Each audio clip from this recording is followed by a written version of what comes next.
Welcome to Fiction Audiobooks. If you enjoy the content, like and subscribing would be greatly appreciated. If you have any recommendations for novels, comment below. Please join my Patreon at https://www.patreon.com/fictionaudiobook. Chapter 46, Chapter. Tia and Tina dropped the guards at the same moment. Their short knives entered each throat, Tia through the left, Tina through the right. Though they were at opposite ends of the field shrouded in darkness, a sharp ear might have heard the little gurgles of death and tearing skin as if it were one end, not two. With the guards dead, the short blonde twins with stern, blank faces, swept deeper and deeper into the space of the black dust operation. A village lay there which they did not enter. Instead, while the people slept, they circled the outskirts to search for one thing. The underground chamber. There was always one, a place where the leaves could be dried in a cool environment, readied for grinding into powder.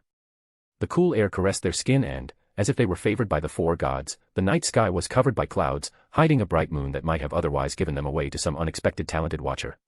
They swept farther and farther from the village, their tiny feet and tiny steps moved so quickly that they ate up the ground around them. Far from random, they were engaged in a complex grid search that they'd done 1,000 times in hunting living prey. It served the twins well now, as Tina found what they sought. In front of her stood a tree right at the edge of the little woods the village harvested wood from, and at first glance it was like any other tree. Tina pursed her lips and made a simple noise. Hoo-hoo. Hoo-hoo. Hoo-hoo. She repeated the noise of an owl in a double sequence, and waited until her sister joined her. Tia didn't have to ask, Tina pointed down. Footsteps in the ground led to the tree, but not around it. They stepped back, crouched on the earth, and began to dig, sweeping the earth out of the way. The dark rich soil flew back as if it were being dug up by dogs, and for a half a moment, Tina wondered if she made a mistake. Surely they. She began to doubt, until she felt her hand scrape over smooth wood. Cautious, she thought. It was quiet praise for the futile effort, and within a minute they cleared the covering of dirt aside, then threw the board off that concealed the hole beneath. Down they went into the darkness, but it was no barrier to their trained assassin eyes, they saw clearly what lay beneath. Long wooden shelves stacked 8 high, with row upon row of leaves covering every shelf, set to drying. Expensive. Very expensive. Tia acknowledged, and she was right, converted to dust after processing, they were looking at thousands of silver coins worth of material. The pair walked to the far end of the long cellar and began to douse the leaves in oil.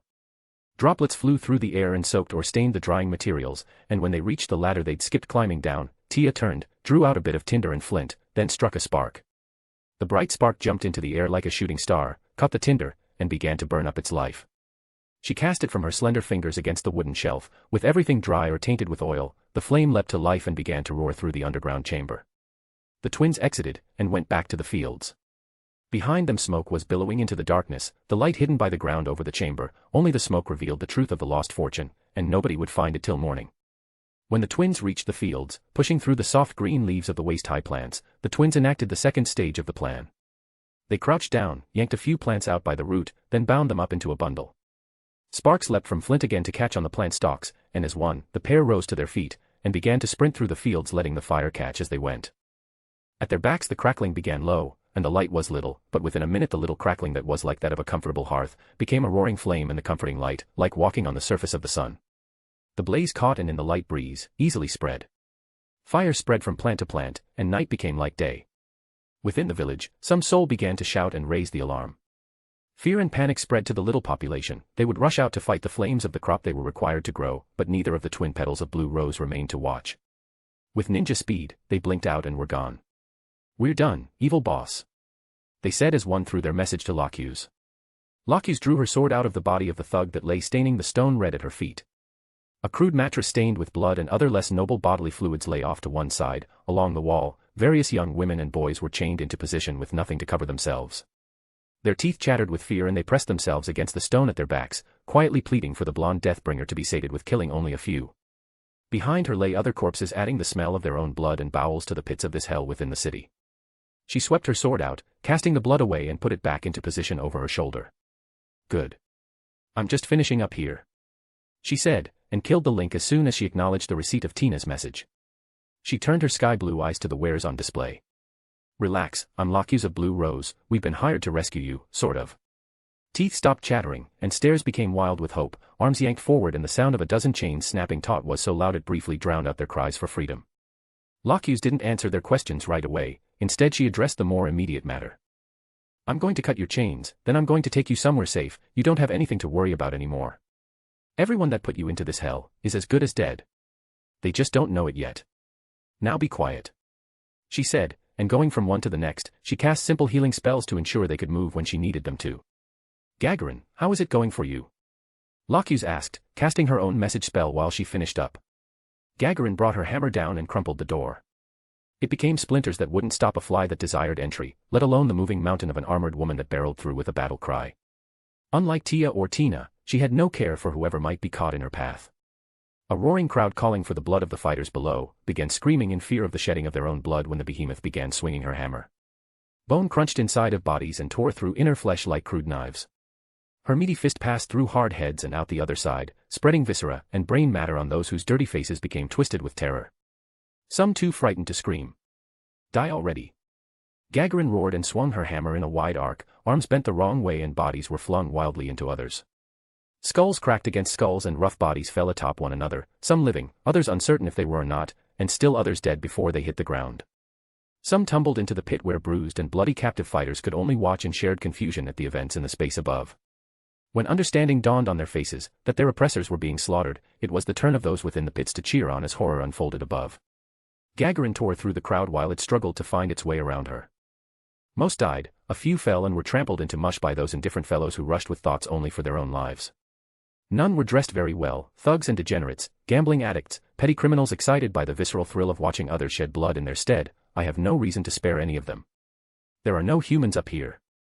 Gagarin told herself as red began to cover her pale face and its coppery taste touched her tongue whenever droplets made their way through her clenched teeth and into her mouth.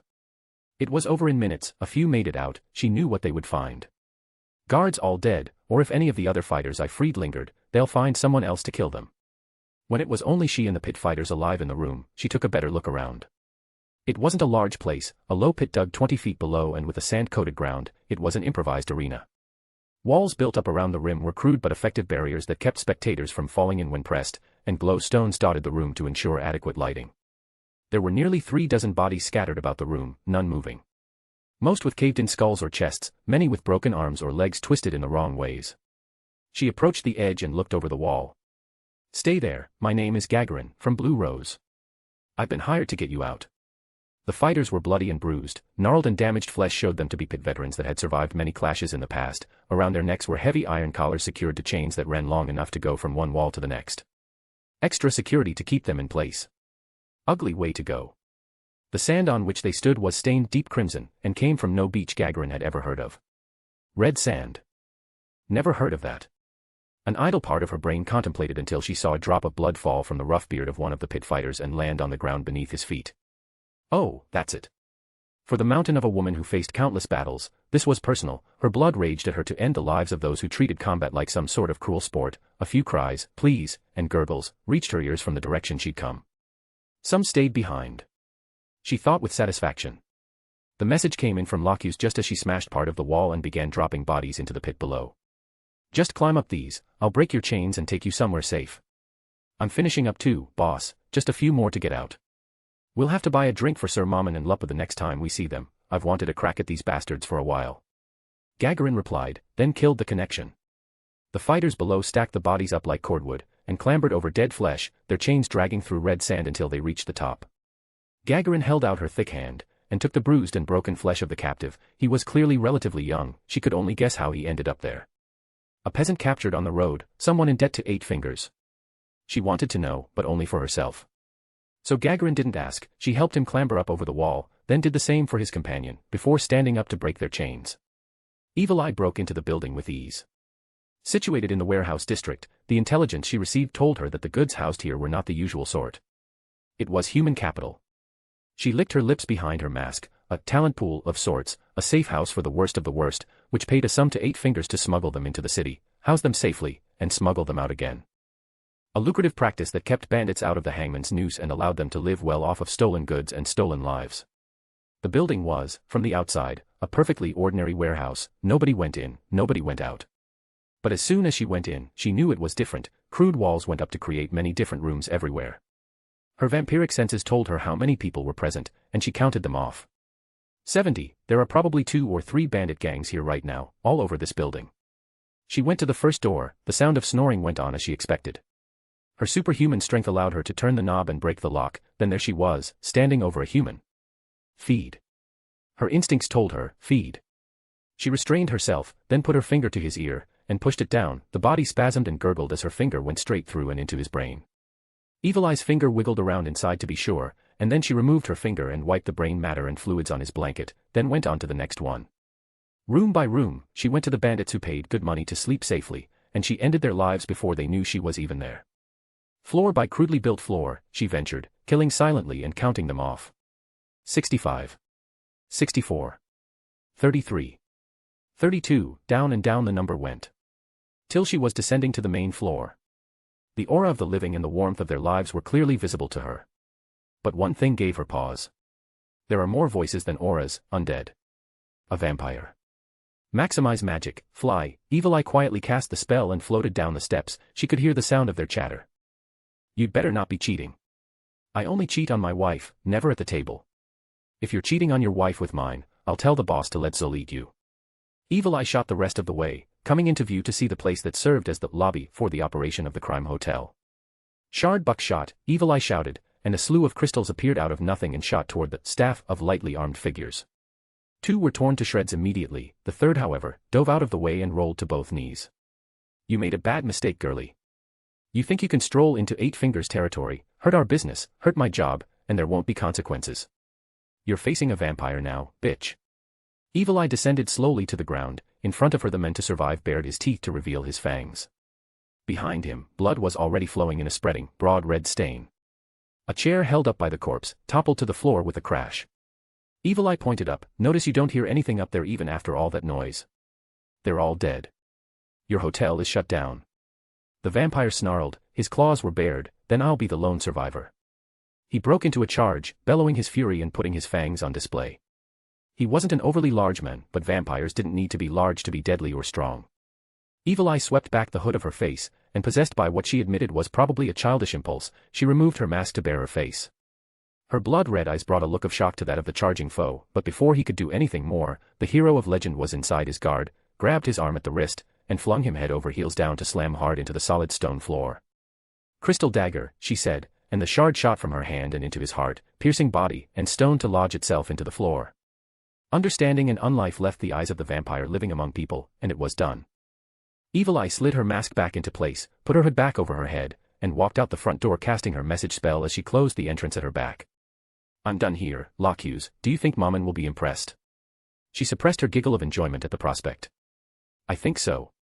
Lockhughes answered in her business voice, but we've still got a dozen more places around the city to hit, so don't get too excited. We do this enough, they'll gather their heavy hitters together, and that could be a problem, even for us. That's probably why Sir Mommin and Lupu want us together. We'll go together and take them down. Evil Eye suggested the practical solution, but the connection was already cut. Mommin, I hope I'm right. They say the bonds of those who fight together are strongest of all, and I. Evil Eye then drifted off into thoughts that began to make her blush. If he wants a child, maybe Lupu can bear it for him, but as long as I get to be with him. CZ Delta and Antoma stood outside the manor. Behind them, Demiurge stood giving his instructions. There are roughly 30 guards around the estate. Your job is to kill everyone but one person. The woman, Hilma. Bring her to me alive. Of course. CZ answered, her targeting reticule was already picking out various points of entry. Can I eat? Antoma asked. As much as you like. As long as they're dead and eating doesn't let anyone get away. Demiurge explained. Antoma raised her hands within her flowing robes. Yay. Now go, I will wait here. Demiurge said and pushed his glasses up the length of his nose. The manor was quite large, with various exotic woods used in its construction. An expensively maintained lawn held statues of stone and large fountains that kept a constant flow of gurgling water flowing through the air. The broad bay windows would let abundant light in during the day, though for the night the view within was closed behind thick curtains. CZ was the first to act. She raised her spell gun and identified those in windows, then began to pick them off one by one. Dropping them where they stood with a heavy thud, while Antoma took a more stealthy approach. Carving bug, Antoma summoned an insect to hand with sharp jaws, and cut her way through the glass window to climb inside. When there were no more targets visible from the outside, CZ strode to the window and climbed in after her sister. Demiurge had only to wait. His sharp demonic senses told him what was happening. Life after life was extinguished, and all he had to do was wait. Glory to you, Master, for this cunning plan. I am happy I could at least guess this mere 1% of what you have envisioned. He sighed with the happiness of the servant who has absolute faith in his lord, and waited on. CZ and Entoma came together again at a large white door. The gentle sound of rustling sheets and thrashing limbs reached through the barrier of wood to their waiting ears. A traded glance between the battlemaids settled on a stealthy approach, and Entoma summoned another bug, which wiggled its way into the tiny space of the lock, and a moment later there was a click, the lock was undone, and no barriers remained. CZ turned the brass handle and opened the door in silence. There in the bed, a woman lay crying in her sleep, thrashing and pleading. No, oh, no, not again, please no. CZ raised her spell gun and put it a few inches from the thrashing face that lay twisted and tortured on the proof of her great wealth. Entoma's arm came out in an instant and cracked the woman across the face. The sound slap woke the blonde immediately. Hilma stared up into the darkness where she could see only the shadowy outlines of two figures. Lightning bugs, Entoma summoned them, and amidst the air came many glowing green lights winking in and out and illuminating her, CZ, and Hilma all at once. You are Hilma? CZ asked. Hilma froze. Who are they? They got back here, to my room. That means my guards are probably gone, dead or bribed, help won't come. She bit her lip and nodded. If they're not killing me right now, they want something, better to cooperate. Good. CZ answered, and the weapon snapped down and fired twice. Pain exploded in Hilma's mind and she let out a shriek of pain as she felt her legs severed at the knees. Gaia. Why? What are you doing? Who are you people? Please. My legs. My legs.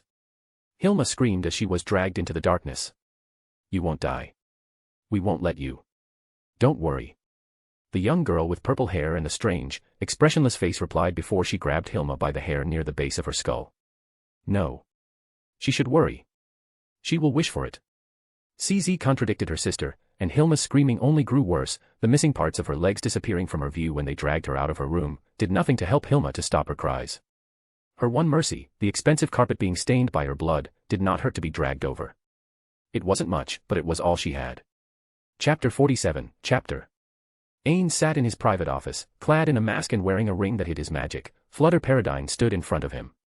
Ainz looked him over, his eyes hidden by the mask, which conveniently hid the facial expression the Lord of Nazarick was making. He looks like a video game character.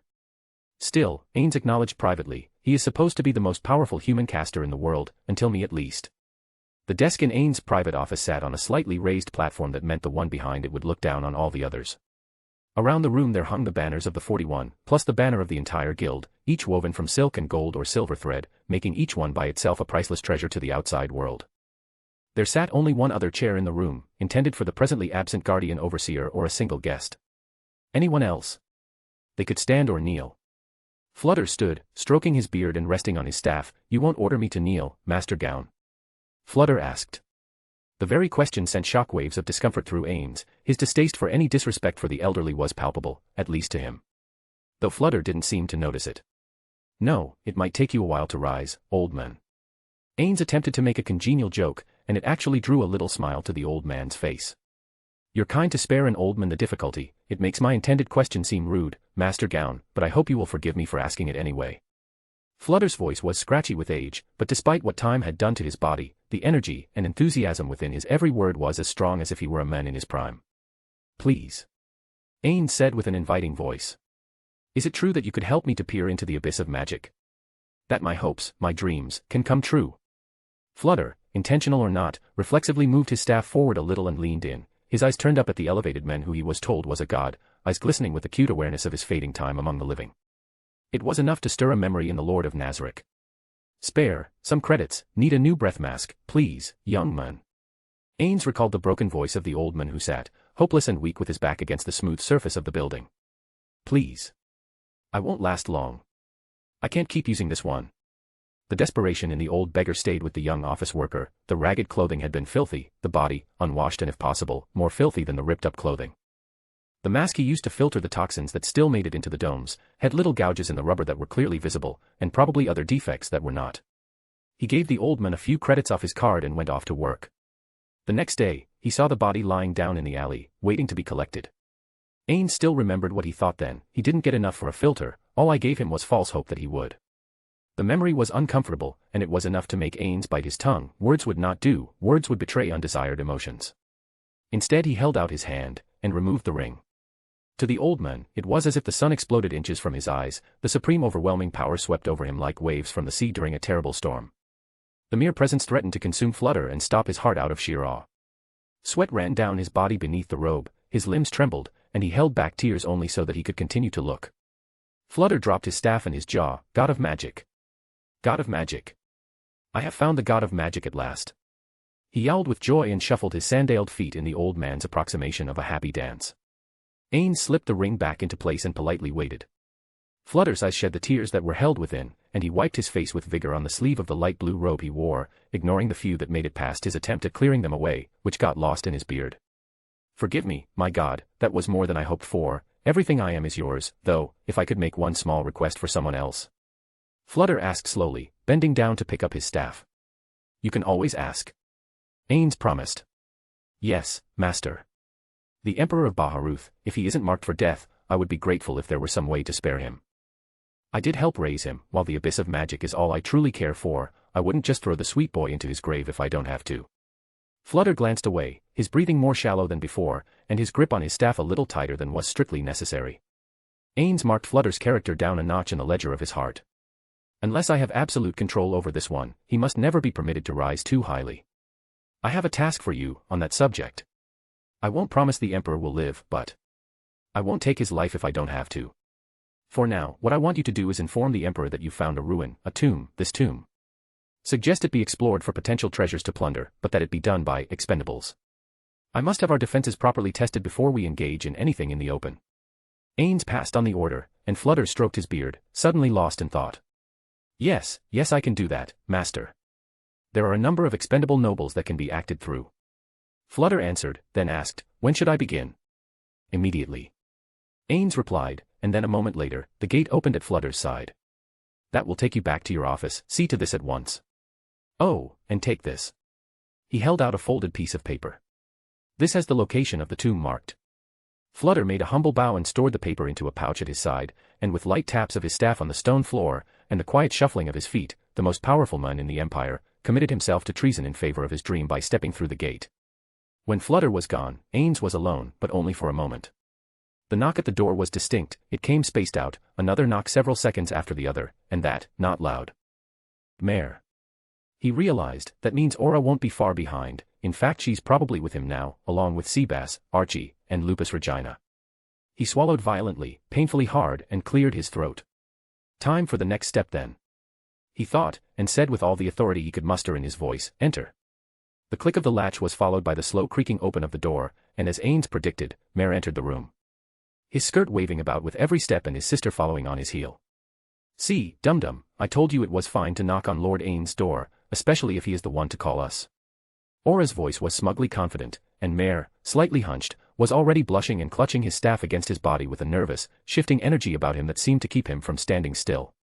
Behind Aura, came Sebas, Archie, and Lupus Regina, who took positions behind the two guardians. An entirely proper position, but also practical. Lupus Regina and Archie stand no chance, even Sebas would be hard-pressed against one of them. But hopefully it doesn't come to that. He kept the thought quiet and gave in to the quivering of his heart, choosing to focus on more banal business first. Your report. Ainz commanded. Lord Ainz, there is a human army a few days from Karn, and the villagers are asking if they can expect help. Miss Enri says she understands if it's a no, but that she has to ask for their sake. What do I tell her, my lord? Mayor answered. We cannot involve ourselves openly in the affairs of the kingdom, so we will help them rebuild, or they can run and we will help them. But nothing more. However, we have a great many trash drops in the treasury, don't we? He asked rhetorically, everybody knew they did. Items going back to before they even had the limitless storage space of Nazarick. We're not at war with the kingdom, if anything, they're close to being allies. If we were to extend our generosity to the village to help protect themselves, the kingdom can hardly claim we're at fault if they attack the victims I was so recently honored for saving, twice. No, of course not. The sentiment was shared by several voices, confirmation in Ain's mind that it was the right call. Then gather up equipment suitable for level 20s, that should make up for any difference in skills at least. Tell Enri that she can buy these things in installments of grain or coin until they are paid for. Ainz said, lightly tapping his finger on the desk in a constant, steady rhythm. Master, the village has also grown, new people keep showing up, some deserters from the army, some refugees ahead of the army, and Miss Enri is asking if she can delay tribute until they can make up the grain difference. Mayor went on, and again Ainz agreed. Fine, that place is a long-term investment, and these are special circumstances. Ainz said, again relief flooded through him as the need to reveal the truth was put off by just a few more minutes. The report went on, first from Mayor, then from Aura, and at last Ainz realized something important, and cursed himself for not considering it sooner. I will need to assign someone permanently to Karn soon. There are too many important people there to simply leave their safety to the local militia. Especially if it grows. The answer became immediately obvious. Axel is stationing itself there, nobody would think it strange if Lupus resided there full-time. It was such an elegant answer he briefly patted himself on the back for it. Lupus Regina, after we've finished with things as they are and Axel is no longer merely an adventurer team, you will be stationed in Karn village. Watch over the important people as your first priority, and the entire population as a second priority. My lord, I obey. Lupus Regina bowed her head with formal dignity, but inside, excitement stirred at the prospect of all the little teasings that lay ahead for her intended security targets. When the last brief was had, Ainz took a deep breath and hesitated, then rose and left his desk. He stepped down from the raised position and went to stand between the two guardians. Aura, Mayor, do you know how I see you? The twins scratched their heads and looked up at their master. He crouched down, and their eyes followed. My lord, I don't get it. We're your guardians, right? Aura asked, her voice briefly uncertain. Yes, but you are also the children of Lady Bukabukagama, and that makes you the precious children of a dearly treasured friend. It makes you very special to me, so much so that if she were to return, it would be very hard to let you go. Ainz raised his hands and put them on the blonde heads of the twins and rubbed lightly. They tightly shut their eyes, their hearts bursting with excitement that was so great it was frightening. So I have to ask you, who am I to you? Ainz finished his words with the unexpected question, but it had a ready answer. The one who stayed. Aura replied, Lord of Nazarick, Master of the Tomb, the Divine Leader. The young girl who worked as a guardian rattled off titles, seeking something to please her liege and thereby reduce her own sense of anxiety that rampaged over her trembling eyes. Am I all those things, even if my form is not the same? Ainz asked. Mayor nodded rapidly. Lord Ainz is Lord Ainz. The stutter was gone for a moment as the young trap almost shouted the clear declaration of faithfulness. Aura was slower. I wouldn't know if it was you if you were disguised, but... If you are you, then you're you, and I'll always follow you, Lord Ainz. Aura flushed a deep red over her dark skin and involuntarily began to rub away tears that were pooling in her eyes. It was for that reason Aura didn't see Ainz' face before Mayor, when Ainz removed his mask. Chapter 48, Chapter. The sound of crunching. Crunch. Crunch. Crunch. That was all Hilma heard for day after day, except for the fabric-like sound of her own flesh tearing. She never screamed, not once. Her mouth was open in a silent cry, but she did not scream. She couldn't. Her body was paralyzed, she couldn't even shut her eyes. But she saw everything in the mirrors. Little bugs were eating her flesh and bones save but for her vital organs, preventing her death. Then, each time she wondered if the sweet release of her demise was nearly going to happen, a dog-headed woman approached, healed her completely, and it began again. So it went for the better part of a week, as near as she could guess. No explanation. No reason. No questions. Only pain. And silence. Except for the crunching, the ripping, and the tearing. Then it was done. A slender man with pointed ears and glasses in a formal red suit of the sort she recognized as being popular in the South, approached and stood over her body. His hands were folded behind his back, and he leaned over her so that his head was above her face by no more than a foot. I'm sure by now you're ready to die many times over, not because you want to die, but because you want to feel no more pain. He said, and placed a hand on her cheek. Tears welled up in her eyes which blurred her view of the stranger, the men she recalled from the night the two women took her. He wiped her pooling tears away with a white-gloved thumb. My name is Demiurge, and, other than the wish to die, I'm sure you have many, many questions for me. Well, the same is true for me, but this wasn't done for interrogation, this torture was done to you for educational purposes. To teach you to obey completely. There is no running, there is no escaping, the lord of this place is the master of death. Even if you take your life, he can bring you back to endure it again. You are now a servant of Nazarick. Hilma didn't answer. Paralyzed as she was, she couldn't. And Toma, withdraw your bugs. He said, and from the shadows the purple-haired girl emerged, then with a wave of her arm, the bugs that crawled about her, began to leave. They crawled out of every orifice, both the ones made by nature and the ones they had made themselves. A healing spell was cast from out of view, and Hilma's body was whole again. You may now move, but do not rise, only speak. Tell me you understand, or we will start over and I will return in another week. Demiurge commanded her, and Hilma babbled her subservience. She sobbed out her words, she moaned them, she cried them out, tears flowed like waterfalls and she hiccuped through every word. No part of her body wasn't shaking in both terror and relief. Yes. Yes, I understand. I beg you, no more, no more, no more, no more. I promise I will be loyal. I obey. I am your servant. Your servant till eternal death releases me. Good, then we understand one another. Since the night you vanished, my master's work has done a great deal of harm to your business ventures. Farms growing your pathetic plants have been burned, your crime hotels were raided and everyone there killed, your underground games destroyed, customers slaughtered and fighters freed. To name a few things, I have only one question: where will your leaders gather to decide on a response? Demiurge asked the question with a half-open-mouthed smile on his face. You'll tell me, won't you? Hilma nodded. Anything. Anything. She thought, and whimpering like a beaten dog, she answered, there's an old manor in the city, nobody lives there, but we use it. It belongs to Prince Barbro, but he lets us use it for meetings and entertainment with the wealthiest of our customers. They'll meet there. I see, we've been monitoring your home since we brought you here, and nobody has come looking for you, no messages were delivered. How much more will we have to dismantle before they gather? Demiurge asked the obvious follow-up question, and Hilma thought that over. But the fear of error was a significant one to say the least. Aye, Master Demiurge, it may be that they've delayed because they suspect each other. Hilma bit her lip to stop the quivering, at least her answer wasn't obviously wrong, because the looming face rose away from her when he straightened up. Yes, scum of your sort wouldn't know anything about true loyalty, not like us. Demiurge stroked his chin and thought it over. Then he was looming close again. You will dispatch a message, inform them that you've caught wind of the ones responsible and laid a trap for them, but you need help to pull it off. Tell them to gather as many fighters as they can, that should make them comfortable enough to appear, shouldn't it? Hilma gave many rapid tiny nods before she found her voice again. Why yes, my lord. Only give me what I need and I will help you. Of course you will, and, just so you know, pain avoidance isn't the only reason to serve well. That is just the reason not to betray us. The reason to serve well. He said, then laid a hand over her breast, just where the heart lay beating rapidly below. Aspect of the incubus, absolute bliss level 5. Pure white filled Hilma's eyes, absolute and total pleasure overwhelmed her body, where there was pain before that made hell look like a vacation, now there was only bliss that made heaven itself to be hell in comparison. Her body shivered, shook, and cries of ecstasy overwhelmed her every single sensation. The world that consumed her before had vanished, leaving her broken to pleasures she had never dreamed were possible for a mortal.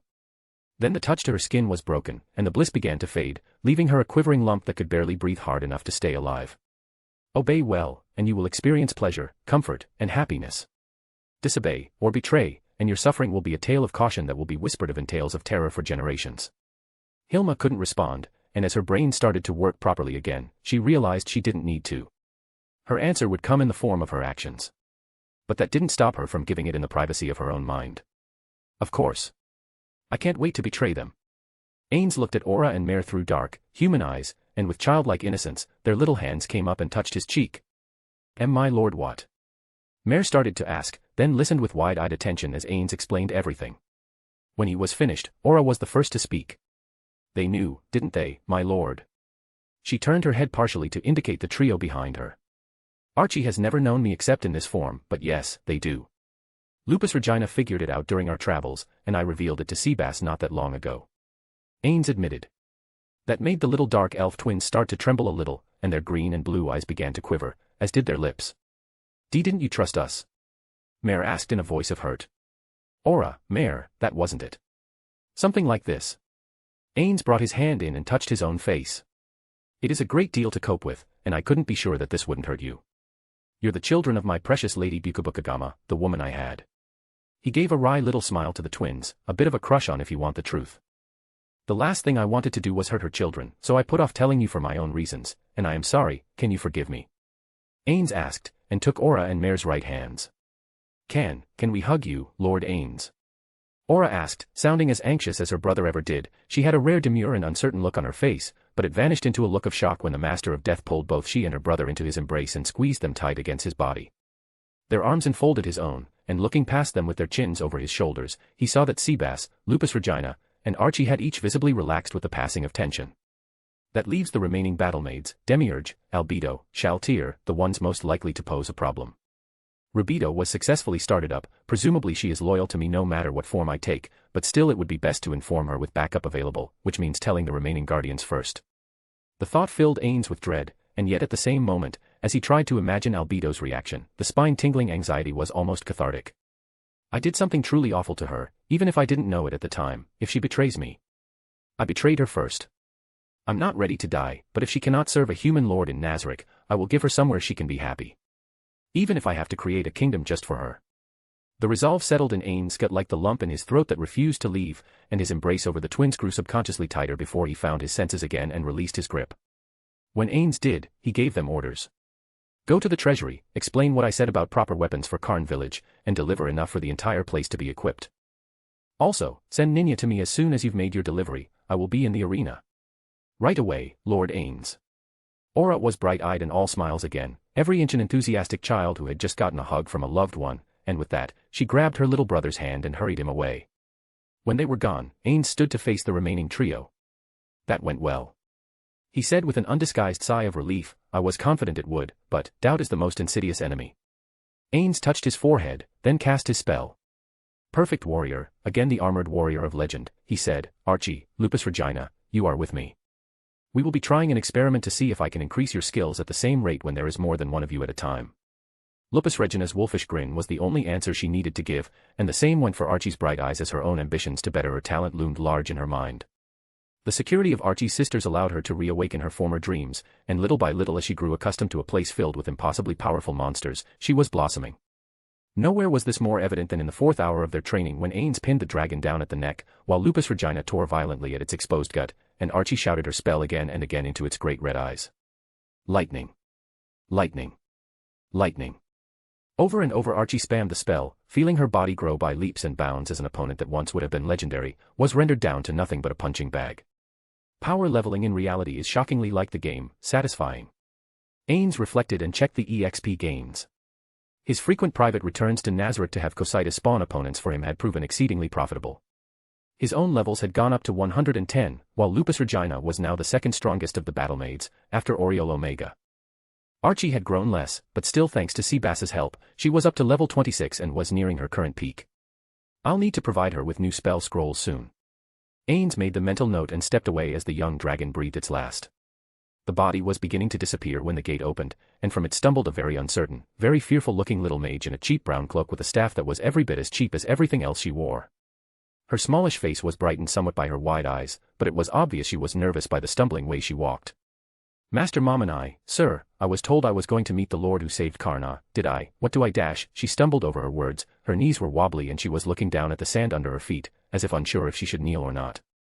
Ainz cut that off by raising his hand up in a simple gesture and then putting it on her shoulder in a comradely sort of way.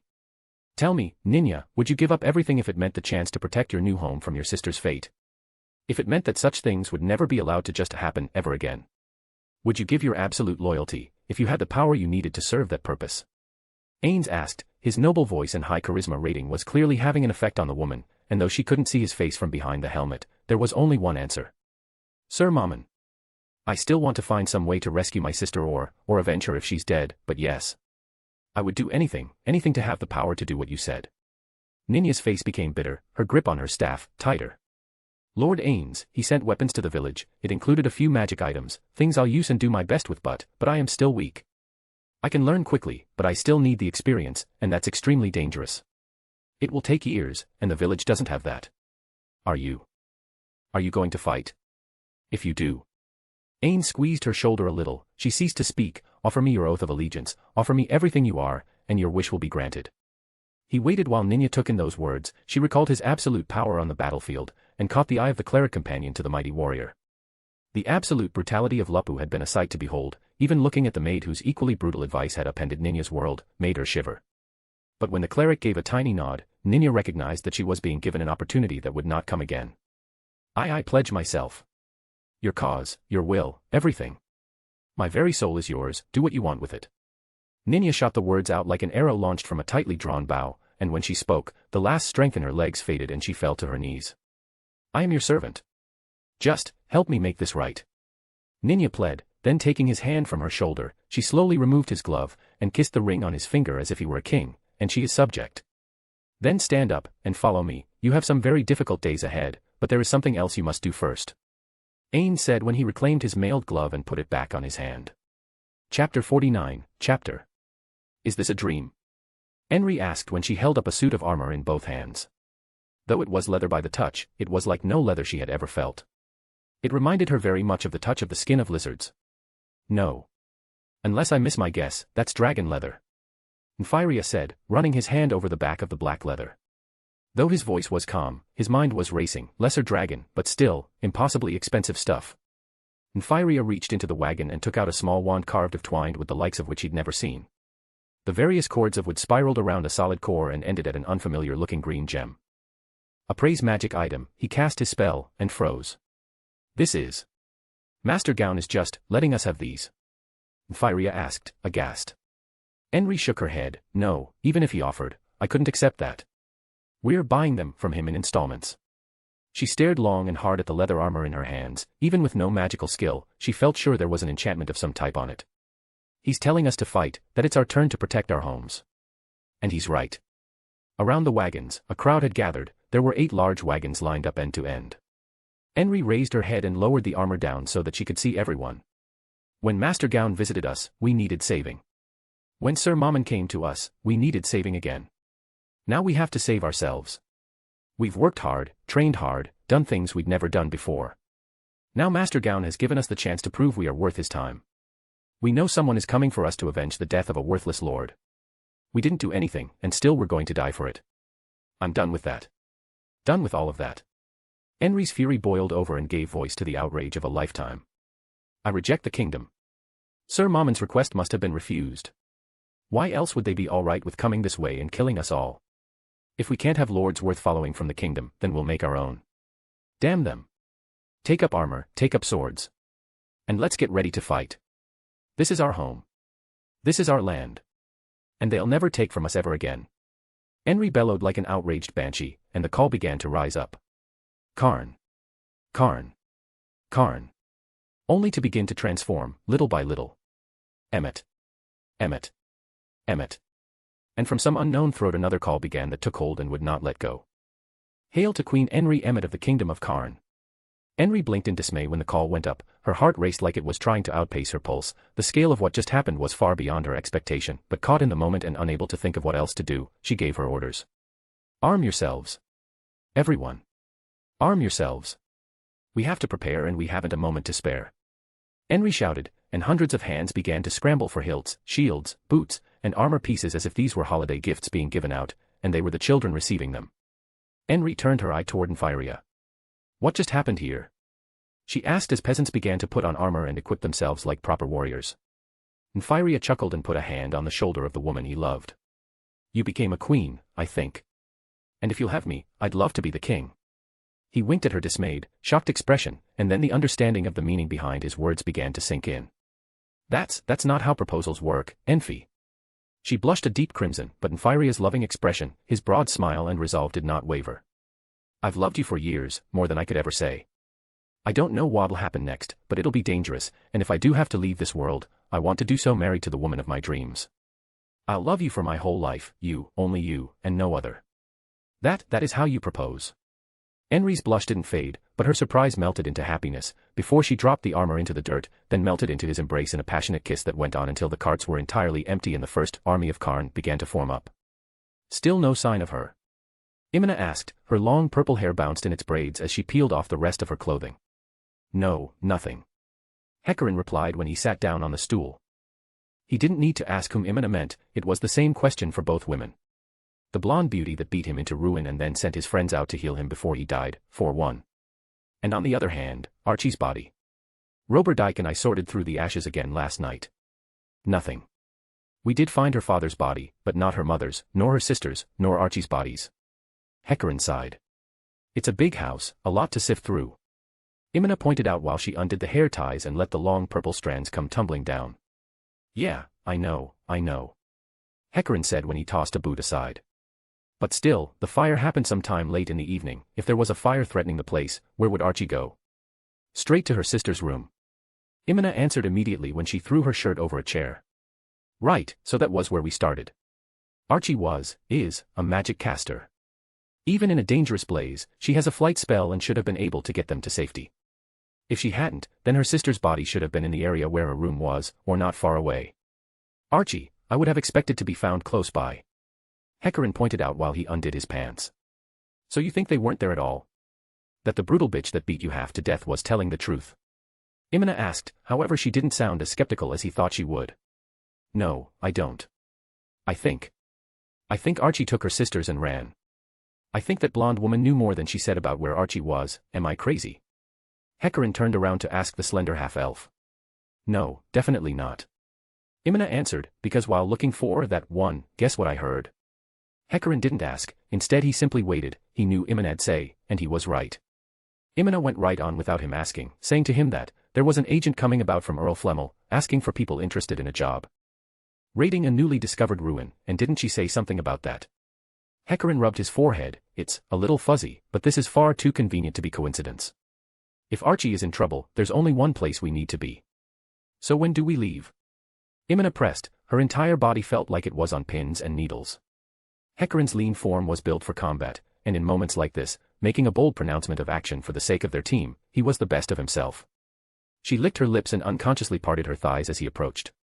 About 3 days, we'll do what they ask, encourage all kinds of teams to go along, and we'll get Archie out of there.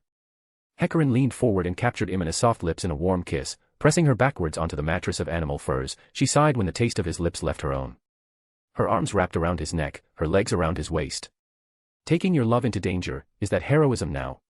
She teased him verbally while undulating her hips to tease his manhood. All for one, one for all. And no, I'm not asking for a four-way. They laughed at the joke and sighed together as they became one flesh joined at the hips.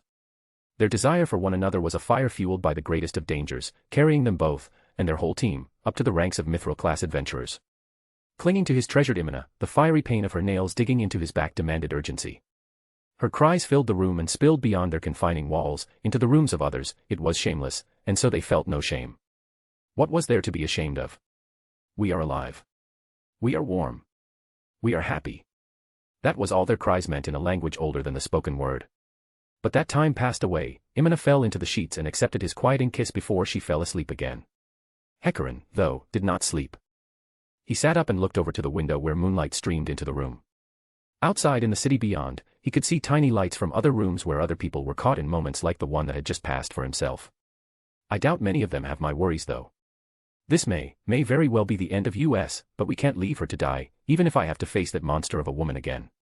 He felt the lump in his throat and turned his body halfway around to watch Imina sleep. She slept on her side, curled away from the window and moved only a little in the sheets. He could see half a smile still on her face, and all he could do was watch her breath.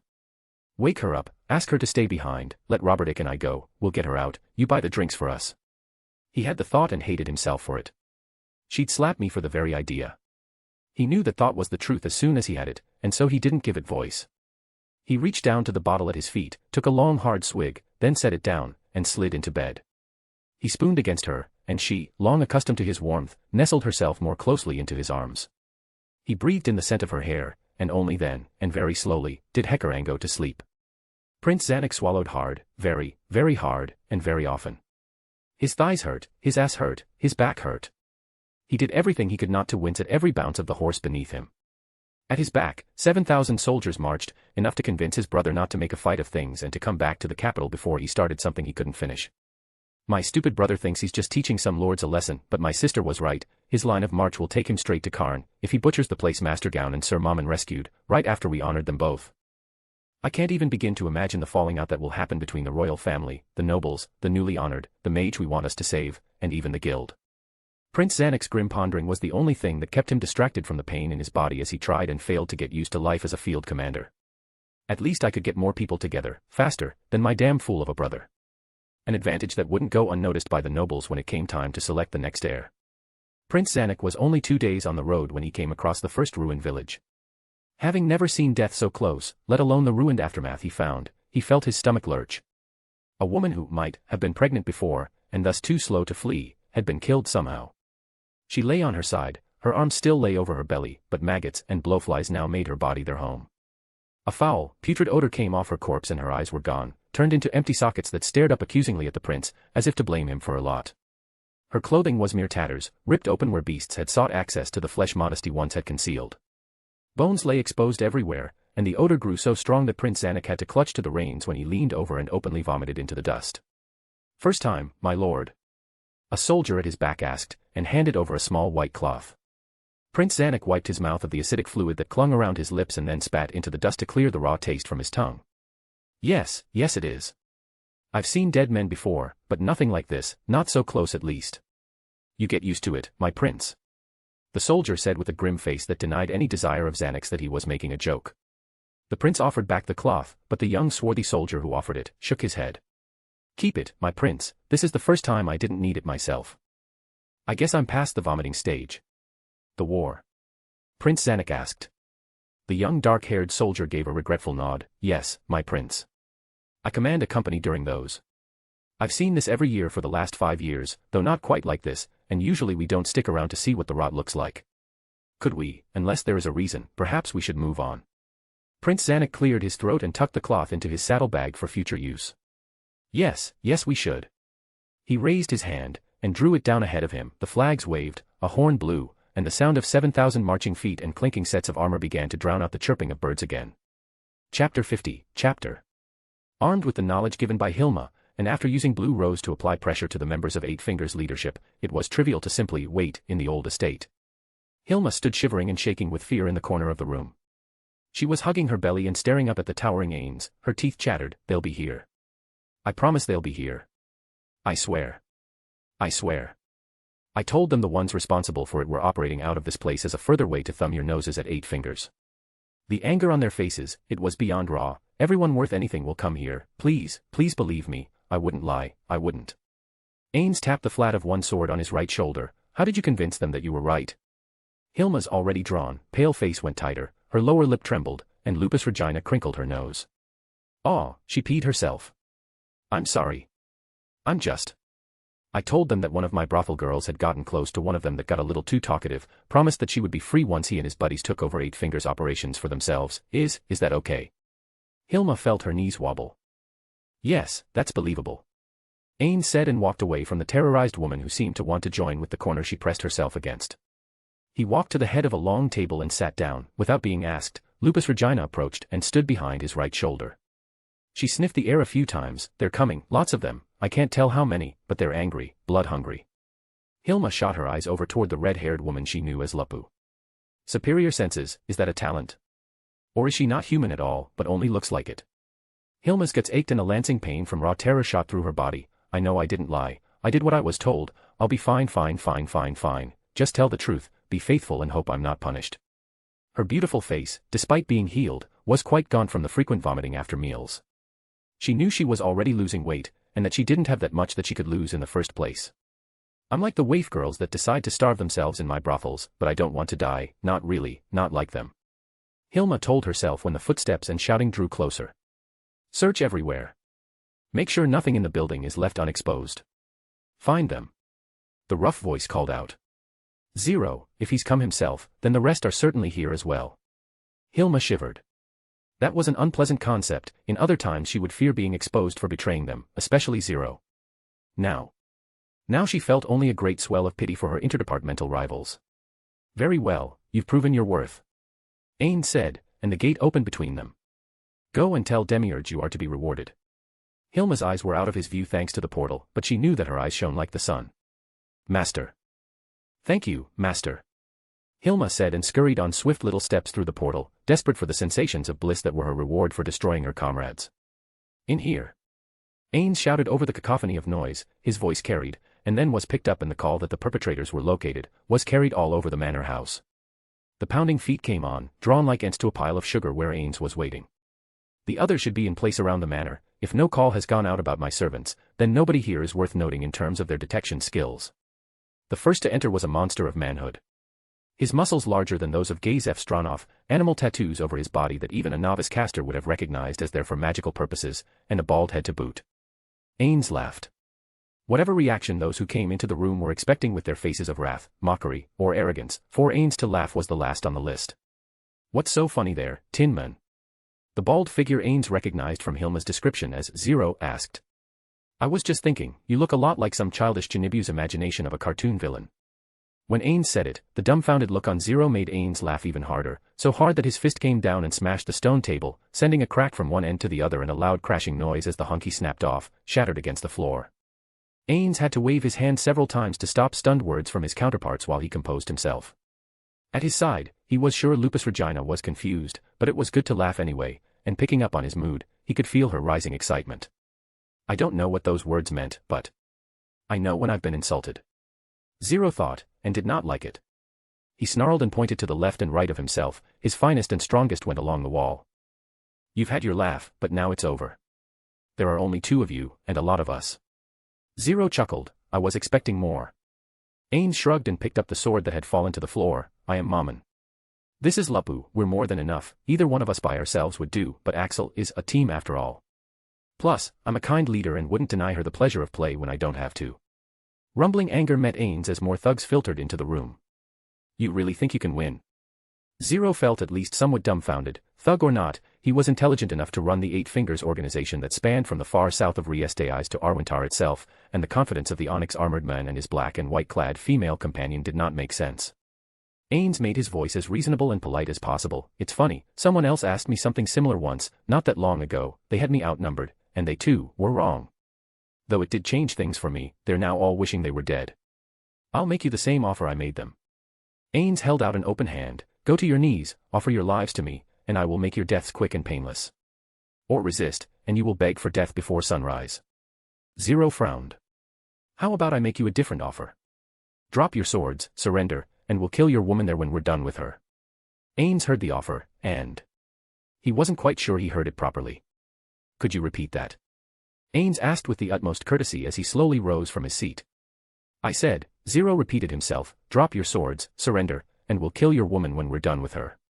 Ainz looked down at Lupus Regina, the beautiful battlemaid, clad in the clothing given to her by one of his dear friends, the girl he regarded as one of the children left in his care.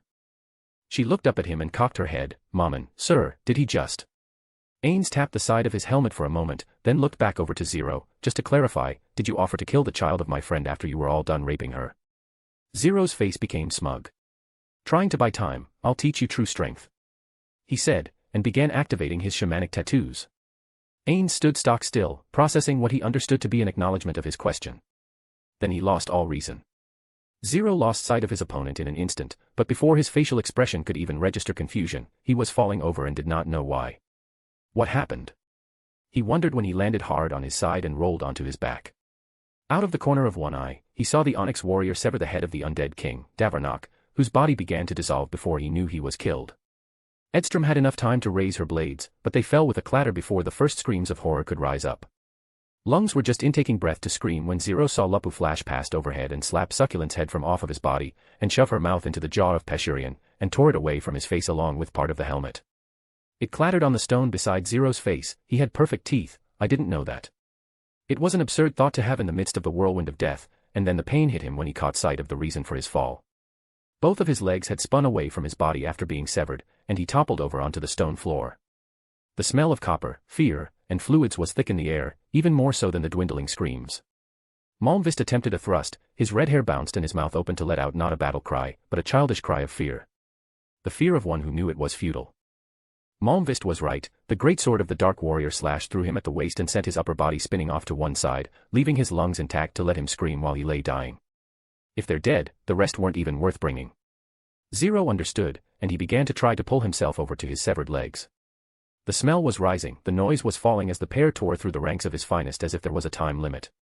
His hands touched wetness that was flowing over the floor like spilled milk. Red, he rolled over onto his belly. Just get to my legs, if I can push them against my body, I can mend myself and run. The sound of his hand slapping into the blood-soaked stone was all he could hear clearly. The slaughter was carrying on out of view, the red-headed woman was clearly laughing, but so far away, his slaps of hand to stone as he dragged himself, that was like the crashing of waves onto the shore by comparison to their distant melee and amusement. Malmvist's screams were fading too, becoming groans that were becoming lesser themselves with every passing second. Zero was counting the inches, so close, so close. His breathing became labored, the rough stone didn't hurt the hardened body, but the blood and the bodies that now lay scattered about were obstacles in their own right. More than once he had to stop, grab a corpse, and use his strength for the low task of casting the lump of meat away to spare himself the time to climb over it. Seconds count, go. All of you. Become a shield for me. Give up your lives so I can get my legs and run. He silently gave the command that not a single one of them would have obeyed if there were a chance of escape. Somehow though, his warrior instincts told him that they weren't going anywhere but to the ground. A broad, joyful smile of the sort that had not touched Zero's face since boyhood, found its place when his hand at last clasped his left leg. His bloody fingers closed over the blue fabric at the calf, and he rolled himself onto his back and tried to sit up. As he grunted at the pain, he felt a violent kick to his back that sent him tumbling end over end across the stone floor, bashing his head and arms and the stumps of legs across the surface. He lost his grip on the leg, which tumbled away and fell with a wet plop into a puddle of red. "You threatened to hurt one of my little girls, you threatened my maid, one of the children of my dear friends." Ainz' wrath was beyond measure. The sea of blood he had shed was not yet enough to slake his wrath. Lupus Regina's heart was aglow while she watched her master slam his foot down over and over again on the crumpled form of the former crime boss. Limbs were smashed into paste, and nothing was there to hold him back. But still, despite the warmth in her heart that she was eager to both boast of and share with her sisters when she got back to Nazarick, she couldn't help but pout. "Mom and sir, can I play with him, just a little, before we take his head?" she asked with a demure look down into the bloody floor. She shuffled her feet and kicked aside some stray intestines. Her maid outfit was quite soaked with red, and her long braids were dripping as if the color was draining from her strands in liquid form. Ainz halted. His breathing was heavy with wrath, but he stepped back. "He is yours, Lupus. Do what you want. But by dawn, take his head, we need to present it, and the rest of the leaders' corpses, to the king." "Course," Lupus said and pranced over to the groaning lump of ruined muscle. "You really screwed up, huh? Oh well. More fun for me, this one's on you." She giggled, and took on her werewolf form, and under Zero's gurgled protests, choking on his own blood and wishing for a death that was far too long in coming, all he could do was wait while she ate him a little bit at a time. Until true to her word, there was nothing but a head with a face frozen in a final look of terror, right as the sun began to peek over the horizon, and shine its warming light on the carnage of cooling bodies that were strewn about the estate. Demiurge mentioned needing documents for his pawn to use. "I'll call for him to send servants to snatch them and make copies. You can use the estate to clean yourself off before we go," Ainz suggested, and Lupus Regina gave him an eagerly bobbing nod of her head. "Right away, Maman," the red-haired battlemaid said with the utmost happiness and made her way to the baths. "A productive evening makes for a productive morning ahead," Ainz said before sweeping his blade out, casting aside the remaining drops of blood that stained the dark weapon. Then he cast his spell, and sent his orders to Nazarick, ready for the next phase of their plans to begin. Chapter 51, Chapter. Prince Barbro sat atop his horse. That was his favorite place to be. It let him tower over everyone. His back was straight, his broad shoulders even broader thanks to his expensive orichalcum and mithril-plated armor. He felt the sword sway at his side. In most occasions, he would have been quite happy right here. Being looked up to, being admired for the powerful man he knew himself to be. But now he was vexed. "Tell me what you just said. Tell me, one more time." He spoke very slowly and glowered down at the scout. They have a wall, a very impressive wall, and people on top of it say they're not opening the gate. They said. The soldier on his knees cleared his throat and lowered his eyes to distance himself from the repetition. "He can sit his purple ass on his purple throne back home, but he'll never set foot in here." He cleared his throat again and added, "Majesty." Prince Barbro felt his face turn red with anger. "Were we able to get a spy to infiltrate the other day and look for anyone matching the description of the ones we're looking for?" The scout bit his lip and reached to his side where a bag hung. They dropped this." The young man's voice was full of disbelief at what he held, but he reached into the bag anyway, and removed the head of their spy. Sire, they did say that the guilty are within their walls. The spy was unnecessary." The young soldier swallowed with discomfort and lowered the head back into the bag. Barbro felt his fury rise ever higher. "All we've done will be meaningless if these are allowed to get away with. No, they have to die. They have to die." The crown prince bellowed out his rage-filled order, "Go. Make ladders. We may not have intended a siege, but by the gods we're not letting them get away with this." The scout scrambled away from where he knelt and rushed to pass the orders along to the other soldiers. Walls or not, Barbro considered with white-hot anger, they're only peasants with hoes and sticks, and maybe a few bows. This won't take long. Hours earlier, Enri stood in front of her assembled crowd. Goblins, trolls, nagas, and humans stood in neat rows armed and equipped with what was provided to them by Master Gown. "We've done the best we could to prepare, now all we can do is our best. But remember, Master Gown believed in us enough to save us. Someone like that doesn't act unless you're worth it. Today begin to prove it. Go take positions, they'll be here in a few hours." The cheers went up, and Enri noticed that trolls really liked to wave their hands in the air when they were happy. They weren't very bright in general, but she came to think of them as overgrown children. They have simple desires, but if they're fed and taken care of, they're happy to do things we ask them to do as long as we're nice about it. Not far away, Enri's advisors stood in the wings, and as her village began to drift away to snatch up one more meal before the inevitable, her companions approached. Peter's face was serious. Once we win, he said, you know we have to start taking other places, there's simply no other option. How will we protect the village from retaliation until then? Simple. Ninya chimed in, Miss Lupu taught me a lot on the way here, and if we keep them guessing, keep them having to respond to us, they won't get a chance to attack. Except for the princess, and somewhat, the king, most of the nobles are held in contempt, we'll raise rebellion everywhere we go, and as long as we keep winning, we'll get stronger, they'll get weaker. Careful, Peter, or I might make Ninya my military advisor instead of you. Enri gave a silvery laugh, but then added at his pretended look of offense, she's right, of course. I know we can't stay here. Enri, unsure of what else to do, held a hand tight over the hilt of the sword she wore on her belt. She looked over to the recently returned Ninya, was a week there really that good? Ninya bobbed her head up and down, her short brown hair, still cut like a boy, waved in the breeze, aha. Master Gown had me stand in a circle, I floated up, I heard a funny noise like falling coins, and then it was like a torch lighting up in the darkness and I could see what I couldn't before. According to the master, I went from a 9 to a 14. He called it power leveling. I have no idea what that means, except that I'm now a better magic caster than ever. Enri traded a glance with her husband-to-be, he shook his head silently. He didn't get it either. It's fine either way, as long as we win, we can worry about the finer points later, right? Breida asked, tapping her sheath with one hand. Yeah, the lady's right. Lukrut remarked, as long as we win here, everything is fine. We've got enough arrows and weapons, we have a plan, and they're not expecting our reception. Lukrut's silly expression and charming eyes were gone, he was now the scout, the hunter, the practiced veteran adventurer. My only real concern is the lack of true battle experience, but hopefully desperation makes up for that. There's nowhere to run and they know there's no mercy ahead for any of them, or for us, for that matter. Do or die. Do or die. Nfiria shot out and thrust his hand into the center of the knot of people. The quiet Jugum was the first to thrust his hand atop Nfiria's. Do or die. He said in the rough voice typical of goblins. Do or die. One by one they repeated the phrase, finally capping off with Enri, who put her hand atop the rest and added her own, do or die, to theirs. I think a royal house just gained its motto. Peter grinned and both Nfiria and Enri gave a solemn nod. If we survive today, then yes, we did. Enri replied, now let's get to our part, and then, we wait. The sound of hammers and ropes and the shouting of low-ranking soldiers busy about their tasks weren't Barbro's favorite sounds. The ground under their feet was churned up and foul-smelling, the undisciplined soldiers were mostly one jump beyond peasants, and peasants just relieved themselves wherever. As a result, they were not well used to camp discipline, so the smell of piss was acrid in his nostrils over most of the camp after just a few hours of preparing to take the walls. So far, there'd been no sally, there'd been no negotiations. There'd been no noise of any kind. It was unnerving really, how quiet it was. His more experienced soldiers, the better trained and those who had seen battle against the Empire, or bandits, or even monsters in a few cases, were some comfort.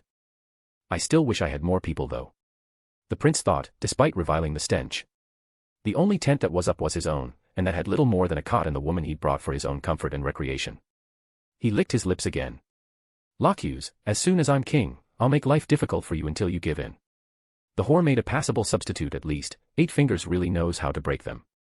I might have to throw down a few nobles and raise a few of that organization up, I can use people like them. Plans for the future, the throne he could practically feel under his ass already, were running through his mind when the young lord serving as an officer approached on horseback. He saluted his prince, slamming a mailed fist over the heart. We have ladders ready, sire, and one of the trees we cut has been made into a ram. The officer looked toward the sun, it was already descending toward the horizon. Should we wait until morning or? Absolutely not. This should finish what we set out to do, there's no reason to delay. The prince barked and shouted, call to arms. Make ready. Like swarming ants, the soldiers of the Re-Estai's kingdom assembled into lines. Not many ladders were ready, but it didn't take a lot either, not by Barbro's estimation. Behind him, out of reach of their arrows, his soldiers were lined up 8 rows deep, each man holding the space between 2 rungs. The ladders were crude things that no carpenter would take pride in. Simple ropes bound in cross patterns along uneven branches hastily stripped. Privately, Barbro wondered, will those even hold up when they're climbed? Some of them he knew likely wouldn't. The ram will be good enough, once they're in, it's over. The bloodshed ahead was comforting. But it's all right, if only a few make it up, that's all it will take, these are just peasants. He thought, squinting, is that? Lukrut stood with leg back, side facing the host ahead, he knocked an arrow and drew it back, the bow he'd taken from the wagon was, according to Ninya, the best one in the lot. Buffed for range, he relied on himself for accuracy. His muscles were loose and ready, easily handling the heavy draw. Breathing was slow, his martial arts were ready, his eyes narrow and clear. Peter's orders clear in his mind: pull the turtle out of its shell. His fingers opened, releasing the arrow, and it flew from the string, screaming over the field. This is going to really piss them off. He grinned, and atop the wall up and down the line, the other archers waited for the signal for them to rise. I hit it. Lucrut said. Enri frowned. How do you know? It hasn't reached him yet. Because I'm Lucrut, and I may be lecherous, perverted, cocky, obnoxious. Beyond the wall, they heard shouts of shock and dismay. Enri snapped her head away from the blonde archer to see the men on horseback picking himself up from the muck. But he does hit what he aims at. Breida acknowledged, albeit with a roll of her eyes. She took out her sword and whacked his butt with the flat of it. But so do I, so keep your hands to yourself till I bring the drinks. Breida grinned up at him, and Lucrut lightly rubbed the leather seat of his pants. He looked down at the red-haired adventurer and made a sheepish grin, again the playful and boyish man Enri had come to know. Yeah, he's mad. Enri said with a dry, clinical voice. Barbro felt the horse wobble for a moment before he fell. He had enough awareness to fling himself from the saddle to keep his leg from being crushed, and landed face first into churned-up mud. He planted his hands on the soft ground and began to rise. The acrid taste of somebody, or many people's piss, lingering on his tongue. He spat the filth from off his tongue and went to wipe his mouth, only to find his arms and hands were no better off than his face. He whirled to face the walls. The archer responsible was waving his arm as if saying hello to an old friend. Peasant. Insolent scum. Disgusting worm. Barbro roared his outrage like a wounded lion and drew his sword. It was slick in his muddy glove, and he bellowed out, "Attack!" His soldiers hesitated for a brief second, and then let loose a battle cry of their own. Recent victories over peasants had given them some confidence at least, and so they jogged forward, ready for another easy win, walls or no walls. Till the screaming began overhead. As the attacking host came on, Peter put his hand on Enri's shoulder. Now, my queen. She then climbed atop the small platform where the banner of the kingdom flew, and tore it down, cutting the thin ropes with her knife, and tossing it down into the muck in front of the gate. In its place, she raised another pole, with a new banner. Solid vibrant green, except for the center, where a sheaf of wheat stood up. It caught the wind when Enri unfurled it, a further defiance that would earn her a torturous death if she failed. Still, her fingers did not waver, her golden hair caught the wind and billowed at her back, and her defiance was made final. Archers rose to their feet, drew, and loosed. The first volley was going to be the least accurate, and so the first arrows used had not iron heads, but little hollow wooden cones with slits cut throughout for the air to pass through. This created a whistling noise like the screaming of demons when done in a mass. The unholy wailing overheard was enough to slow the courage of the soldiers trotting toward the wall, but not halt it. Drawl, Lucrut shouted again. Loose. He bellowed and began firing arrows of his own. The village was outnumbered, even with the refugees, even with their numbers increased, the very real possibility of death was ever present. He drew and loosed again. Arrow after arrow left his hands and came to rest in the face or neck of an unlucky soldier. Some fell clutching wounds, bright blood spurting through their fingers, thrashing before they went limp to be trod over by their living comrades. Most of the peasants on the ground below couldn't see what they were doing. For the best, the ones up here are the hardiest hearts. Lucrut's thoughts turned to the strong eyes of the people arrayed beside him. Peter and Breida were waiting near the ladders and crude steps, readied at the front positions to charge the length of the wall when the archers drew back. Fireball. The bellowing cry of a young woman near the center position was drowned out by most, but the spell stood out like a sore thumb as the burst of flame rocketed through the air and slammed into a group of ladder-bearing soldiers. 3 men were incinerated and the rest dropped their ladder, scattering as they batted out stray flames and dancing where they themselves were caught. One fell with an arrow through his throat, the others threw up their shields and retreated to the back of other lines of ladder-bearers. Fireball. Ninya shouted again and targeted the ram-bearers.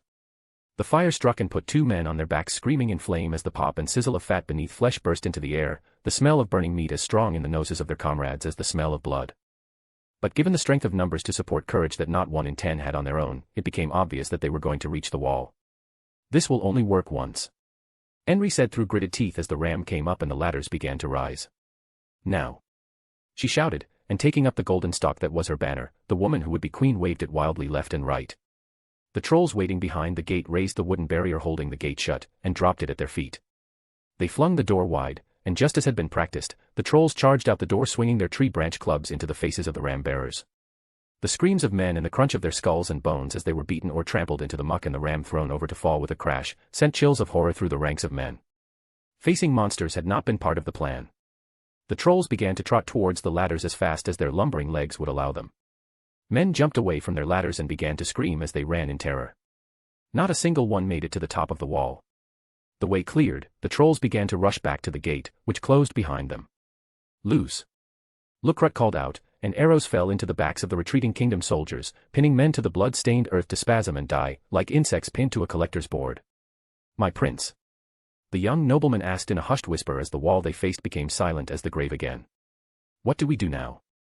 Prince Barbro's mind raced, but found no ready answer, and so he said nothing at all, much like the dead that lay strewn in front of him as the sun finally descended over the horizon, and the cloak of night slowly began to dominate the world, and end the day. Chapter 52, Chapter. Ogres, why are there ogres? Prince Barbro shouted to his staff. The half a dozen noble sons had no clear answer, they stared around at one another and at their prince as dumbfounded as he was angry. Outside, soldiers were eating their rations and setting up the tents nobody thought would be needed for a fight nobody thought they would really face. The few casters that came along had run out of mana already, the priest or two intended to tend to the spiritual needs of the army had run dry also. So, some bled to death. Some infections festered, and some wailed in pain while they were bandaged, and had to be given copious amounts of alcohol to ease the pain. With respect, my prince, what matters is that they are here. A mustached nobleman said, gesturing toward the exit of the tent that faced the walled village. Barbro ground his teeth, but the man wasn't wrong. He shot his gaze down toward the one who dared to speak. Better armor than most, it was an obvious clue that he came from a prosperous family. Prince Barbro's estimation of him went up another notch. You're right. The prince looked away from the sandy-haired noble, though the flap to their command tent was closed, he could practically feel the silent walls sneering at him. It's strange, isn't it, how silent they are? There was a general rumble of agreement, and the prince turned away from the flap and back down to the table they surrounded. At least we know the layout now, our best bet seems to be to surround them. Prince Barbro pointed to the wall they had unsuccessfully stormed. They can't concentrate their archers everywhere, and their ogres are useless on the walls. This is still just a village, once our soldiers are on the wall, we'll hit the ogres with spears, surround them, and bring them down one by one. Their walls will be our safety. A series of approving nods followed, at least they don't have more than one magic caster. Prince Barbro added, those are more trouble than I thought. He stroked his beard, have some of our soldiers make ladders all night, we'll delay the fight until tomorrow afternoon, and if they try the trick with the ogres again, we'll use cavalry with long spears. It was a sound enough, and simple enough plan that the command staff could think of little to improve it. Fucking trash. Barbro muttered when he stormed out of the tent, his feet squelching in the mud all the way back to his own space. The red and gold-clad prostitute was already cowering in the corner. Get over here, Locuse. He spat into the muck, and waited for her to obey. Enri sat around the table with the former Swords of Darkness, her husband, Breida, and Jugum. That went well, their would-be queen said with a tight smile. It did, but tomorrow will be harder. They know they have to try now. They'll surround us. They have numbers on their side. Peter shuddered. I hate being outnumbered. Who likes it? Lukrut asked with a full shoulder shrug. The fact is we hurt them, bad. There has to be 200 dead out there, and they've been staring at a village that casually exterminates offensive people and sends demon screams overhead. That'll rattle any ordinary heart. He said and put his feet up onto the table before leaning back in his chair. Ninya frowned, I guess, but I was just remembering something Lupu taught me. She said confusion stops every intention. We're not surrounded yet, we can get some lamias out our back gate in the dark, they can slither on the ground like snakes, and really fast. We don't need a lot, we just need to make one side break and run, then we can hold the other two. If the left runs, the front will see it and they'll break. Then we can outnumber the remaining side. All that's fine. Jugum remarked and reached for his mug, but how much longer do you think this will go on? Eventually they will get in, then what? Nobody wanted to think about that. Enri reached for the little horn that hung from around her neck. Her slender, rough peasant hands closed around the smooth surface. I can use this again, a dozen more swords couldn't hurt to have, but... Nfiria placed a hand on Enri's shoulder. We should save it, if we have to evacuate the children, some fresh swords might stand a better chance at getting them to the forest. Enri didn't answer, but Breida quickly filled the silence, look, we need to attack, right now we're just taking what they have to throw at us, I say we attack, hit them hard, if we put their supplies to the torch tonight, then they have no choice but to leave when they fail tomorrow. Right, remember that time we got trapped in those ruins? How much longer would we have lasted if we hadn't found a hidden passage? Peter gave a deep, grim laugh that didn't really suit the usually cheerful-faced young man. Not long. Not long at all. Lukrut replied, it's a good idea, we have the equipment for it, and it looks like rain tonight, so let's give it a few hours and we'll take some volunteers. The thunder that rolled overhead outside seemed to endorse the plan, and planning turned to idle chatter, until even that died away and the sound of pouring rain began in earnest. Prince Zanuck grunted when he got down off of his horse and went to his tent. He was walking bow-legged, and his entire body was sore, but still, he did what he could to keep some dignity about himself. He didn't reach around his rotund body to arch his back until after he was alone. However, as soon as he had his privacy, he let out a long, drawn-out groan and shook his head with the vigor of a wet dog. How does water get under a helmet? Prince Zanuck asked himself and ran his fingers through his hair. His soaked gloves did little good, and he slowly peeled himself out of his armor. Servants would normally have been expected, he knew his brother had them. But the very thought made the prince uncomfortable. He's always looked better than I have. He got father's body, I got father's brain. If only he had 1 ounce of loyalty in that muscle-bound body of his, we might have been able to reach some kind of an accord. Prince Zanuck cursed his brother and kicked his boots away. For villages, what a waste. The prince cursed, a part of him felt the swelling empathy and urge to vomit over the gruesome sights his brother left behind, but at the core of it all was his contempt for his stupid older brother's infantile destructive nature. Just like when we were boys and he broke my toy sword after his broke. He hasn't grown even a little in all that time. What he did to climb, I know my sister never forgave him. How petty, it's chilling to know how far she'll go for revenge though. My brother will never take the throne after this. But, maybe Climb should know what he's getting into. That at least was a comforting thought, and it eased his mind when the fat prince lay back on his cot and fell promptly into an exhausted sleep to the constant pitter-patter sound of rapidly falling rain. Breida and Lupus ran over the field as fast as they could. In the new armor they'd been given, it was a shockingly easy thing to do, so much lighter and stronger than what they wore before. At their backs were 6 goblins and 6 peasants, all of them were armed with bows, swords, and carried bottles of burnable alcohol as well as flint. The peasants knew the way best, and were able to guide them the long way to the forest by following the river. The rushing water provided ample cover as nobody would go too close to it in the driving rain, fearful of slipping in and drowning. However, under the watchful eyes of those born to the village, navigating the way safely and avoiding the risk of slipping into the raging waters was child's play. Breida felt her breathing become shallow as the moment drew closer. Step followed squelching step, the blades of grass were crushed underfoot, and the circuitous route, though it took ample time, provided them with relative safety. The cover of rain and darkness and their total lack of torchlight provided greater security, but their finest cover was the doubts of their enemies. Thinking the raid unthinkable had made the impossible raid possible. Confidence that at least in camp they were secure, the guards were few. Lupus crouched down, his sharp eyes piercing the veil of water falling constantly from the sky, his hand went smoothly to the arrow and drew it back on the wet slick string. He took slow, deep breaths, narrow eyes focused, acutely aware of the ones at his back, then there was nothing. Nothing but him, his arrow, and his targets. They were young men, shivering beneath thick green wool cloaks and resting lazily on spears, they stood close to share warmth that the rain would have sapped away. He waited still, then a great roll of thunder hit the world below from the sky above. In an instant, Lupus's fingers opened and the first arrow left the bow. Another came immediately after. The 2 arrows hit their targets in their throats before either realized the other had been hit as well. Wide, disbelieving eyes looked into the impenetrable raining dark for a killer they would never spot, and they splashed down into the grass before the noise of thunder faded. Lupus made a fist, and the 14 rushed into the gap. Breida took the lead as soon as they stepped over the bodies of the fallen. Lupus fell back, late as it was, few would be out and about, and those were barely aware of anything, making it easy to avoid danger. Once again, Lupus looked at the former iron-ranked adventurer with a mix of curiosity and respect, how she knows her way around a camp like this. I'll have to ask her someday. Breida pointed to an area where a little glow of flame could still be seen winking in the darkness. They ran the long way, stopping behind every tent, avoiding the few guards who mostly grumbled to one another or ignored everything in favor of keeping their heads down and their hoods pulled tight in the futile battle against the downpour. Then they were there. A series of tents erected in a row, a pair of guards in front of each entrance. For to a tent, they slit the backs of the tents and crept in on their own individually. Breida looked over her own, it was pitch dark, but that proved no obstacle, her hands did the seeing for her, no worse than any dungeon. Though Lupus is probably seeing just fine. I swear, that guy. Against her will a little sardonic smile formed. That guy is something else.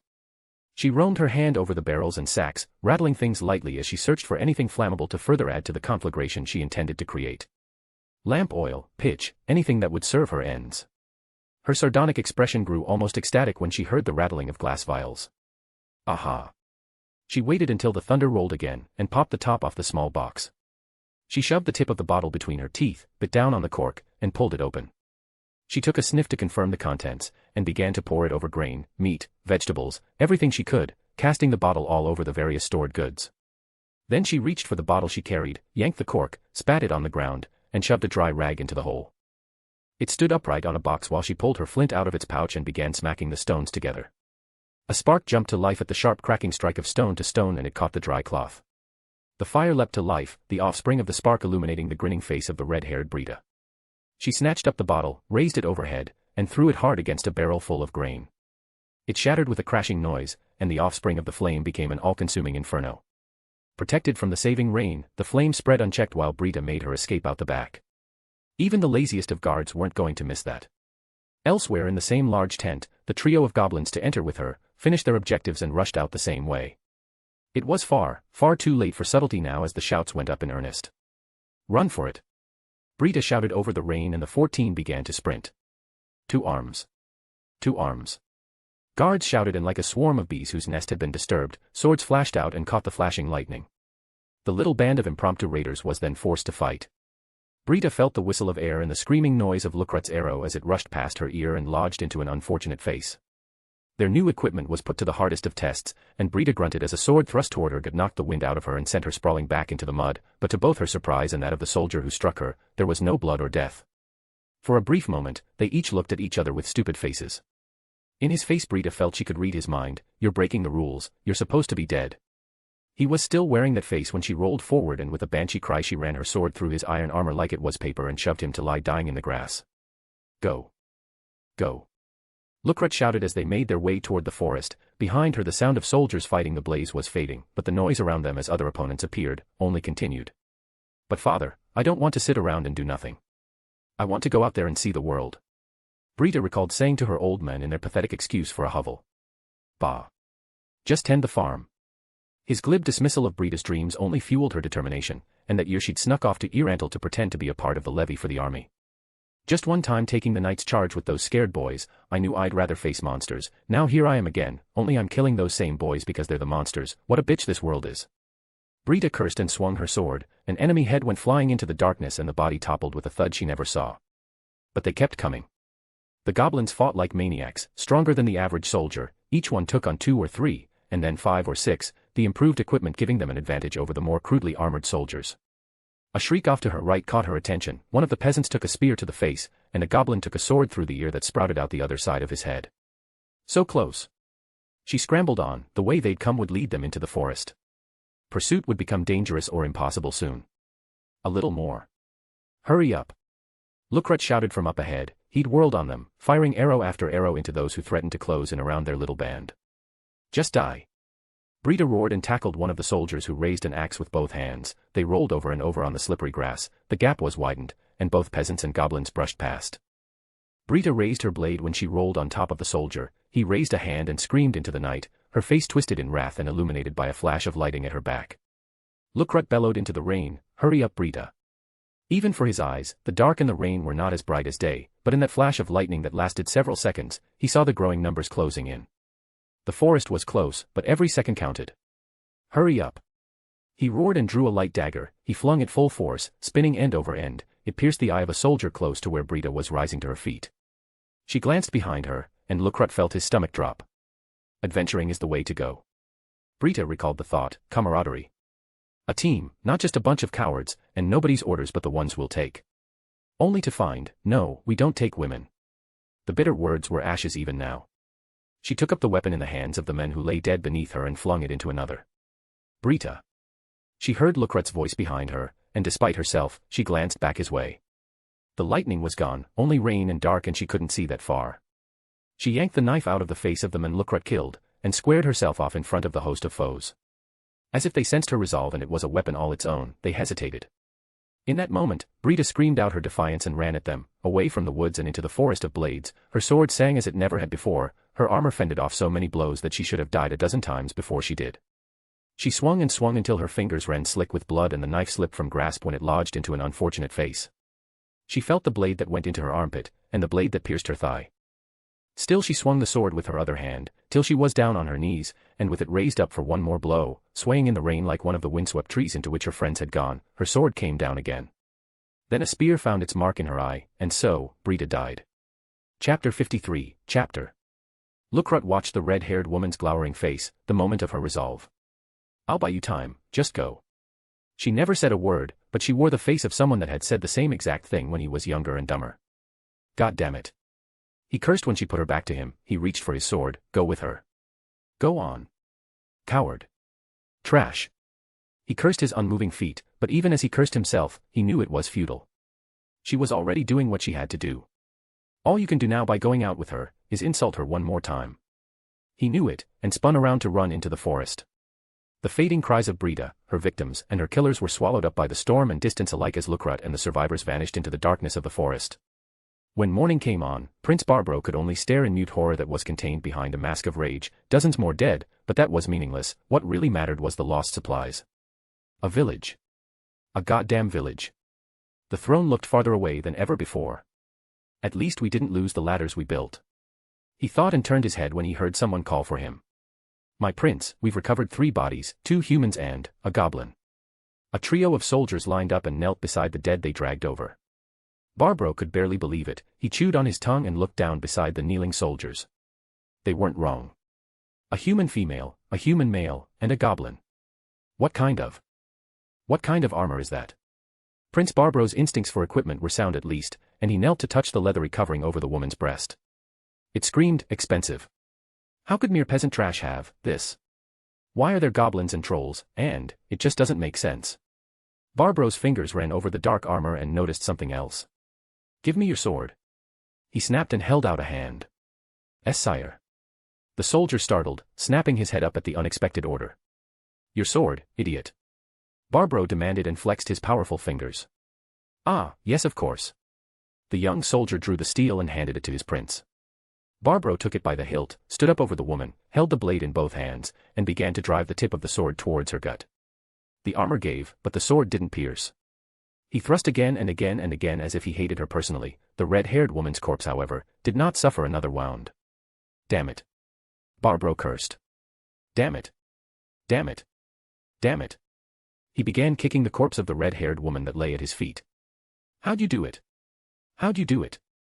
He shouted at the corpses as if they could speak. The sun was slowly drifting through the vanishing clouds and it caught the faces of the dead. They were peaceful, all of them. It made the prince hate them more. Strip the corpses and bind them to long stakes. Prince Barbro ordered, let them enjoy a little visual about their action last night. The walls fall today. Oh, and bring her armor to me. It's unthinkable that peasant garbage should have better armor than the Prince of Riesteis. He then returned to his tent. Enri was walking the wall with Infiltrating and Ninja first thing in the morning, which was why she was among the first to see it when the army began to advance again. The wings of the army arrayed against her village began to spread out, just like Peter and Ninja had suggested they would try to do. But what no one had said, was what lengths the unknown leader of the kingdom army would go to in order to terrify the people of Karn. Infiltrating and Ninja and she squinted at first. It was a cross of some sort, but what was on it wasn't clear at first. Not until the rehearsed enemy commander began to draw close. Not until they saw the red hair. Enri's eyes began to well up with tears, her hands drew up and covered her mouth, her fingers trembled with shock. Oh no. She whispered. Have they no mercy, even in death? Infiltrating uttered as he looked on. Peter's jaw clenched tight and he sucked in air through his teeth. There, bound to the cross by ropes at wrists and ankles, was the naked corpse of Breida. Surrender.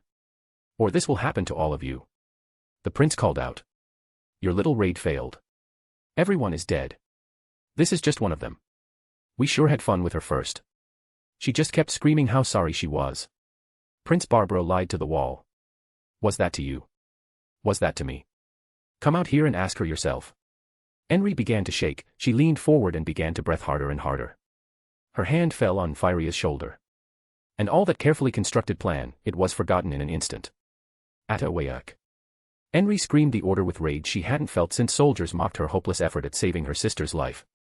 Behind the wall, the sally call was echoed with a roar of confidence. Riding high on yesterday's victory, driven by a sudden rush of hatred that took the place of terror, people rushed into place, the gate opened, and the trolls began their charge. Enri snatched up her banner as Peter, Ninja, and Infiltrating rushed after her. They grabbed the nearest horses and flung themselves into place. This is either a terrible idea, or a really good one. Ninja thought as she slung her leg up over the saddle. Master's leveling might not have changed me much, but it'll be good enough to burn a few of these bastards. Lupus's words hung in her mind, if you just let it happen, you deserve whatever you get. The woman might have been a monster, but she couldn't argue against it now. Not now. Prince Barbro watched them sally out. Remember, aim for faces. We can't count on getting through their armor. The stampede was above and beyond what he expected. The trolls would pose a problem, and by all reports the goblins were kind of tough, but, he stopped, the couple on the horse holding the unknown banner, the blonde, she was holding up a horn. He furrowed his brow. Are there more? He wondered just as somebody announced a threat. Sweeping in from the distance, a dozen or so rapidly slithering monsters.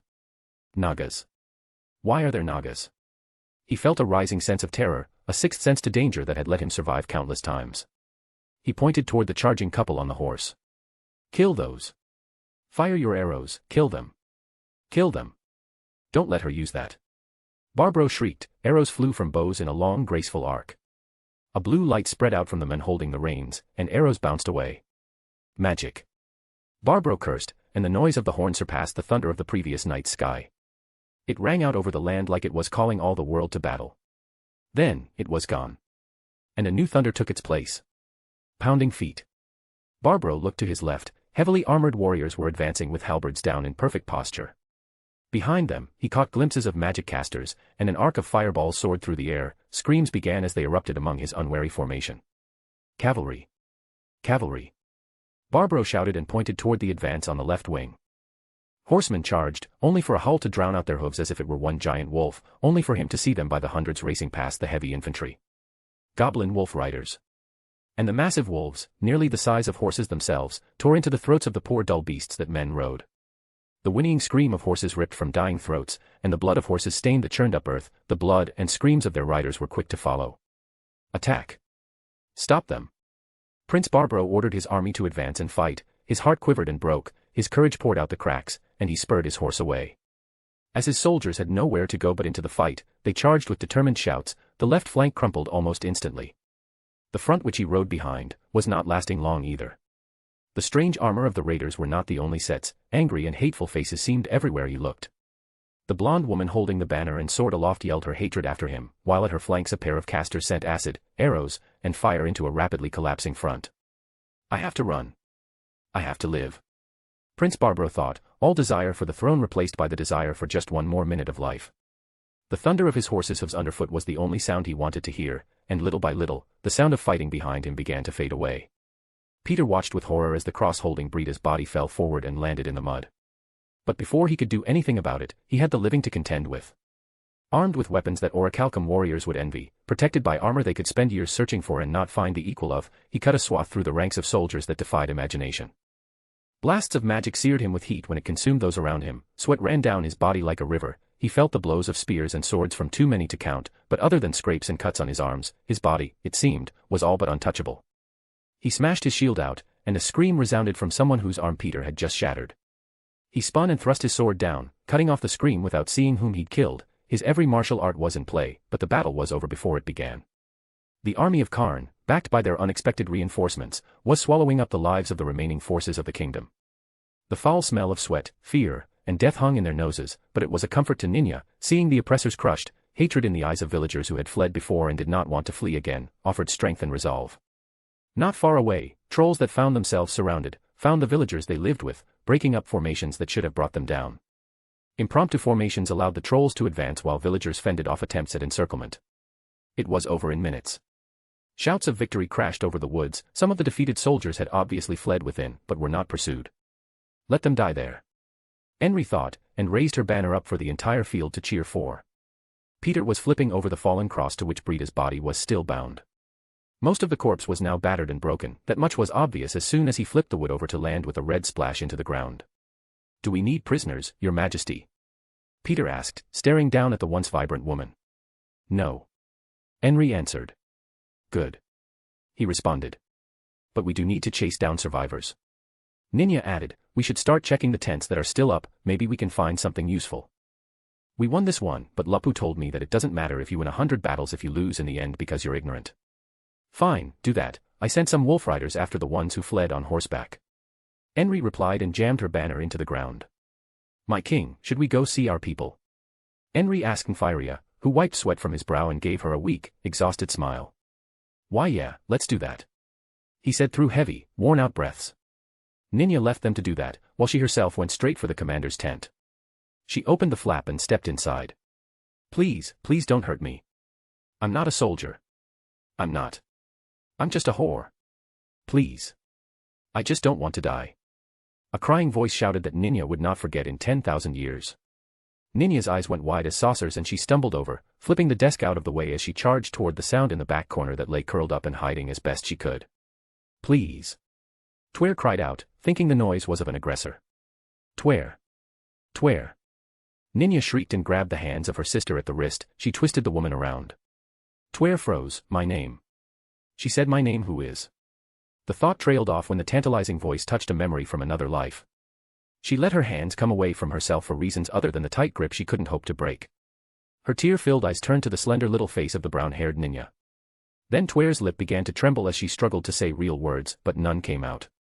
Ninya crouched down and drew her sister's body into her embrace. I've found you, sister. I've got you, you're safe now. I promise you. Twere lost all remaining reason, tightened her hold around her only remaining family, held her as if she were afraid Ninya would vanish, and fell to sobbing that was still going when Peter came into the tent an hour later. Chapter 54, Chapter. The tip of Climb's sword was over the throat of a poorly dressed thug. Please. I just work for them. They're the only work to be had. That's all. I'm not a bad guy. Climb did not lower his guard. This was the third person to tell a story like that, and the last two used the moment his sword went away from their necks, to go for his own. This time, he took a deep breath. Roll over.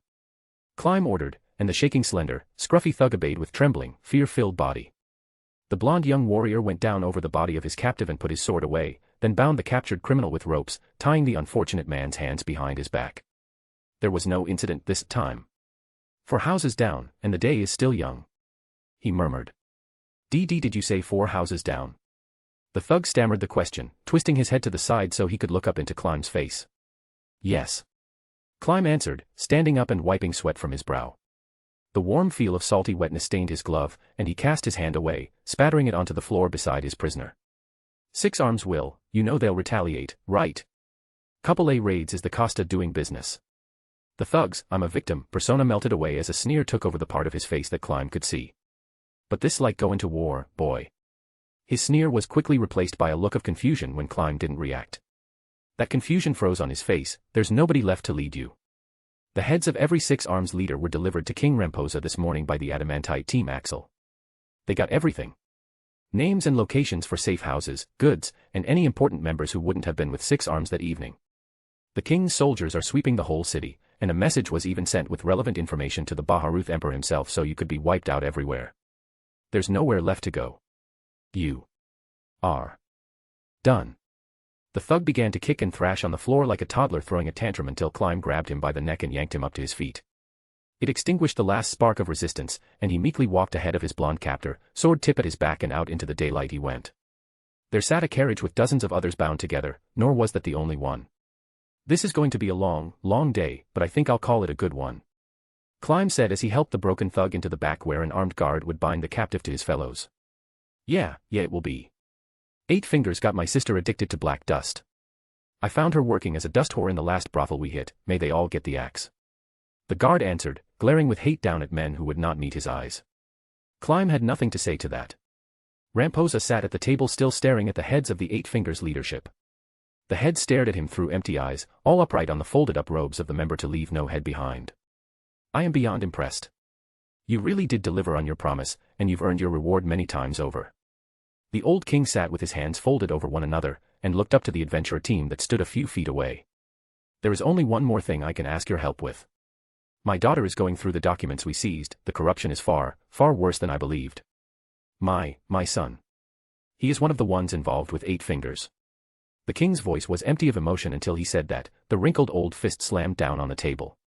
Didn't I give him everything? He was born to wealth, status, power.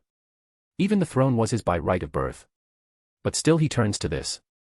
Destroying his own country for what? Pocket change.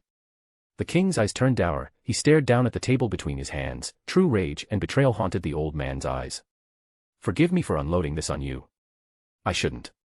But my eldest son is not fit to rule. I have known this since he was young. I tried to guide him properly, but no. It doesn't matter. King Ramposa gritted his teeth. Everyone responsible for involvement in 8 Fingers, whether it be gambling with them, or working for them, or trading with them, or protecting them, is going to be arrested and their entire noble house dissolved. Whether it be the patriarch or their children. After that, I will be elevating new nobles. I know you asked for the rulership of Karn, and if you insist on that reward, I accept it. But I ask that you consider elevation to one of the larger estates. I will provide one to each of you, if that is all right. Princess Renner was more than pleased. Locked in her room, a curious-looking faceless man with 3 holes in his face, a winged succubus, and the more familiar demiurge, were tearing through documents as fast as their eyes could move. For the princess, it set her skin afire with excitement. Working with non-idiots is such an utter joy. Her black soul sang, pages were set aside, key points marked, and quills flew over paper as fast as the ink would run.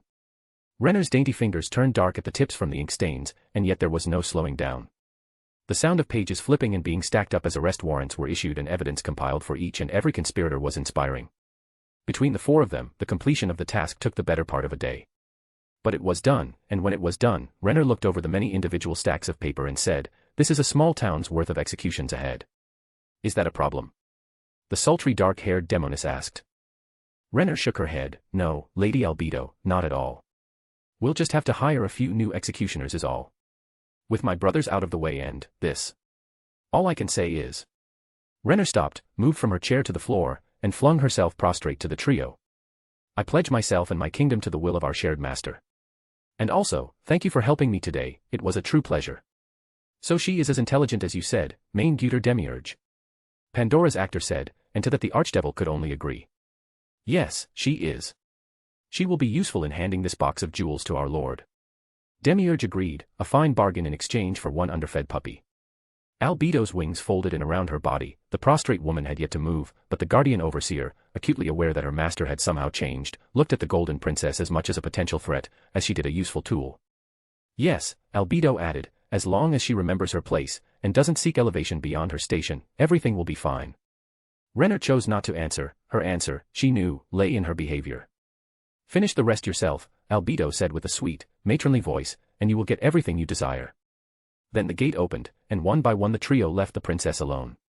When word of the job reached them as was intended, days passed like hours as Foresight spread rumors and stories of the wealth that lay ahead.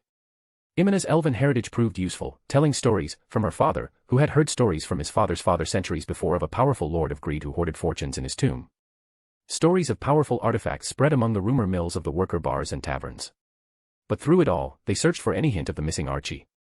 In the end, meeting in private on the day of departure, Gagarin could only rub his forehead and say, "We've done our best.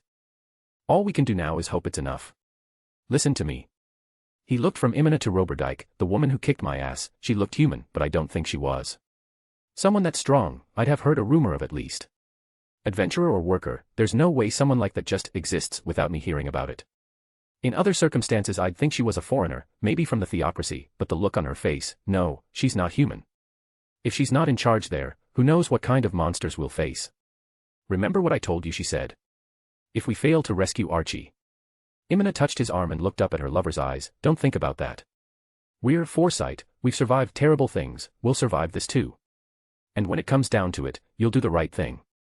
That was the end of the discussion. The fast-spreading rumors brought scores of teams together outside the tomb, making the gathering space on the outskirts look more like the beginnings of a village than a temporary camp. A few of the usual sorts came along for the trip, camp followers and traveling merchants eager for a chance to profit off the life-risking efforts of the workers who expected a lot of coins burning holes in their pockets. "We did a really good job with those rumors at least," he said, looking around the lively, previously empty landscape. It was the largest gathering of workers that any of them had ever seen. "Parpetra, good to see you," Gagarin said beneath the light of a full moon. The pair clasped hands. The wrinkled old man, though in his 70s, seemed as vigorous as Gagarin recalled. "Dragon Hunt is ready to plunge into the darkness again, is it?" the leader of Foresight asked of his counterpart. Despite having the strength of a man in younger years, Parpetra's voice betrayed his age. "Well, dragons are a greedy lot, and when we get word of treasure to be had, we have to fly to where it can be found. How could we miss this chance?" The old man teased. At his back the rest of his team of humans chuckled and tapped their weapons, voicing silent agreement. "I guess that's true." Gagarin agreed. The sound of crunching dirt underfoot caused him to turn around. He glanced down to see the short, stocky body of Gringam, leader of Heavy Masher. As broad as he was short, Gringam made up for his size with having considerable strength and wearing thick armor over powerful muscles. It was often rumored that he had dwarven blood in his ancestry. His fondness for beer, heavy weapons, and love of dark underground places hinted at it along with his height. Middle-aged and swarthy with a pug nose and dark beard, Gringham's voice was deep and gravelly. "Gagarin, Parpetra. That man is here too." Though rough, he kept his voice to a whisper. Gagarin, try to keep Imina from him, he's been at it again with his elf slaves for a while now. Gagarin cocked his ear, and then he caught it, a very tiny hint of crying. He grimaced. Arya Uzrith of Tenmu, that scum. It's a different set from last time too, I guess, the others were lost. Gringam added.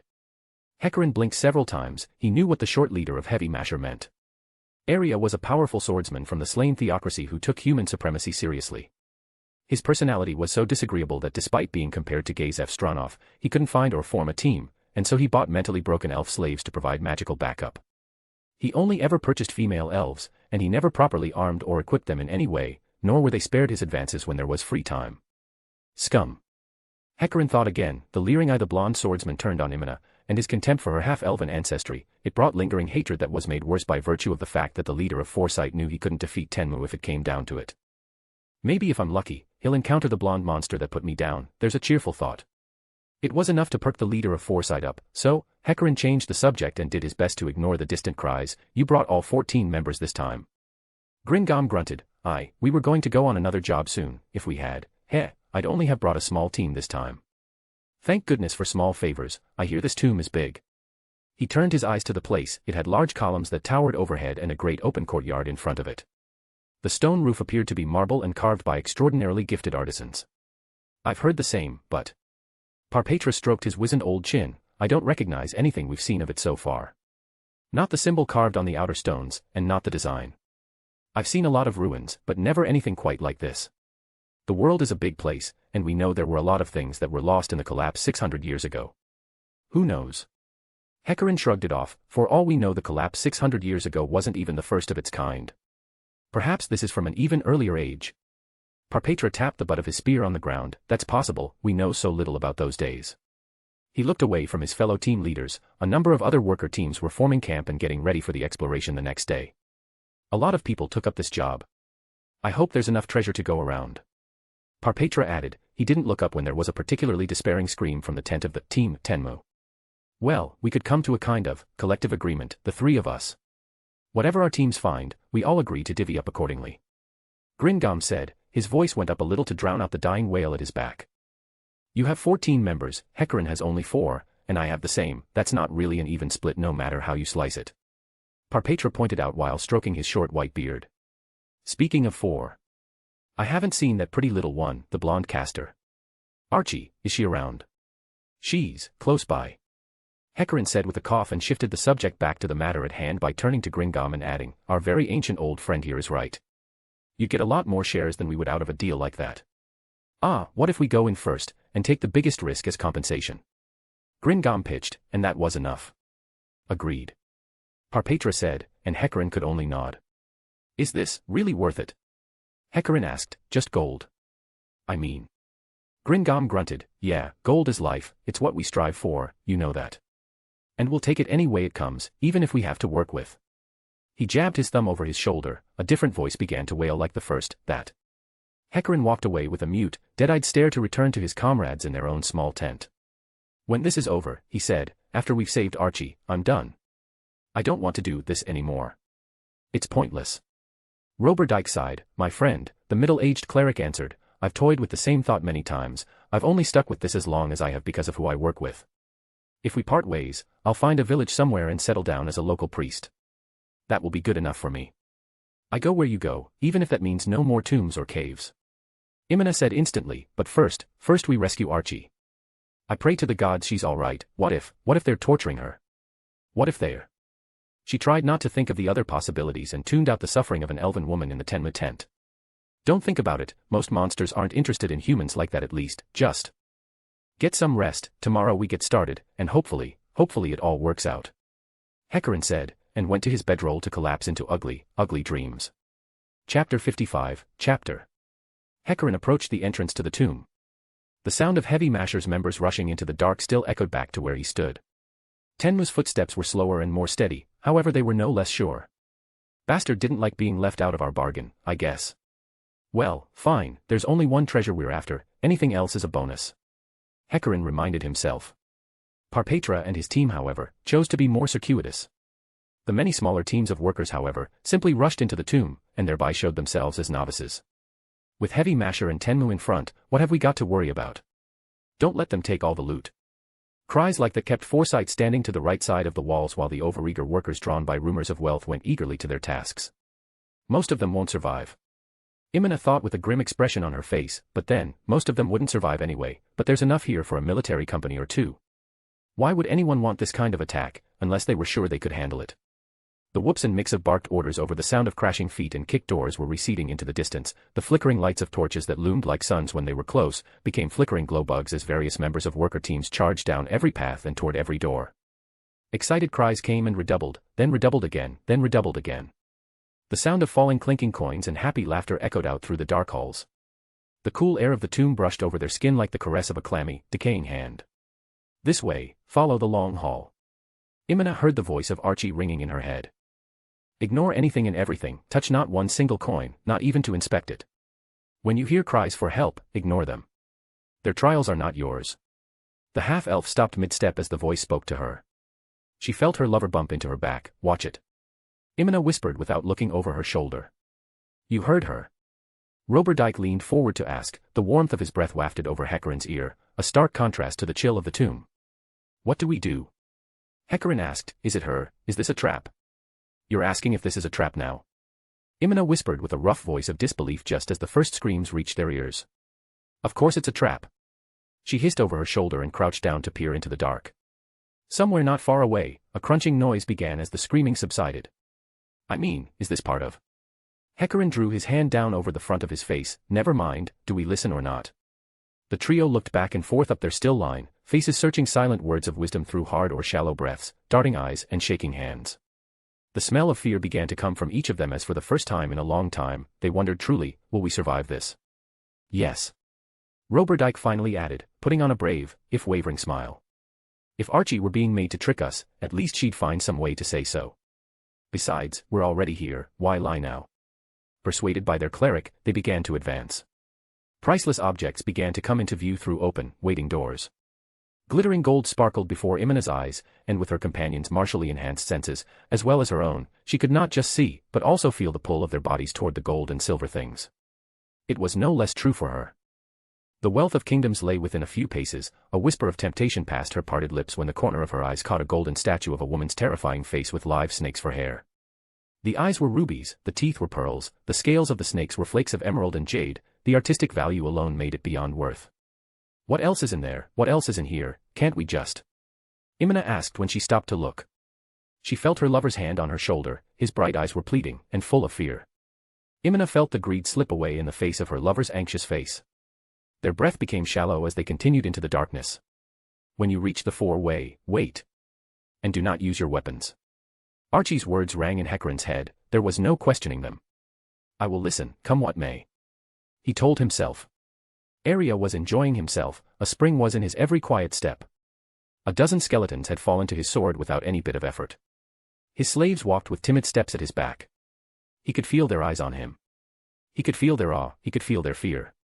It was moments like this that he savored, even more than when trembling thighs opened at his command.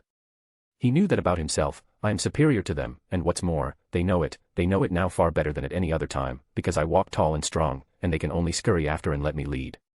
How can anyone doubt the superiority of humans when we are at our peak? It was a question he both savored, and hated at once, because the very fact that he had to ask it, meant that others doubted the answer. Imina, next elf I buy, she'll look like you. He told himself and made a mental note to make sure he got a chance to work with Foresight again when that time came. The treasures he passed by were eye-catching at the least, golden coins, expensive decorative armor, coffins overflowing with coins, and banners that were literally spun with gold. And yet for Area Uzrith of Tenmu, there was only one thing driving him. I have to get to the center, let the other trash fools dig through the stuff that's easy to reach. The best loot is always deeper in.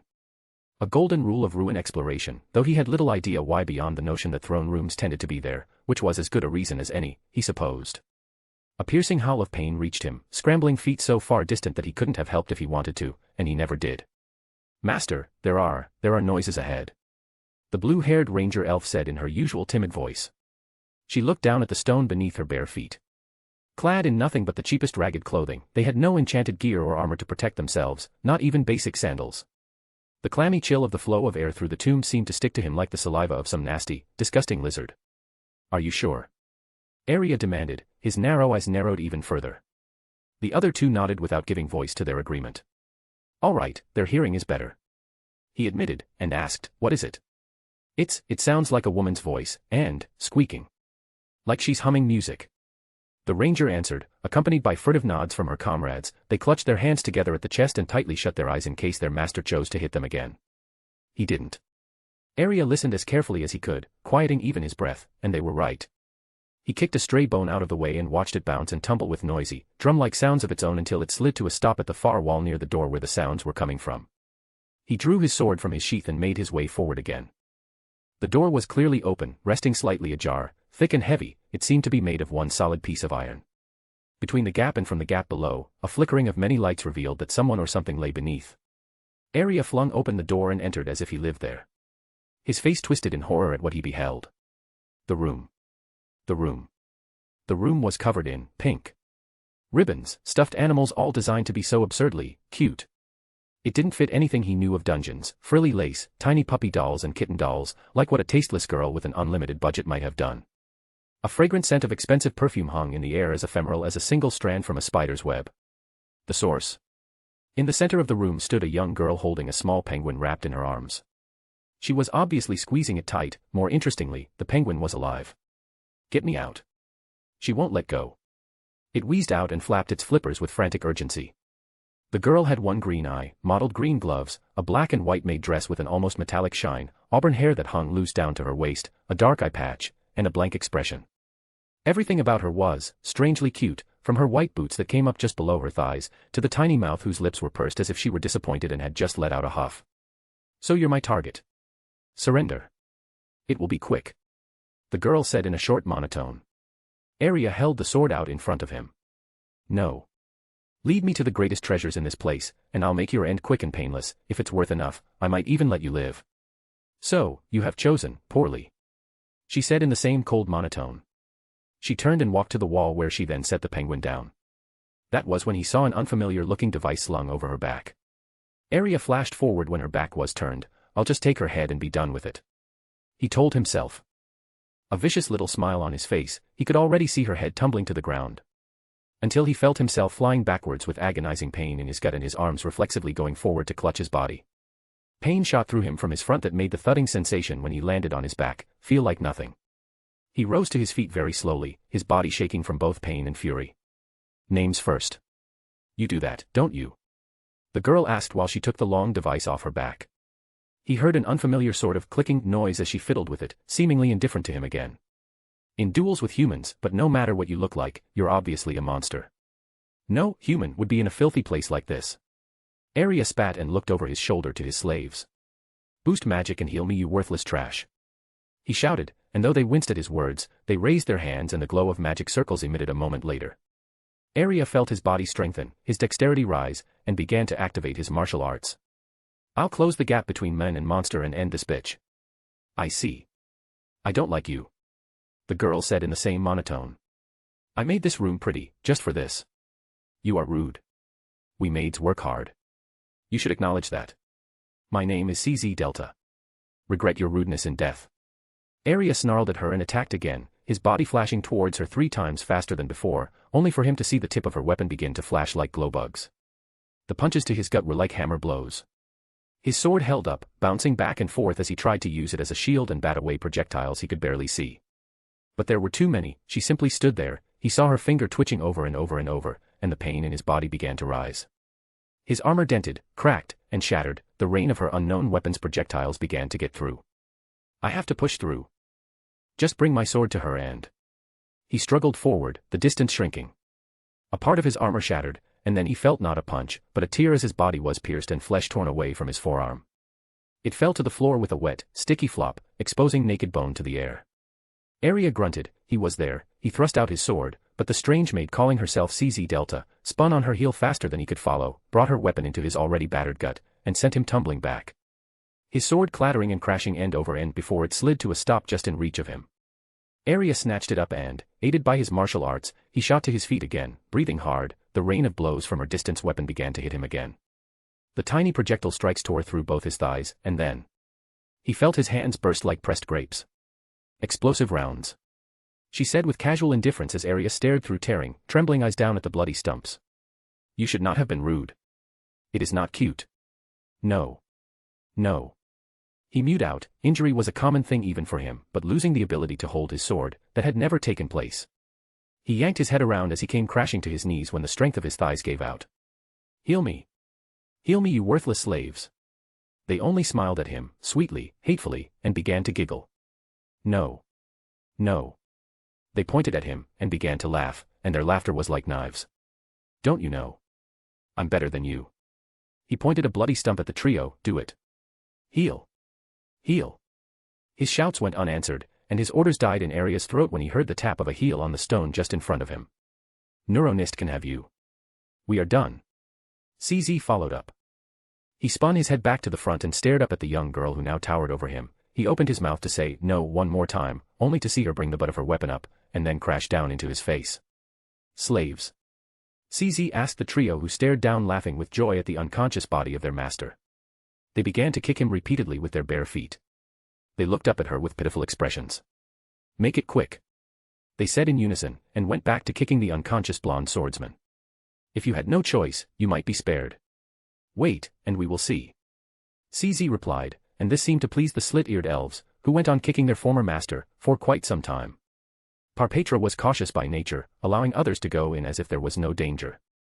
Even against skeletons, most of them won't survive. The ones who do, will become like me if they live long enough. The wily old man gave a chuckle to the scene around him. He checked for traps and had his magic caster look for illusions. At each tombstone he approached, he thrust down with his earth-penetrating spear. It pierced the grave, and with its holy tip, he sought to purify whatever twisted unlife lay within. The soft earth gave easily beneath his powerful thrust, and then he yanked it up a moment later. Be careful. He reminded his team, a place like this, it always has unexpected surprises. That's right. It does. A woman said as she emerged out of an open doorway that led into the darkness. Slender and with dark hair done in a bun high up on her head, she wore glasses and a very clean, even perfect-looking maid outfit. She had a slender face and wore expensive-looking glasses, but most eye-catching of all were the enormous green gauntlets she wore at the wrists. My name is Yuri Alpha, and you are our test subjects.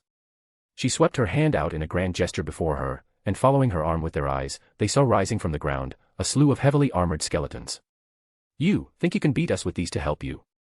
Parpetra's old voice was full of confidence, and he puffed out his slender chest, his team closing into formation with practiced skill. I won't be fighting unless I must. You will face the Nazarick old guarders by themselves. I'm just here to gather data. Yuri replied in a steady, even tone that was betrayed by the beginnings of a taunting smile she struggled to hold into place. From the darkness, at the maid's back, another maid appeared, clad in flowing robes and with purple hair. Her face, curious to Parpetra's eyes, didn't move when she spoke. You're so childish, sister. Quit taunting them and get on with it. The smaller purple-haired maid said, and covered her mouth with her sleeve before letting out a giggle of her own. It isn't as if they have a chance. Yuri turned a little pouting look down to her companion. Don't ruin all my fun, Entoma. She rolled her eyes and gave an exasperated sigh. Is she insane? No, that would stand to reason from their perspective. Those aren't humans, that's for sure. Humans wouldn't live here. Whatever they do, must be normal for them. Parpetra thought before the maid simply shouted. Begin. Yuri commanded. And the undead with gleaming armor, crackling magic hammers and swords began their inexorable advance. Gringam felt the burning in his muscles, the raging pain ran through his body to the music of his clinking armor. He looked over his shoulder. One of his teammates had fallen and was surrounded. Help me. No. No. Not like this. The slender thief brandished a dagger and held it up, shaking it before his body, but nobody stopped. A gout of flame illuminated the hall behind him and engulfed Gringham's teammate. The scream of pain caught up to his retreating companions even if he had not. That's the fourth one. The fourth one. But they don't know how many of us there are. If I just keep going. Ahead of him he saw another flickering light, and heard more screaming. The light was carried out from around a corner, it was also bouncing like mad. Another team, they're in combat, and they're losing. He realized, and the heavy masher leader realized almost instantly, if we go that way, we'll just get caught between both sides. His heart raced as if it wanted to compete with his thoughts, his eyes darted around him for something, anything that offered a ray of hope. What's with this tomb? He wondered, frustration and despair warring for control of his mind.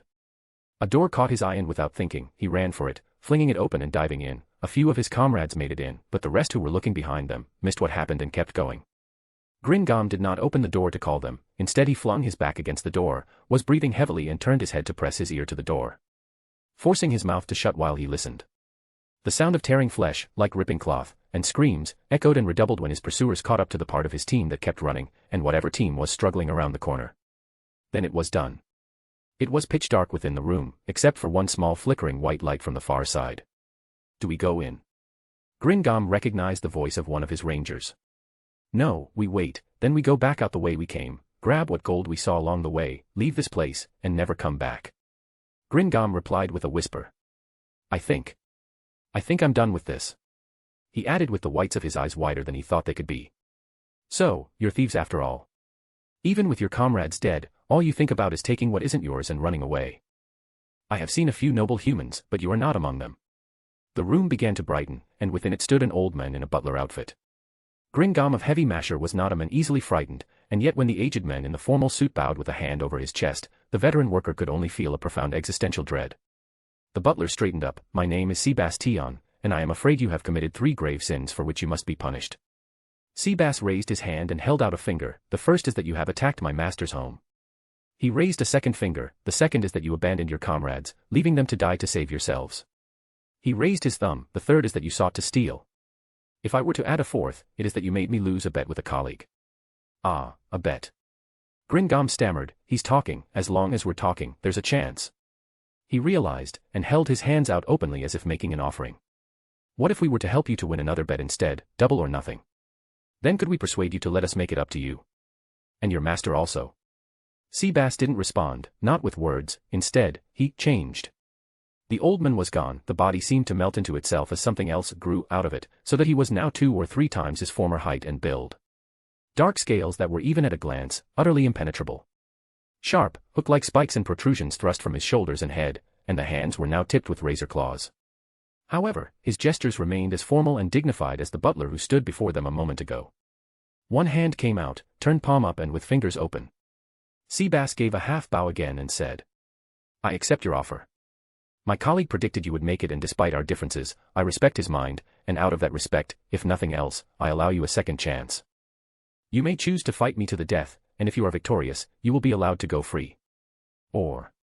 Gringam and his companions traded uncertain glances. Fighting that thing is asking to just die. He swallowed the lump in his throat and looked up at the black implacable face. Or, you can kill one another, do that, and the last one standing will live. Sebas quipped, it's that simple, I promise you.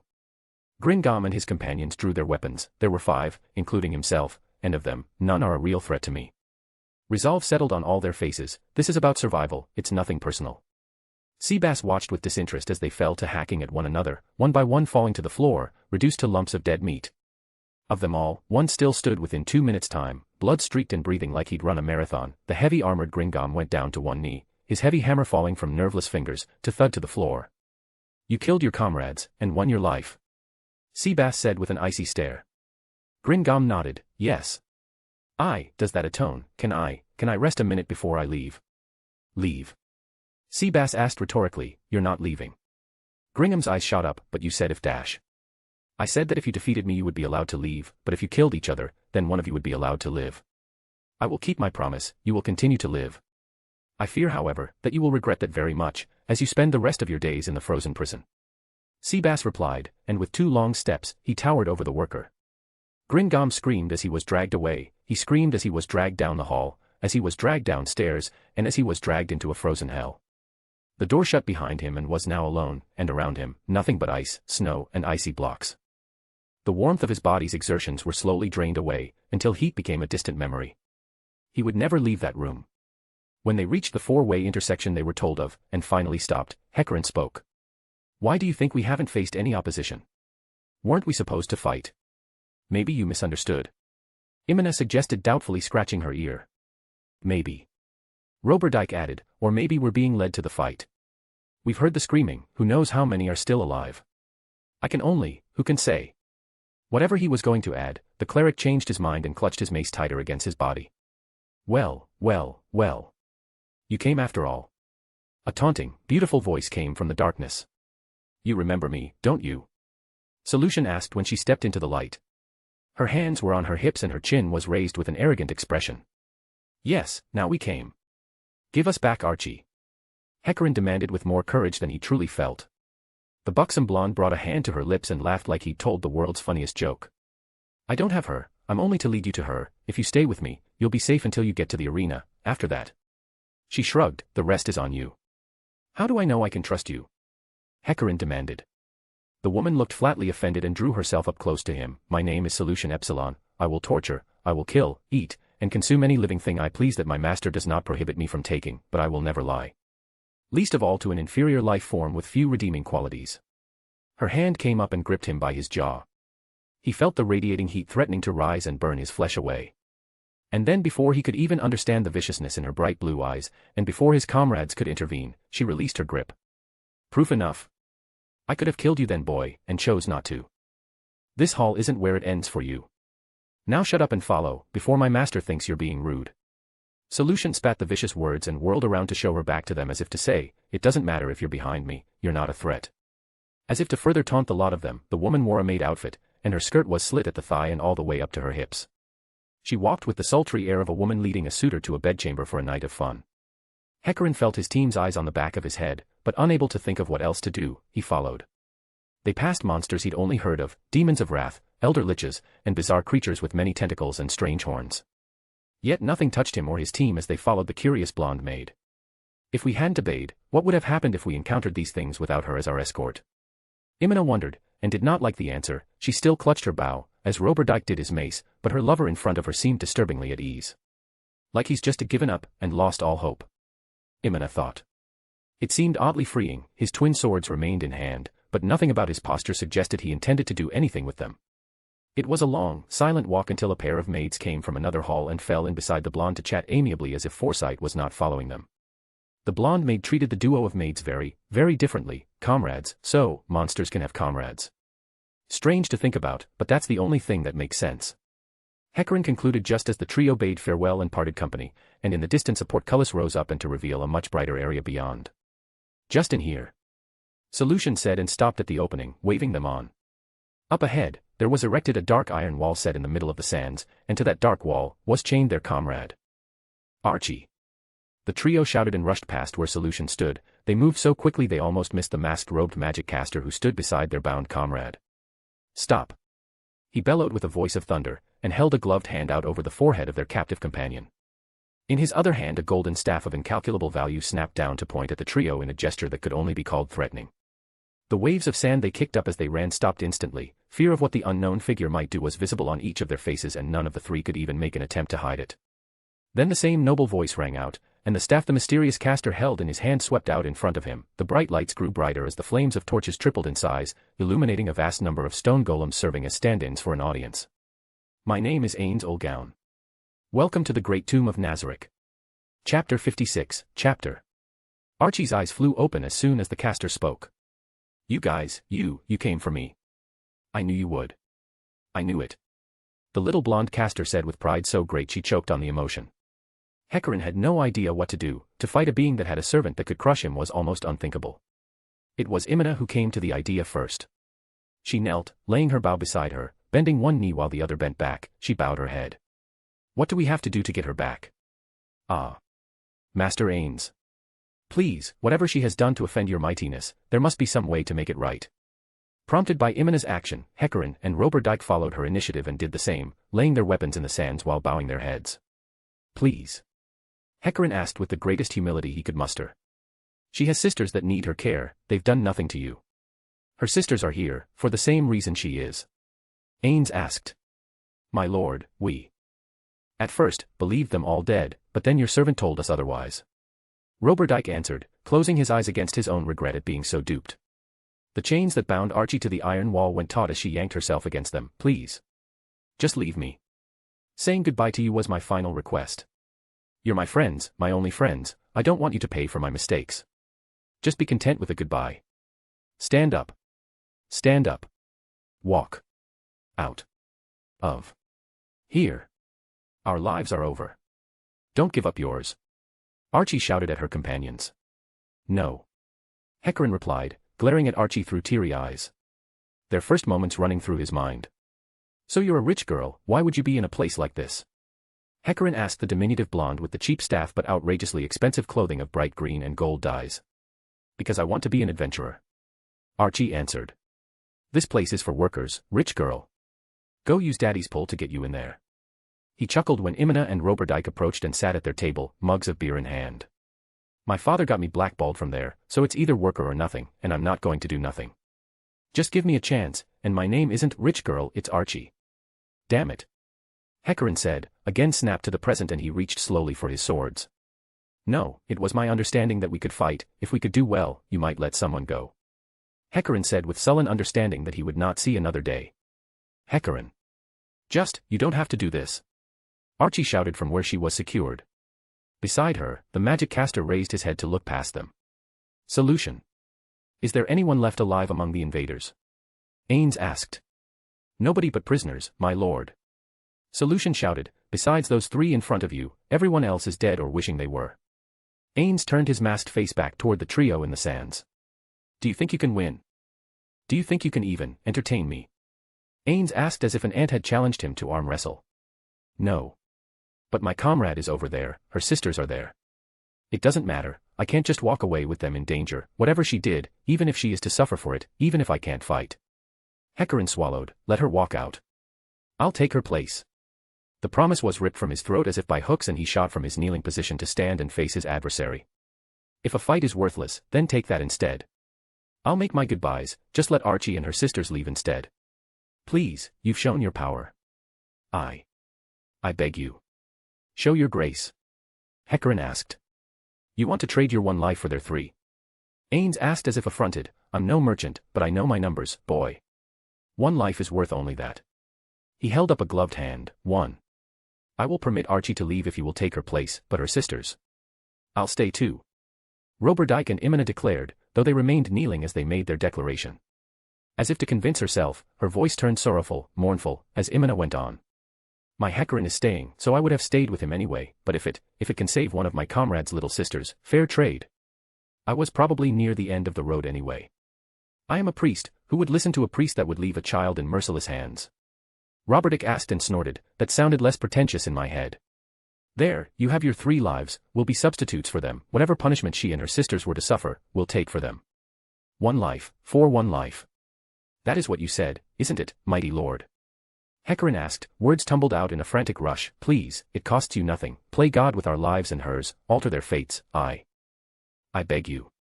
Are you sure? Ainz asked, you have no idea what she's done, what tortures and horrible vials my servants may subject them to, and who knows how long they might go on. A day. A month. A year. Perhaps more than 1 lifetime. No. I still make the offer. Hecarin said, closing his eyes and bowing his head. His twin swords fell into the sands from nerveless fingers. Hecarin. Archie shouted, Imina, Roberdijk, you dummies. And slumped her head to sob. Their eyes were closed, those of Foresight's free members, waiting for the inevitable. Which was why they heard the noise first. A slow, but steady clapping sound. Hecarin's eyes fluttered open. The magic caster was the source. Confusion ensued, and a radiant young red-headed woman with long braids emerged from behind the iron wall and began to unfasten Archie's clinking chains. Greater love has no man than this, that he lay down his life for his friends. So it says in the Gospel of Mark. The caster said, the slow clap an unfamiliar quote suggesting the impossible to the trio of workers who had just given up their lives. What? I don't understand. Hecarin said. He looked behind him to where Roberdijk and Imina remained kneeling, equally open-mouthed, confusion on their faces. Archie stepped down into the stand and charged at them as fast as she could, diving into Hecarin's arms and giving him a supremely tight embrace around the neck. You did it. I told my master you would. Archie shouted, her feet dangled just above the ground as she held onto the still dazed and confused Hecarin before planting a kiss on his cheek and dropping down to the sands again. Hecarin blushed and his mouth dropped open even further. Archie. Will someone please tell us what's going on? Imina shouted when she saw Archie kiss Hecarin's cheek. It was a test. Archie said and stepped back from Hecarin so she could see her team. She went on to explain her father and mother's debts, the danger that was coming, the arrival of Sebas, the sale of her sisters into slavery that instead had them delivered into Sebas' hands, and her own vow of loyalty to the one who had rescued them all. But, the fire. Hecarin stammered. Archie looked behind her to her master. I didn't set a fire, master. Nor did I. Ainz answered. Archie bowed her head in a silent moment, then, it was probably my mother. She had her faults, but she loved my sisters and the thought of them being sold as slaves would be too much for her. She probably burned down the house with herself inside to punish my her husband. Damn. Gagarin whispered. Archie then explained her training, the experiments that greatly increased her body and magical ability, and finally, Ain's desire for loyal servants that were driven by more than personal gain. Lupus Regina chuckled, Master has a thing about talent, without loyalty, the talent might as well not exist. When Archie finished explaining, she then asked, any questions? So, your sisters? Roberdike asked. Just fine, they're probably on the 6th floor playing in the lake. We got a little cabin up there. Archie said and couldn't help but laugh when their jaws dropped when she casually mentioned the lake. And, what about us, we're not going to die or anything, really. Imina pressed. No. Master wants to offer you work, permanent work, give him your oath, your absolute loyalty, and everything you feared will become a distant memory, while everything you ever hoped for will be in reach. Archie said with an almost motherly warmth. She went a little over the top there, Ainz thought, but as a sales pitch went, it was persuasive. Over the top seems normal here anyway. He shrugged off the oddity of the world's tastes and trusted the outcome to Archie's expertise in her companions. So. Why not just hire us, why the theatrics, why the Archie the prisoner routine? Gagarin asked, his entire body felt completely drained of the will to even move, and he slowly sank to his knees again. To see if you were worth it. The rest of your counterparts wanted nothing but to steal, several even abandoned their own team members to die. If you had touched even one single coin, you would have joined them. Ainz answered, this precious tomb's wealth is more than just wealth, it is the many memories I built with my precious friends. It's one thing to use that wealth to bring greater glory to it. It is another to let thieves dirty my home with their footsteps and rob it blind. Ainz took up his floating staff again and approached the kneeling leader, standing beside Archie. He removed his glove and held out his hand. Kiss my ring and swear an oath of lifelong fealty to me, and you will regret nothing. Ainz promised. Archie, you know you're still going to get it for pulling this on us, right? Gagarin asked, and Archie had the good graces to bow her head. Yeah, well. Pandora's actor gave me the acting lessons to help me pull it off, and I really am sorry for worrying you all, but nothing less than proof like this would do, otherwise I never would have seen you again. Archie explained. Fine, but you still owe us drinks. Gagarin quipped, and Archie's face brightened. So, you're going to accept my master's offer? Archie's voice went up a few notches in pitch and she clutched her staff like it was the only thing keeping her afloat after a shipwreck. Yes, we came all this way, if your master values loyalty so much, values you so much, we've traded worse odds. And if Arya died here, that is just further proof that this is the right choice. Gagarin replied. You with me? He asked over his shoulder. Anywhere. The pair replied. Gagarin took Ain's hand at the fingers and raised his face up to meet the mask the caster wore and said, Foresight, mighty lord, has always found its strength in mutual trust. More times than I can count, my comrades are why I lived, and each of us can say the same of the others. The words you recited a little while ago perfectly say what we've always held in our hearts, even if we didn't have a way to say them. Archie would never have gone this far, if it wasn't worthwhile many times over. So. I'm not really the best speaker, but I promise I mean every word. I pledge myself, Foresight, pledges itself, to your mighty name. We will carry out your will until our bodies break and we can no longer move. Having spoken an oath, he kissed the ring of the Lord of the Tomb. The oath is made. Now we begin to prove you mean it. Ainz said and looked down at Archie, who immediately fell to one knee. Take your companions and have a drink. Then meet me at the room for their elevation. At once, master. Archie said as her liege put his glove back on. Lupus Regina, see about the prisoners' fates and report back to me before we return to Reims. Ainz said, only for Lupus Regina to ask. Reims, master. Not Karn. Ainz hesitated for a moment, stopping in mid-step. Hair stood on end as he wondered if he made a mistake, but he adapted quickly to respond by saying, we'll revisit the matter of Karn when things have progressed further. I need to inform my ally that the kingdom of Nazarick has just been given its justification for war. Chapter 57, Chapter. I think 5 chapters a day is fine. I don't want you to waste too much time reading. Remember that real life is cruel, but we must get back to it one way or another. A kiss to all, love.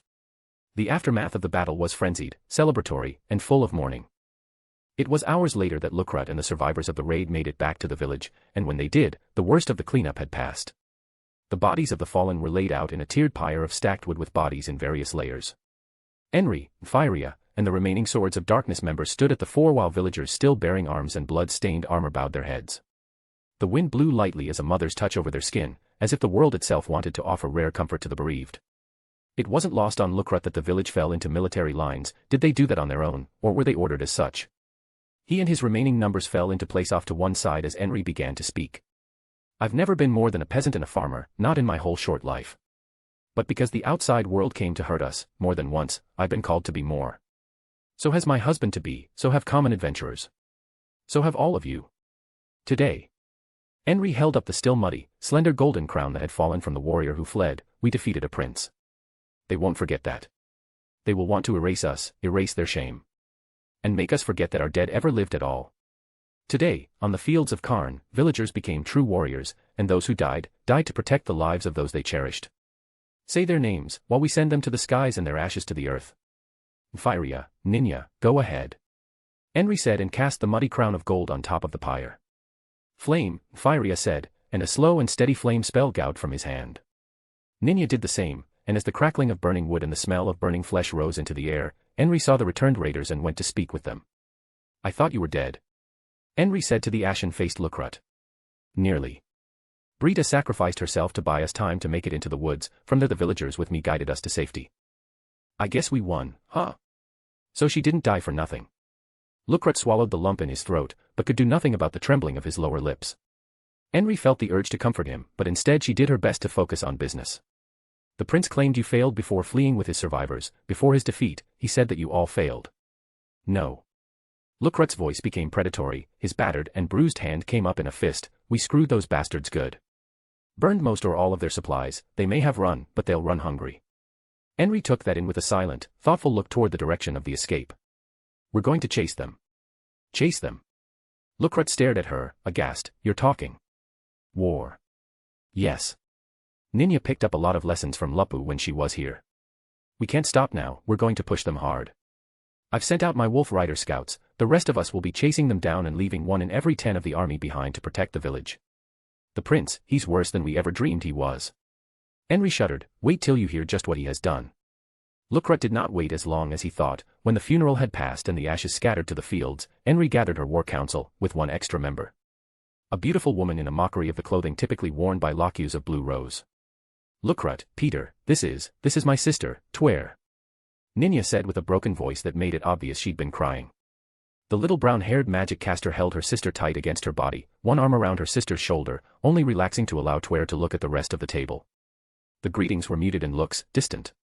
Twer looked away from them a moment later. Twer, Ninja said, I know it's hard, but tell them what happened, as best you can. If it will help. Twer replied, and related to the table how the prince bought her contract from an 8 Fingers agent and turned her into his personal concubine, how he changed her name to Locus and made her dress as the famed adventurer so he could pretend to abuse the real woman. When she was done, Lukrut and Peter got to their feet. What are you two doing? Firia demanded when Twer fell to sobbing into her sister's shoulder once again. The guild needs to hear this. We need to take her to Irantal. Peter said immediately. Yes, that. Lukrut snarled, when they hear about this, the scandal will be horrendous. Blue Rose are national heroes, for the prince to do this. No, this will help the cause tremendously. I wouldn't be surprised if there were a general strike by the guild. A strike? Enri asked. Yes, Peter answered in Lukrut's stead, refusing to take jobs for anyone who supports the royal family. As monsters are always a problem, and the guild is the only one who can handle them. That's as good as destroying some places. Then go, take whatever supplies you need, but make for Irantal as quickly as possible. Enri said with breathless urgency. But I want to stay with my sister. I don't, please don't make me go. Twer said with a shiver. Ninja nodded, I won't let her go with anyone but me. But I need you to help with the army. Enri said with a little frown. Then, my queen. My sister goes with the army. We're going that way anyway. Ninja said with iron finality.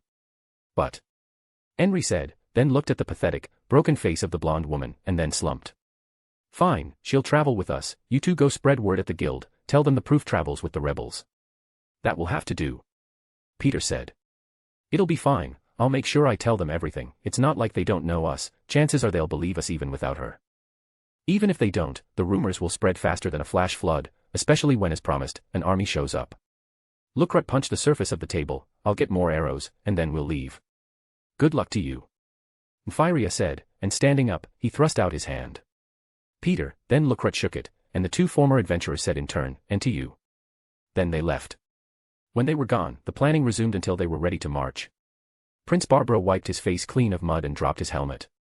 He kicked it across the ground, it bounced end over end until it came to a clanking halt against the armor of a soldier who had collapsed in place where they stopped. The golden crown he wore was gone, lost in the retreat, most of his banners trampled in the mud, most of his soldiers, utterly lost. As for food, there was nothing but what a few quick-thinking soldiers managed to snatch.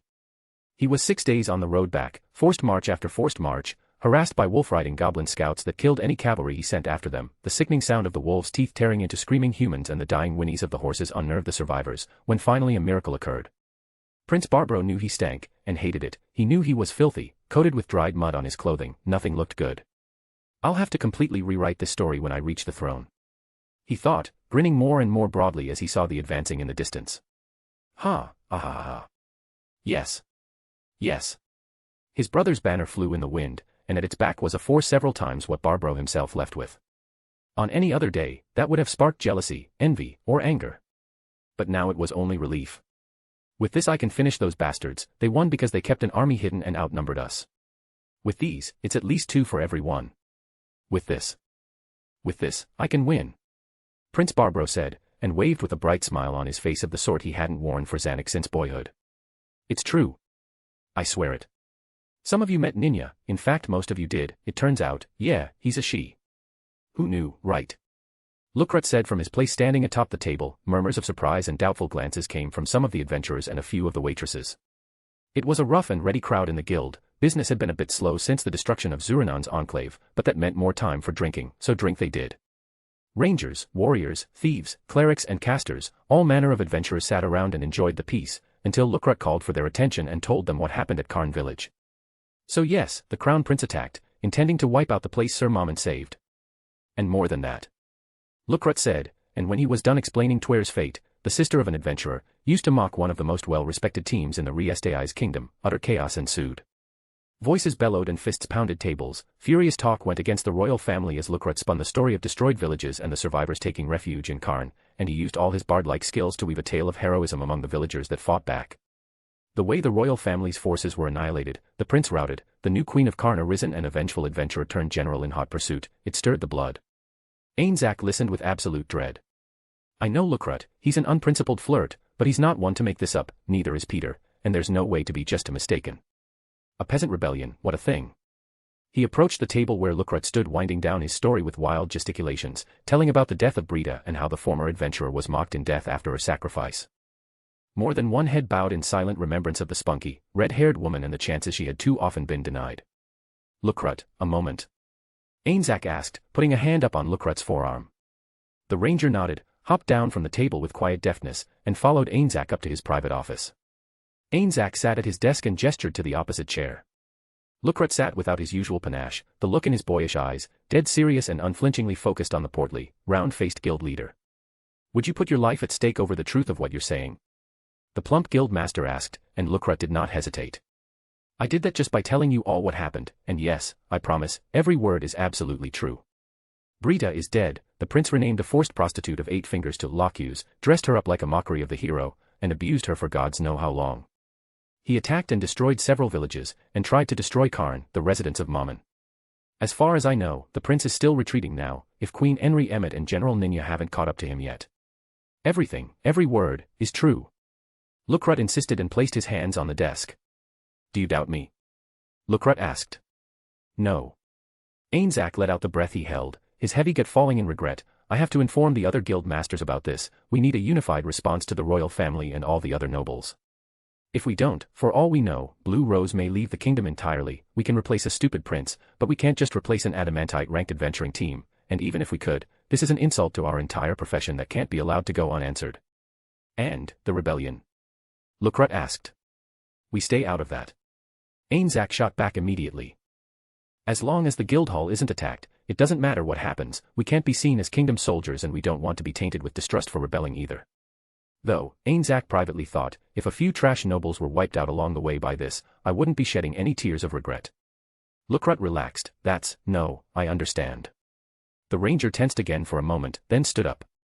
As long as you're not telling me not to tell others, it's fine. No. I'm not. If anything, spread the fucking word. Ainz said and pounded a once mighty fist down on his table hard enough that from the point of impact, a spider crack radiated outward by several inches. Will do. Lucrut promised, and made his exit back to the babble of the still dismayed commons. Chapter 58, Chapter. When Zanuck saw his brother, filthy, exhausted, and waving at him like they were old friends who hadn't seen each other in years, he knew things weren't going well. My brother hasn't been happy to see me since we were boys. Things must have gone very poorly, but he had a punitive force, none of the nobles would have done this. Even if a village were burned, they'd just take some of the poor from the cities. The closer he got, the more ragged Zanuck's brother and the soldiers with him appeared to be. He looked over his shoulder to the soldier at his back. We'll camp here. Sire. The soldier bowed his head and covered his heart with his hand and wheeled his horse around to bark orders. Camp was being quickly established, and while it was happening, Barbro came on with his remaining soldiers. Prince Barbro felt ready to fall from his horse when the steady, weary clip-clop of hooves brought him up close. He clasped his filthy hand to that of his presently clean younger brother. Good to see you, brother. Barbro said through huffing and puffing of worn-out breaths. Brother. Prince Zanuck asked with dismay, what happened to you? You have a tent. Prince Barbro asked, and Zanuck waved his sibling and rival over to a white tent with several guards standing by at the front. Good, Prince Barbro responded when he saw where Prince Zanuck pointed. I want to discuss this in private. They rode in silence toward the conical-shaped tent and dismounted at the entrance. The guards pounded their spears several times in acknowledgement as the royals pushed aside the flap. A bottle of wine sat on a small field table with 2 chairs opposite it. The field table was a simple, innovative modular design. The legs were cut so that a small peg, usually capped with metal, sat at the center, while the table had depressions cut to fit the tip and a hole at the center of each corner depression size to fit the peg and cap. In this way the tables were easily dismantled and reassembled. The chairs were a similar modular, space-saving design that folded into 3 pieces in the back and 2 between the seat and the legs. The smooth wood would then be given a cushion suitable to the status of the user, and it was at this that the princes sat. Alone together, Prince Zanuck did his older brother the courtesy of pouring wine for the both of them, though he did himself first as compensation. Prince Barbro didn't complain. He accepted the wine in the silver goblet and drank it with a long, deep draught before smacking his lips and slamming the cup down. As dignity went, it had none, but alone together, the brothers were relaxed enough not to care. Good wine, it's the first good thing to happen since Locke's. He murmured the last word, and Prince Zanuck raised an eyebrow. What was that? I didn't catch the last part, brother. Prince Zanuck asked. Prince Barbro waved it off with a deep, bitter laugh, utterly inconsequential, just thinking of a toy I lost. Prince Zanuck's brow furrowed, yes. I see, but, what happened out there? How many do you have left? What destroyed so many men? Prince Barbro cursed and snatched up the bottle from the table, pouring his own cup. Goblins, and peasant trash, among a few others. There were a lot though, and between them and the rest, it was around 6,000. I was outnumbered, badly. Karn is in open rebellion.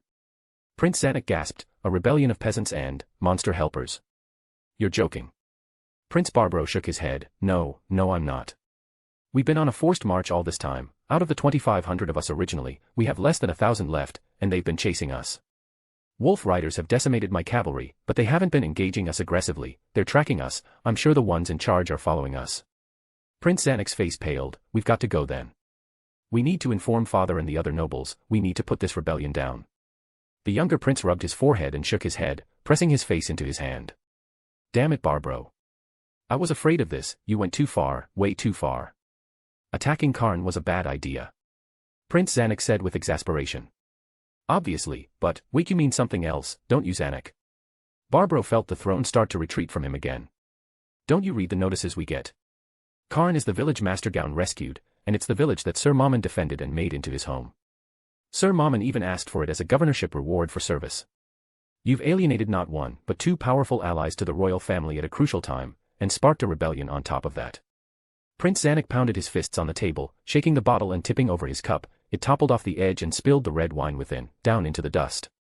Prince Zanuck bent over and picked it up, and when he set the cup back on the table, Prince Barbro's face was pale, his mouth barely open, staring ahead. I didn't know. You would have, if you bothered reading anything father sent us. Prince Zanuck said with a scathing tongue, now what? I came out here to bring you back before you messed it all up, but it seems I'm too late. We'll go back, you'll explain yourself to father, and what happens after that, happens.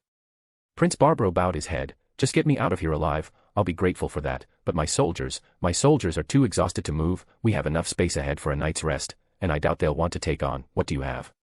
10,000 men including 2,000 cavalry. Prince Zanuck responded. That will do. Prince Barbro said with a weary, worn-out voice. Let me rest, and then, tomorrow we can go home. Prince Zanuck looked up to his brother's broken, exhausted face, pity swelled within his heart. All right, brother, rest, we'll go home tomorrow. I'll have a tent set up for you and see that your soldiers are provided for, you just rest. Prince Barbro kept his head bowed, though he gave a tiny nod and reached for the bottle again with a trembling, filthy hand that shook so hard when he poured that some of the wine sloshed out and missed the cup, and he simply didn't care when it happened. When Lockhughes received word about what Prince Barbro was doing to a girl for the crime of looking enough like Lockhughes, she locked herself up in her room and refused to come out. Bastard. Bastard. Bastard. She gritted her teeth, tears of rage boiled over. Outside the door she could hear her sisters calling for her to open the damn door, but her sense of shame was far, far too great. She stared down at the table, her fists shaking with abject rage. The day Prince Barbro had tried to flirt with her, she'd turned him down flat. The memory came back easily because, up until now, it had been a point of humor for her. They say women are attracted to strong men. What do you say, Lockhughes? Prince Barbro had said, staring down directly at Lockhughes's chest. The radiant blonde adventurer took a sip of wine and smiled demurely, then taunted him by saying, I'd say that's probably true, but I'll have to let you know when I meet one, Prince Barbro. His face turned a dark red at the insult, but he attempted to sally on, you never really know a man's strength until you test it, and it comes in many forms. After all, a prince is born to more power than most adventurers ever have, the power to reward those who please them, or punish those who don't. Lockhughes ran her hand along the rim of her glass, seemingly very fascinated by the light noise it made. I'm sure that's true, but then, a powerful adventurer who is so offended by a prince that she leaves his kingdom, and tells everybody that she left because a prince with a tiny penis made offensive, perverted, lewd suggestions and veiled threats to her and her family, may quickly find that he is prince of nothing. Why, I wouldn't be surprised if he lost all chance at the throne. Wouldn't that be a shame? The way Prince Barbro blushed and stammered, while then saying, yes, yes. That would be a shame, thankfully there are no such princes in Riestais. It made her laugh a little when she lightly touched his hand. He yanked it back, sloshing some wine on his expensive white shirt, and then excusing himself to storm off in a huff. The memory of that day, Lockhughes laughed at it many times. I didn't know he'd make someone else pay for it. I didn't know. Rumors had it that she'd been beaten black and blue and violated while being made to apologize and beg forgiveness, all under Lockhughes' own name. Unfortunately, Lockhughes knew those rumors were not just rumors, and soon everyone else would too.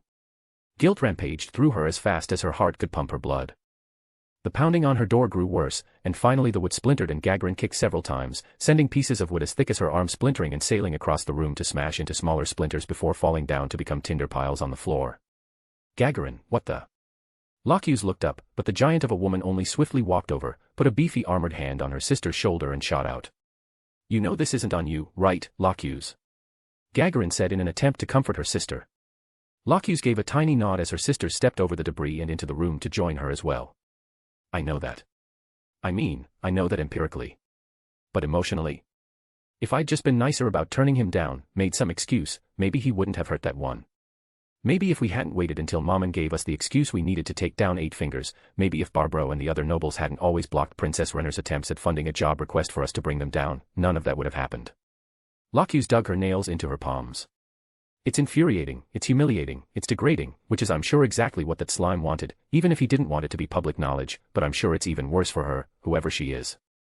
By the 4, I'll bet she hates me for just existing, hero of humanity, and because of my pleasure in taunting that bastard, she got turned into somebody's living doll to abuse.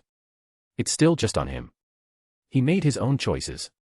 Evil Eye said with a bitter tongue, at least we know why an 8 Fingers takedown was never a job that got funded. Prince Barbro, and a lot of the other houses too. The magic caster tried to sound comforting, but it was hollow and they both knew it. That's true, but still, it isn't enough. I won't be satisfied with just a scandal for the prince. Lockhughes shot back, I don't know what will satisfy me, but when I know, so will they. But perhaps the guildmasters can start by a general strike on monster jobs within Riestais. No more support for any mission in any province of Riestais until they do something to make this right. I think that's the plan. I was just down there talking with Ainz, and they're furious, everybody is, especially now that we helped bring down 8 Fingers. Evil Eye said, looking up into the angry blue eyes of her sister. That'll do for a start, but if something doesn't satisfy me, I'm taking Blue Rose out of this kingdom. Lockhughes said and looked around at her sisters with a silent question. They answered immediately, and we'll go with you. Good. Locuse replied, and began to feel a little bit better, forming a weak smile of thanks to give to her beloved sisters. Chapter 59, Chapter. Prince Barbro did exactly as his brother said. The tent he was given was beside that of Prince Nazarick, and as soon as the cot was laid out, he collapsed onto it. He slept for hours, and it was because he slept early that he woke up when it was still pitch dark outside. The chirping of insects and the hovering of glowbugs were everywhere outside. With his ear attuned to the noise, also heard the sound of passing feet and the crackle of the occasional torch. He got up, but put on no armor. Instead he felt his hand around in the darkness until he found the smooth patch of the tent wall, quietly snatching a dagger from his belt, and cut into the fabric. Every cut and tear sounded like the roar of a forest fire to his panicked, urgent ears. Every breath he took sounded like a gale-force wind. And yet he did not stop. He slid all the way up the side, then pushed an arm through the gap. He then began to slit the fabric of the other tent. The throne is mine, damn it, the throne is mine. You should never have even been in the running. You shouldn't have been born. Prince Barbro quietly cursed that he had a brother. With every cut and sawing motion of his knife he cursed another thing his brother had that he did not. I'm surrounded by people who don't see me for who I am. Everyone is in the way. Well, you'll get out of my way. He vowed as the knife reached the bottom of the tent. He listened with care again. Nobody was near. He then slipped out of his, stepping carefully around the ropes that held the tent erect. The towering Prince Barbro ducked down, and gently slipped a foot through the tent of his sibling. His broad muscles were a close fit, and he sucked in his breath, thinning himself by just a little, and sliding himself from darkness to darkness. The sound of snoring reached him. Murmurs, mumbling that might have been words in a dream, and the rustle of cloth from a blanket over the sleeping body of Prince Nazarick. The smell of spilled wine was in the tent still. Prince Barbro took 2 long, silent steps and waited while his eyes adjusted. It had been a game once, between them. I'm the king today, you can be the king tomorrow. Prince Barbro had declared as they took turns giving one another orders and pretending to be heroes of old charging toward imaginary enemies.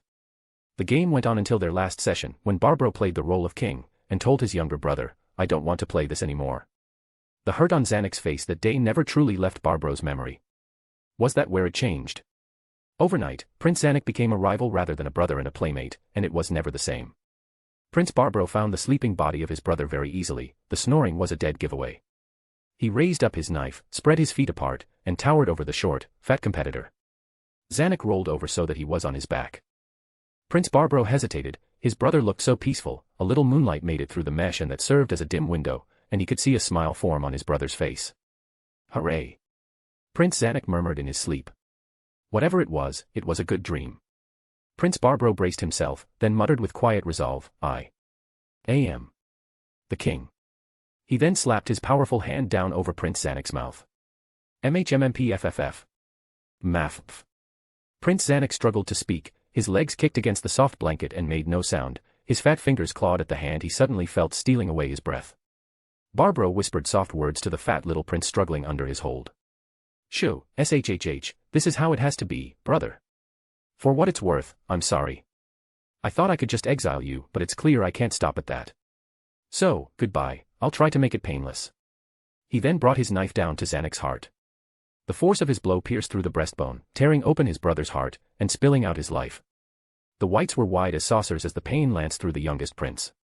Fear lit up his eyes as he silently begged with the last of his life's moments for this not to be real, or for his big brother to save him. Then Prince Zanek felt nothing, and died. Barbro didn't know if his brother could see him. I hope not, though, I hope not. At least he's back to dreaming again. The shocked eyes were held open only for seconds before they slowly closed, and when the body ceased to twitch beneath Prince Barbro's tight grip, the elder brother and now only living son of King Remposa III, stood up. He crept back to the slit in the tent, then through the hole he'd made to his own. He sat on his cot shaking for a short while, every hair on end, and a sense of loss he hadn't quite expected. How much time passed before he stood up again, Prince Barbro wasn't sure. It felt like an eternity, but it might have been only minutes. Alarm. Assassins. Assassins. Guards. Guards. Prince Barbro shouted, his bellowing, powerful voice woke up guards everywhere and snapped those standing outside his tent to attention. He ducked under the tent door and stepped outside. An assassin. An assassin was just in my tent. He came in through the side. Hurry. Find him. Prince Barbro barked the order and the clanging sound of guards in metal armor rushing everywhere stirred the camp from its deep slumber. Prince Barbro stood silently outside his tent, a few guards kept on hand while the rest looked for the non-existent assassin. Check on my brother. Prince Barbro said, staring through the darkness that only torches fought against, at the entrance to the tent where his brother's body lay. One of the few at his side broke away, and with slow and steady steps, the young soldier pushed aside the flap of the tent, and found what Barbro had done. The last living son of Ramposa waited for the inevitable. The soldier came back out, knelt before Prince Barbro and with a bowed head he said, "I am sorry, sire. Your younger brother is dead." Barbro didn't have to make the lump in his throat obvious, it was pronounced enough that the torchlight of guards who gathered to report on their failure to capture the killer, danced over it for all to see. By that time the sun was starting to rise on the distant horizon. The false dawn beginning the day, the crown prince gave his first order. He pointed to the two guards outside his brother's tent.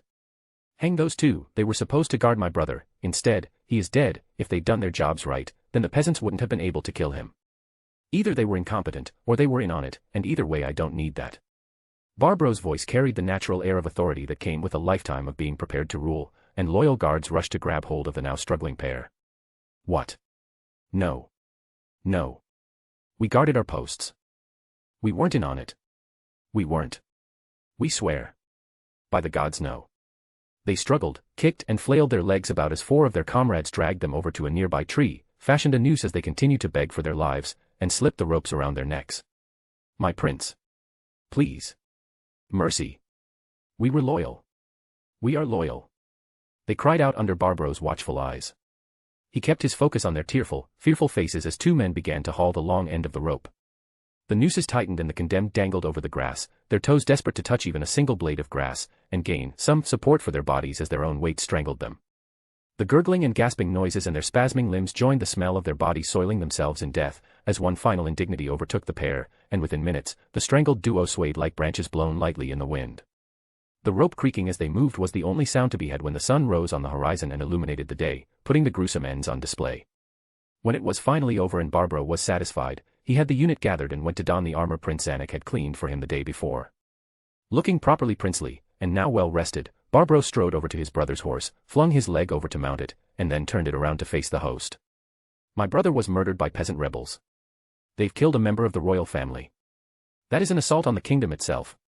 We will avenge that defeat, we will avenge that sin, we will avenge our kingdom, and the first 100 men to enter the gates of Karn, the home of the rebels, will get 3 hours of plundering just for themselves." Spears, halberds, and swords raised up as the warriors cheered. "Barbro! Barbro! Barbro!"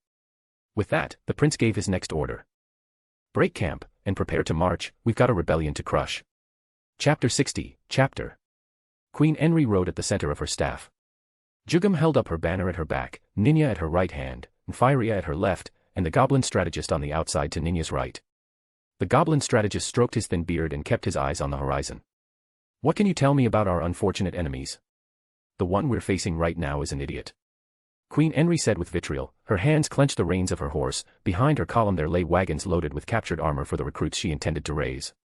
"Also, he has to die, painfully," Ninja said through clenched teeth. "A wise opponent strikes where his enemy must defend," the strategist said. "A fool only seeks a battle to win." Ninja finished, and the wizened old goblin looked to his left out of the corner of his eye. "I had some lessons," Ninja answered. "I see." The old goblin kept stroking his beard. "If what the wolf riders say is accurate, he has another force coming this way. If he leads it, then he'll come straight for us." "And if he doesn't? Or if he keeps running?" Enri asked. "Then we move to intercept him if he tries to get around us, or we start taking villages and towns if he runs. After we've killed the first few noblemen, they will have to fight," the goblin strategist explained to his summoner. "This is going to get very bloody, very quickly," Nfiria said with no small amount of regret. "Good." Ninja spat. "The nobility treated us like animals, like whipped dogs. It's time for them to remember something they've forgotten." "What's that?" Enri asked with a raised blonde eyebrow. "That a dog is just a wolf that hasn't chosen to turn on you," Ninja said with hate thick in her throat. "Wolves, yes. I think you've just picked the standard for the army of Karn," Nfiria said with a pleasant smile on his face. His voice carried, and went from his lips to an ear, and it became a whisper that went back, and back, and back. Through the ranks of the goblins, to the natives of Karn and the vengeful ones who settled there. "Wolf King. Wolf Queen. Wolf King. Wolf Queen." The chant came up with every step, and carried aloft in the air until throats were too weak to bear it. For days it went that way, the chant became a marching cadence, and at every village they passed, they warned of the rebellion, and at each one they had only to say the same thing. We've rebelled. Do you think they will spare you? You're dead anyway, go down fighting for your families and your homes. And dozens more suits of captured armor would be filled in turn.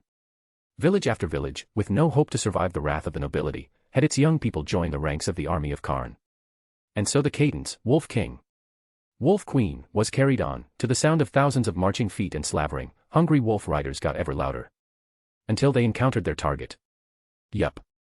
Ninya said, my queen, you were right, total idiot. She pointed her staff at the idiot commander at the center of a new army. We're outnumbered again, though. It doesn't matter. Infiltrating said and held up his hands so that it was outstretched before him, we're better prepared than before. Now, my beloved, would you care to address the troops? Enri looked over her shoulder, if he wins, your wives, sisters, and daughters' lives will be like twere, and your own will be like dust. If you win, you'll have your own kingdom. Remember that, and go only forward.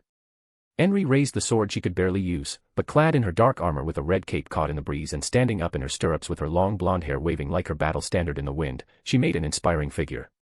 It wasn't much of a speech, she knew, but it appealed to everything they valued and everything they feared. Wolf King. Wolf Queen. Wolf King. Wolf Queen. The chant went up and halberds began to pound on the ground, creating a steady rumble that shook the very ground. How long before he orders a charge? Enri asked. Ninya and the goblin strategist looked at the opposing side, unlike the goblins they led, whose long spears stood still and ramrod straight, the ones in the kingdom army were waving and swaying, nervousness was obvious, they had little will to speak of. Not long.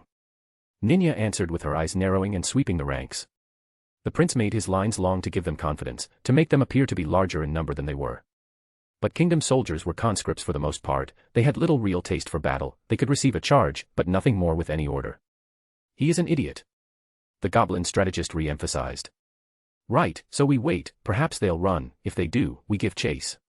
Enri's eyes swept the terrain, the long dusty road over which they marched had dried out since the storm, the grassy field on either side was open, with only a small patch of woods, barely enough to fit a dozen men in, and in it, a handful of wolf riders were stationed, waiting for their opportunity. Minutes passed as the two armies faced off against one another. From where they sat, Enri could see that the one in charge was discussing something with the men at his side. What it was, became evident when a white flag went up, and the idiot commander began trotting his horse forward. I'll go forward. You should wait here. Infiltrating said, and Enri looked over at him with a furrowed brow. I told you before, I want to protect the woman that I love. Infiltrating gave a braver smile to her than he managed last time, and Enri felt her heart melt, but she hardened it with her duty. No, we'll go together. Ninya, Jugum, come with us. Enri said, and without waiting, she began to canter forward as well. Infiltrating and the others were with her a moment later. They met almost precisely between the two armies.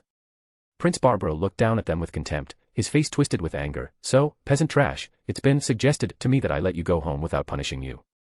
That releasing you to your homes would end all this before it gets worse. I won't do that. But if you give up your arms and armor, and go home, I will hang only one in every 5 of you. We both know you won't do even that, scum. Ninya said, and hawking a vicious loogie, she spat across the space between them, and though she missed the prince, it struck his horse. That was enough to turn the handsome face dark with rising anger. That was my sister in your tent. I wanted you to know that. Ninya hissed. Her gentle eyes were hard and raw, but it only made the prince laugh when he looked down at her. You expect me to care who she was? Girl, that isn't why a man buys a toy. Prince Barbro chuckled. No, worm, she hissed again, I wanted you to know, because when this is all over, coward, that it was her sister that finally killed you. That it was her sister whom you begged for death, and you will beg. Prince Barbro's face was a storm cloud of anger and contempt. You'll do the begging, just like her, peasant. She's not a peasant anymore. Infiltrating pointed out as if he were making a logical argument in a school debate, she's a general, and when we have our own kingdom, she'll be appointed a noble title.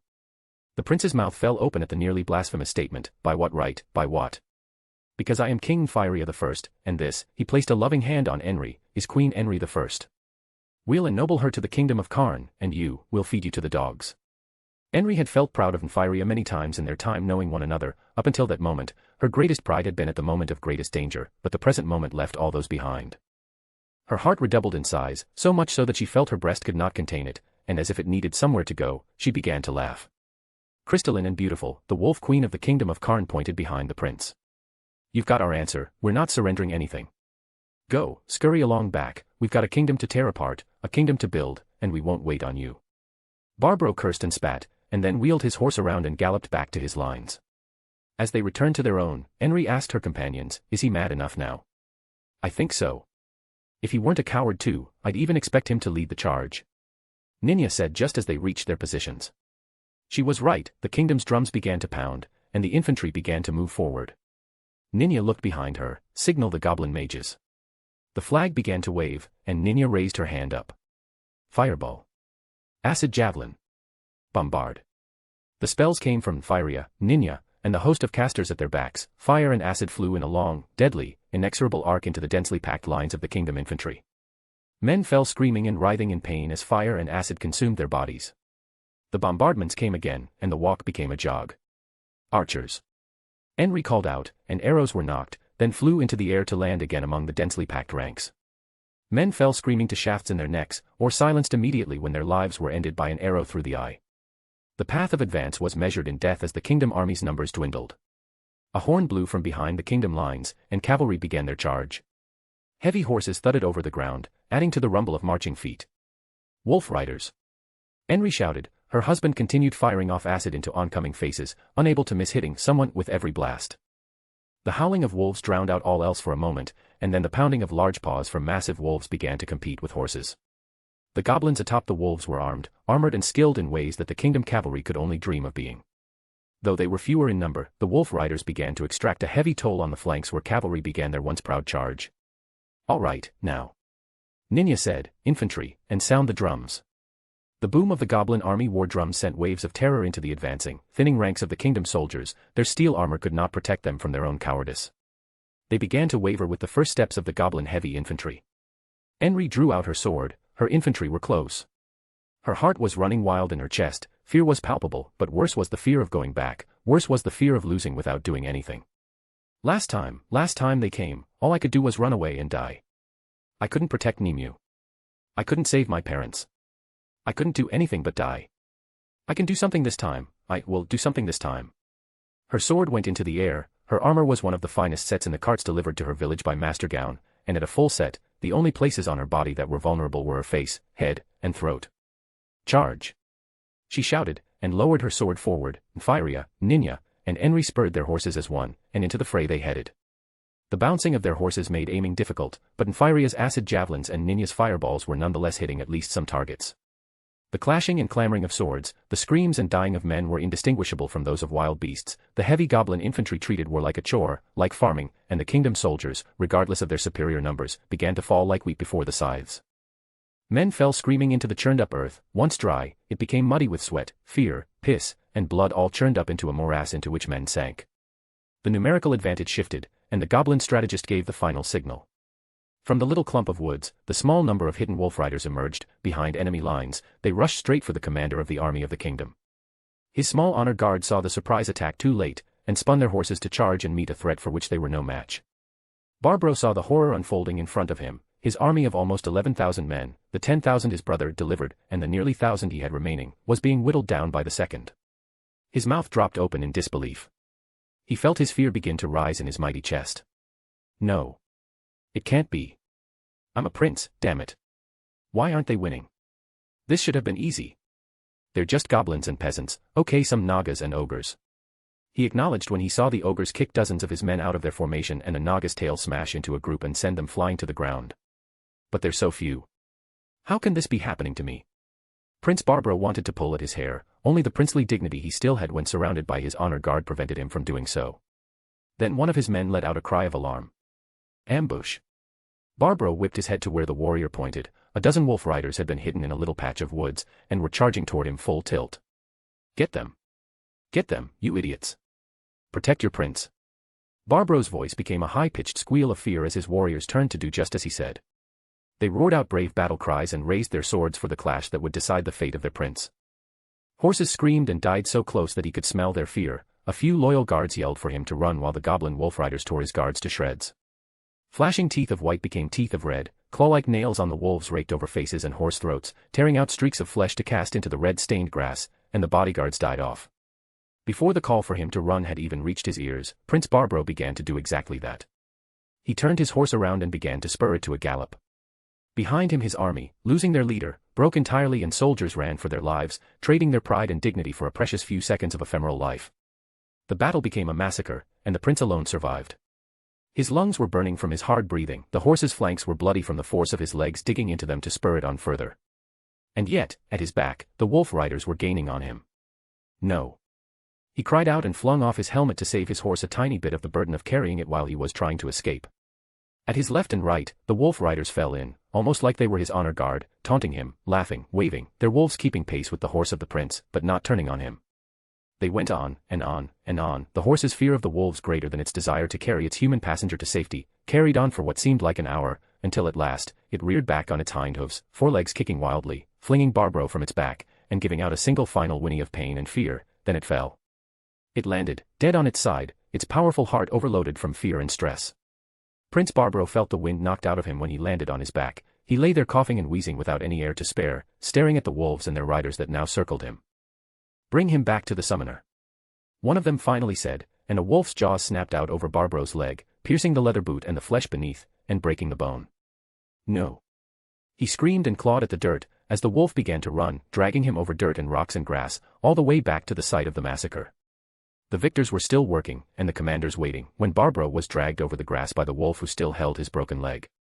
It jerked its jaw forward and released its hold, and he landed with a grunt and rolled over to their feet. He found himself staring up at the brown-haired girl who called herself the sister of his pet Locus.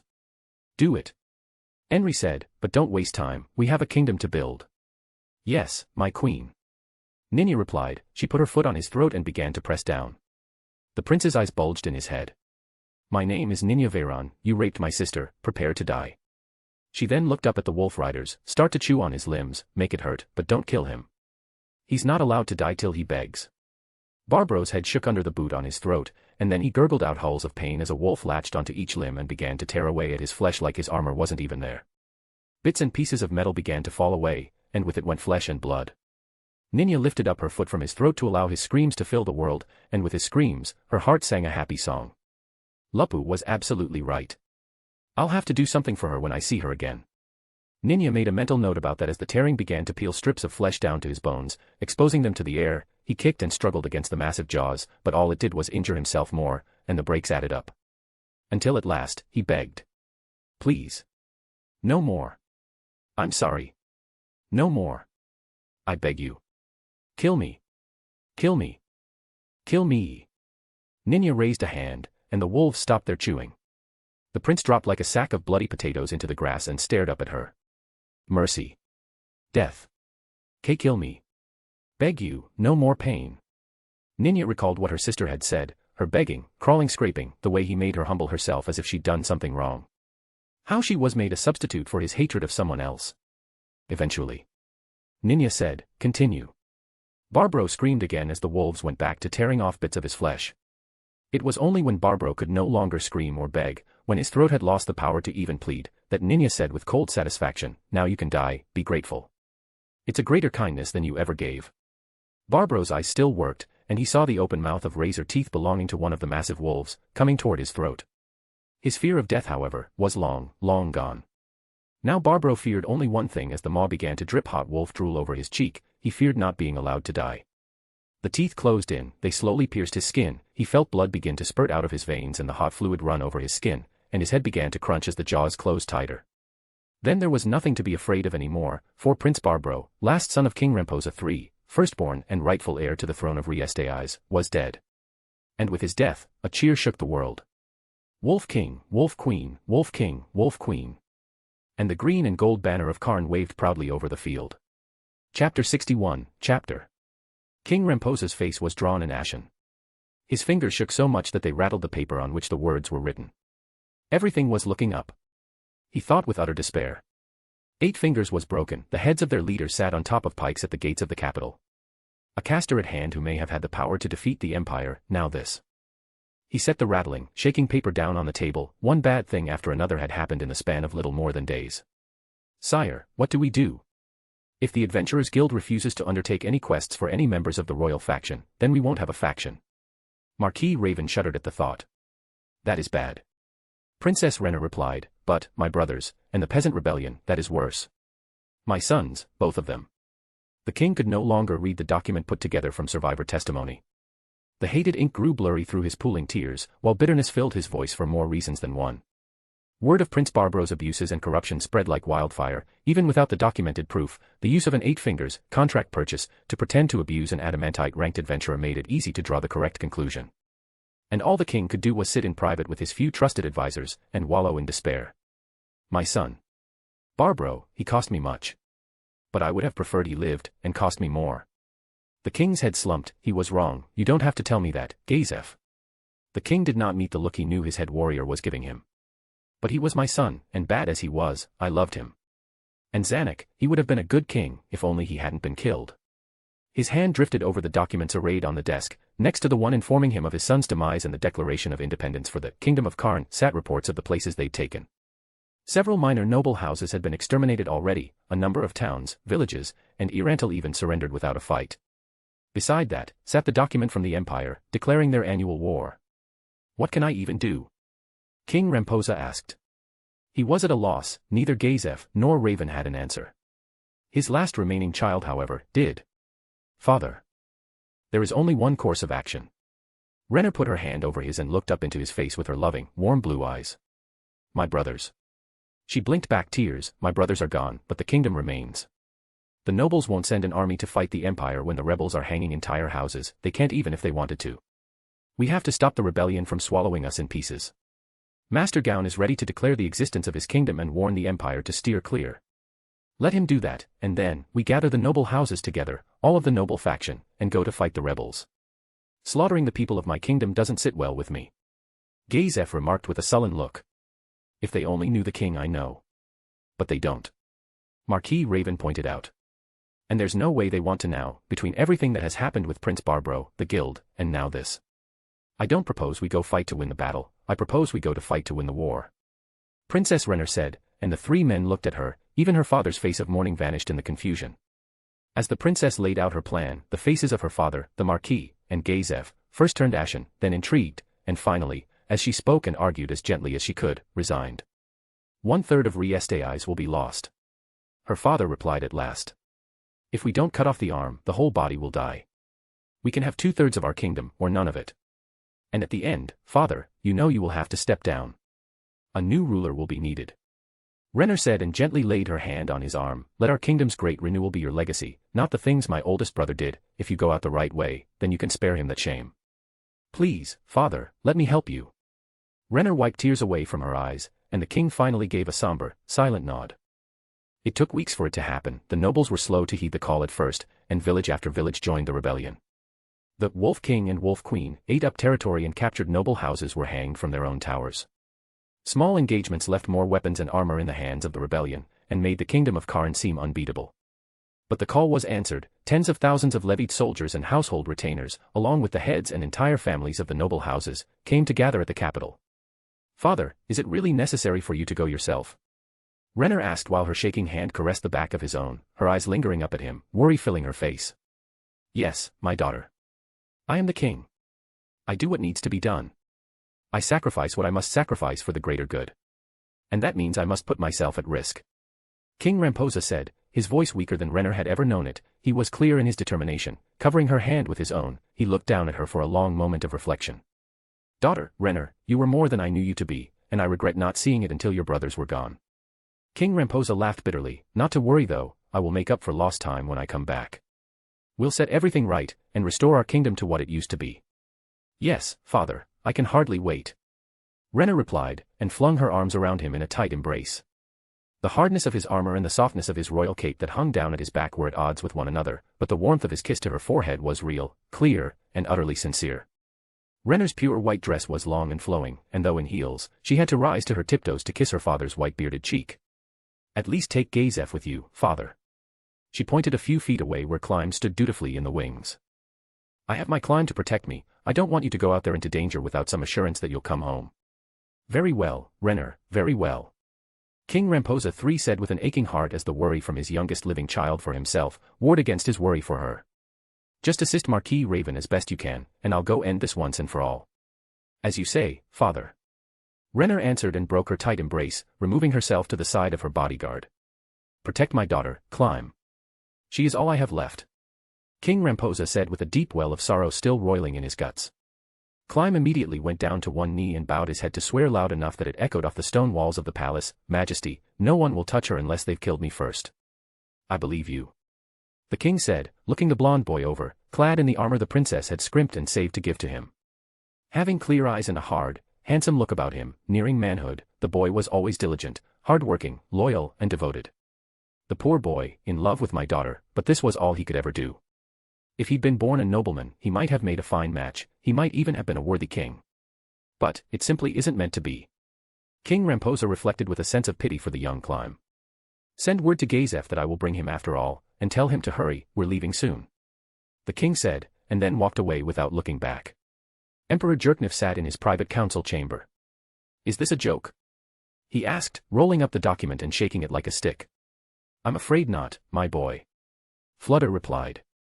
I checked it out myself, the kingdom has ceded part of its lands to a magic caster named Ains. He is a true caster and bested a theocracy scripture unit some months ago. Jerknif frowned, unrolled the document and read it again. To the Emperor Jerknif of Baharuth, let it be known that on this 14th day of the month, the kingdom of Nazarick is named into being.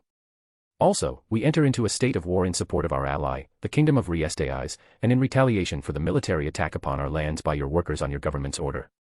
You are advised not to march your army to the Katsa Plains, and to instead offer modest recompense for your offensive conduct against both kingdoms. If your army appears, we will take land and lives instead of simply coins. Jerknif stopped reading and crinkled the paper up and threw it hard against the floor. The blonde hair and fine features of the young emperor grew tight and his teeth ground against one another in uncharacteristic anger. Does he really think he can do what he says? I believe so, my boy. Flutter stroked his beard and approached the sovereign he'd helped to raise. Will you give in? Of course not. Jerknif shot to his feet and kicked the paper off into a corner. Defeating a scripture is no small feat, but still, even if he can kill 5,000 by himself, there's nothing he can do against 20,000 knights. He may have an army of his own, remember he did eliminate hundreds of workers that tried to enter his home. Flutter remarked, and Jerknif stopped to think about what the old man said. That is a fair point, we'll pull 10,000 from the swamp area where the frogmen live to hold in reserve, just to be sure. Jerknif said, we still have time to prepare, and with that peasant civil war being what it is, they'll be weakened anyway. This should be the last great kick before we've knocked down the whole rotten structure of the Reiz kingdom. After this, next year we should be able to start just taking up territory and purging any problematic elements. A true new empire is about to dawn on the world. Flutter said with a voice full of wonder. What marvelous magics it will birth, I can hardly wait to find out. Flutter shivered with excitement as the meeting ended, and the magic caster departed the company of the bloody emperor. Ainz spun with his sword and cut straight through the towering fire elemental. Day after day, hour after hour, he kept grinding away, killing the powerful summoned monsters of his subordinates, driving his EXP ever higher. When he wasn't at it himself, the recruited members of Foresight were at it with aid from Sebas, who steadily secured them victories that were impossible on their own. However, where for them it was simply a chore to be done, but when the last summoned beast vanished and Ainz removed his helmet to wipe the sweat from his brow, he knew that for himself it was something more. Is something wrong, my lord? Lupus Regina asked, holding out a tray with a silver cup and a silver pitcher of cold water beside it. Yes. Ainz replied abruptly and took the cup from the tray to quaff down its contents. The ice-cold water was deeply refreshing, it is so much easier to grind in games, you never get tired. He teased himself a little, and when Lupus Regina poured again, he drank that immediately too. Master, if I can help. The red-haired battle maid suggested. Fine. He said, the urge to get it off his chest was such that, even knowing Lupus Regina's nature, he didn't care. He set the cup down on the tray and once again she poured, sloshing cubes of ice into the cup with tiny little clacking noises as it filled. Ainz took the cup and resumed drinking, and jabbed his sword into the sands of the arena so that the hilt was pointing straight up. It's my humanity. I'm going to have to go out and kill a great many people. Maybe if I was still undead, I wouldn't feel anything about it, but while I'm human. He snorted half-heartedly, knowing how limited what he was about to say truly was. Humans, Lupus Regina, sometimes feel anxiety or distaste at the thought of killing their own kind. Lupus Regina pursed her lips, careful not to frown, she instead raised a bright red eyebrow. I never saw any of them hesitate, master. I mean even the peasant toys out there are killing their own kind in a civil war now. And didn't we just kill a bunch of humans who invaded our home? Forgive my ignorance, master, but what is the difference? Ainz drank more slowly, buying himself time to think of how to answer her. They were thieves and traitors, that's why I had the 3 slaves spared when CZ brought it up, they didn't want to do what they did, so they weren't wrong. But going out to the Katsa Plains, I'll be essentially committing a massacre. Does that make sense? Ainz asked, unsure if his idea of a difference was at all meaningful. If you say it does, and I just don't understand it. Lupus Regina scratched her head, her yellow eyes looked up at him with reverence. As I understand it, Master. Kings do things for the greater good, or they're supposed to. If you've decided what the greater good is, and they're in the way, isn't killing them to get that way justified? Ainz chuckled and put a mailed hand on Lupus Regina's head. He rubbed there affectionately, and she pressed her head into his palm with absolute contentment. You may be right, Lupus Regina. I can make it quick, do it once, and I won't have to do it twice. Ainz told himself, and moved on to the other matter. He checked his stats to find his level. 150, plenty of skill points to allocate, but most of them need to go to warrior skills. I'll have to confess the truth to Albedo, Shaltir, and Demiurge soon. If they turn on me. He thought, and then briefly recalling that he could have the other guardians protect him from those three, a vision came to mind with it. The children of my friends, slaughtering each other, no. No. No. That can never be allowed to happen. I won't let them kill me, but still better that end than to see my beloved children kill one another. Ainz resolved, then placed the now empty cup back on the tray. The threat of heartbreak was enough to drag him over to other matters. Back to it. Ainz said with grit in his voice, I have to be ready for anything, in this battle, or the one beyond it, if that should come to pass. As you wish, Master. Lupus Regina said, and carried away the tray, steering clear while Ainz drew the heavy sword out of the sand again, and a summoned ice elemental appeared, towering above him, and standing as little chance as the fire elemental before it. Ainz put his helmet back on, yanking it tight, and began his attack. Chapter 62, Chapter. How many does that make now? Enri asked as soon as she entered the tent. Her black dragon skin leather armor moved with her body when she ducked beneath the low entryway, and her companions were quick to answer. Your husband just got back from Epespel this morning, my queen. Ninya answered, giving a half bow and covering her heart with her hand.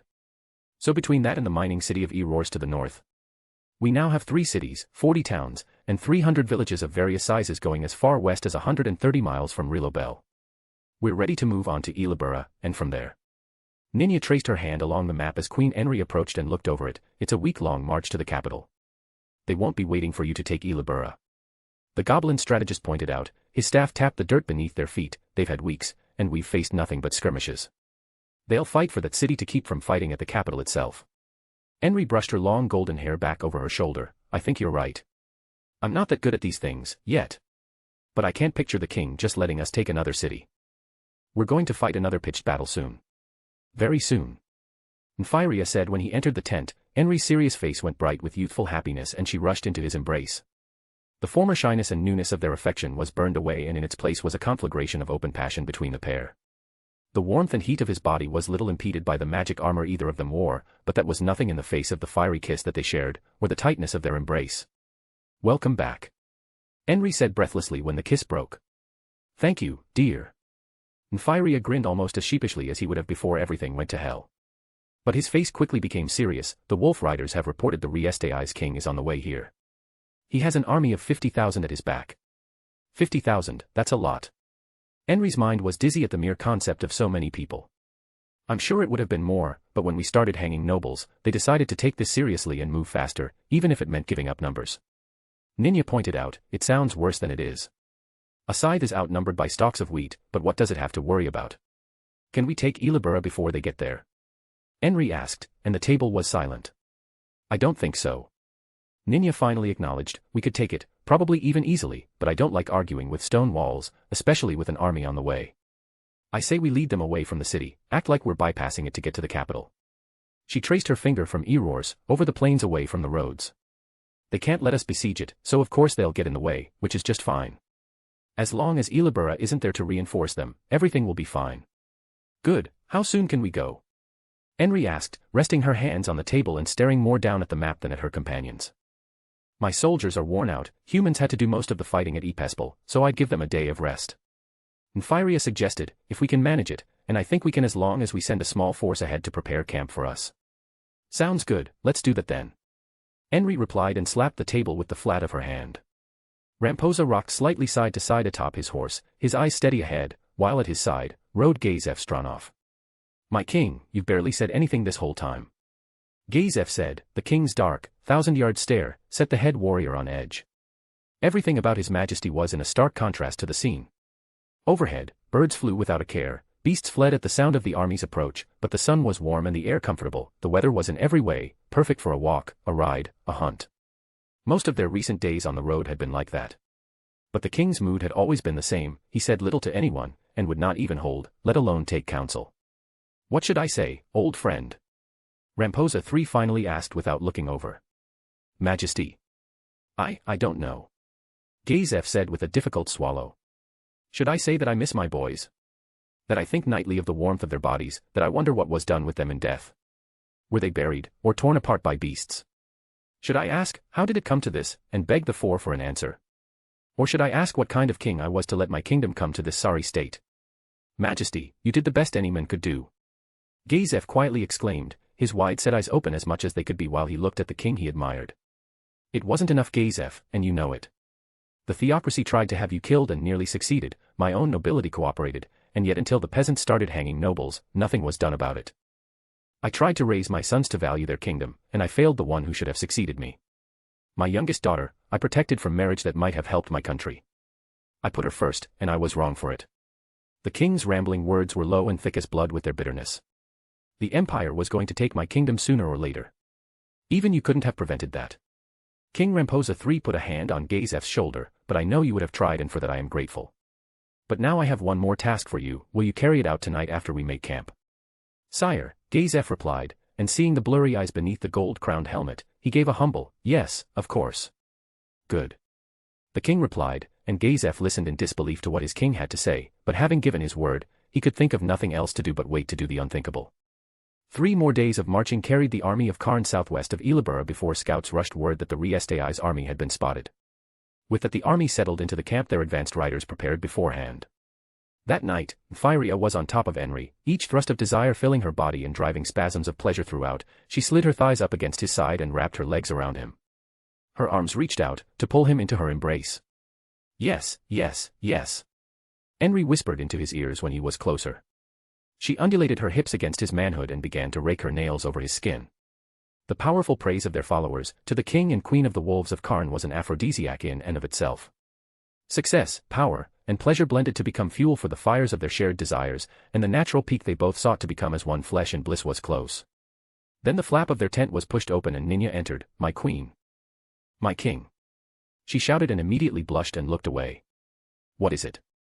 Enri shouted as her eyes flew open to see the sudden visitor. Firia turned to look over his shoulder to find the blushing Ninya looking away and closing her eyes. Forgive my interruption, but, a visitor, an urgent one, someone you know. He has information for you. Ninya hissed out urgently, her eyes were bulging as soon as they opened, and though Enri and Firia traded mutual looks of regret, they could only sigh in exasperation. Give us a moment to get dressed, and bring the guest in. Enri snapped, and Ninya bade a hasty retreat. A moment later, a hooded man escorted by 2 red-capped goblins ducked under the entry to the tent and then drew himself up to a towering height. Even though he was cloaked and hooded, both Firia and Enri realized that he was a virtual mountain of muscle that even if they stood up, they would still have to look up to. He threw back his hood, and bowed his head. Good to see you, people of Karn. Gazef Stronov said, and pointing casually to the chair at the opposite end of the table he asked, may I sit? Gazef Stronov, of all the people I expected it to be, you weren't it. Enri said with more warmth than she herself thought to feel. I haven't seen you since you tried to protect my village. Are you, maybe, having second thoughts about that decision now? Gazef put his elbows on the table and folded his hands up to rest his chin on them. I'd be lying if I said I never wondered if we wouldn't have been better off if you'd been killed. Certainly this rebellion wouldn't have happened, but, if I could go back and do it again, I would make the same choice. That's a fair answer. Firia added, but the real question is. Are you here to surrender? No. Gazef replied with resolve, I'm here with information, an offer of exchange. Exchange. Enri asked, what is it that you're offering, and what is it that you want? My king wants the bodies of his sons returned for proper burial. We heard about what Prince Barbro did, and it grieves my king's heart, but the boy was still his son. He asks for both Barbro's and Zanuck's bodies to be given over. Well, we can give you Barbro's body, what's left of it, or at least tell you where it is buried. But we had nothing to do with killing Prince Zanuck, he must have died before reaching us. Enri denied part of the request with a shrug. What else? The second is that this battle be the end of our conflict. The king offers you independence, and all the land from Karn village to Epespel to the south of us, and Elibera to the northeast of us, including Irantel, will be yours. Gazef said, and both Enri and Firia's eyes opened wide as saucers. Why fight at all then? Firia asked, we would take that offer now and go home. Because we want something else from you, something tomorrow's fight would accomplish that even the king can't do on his own. Gazef said, and both Enri and Firia leaned forward with great interest. About 1/4 of the kingdom just dropped into our laps, what could he want for that? Enri wondered, and Gazef took out a piece of paper, which he laid out on the table. When he was done, Enri asked him point blank, do you swear on your honor as protector of the kingdom, as the royal head warrior, on the courage you showed at Karn, that this is not a trick or a trap? I swear it, Gazef said with a deep, long look into the eyes of the one he'd heard of as the Wolf Queen, on all those things and anything else you can think of. Enri and Firia reflexively folded their hands together, fingers interlocked, uncertain still, each silently asking the other what to believe. Finally, Enri squeezed Firia's hand. Gazef waited in silence, and Firia spoke, we have a bargain then. We'll see you on the field. And, good luck out there. Enri said with a pitying downward look as the silent, broken-hearted warrior rose and made his exit after throwing the hood over his head again and ducking out of the tent exit. The peasant rebellion turned the generally quiet palace of Riestais into a virtual inn for the most powerful nobles and their families.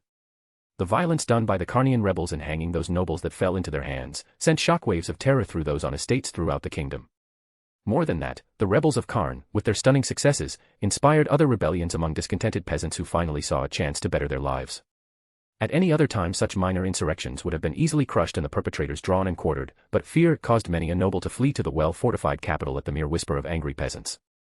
The royal family put the greatest houses up in guest rooms scattered about the palace, and at royal expense, rented out every single room in the best inns to provide space for the lesser nobility. True to form, even with everything on the line, they didn't stop playing their games of politics. Renner grew tired of them within a day, and left the daily operations in the hands of Marquis Raven. Which is why on this particular day, her room was tightly locked with only herself, Climb, and the members of Blue Rose settled in for a chat. The Golden Princess Renner, true to her reputation for sympathy, bowed her head deeply to Locuse. If a bowing of my head is not enough for you, I'll kneel. Renner said and dabbed her tear ducts with a white handkerchief. No. Don't do that. Locuse said, glancing at the door. It isn't your fault, you aren't your brother, you didn't know. No, I didn't, and if I had, I'd have had that idiot killed a long time ago. Endangering relations with the guild is a tier of stupidity I didn't know existed in this world. Renner swore and cursed her dead brother over and over again, but all of that was confined to her raging mind and did not touch her gentle face. How are you holding up? Are you going to be okay? I know you and Prince Barbro didn't get along, but weren't you on good terms with Prince Zanuck? Locuse asked, and reached out to touch the shaking hand of her friend. Yes, my other brother's death is unfortunate, but it's the natural result of the kingdom's policies. Kill an entire village over one noble, and you give another village a reason to rebel. We made sure they had nothing to lose and everything to gain. This was inevitable. My brother didn't deserve to die, but people often get what they don't deserve, do they? Renner asked, taking a long breath before picking up her teacup for a sip. This isn't a social call, is it, Princess Renner? Evil Eye asked, straightening up in her chair. Evil Eye. Locuse hissed. Renner tittered, it's fine, Locuse, she's not wrong. There's a business reason for you to be here too. I'll be honest, what my brother did was unforgivable. The guild refusing to defend my family's supporters, I understand it. But it goes deeper than that, none of this could have happened without the corruption of the factions of the Riestais kingdom. The lips of the members of Blue Rose tightened, there was no reason to argue with what she said, everyone knew it. Father's final wish before leaving was to end all that. So many pitiable girls, children, young men, so many ruined lives, my family can't possibly make this right, and we not only let this happen, some of us were part of it. Tears began to flow freely down Renner's cheeks. I need your help to do this, it's not a normal job, not at all, but it'll be the easiest one you've ever done. Princess Renner, Locuse began, the guild is apolitical. Good, so is this. Renner said, Climb, bring me that sheaf of papers over on my end table, would you? Climb inclined his head and obeyed, he took them up and brought them over, and the radiant blue-eyed princess gestured for him to hand the papers to Locuse. The radiant adventurer took them in hand and began to skim through the words on there, as she did, flipping from one to the next, she felt her heart skip a beat. These are all arrest warrants? Locuse asked, laying the documents down. No. Only half, the rest are title revocations. All I'm asking is for your help in arresting everyone on that list. Renner replied, we'll put them on public trial immediately, while father is away. But Locus froze, but before she could unfreeze and speak, Evil Eye began to laugh. Yes. Absolutely yes. The diminutive magic caster clapped her hands together in excitement. Shorty. Gagarin gasped. What? This has been a long time coming, and for the first time in who knows how long, they're all together, we can end it all in one blow. Evil Eye snapped the fingers of her right hand with a decisive motion. Locus looked around at her sisters. I won't engage in assassination, but the arrest of dangerous suspects, well, they're not nobles, so that should be a thin enough objection to satisfy the guild, especially given the recent events. Thank you, Locus, Evil Eye, everyone. The kingdom will be a very different place after tonight. Princess Renner said with a contented little smile. I can hardly wait. She added, and took another sip of tea. Chapter 63, Chapter. King Rampasa III drew himself up at the front of his army. At the head of each of them stood a freshly appointed young man personally selected by Gazef Stranov. Across him stood an army not but 20% the size of his own force. And I still have no chance. The Karnian wolves are equipped with magic weapons that can penetrate steel, they have armor that stops our spears, they have trolls that heal absurdly fast, goblins and wolves that tear through horses and men like a sword through wet paper. Good, that will do for this. The king thought, and the drums began to sound. The whole of the Riestai's army began to advance. Majesty. I will protect you. I promise. Gazef said to his aged king. Today, protect yourself. The king ordered, and Gazef fell silent. The king drew his sword, and Gazef drew his own. They watched as the wolf riders began to advance. Relief swept over the king. This will work. He realized, and for the first time in some time, Gazef saw a genuine sense of peace come over the face of the heavily armored warrior king. Glories of old passed before the closed eyes of the old King Ramposa, memories of battles won, the brotherhood of banners that was once shared, the happy moment that filled his heart with joy when his sons and daughters were born, the thoughts he wanted to have most, he had, and they set his skin tingling. He raised up his sword, and Gazef raised up his. The wolf riders were close, the magic casters were moving into position and covered by infantry. Ramposa braced himself, and then he heard it. Hey alt. It wasn't the only voicing of the command, but even where it couldn't be heard, the fruits of it could be seen. All along the line, units led by Gazef's chosen, stopped dead in their tracks. King Ramposa gave no such order. Instead, he lowered his sword, and shouted. Charge! With the vigor of youth that Gazef had never seen, the old man spurred his horse forward, the rest of the unit, not knowing what was afoot, followed. Countless nobles, their most elite and loyal guards. And no one else. Gazef heard the drums of the Wolf Queen and her king, and saw them give their own orders. Spells launched into the air and began to explode. Screaming nobles and their retainers fell to ruin. Some bore a look of shock on their faces, others never understood that they were dying. The wolf riders wheeled about and began to surround the unit. Gazef desperately swung his sword within the maelstrom as the magic died and weapons meant to kill him came closer. Halberds belonging to heavy goblin infantry thrust out. It was a forest of sharp points that were being steadily thrust from the front, and the old feeling of pain began to fill his body. Screams of nobles and their retainers swallowed the space between men, horses, and those who killed both. The grass was cast aside for dirt, and dirt became mud as the unit became ever more tightly pressed. I will defend my king. Gazef roared like a beast when he saw his lord continue his advance. A quick look showed that the rest of the army still had not moved. Forward. King Ramposa declared, rearing his horse back, its hooves kicking furiously, his sword aloft and white hair billowing. Age was taking its toll on his body, his movements were slowed, but his voice still had the power of youth. The goblins, and the humans who began to fall in on the left, now had the unit completely surrounded. Gazef dodged a halberd thrust, swept in, and swung his blade, cutting the weapon in half, but the bearer in heavy dark armor drew a sword, while another halberd bearer filled the gap. Forward. The king's voice boomed, but there was no going forward. A halberd thrust struck the horse in its noble pale breast, and it fell on its side, kicking and whinnying in agony as it tried to dislodge the deeply lodged halberd from its already dying body. The king, unhorsed, fell on his side, and even over the din and chaos of the dying nobles and retainers around him, Gazef heard the break of bones. Forward. King Ramposa shouted, weaker at last, his sword wobbling in his hands. Gazef flung his body in between the king and the attackers. How can they be so strong? They're goblins. Gazef wondered as wounds began to find his body. Get out of here. Ramposa finally uttered other words, but as there were no living bodies around him, only the dead, men fell on their backs, sides, and bellies, some still clutching wounds where armor should have saved them and did not. Gazef swung his sword with all the skill of a desperate novice, battering away blows that fell with constancy and steadiness of rain, and like drops of rain, he couldn't stop every one and wounds began to pile up on his body. Gazef's wild eyes darted around, there was no one left to protect, and nowhere left to go. Wolves were already feasting on horse flesh at his back, and humans leveled long spears to hem him in, but the warrior captain had no intention of fleeing. King Ramposa's lips were moving, but no sound was coming out, at least none that Gazef could hear. Frustration and anger overflowed throughout his body, and he abandoned the king's last order, disobeying his lord for the first time in his life. His feet squelched in the bloody mud, a rope of unfortunate intestines was ripped further out of the belly of its dead or dying owner when he spun around to stop another piercing strike. And then it hit, a single piercing blow, as the last of his martial arts ran out, as the last of his strength began to fade. A halberd ran through his body from one side to the other, tearing open kidneys, liver, and stomach.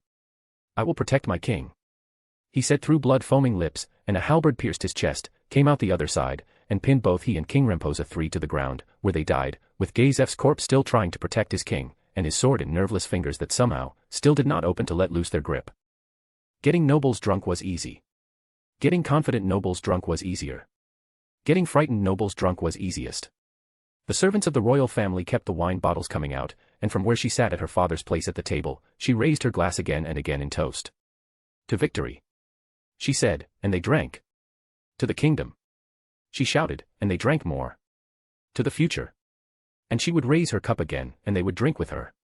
But where they drank wine Renner had drugged, the princess herself drank only pressed juice. The rich full flavor was, to her, better than wine anyway, with a tart sweetness that she only barely suppressed her urge to indulge in too often. "A little bonus this evening, I get to have all of it I want." That in and of itself was enough to keep her smile warm and genuine. The wine flowed like a river, and in it, nobles chose to swim and drown. One by one they began to pass out as the evening wore on, their cheers and the loud cacophony of their private heaven became as tranquil and quiet as a monastery, little by little. Renner looked out one of the high windows. In the darkness beyond, she caught sight of the full moon shining down, and then straightened her back. Out of the corner of her eye, she caught sight of her watchful bodyguard. "I wonder how father is faring out there. Has he engaged already?" It was an idle thought she quickly brushed off, then she winked at Climb and he gave a sharp nod and addressed a guard that promptly left the room. The heavy footfalls of the palace guard trotting up the stairs was an unexpected sound to those revelers still awake enough to recognize the sound, but not sober enough to comprehend it. The Golden Princess stood with back straight as Climb approached and leaned over to whisper, "It's done, Princess Renner." Renner tapped her glass one more time, and weary, bleary heads raised to look at her. "It's been a wonderful evening, and now, if you'll hear me out, there are things that need to be said that have gone unsaid for far too long." Renner put a hand behind her back and folded it into a fist. Her sense of hatred and contempt for the nobles that provided the maids as veritable spies for their houses and invaded her life began to boil. Her knuckles cracked a little with the force of her fist, and she began. "In times of peace and tranquility, you proved adequate in taking care of my family's kingdom, barely adequate. But whenever any disturbance arose, any trouble or trial or threat, you forgot your duty to my family, our kingdom, and its people. Instead you looked out for something else." She paused and let the words hang. The more clever and slightly less drunk began to sense danger and tried to move, inhibited by the mild additional dosing given to them. "You protected your lands, your names, your titles, your interests. You put yourselves first, many of you, I know, engaged with 8 fingers, openly using your peasants to grow the plant that was turned into black dust. Or selling off your peasants as if the anti-slavery measures hadn't passed. Those very actions caused the rebellion that my father has had to go attend to. When it came to the Baharuth Empire, you often sold out information on one another or the royal family. In every way you could be a failure in difficult times, you were failures." Renner paused again and took a sip of juice, the flavor exploded on her tongue, its tartness bringing happiness that kept her smile growing as she laid out words long held back. "In every way you could be corrupt, you were corrupt. As of today, every corrupt, disloyal, faithless, or incompetent house has its land and titles officially revoked. You will be replaced by competent people. Your fortunes are forfeit, and for most of you, so are your lives." Renner then flung her glass down hard against the floor, shattering into 1,000 shards pointed at the guests, and shouted, "Guards! Seize them!" Chaos ensued as those unconscious failed to understand that their lives as they knew them were over, while those awake enough to understand the changing of their world struggled to resist, and failed. Renner watched with Climb at her side, as nobles were dragged, sometimes by their feet, clawing at the stone floor until their fingernails tore off, crying for mercy that didn't exist, or protesting innocence that both Renner and Climb knew they didn't possess. Upstairs, Evil Eye ran through the halls faster than the eyes of mere common noble guards could hope to see. A part of the adventure pitted the guards, but it was only a tiny part. They're no different than 8 Fingers thugs, and some of them are probably exactly that. And so as she went down the hall, her vampiric claw came out and throat after throat from guard after guard standing outside of door after door, opened up and spurted an arc of bright red blood out onto the once clean, cream-colored floor. As one man fell, another would turn to see the commotion, but before that could happen, her finger tore its dread arc over the veins of the men who waited to die, and the noise of their tumbling armored bodies, loud as thunder for a second or two each, went through the hall, only to be reduced to twitching and gurgling, then nothing. On other floors her sisters would be doing the same, dispatching the most trusted guards of the most powerful nobles as if they were but trash monsters beneath even novice adventurers to kill. For the twins, it was a trivial chore. They would fade through shadows and thrust their daggers through armored backs as if the only armor they wore was a cheap shirt. For Lockhughes, sending out her flying blades took an entire hall before the last managed to catch a glimpse of his inevitable death. Within an hour, Gagarin was doing her part, leading the palace guards from room to room. All it took from the giant swaggering woman was one jab of the butt of her hammer and doors popped off hinges. Cries of fear and outrage, including the unfortunate shrieks of children who didn't understand why men with swords and spears were breaking into their dark rooms and dragging away their mothers or fathers, overflowed into the death-filled and blood-stained halls. Within an hour, the palace was purged. Renner looked over the now empty table. The goblets lay toppled, glasses and bottles shattered, wine spilled over, dripped to the floor. The wet smack of drops of fine, re-eyes red, falling into a puddle was the only sound in the great hall. "Climb," Renner said without turning from the sight of overturned chairs and spilled plates. "Yes, my princess," Climb said, immediately at her side and with one eye turned toward her. Princess Renner faced him directly and with eyes pooling with tears that made her naturally blue eyes seem all the deeper. "Climb, have the children removed from their parents. Separate the families. But please, be gentle. We can't risk any kind of mass escape." "As you wish, princess," Climb said with stoic resolve. "She's so merciful and kind, even giving a practical order just breaks her heart. I must protect her, at any cost," he resolved as he left her side to carry out her orders. When the palace was secure and Climb was gone, Renner took a folded paper from within her sleeve, went down to one of the lower floor guardhouses. In the dim candlelight that cast her shadow about the room, she passed the folded, sealed paper over. "See this to the captain of the city guard, place it only in his hands." "My princess, of course." The guard shot to his feet and shot out his response. Illiteracy has its uses. Renner kept the somewhat repugnant thought to herself as she watched the common soldier scurry up the stairs. "He won't read it, though I should consider transferring or eliminating the captain of the guard. I can't very well risk having Climb learn I sent out an order saying, kill the rest after all." In darkness of the night, the reserved homes for minor nobles, and temporarily borrowed inns, were hit by rank after rank of re-STI city guards. Screams were few as stealth was a priority, but when panic set in, the old died first, the young hid, the cowardly fled, the brave fought, the weak froze and all, in time, joined the old. When dawn came, Princess Renner went to the throne room of the re-STI's kingdom. There sat her father's chair, his place of power for decade upon decade. Empty. Alone. With her. The golden Princess Renner stepped up on the slightly raised platform on which it lay, turned around, smoothed her dress back, and as the golden sun streamed into the hall of the kingdom, the princess sat on the throne. Chapter 64, Chapter. Enri, Firia, and Ninja approached the shattered unit. He really was telling the truth. It's still hard to believe. Firia said as they stepped over corpses to reach the fallen king and his head warrior. King Ramposa was wiser than we knew.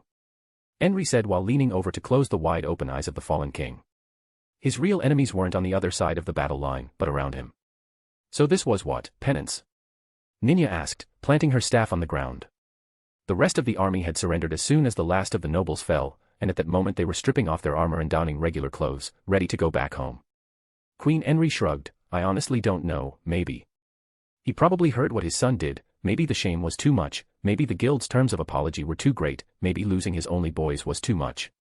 Maybe this was just the only way to make sure he was successful." Firia grunted as he tried to pick up the royal head warrior's sword. "Gah, this is heavy, he must have really lived up to the legend of his lifetime," the young king said, looking over the fallen corpse who lay pinned across his king's body.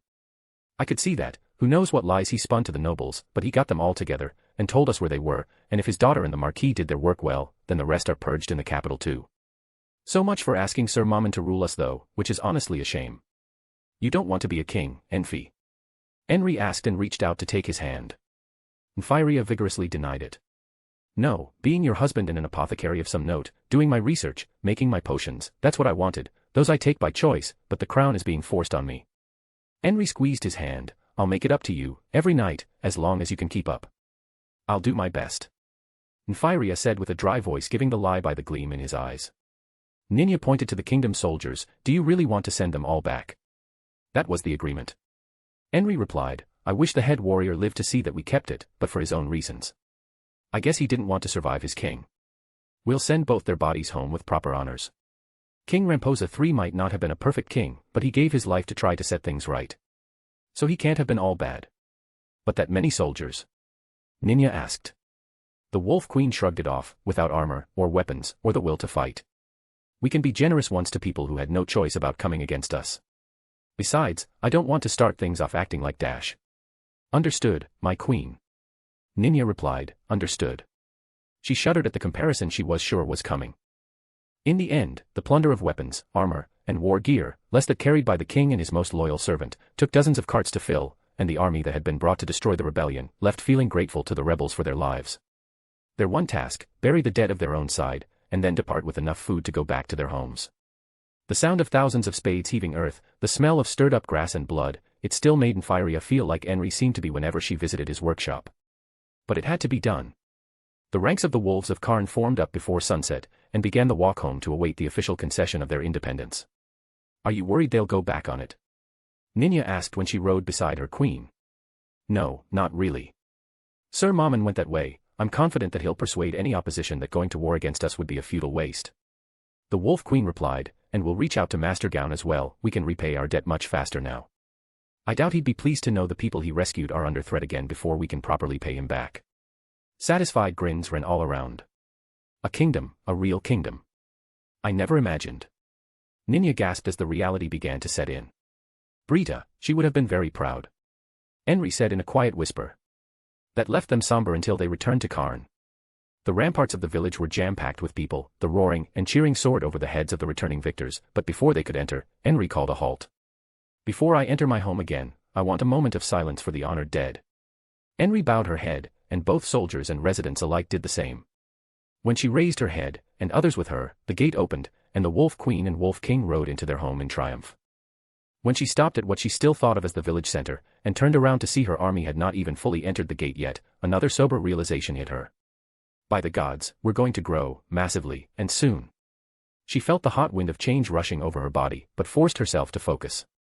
Husband, would you? Enri asked, and Fiery obliged, against his wishes, then rose up in his stirrups. I'm not one for long speeches, I'm not eloquent or gifted in that, so I'll be brief. We fought, we won, we're free of the old and able to build something new. Let's do better than they did, tomorrow. But for now, go and celebrate however you see fit. Nfiria's brief speech went over very well with those who were casting hungry looks on lovers who had been apart for far longer than they wanted to be, a sensibility he shared. He cantered his horse over to their home, Enri and Ninya on either side. You too, you need your privacy. I think. I'm going to spend time with my sister, and work out what comes next for her. Ninya started off with a happy expression, but a bitter, difficult, sorrowful one replaced it. It'll be all right, she survived a lot to make it this far, just have faith in her. Enri said with a sympathetic look. With that said, Nfiria and Enri entered the house where they found Peter and Lucret sitting at the table as if the pair had been waiting for the royal couple to return. Enri started to frown, but Lucret held up his hands in surrender. Wait, hear me out. I just wanted to fill you in on everything before we settle in around here. Also. Lucret briefly stopped, I wanted to say thank you. I know. My queen, that you were thinking of Breida with that moment of silence. I was too. We were never an item, you know. Never a couple, not really, but if only she'd lived. The irrepressible blonde flirt's hands shook so badly he shoved them into his lap to hide them. I think, maybe. But now I'll never know. I could flirt with 100 women a day, get turned down every time and I'm fine by the next beer, but that one. I just couldn't say what I wanted to, now I can't. Maybe she knew. Enri offered, and Lucret closed his eyes and shook his head. No, my queen, she was too much like you, too dense to notice when a man is over the moon for you until he makes it impossible to ignore. He flashed a winning smile up at Enri, who dropped her mouth open in disbelief at his bold statement, until Nfiria started to laugh, and all Enri could do was laugh with him. Lucret and Peter accomplished the same response, and it was hard enough that Lucret had to wipe away a tear. I let her go and die without saying anything, I won't make that mistake next time, anyway, about what Peter and I managed. Enri listened as best she could, but the truth was she kept turning an eye toward the bedroom, so often that it was a relief to be done, and she fairly dragged Nfiria in after her, tearing at his clothing as rapidly as he tore at hers. It wasn't until after she was lazy, happy, and exhausted in bed, that Enri had the distinct sensation that she was being watched. Renner looked up at the sun, it was a little warm overhead, but not yet unbearable. The sound of a rope snapping taut and the creaking noise of the swaying body was drowned out by cheers. The next noble was brought up. On the charge of selling peasants to be turned into dust whores, how do you plead? Predictably, he shouted, not guilty. His fine clothes and fat body did nothing to endear him to the crowd. But when the judge presented the receipt of sale, the crowd roared out their boos. The sentence is death.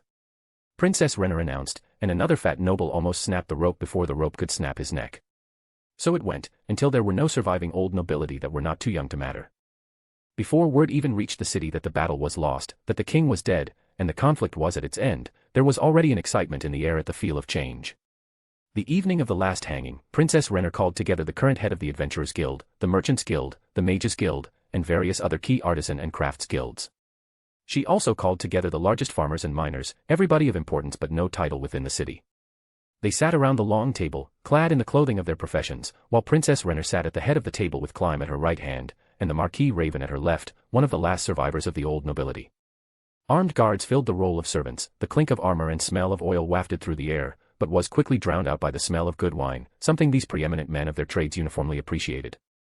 However, they had the good sense to not touch their cups, until the Princess of Purge touched her own.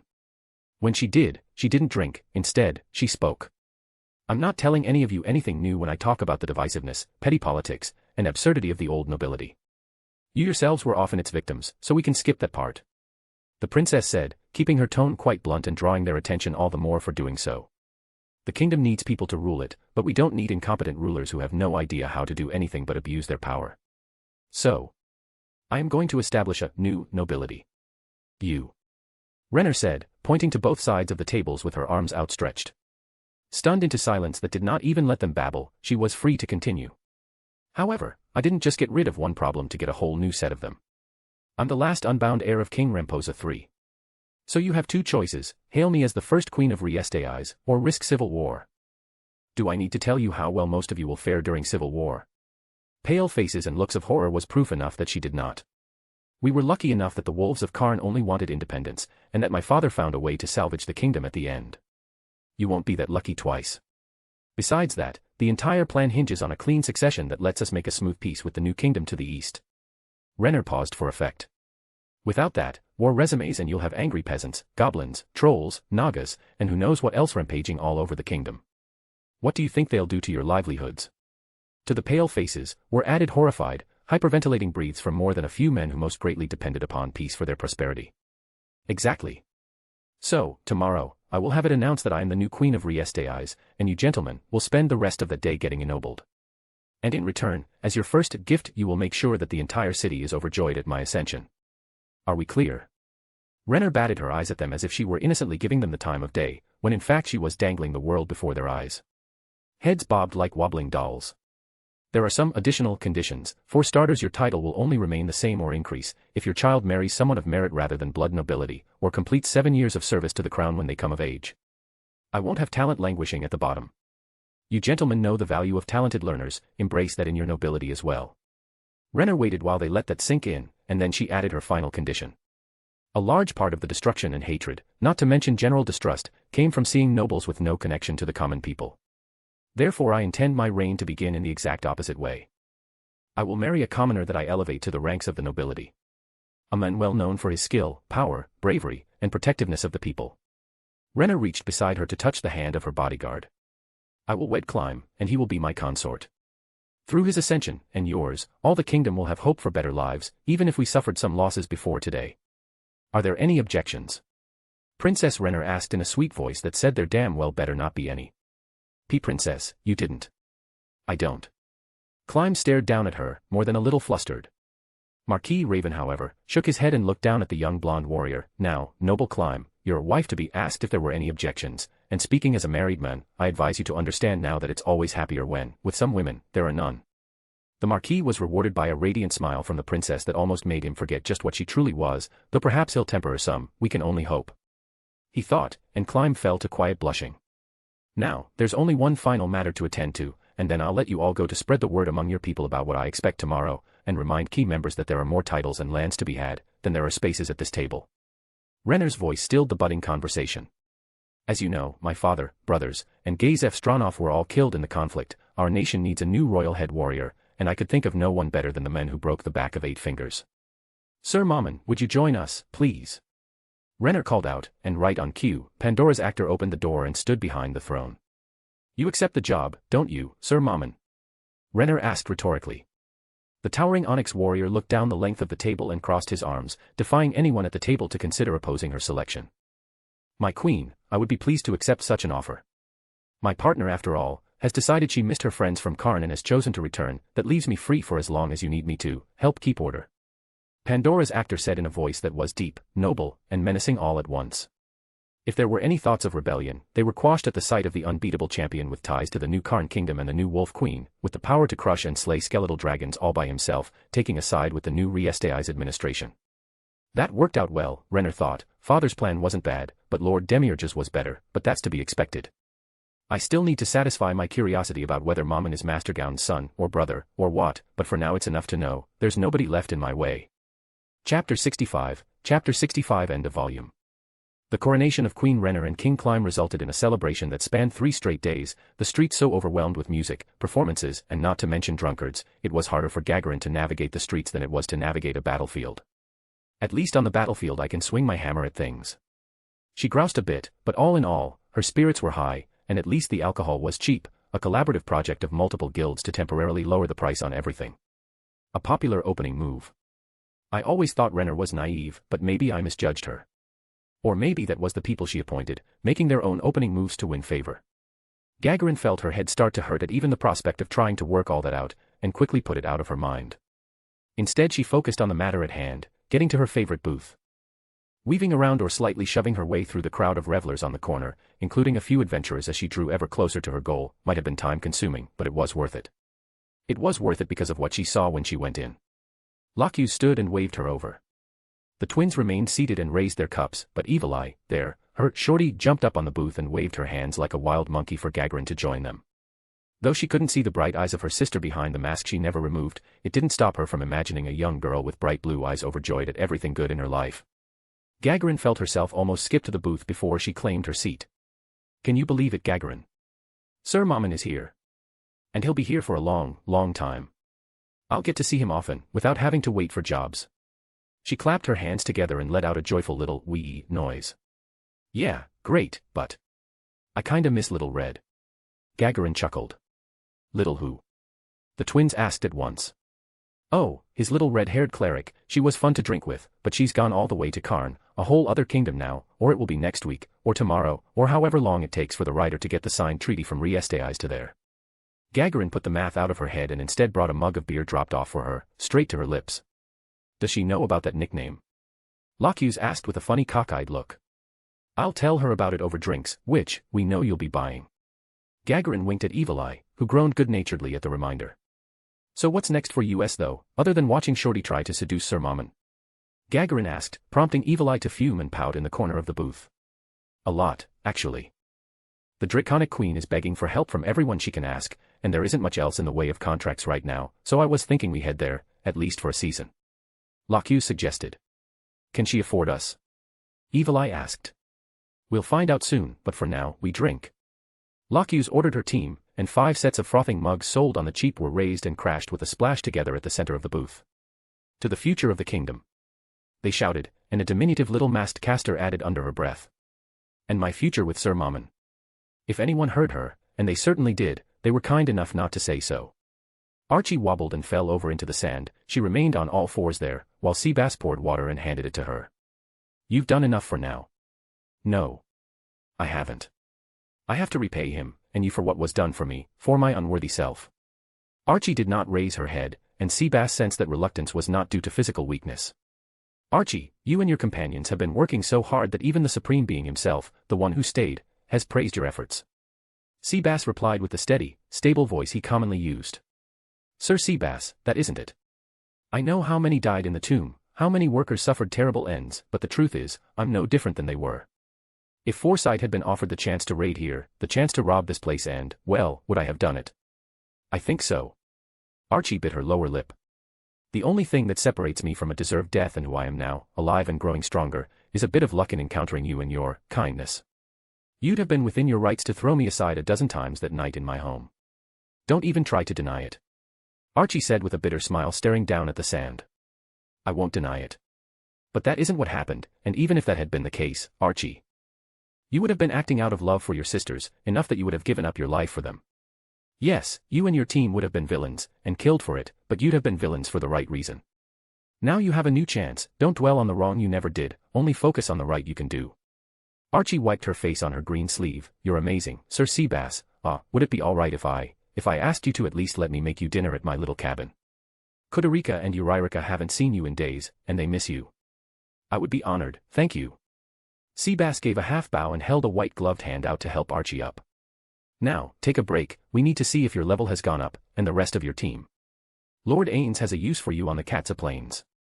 As you wish, and, Archie felt blood rise to her cheeks as she looked up into the rugged face of the one to save her sisters and herself. May I just call you Sebas, please?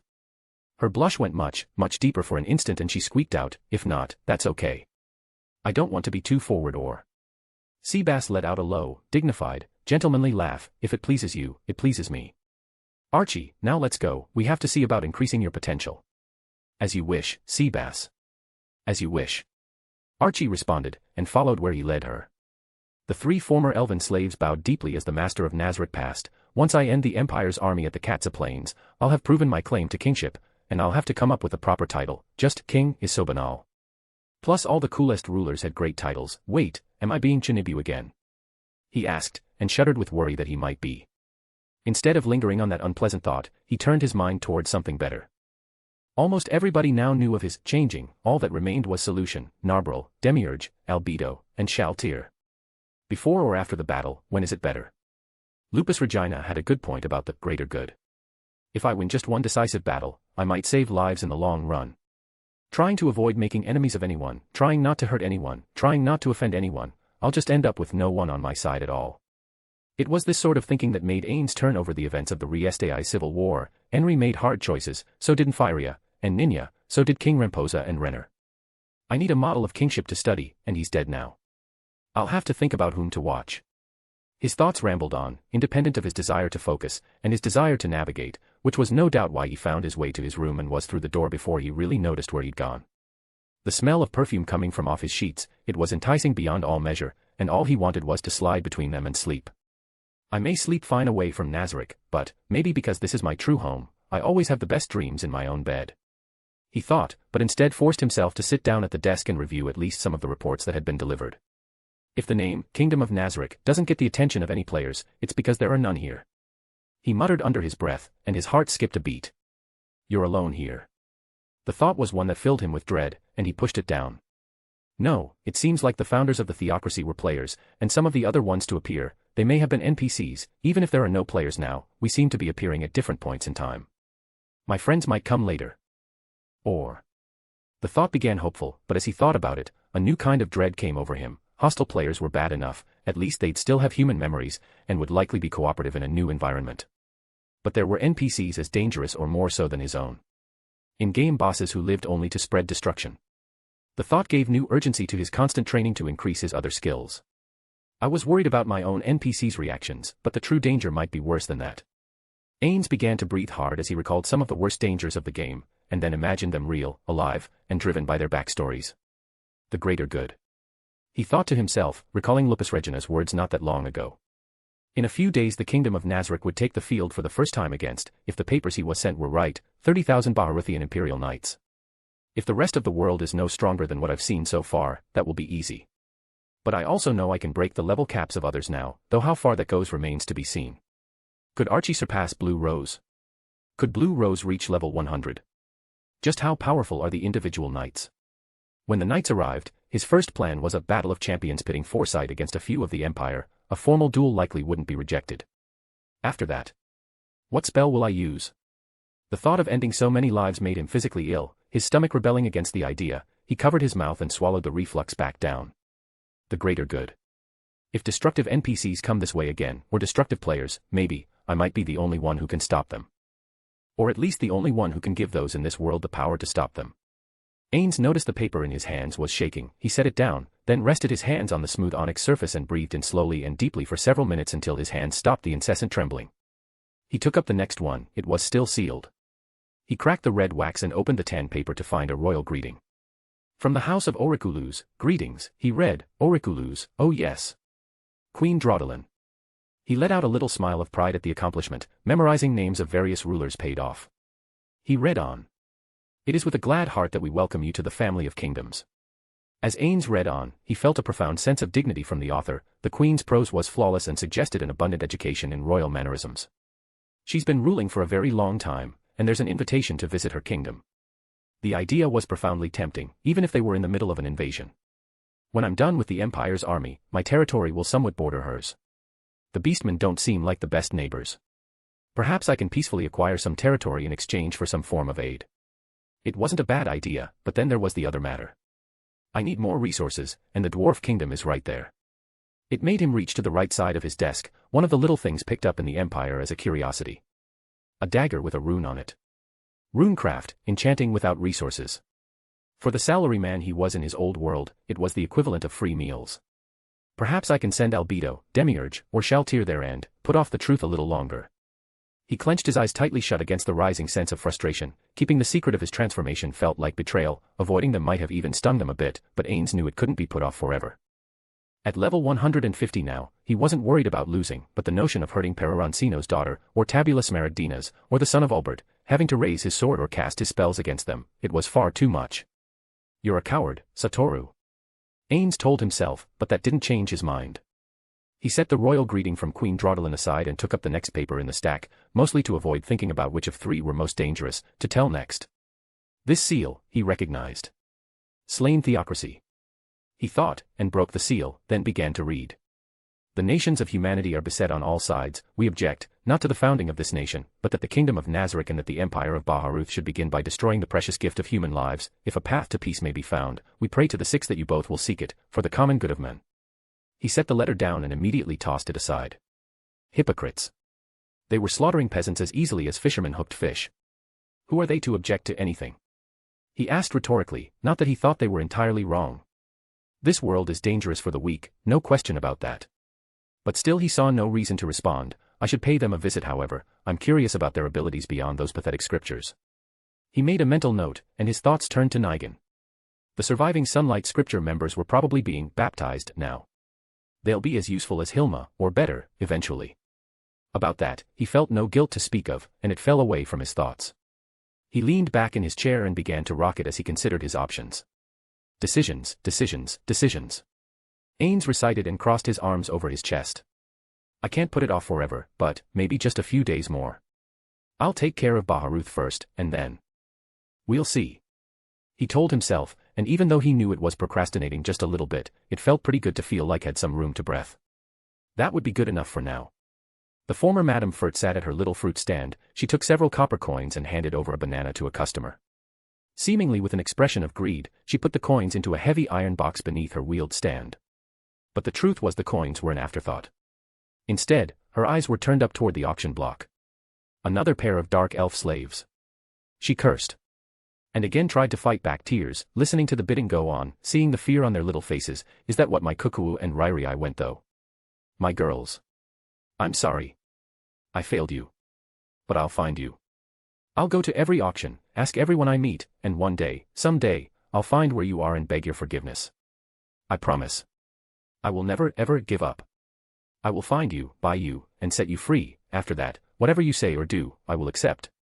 I deserve nothing less. She thought, and watched as a young man ascended the block, while she idly handed another customer their order, and dropped a copper coin into the box without breaking her rhythm. Chapter 66, Chapter. Are you ready? Ainz asked the assembled band of Foresight. They stood on the sands of the arena with their arms crossed behind their backs and feet shoulder-width apart. The equipment they now wore was far removed from the trash items they came with. More than that though, so were their bodies. Hecarin's blonde hair had grown down shoulder length, and the pale blue of his eyes became hard as ice. He still had his cheery moments, but now he was all business. His twin swords were replaced by vastly improved equipment stronger than adamantite, a blade of white and a blade of black. The white robbed its victims of their stats temporarily, transferring some of them to the bearer of the weapon. The black inflicted horrendous wounds. He wore dragon skin armor and boots, with fine bones woven into the double-layered material giving it a slight ridge appearance if you looked closely, almost like an outer skeleton. The skin was a faint grayish blue, almost metallic, but not quite. Imina, and the rest, wore armor that matched his own, but unlike his, which was enchanted against piercing damage, her own set was enchanted to enhance her speed and dexterity. Her long purple hair hung long as it had, but when Ainz asked that question and they answered as one, "Yes, my lord," Imina did something more. At her side she wore a dagger, a backup for her enchanted golden bow that was strung with string taken from Fenrir's hair. It was the dagger she reached for in silence. She held it up to the binding point where her long strands hung in all their crowning glory. "Master," she said with the utmost reverence, "you returned our Archie to us, spared our lives when you could have killed us, given us more than we deserve when, in another life, we might have been among those who sought to rob you." "No, we would have been, I'm sure of it." And in one smooth motion, she severed the long strands she took so much pride in and let them fall to her feet. She raised one foot and stomped down, hard, grinding them into the sand when she twisted her foot back and forth. "I pledge myself again, if I fail, I die trying." Roberdick's head was already shaved bald, only the faint stubble of blonde remained where his formerly neat haircut was done. In place of the old white robe he wore over his armor, he now had a robe of the same fashion, but bearing the crest of Nazarick. "Treasured God of mercy and justice, I swear I will not fail you. Your kingdom will be the most glorious in all the world, and I will grind myself into the dust to make it so." Archie's head was bowed, her blonde hair was grown out a bit, her cheap staff replaced with something far and away more powerful than before, her outfit no longer a hodgepodge of cheaply acquired gear, and her magic far superior to what it had been. "God of magic, savior of my family, what can I say but I am your tool. Use me as you see fit." "They are loyal," Cocytus remarked from a few feet away, and Ainz turned his bare face over toward Cocytus. "Are they strong enough to win?" Ainz asked the salient question, and Cocytus nodded. "Yes, my lord," Cocytus replied in his short, abrupt fashion. "Good. We begin with the Battle of Champions. If the other side accepts, I need it well known that I offered a chance for peaceful transition or the kingdom of Nazarick will be known as warmongers. If my champions lose..." Ainz frowned. "We won't." Foresight shouted out as one. "Good." Ainz answered, "They'd better not. My whole image lies in this gamble. If they refuse to accept the results of the duel after we win, then I can justify exterminating their army. If my champions lose, then I must concede. Of course they could refuse my duel request, but then my butchery will look worse. I could use the Guardians for this, but better to hold them in reserve, just in case. Nazarick's native forces must be held back for now." Ainz reminded himself of his decision. His heart had palpitations that he very much hated at the present. The prospect of defeat was almost unthinkable. "All right," Ainz announced, trying to sound confident, "has the fort to hide my forces been built?" "Yes, my lord." "By Mare." Cocytus answered again.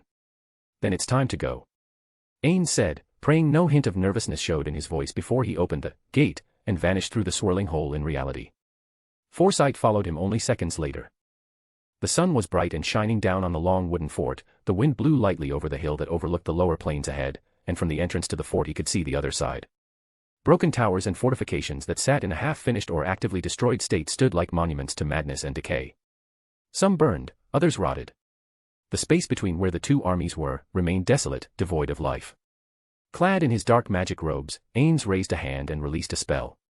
Greater Obfuscation. The 9th tier spell would easily hide an attempt at looking inside the long oval fort that Mare had built for him, though it would do nothing about physical spies. Greater Light Trigger. It wasn't exactly an alarm spell, but it served his purposes. Should anyone come close to the fort at night, light would shine around them which intended to light the way of someone, rather it would in this instance, give them away.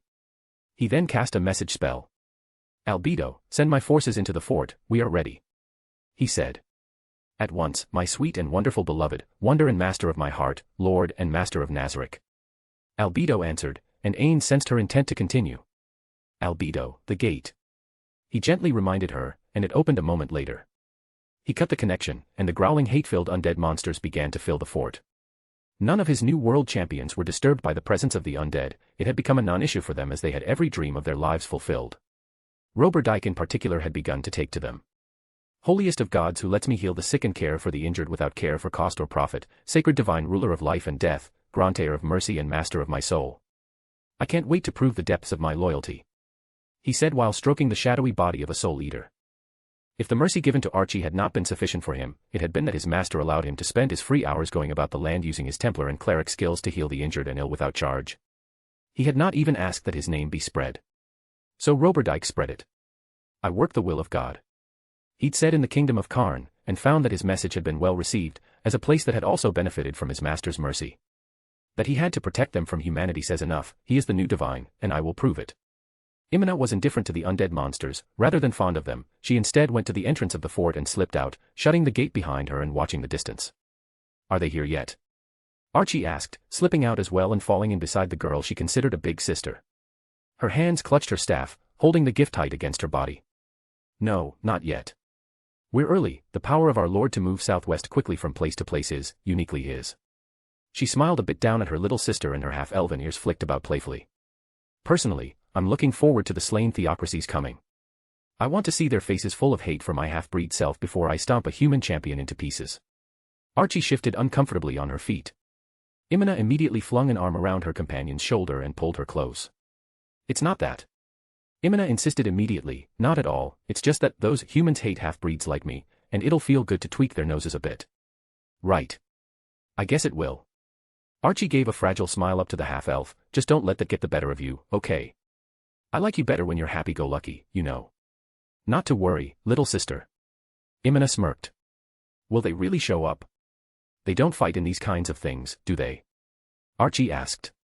Yes, they'll be here. But no, not to fight, they show up as observers, probably just looking for strong humans. Imina shrugged the matter off, we're still pretty early even for, well, us. I guess Master wanted us to have some free time and stretch out a little. So the hours passed with them doing exactly that, until the sun was even higher in the sky, and the sound of marching feet came on in the distance. A handful of theocracy observers in white robes came into view first, but the distant noise of 20,000 soldiers of the Empire of Baharuth marching on the road eventually gave way to the sight of them in full battle panoply. They arrayed themselves in a simple square formation, knights in shining steel armor covered from head to toe, and in the center, 4 banners representing the 4 mightiest knights.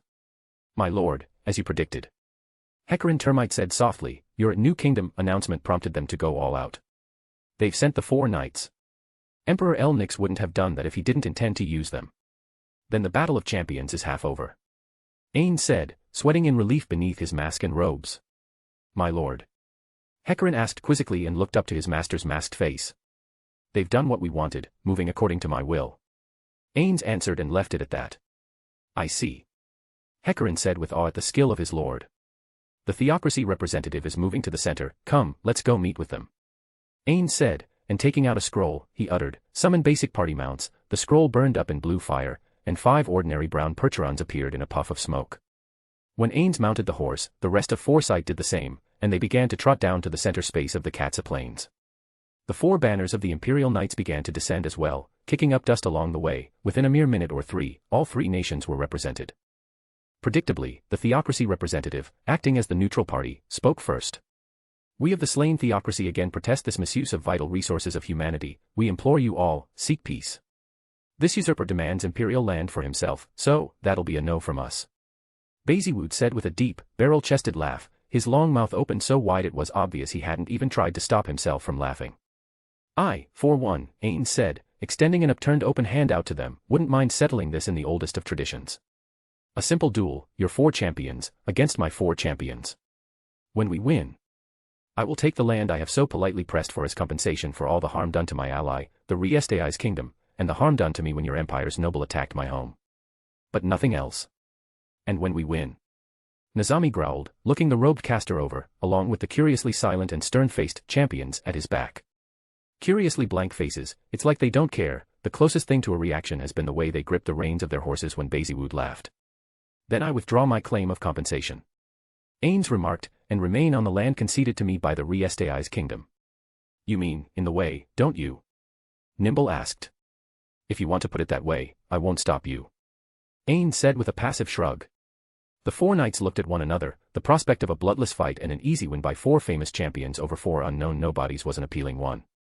The theocracy representatives breathed a sigh of relief. You bear witness to this bargain. Ainz said, pointing to them, if they should break it, the consequences lie on their heads. It is witnessed. The leader of the delegation said with quiet reverence. Good, and, your name, if I may? Ainz asked. I am Cardinal Raymond Zarg Loranson. The brown-bearded cardinal bowed his head, at your service. Good, I will remember that. Ainz answered, then facing the 4 knights, he said, inform your soldiers of your decision, then return here to where my champions will wait to break you. The supreme confidence with which he spoke set all 4 of the knights' teeth on edge, and with a snarl from Nazami, they wheeled their horses about and rode back to their own lines. The theocracy delegation began to withdraw back to their place of observation, while Ainz only turned his horse around and said to them, "Do not lose." "Never." They said as one, and when he rode back to the fort, they dismounted, and stepped out of the way of their mounts. In the Imperial tent, the knights were quick about commanding their mages to bless them, downing potions to enhance themselves as much as possible, and Nazami addressed the lead officer who sat in the white Imperial command tent, informing him of the bargain. Lounge Vermilion listened with dismay. "It's that easy. You just beat up 4 nobodies and this is all over." "Yep, that easy." Bazywood was in good humor as he downed one more potion. "I'm a bit more suspicious. I don't like this," Lena said and dabbed a cloth to the pus seeping from half of her face. "I don't like this either," Nimble replied, "not one bit. My father once told me that if anybody ever offered to bet you a silver that they could make a mug of beer dance and spit piss in your eye, don't take it, or you'll be covered in piss and light 1 silver. Crude." Loun remarked, wrinkling his nose. "Maybe, but that's what this feels like to me," Lena's replied. "So just, don't lose." Loun felt the rising sense of panic at even the prospect, his heart started to race and sweat sprang to his body. "No plans to." Bazywood grunted. "I didn't plan for this either." Lena's answered and wiped more pus from her face, "But here we are." She sighed, "Come on, let's get this over with," she said and headed for the tent flap, followed by the rest of the 4 knights, ready to face their enemies. Chapter 67, Chapter. Gagarin stood at the front beside Roberdyke while Imina and Archie took the rear, Archie center, Imina to her left. Imina caressed her bow. Every one of them had activated their martial arts, more than they'd ever been able to use before. Archie touched her staff, the gift of the one to save her sisters. "My dear Sebas requested this for me, wonderful man that he is, the least I can do is serve the same lord with absolute devotion." Archie thought as a tranquil kind of peace overcame her. All the world faded away as the champions of the Empire descended to the cheers of their army, 20,000 or more knights. It was no small thing to send out such a force, or to face it. But none of Foresight was at all nervous. "How much stronger have we become?" Gagarin wondered, recalling the feel of dealing a final blow to impossible monster after impossible monster. Strength begot strength, and in between, the constant drills against Sebas, Cositus, and even, strangely enough, maids, it seemed never-ending sometimes, then it would. He recalled their breaks, drinking and eating things meant for gods, or being able to travel to quiet places with coin enough for whatever they wanted, each able to pursue the desires of their own hearts, but most of all, the safety of their comrade. He turned an eye toward Archie, a girl nearly lost. He couldn't admit it, not really. Not openly. But she's like a little sister, gutsy, feisty, worked like a little demon to prove herself to us, and did. And we lost her to what? Greed. We nearly lost her to greedy stupid parents in an empire that ruined her because of who they were. This is kind of like payback. It was a comforting thought, and he drew his twin blades when the 4 enemy champions came close, holding them out at waist height. In front of him stood a famous figure bearing 2 curved tower shields. "Fitting, boy," Nazami Enek said to Gagarin when he looked down at the dual wielder. The swordsman said nothing. He didn't look like much, unusual armor aside. Nazami had to look down to look at the men. "I'm bigger, broader, and more experienced, plus how is he going to get around these 2 shields? I'll batter him to pieces. He might be a little faster, but that's all." Nazami narrowed his eyes. "It's rude to say nothing when someone addresses you, boy. At least introduce yourself." Gagarin Termite. "Sword of the King. Leader of Foresight. I am the men who will kill you today." Gagarin replied. "Termite, so you're a bug, fine, I'll squash you like one. I am Nazami Enek of the 4 Knights." Gagarin tapped the back of his curved sword on his shoulder, relaxing a bit. "Guess we've got a minute while the others do this. Why don't you go ahead and pray for a painless death? I'll wait." Archie felt the eyes of the blonde woman on her. Lena's rock bruise. "Archie." She paused, almost giving her last name, but then, impulsively, wildly out of some desperate hope and sense of pride and devotion, said, "Tion. Archie Tion. Did you forget your last name or something?" Lena's asked, then paused and reached for a cloth in the pouch at her side. She dabbed on her face, soaking up the pus. "You're cursed?" Archie asked, and Lena's snarled. "You're facing me, child, that makes you the cursed one." Lena's replied, but felt no wrath from the short blue-eyed caster with the perfect youthful face. Only. Is she pitying me? Roberdyke took out his sword and leveled it at the slender blonde knight. The black armor was surely enchanted at great expense, and yet he felt no anxiety. "Whatever he has, I have better." That, Roberdyke was sure of. "Count Nimble Arkdalenok," Nimble said, giving Roberdyke a courteous bow with one hand over his chest before drawing his sword at the priest in front of him. "Roberdyke Galtrin, servant of the greatest of gods, defeating you will show his glory, a swift end to you will show his mercy." Robert proclaimed, but it drew no answer. Meh, not much for formalities, but this is just polite so, whatever. Baziwood Peshmal, but I'm commonly just called Lightning Bolt. He introduced himself to the half-elf while holding out his long broadsword. Now that is an ugly-looking weapon. Imina thought as she looked over the long, broad blade, it had a good-looking crossguard that curved outward below the fingers, and her sharp eyes told her that it also had an edge to it. His thick armor would be hard to penetrate, or could be. Imina. No surname. I'm a nobody. Just an adventurer who got more than she deserved. She answered him, and for a moment he looked away. Okay, we got the formalities done, are we going to do this or what? Baziwood asked. Lena's held out her pus-stained cloth. When this hits the ground, we begin. A round of nods accepted the offer and her fingers released it. Gagarin was the first to reach his target. Nazami brought the shield to a close in front of him just in time, the sides of the curved tower shields clashed together forming a wall, and he charged toward the swordsman intending to bowl him over. But nothing happened. The dual wielder should have fallen. The dual wielder should be getting trampled underfoot. I should feel his jaw breaking under my boot now, his strangled screams or even his breaking neck. Nazami thought, but no matter how he pushed, the swordsman took a single step back and was now immovable. The clang of the initial impact of the sword finally faded from the air. Hey, you weren't expecting this one, were you, big guy? Gagarin asked, and then brought the other sword down to clang against the shield, his blades crossed over both tower shields, and he began to push. Nazami's mouth parted, he mouthed only a deeply disbelieving, no. And took a step back. Then another. Then another. Then another. Don't take me lightly, boy. Nazami bellowed and spun on his heel, Gagarin's momentum carried him forward and the shield smashed full into the dual wielder's face. Gagarin flew backward through the air, but far from being disabled, he flipped backwards and landed on his feet. The Imperial Knight was charging again, unimpeded, this time I will trample him. Nazami vowed, but he held his shields out at his sides to ensure he could see his target. Okay, not half bad. Before Nazarick, that would have finished me.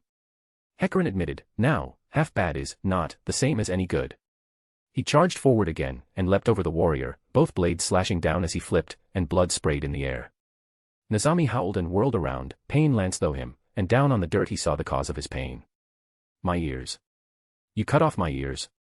Nazami roared and Gagarin turned to face him again. I did. But I did a lot more than that.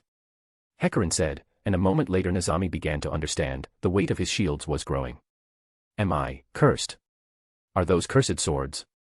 The knight asked himself, about to turn and call for help. He saw the state of the others, however before he could decide whether he should ask for help, he felt the lancing pain of the sword through his mouth and piercing the back of his throat.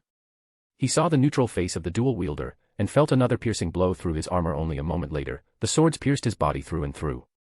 His eyes widened, the shields wouldn't move, except to fall. They slipped from his hands where they fell with a dull thud into the dust of the Katsa plains, his own body held aloft only by the sword of the men who killed him. He never knew the moment when he also fell down to the ground between his weapons. The dead, as they say, know nothing. Robert missed the moment when Gagarin began, but he wasn't worried, he charged his own opponent without fear. Nimble proved to live up to his name, backing away steadily with light, swift footwork that kept the larger, bulkier Robert chasing him.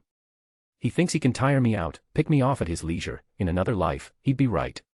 Robert realized with gratitude afresh to his lord for all the endless training and preparation put into him. At first, Nimble felt confident, a smile on his face as he danced with apparent ease. The Templar cleric, or so he assumed the man was, looked shorter, bulkier, and slower. The face of the bald foe was one of anger. But after 3 solid minutes, Nimble began to realize something. His expression isn't changing, he should be losing his mind at this. A trap, he's got endurance. I'm not tiring him out, he's trying to tire me out. Nimble realized with dismay, he should know better. But still the Templar chasing after him as Nimble continued to dance out of reach, seemed utterly unperturbed. No. Nimble whispered when he saw Nazami impaled. Only then did the Templar's face change to a knowing smile, it was almost affectionate, friendly, like a huggable bear, that wanted to maul him to death. Nimble changed strategy, he began to use his greater height and longer reach to target the Templar. His long slim sword reached past the warrior's guard and, he felt a mild tap, and then nothing. The noise which greeted him was of his enchanted sword striking and sliding over the smooth but faintly bumpy armor. The sword of the Templar came up as Nimble tried to move his sword away and the tip was slowed by being caught against another bump. And the Templar's sword pierced Nimble's forearm. When it did, the stocky fighter stopped and yanked Nimble like he was a fish on a hook. Dance away now if you can. Robert said while Nimble howled in pain. Blood stained the ground, a massive fist smashed into Nimble's face, and he fell back, he had just enough time to see the Templar jumping over him, the sword coming down, and to scream once as the sword tore through his armor as if it wasn't there and pin him to the ground like a freshly collected insect to a board. Then Nimble too, fell limp. His fading eyes still full of disbelief as the impossible happened before his dying gaze. Bazywood's cape fluttered in the air behind him as he charged the archer.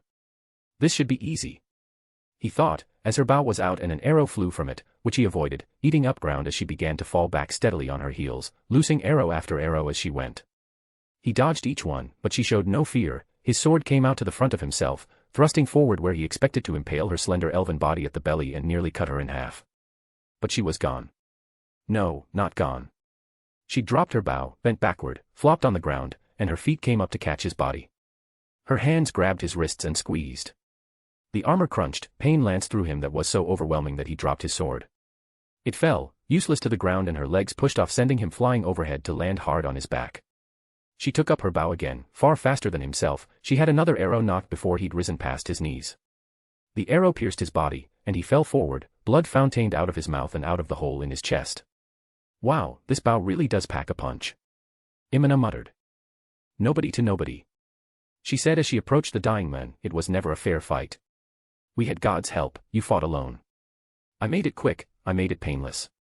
May you have better luck in the next life, she said, then brought her foot up, and then down on the side of his head, squashing it like an insect under her boot. Brain matter and blood spattered like a cantaloupe hit with a hammer, and then the half-elf turned around to see how her companions were doing. Lena shot forward only a hair faster than Nimble. Why would a mage not protect herself? She wondered, why would a mage not be protected by her party? She found out when her sword connected and was stopped by the wooden staff. Shock ran through her as if she were struck by lightning.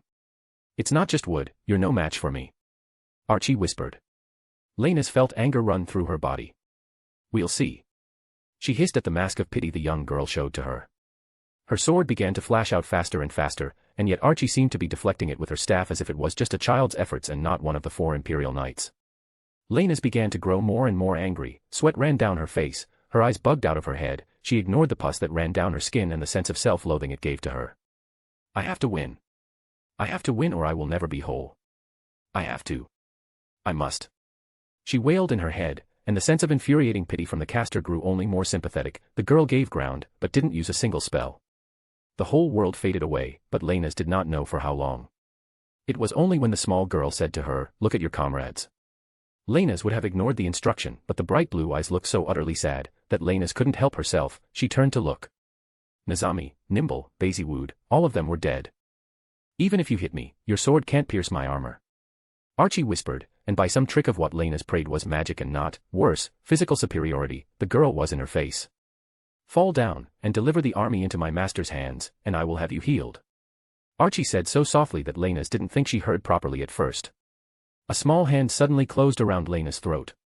I was a mithril before my master, Archie whispered. Now compared to me, you are not even copper ranked.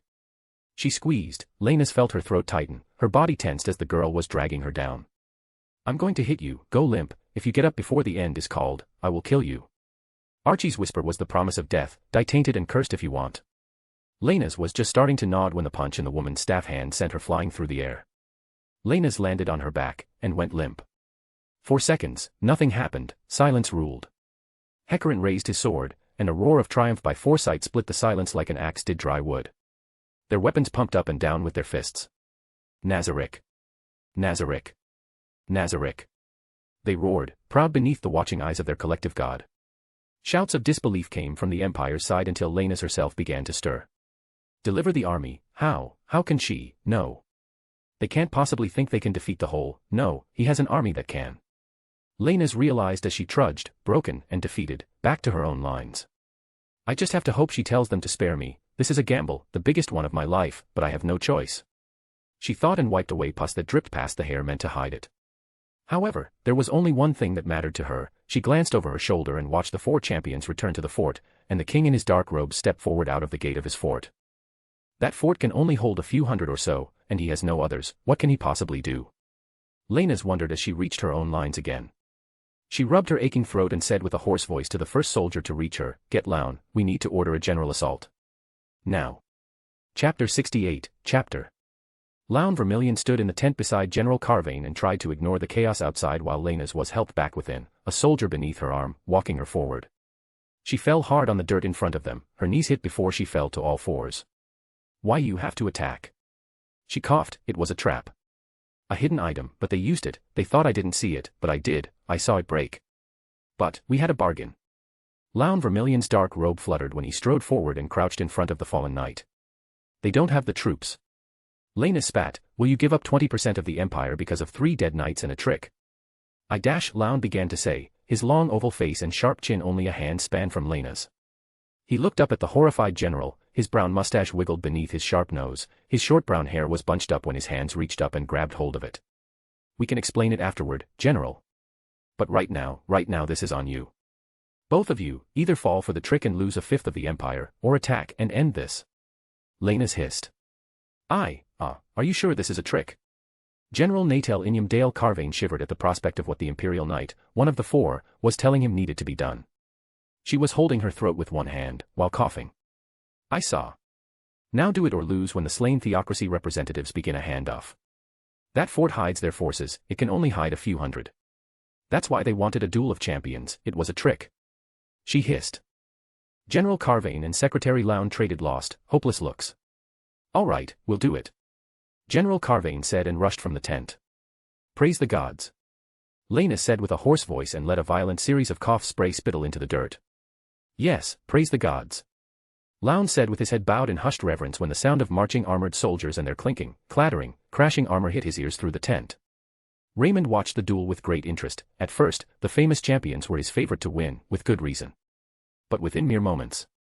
Those are on a whole other level. He realized as he watched the unknown team in the curious metallic-colored leather steadily take the 4 knights apart until there was only one survivor limping back to her lines. The dual wielder made shields useless. Nimble, chased down and forced to engage, defeated only moments later by the Templar cleric. The archer defeated the broadsword user at close range, squashing him like a bug. Meanwhile, the magic caster, unsupported, knocked Lena's rock bruise into the dust. Unfortunate, but heroes can be raised. If the Emperor won't pay for it, we will. It may take months to make them ready, but we might get some new scriptures out of it. The important part is that the fight was ended without throwing away countless human lives and... Suddenly Raymond's sense of relief was washed away when the Empire's knights began to march. Maybe it will end quickly. Raymond enjoyed the moment of optimism. Perhaps we should have just sent our usual letter of neutrality and disappointment. Maybe I shouldn't have come myself. I have this sickening feeling like I'm going to be horrified. The optimism quickly drowned as new thoughts replaced the brief feeling. Ainz stepped out of the gate of the fort, his army was there in reserve in the event that he needed them. Which judging by the 4, he wouldn't. His voice projected over the battlefield, you broke our agreement, this is on your heads. With the power of his echoing voice, there was no way the Theocracy Watchers wouldn't be mindful of what was happening. Very well. Ainz opened his arms like he was preparing a large embrace. Brilliant blue circles began to form horizontally over his head one after another, rising ever smaller into a single conical point, then more emerged vertical to the ground and began to circle his body, and one more began to grow beneath his feet over the ground. I'm going to kill so many, no. But. Ainz's conscience tore at him, clawed at him, raged at him, he wanted to gibber and fall on the ground. Summoning the Dark Young, it's too cruel. But he had to stop them. But it was cruel. But he had to stop them. But it was far too cruel. But he had to stop them. But they were people, just normal human people who hadn't done anything. But it was war. So he had to stop them. They reached the base of the open plain and began to advance past the bodies of their comrades. Fools. He shouted with gut-wrenching pity, then released his spell, Pantheon. He bellowed, and the slowly rushing army and its thunderous beating feet and clattering armor began to slow as a light surpassing the brightness of the sun blinded all living things for a moment. As the light faded, Uz and As consumed the field as 6 cherubim gatekeepers became visible in all their terrible glory. They were clad in shining white plate armor, armed with a shield in one hand and a lance of flame in the other. The shields were all covered in eyes that blinked as if part of a living thing. They had the bodies of giant men, the head and mane of a mighty lion, with 4 wings of pure white feathers at an X pattern on their backs. Each of them was as tall as a giant, and they roared as one, opening their arms in imitation of their summoner. The roar of the lion head sent life-shattering fear into the hearts of fearless knights, and Ainz pointed his hand toward the army arrayed against him. Hovering over their summoner, the lions obeyed, descending toward the host from the top of Ainz's side of the slope, their wings beat with the force of gale winds, toppling weaker men and whole ranks fell like dominoes given the flick of a finger. Lances began to thrust out and pierced entire ranks like a skewer that burned their victims until they were like bits of meat on a shish kebab. Each time the lance was filled with victims, they were flicked and the bodies flung into those still living, or worse, the lion mouths would open, and the burned, charred bodies of men, armor and all, would be dropped into the waiting mouths. It was a rout, an utter, total rout. The braver men tried to guard, to raise their shields and shout in defiance of terror, but they died. The brave and cowardly all died the same, their blood ran together so that coward's blood and brave's blood could not be split apart. The one distinguishing feature between cowardice and courage was that the cowardly lived a little bit longer. They ran, trampling over the people they called brothers in an effort to live just a little bit longer. Go on. Surrender, damn it. Are you stupid? Ainz cursed at the fool on the other end that did not try to stop anything by giving in. 20,000 became 15,000, 15,000 became 10,000. Oh, there is one, do not kill the blonde woman in black armor. Ainz reminded his summons of what he'd been told, but tried to turn away. Finally his angel summons were near the camp, tents were burning and sending black smoke into the air, and nearby out of the corner of his eye he saw a theocracy cardinal racing toward him on horseback. The bearded one. Raymond, that was his name. Ainz reminded himself, and waited. Raymond jumped off the horse and went down to one knee. Mighty king, stop the slaughter. You've won. You've won. They haven't surrendered yet. Ainz said, pointing to the burning camp. I believe their general and secretary are dead, there's nobody left to surrender. Please, the Baharuth Empire has always been important in defending humanity. You've won, show mercy on the survivors. I'm sure the Emperor will concede, you've shown your strength. Now show your noble mercy. Raymond implored and bowed his head before the unprecedented magic caster. Ainz breathed a sigh of relief, the slaughter was clawing at his heart, stop. He bellowed, and the cherubims stopped in mid-thrust. From where he stood, he saw men laying on their backs, cringing, crying, crawling away or frozen where they were. Ainz's voice carried over the open field, his arms still outstretched, staff in hand, he bellowed to them as if he had divine authority, you are spared by the mercy of Ainz Holgown. Go back to your emperor, tell him what you saw today, and that I expect good terms to be offered to me within a fortnight. Otherwise my angels will visit his capital. Thank you. Raymond said in a hushed whisper, for your mercy. Ainz lowered his hands and with a flick of his wrist, the angels vanished. Go to your theocracy, Cardinal Raymond, and tell them what you saw here today. Tell them I have not forgotten that humanity's defenders happily slaughtered humanity on land under my protection. I forgave it because you did not know it was my own. Consider this our starting point at 0. Whether we become allies or enemies is more in your hands than in mine. Think carefully of which you want. Raymond gave a quiet nod before he rose to his feet, mounted his horse, and returned to the other observers. They were gone within the hour. Ainz, however, remained waiting, looking out over the sea of bodies scattered over the field, he kept waiting. Eventually he saw what he was waiting for, a lone figure in black approaching over the field, stepping over the dead, or walking around them, her pace never slowed even when she passed her dead comrades. Reaching him on foot took several minutes, and it allowed Ainz to appraise her further, pretty enough, tall for a woman, long blonde hair, dark armor, the combatant that faced Archie. Is this some plot for revenge, perhaps? It was a silly thought, as she'd done what Archie told her to do. When she was near, but not too near, the woman went to both knees and then all fours, then lowered her face to the dirt. I am Lena's rock bruise. Cursed of the 4 knights. I was promised a cure by the Emperor, but he never kept his promise. If he tried, I don't even know. Please, if you want to kill me, but I beg you, relieve me of this curse. If you do this for me, you can do anything with me. I will be your sword or... She raised her eyes and flushed bright red, if it please you more, your sheath. When he understood her meaning, Ainz's face behind the mask flushed as red as hers, and he was grateful that his role allowed him to remain totally stiff. Anything you want, anything you demand, my soul is yours, if you will just end my torment. She cried out and with her face turned up at him, she moved aside her hair to reveal the part of her face that was concealed. It wasn't hard to understand why she wanted it. Her face was one rotted and open sore, it had a putrid stink even from where she stood. Though he was sure they weren't there, it appeared as if white maggots were constantly devouring the gaping space of flesh from her eye to one part of her cheek, and to make it worse, there was a constant buildup of foul yellowish pus that would drip down her face. Ainz recognized it quickly, a rot curse, incomplete, she must have killed the one to give it to her before it could be completed. Middle tier spell, not especially difficult. I can grant your wish, but it requires your absolute loyalty. Even if it means your death. Ainz said to her, and she got up to all fours and rapidly nodded. I don't care if I die, as long as I die clean. Lena shouted and began to weep at the sound of a promise she somehow knew this one could keep. Then follow me into my home. Ainz said, and the gate opened again, your cure is on the other side. Ainz was briefly startled when she saw the undead monsters go through the gate, followed by undisturbed members of the team that had slaughtered her comrades. Then Ainz stepped through, and Ainz practically dove after him. Chapter 69, Chapter. Jerkniv collapsed in his seat. 18,000 knights. He asked again as if he couldn't believe what he was hearing.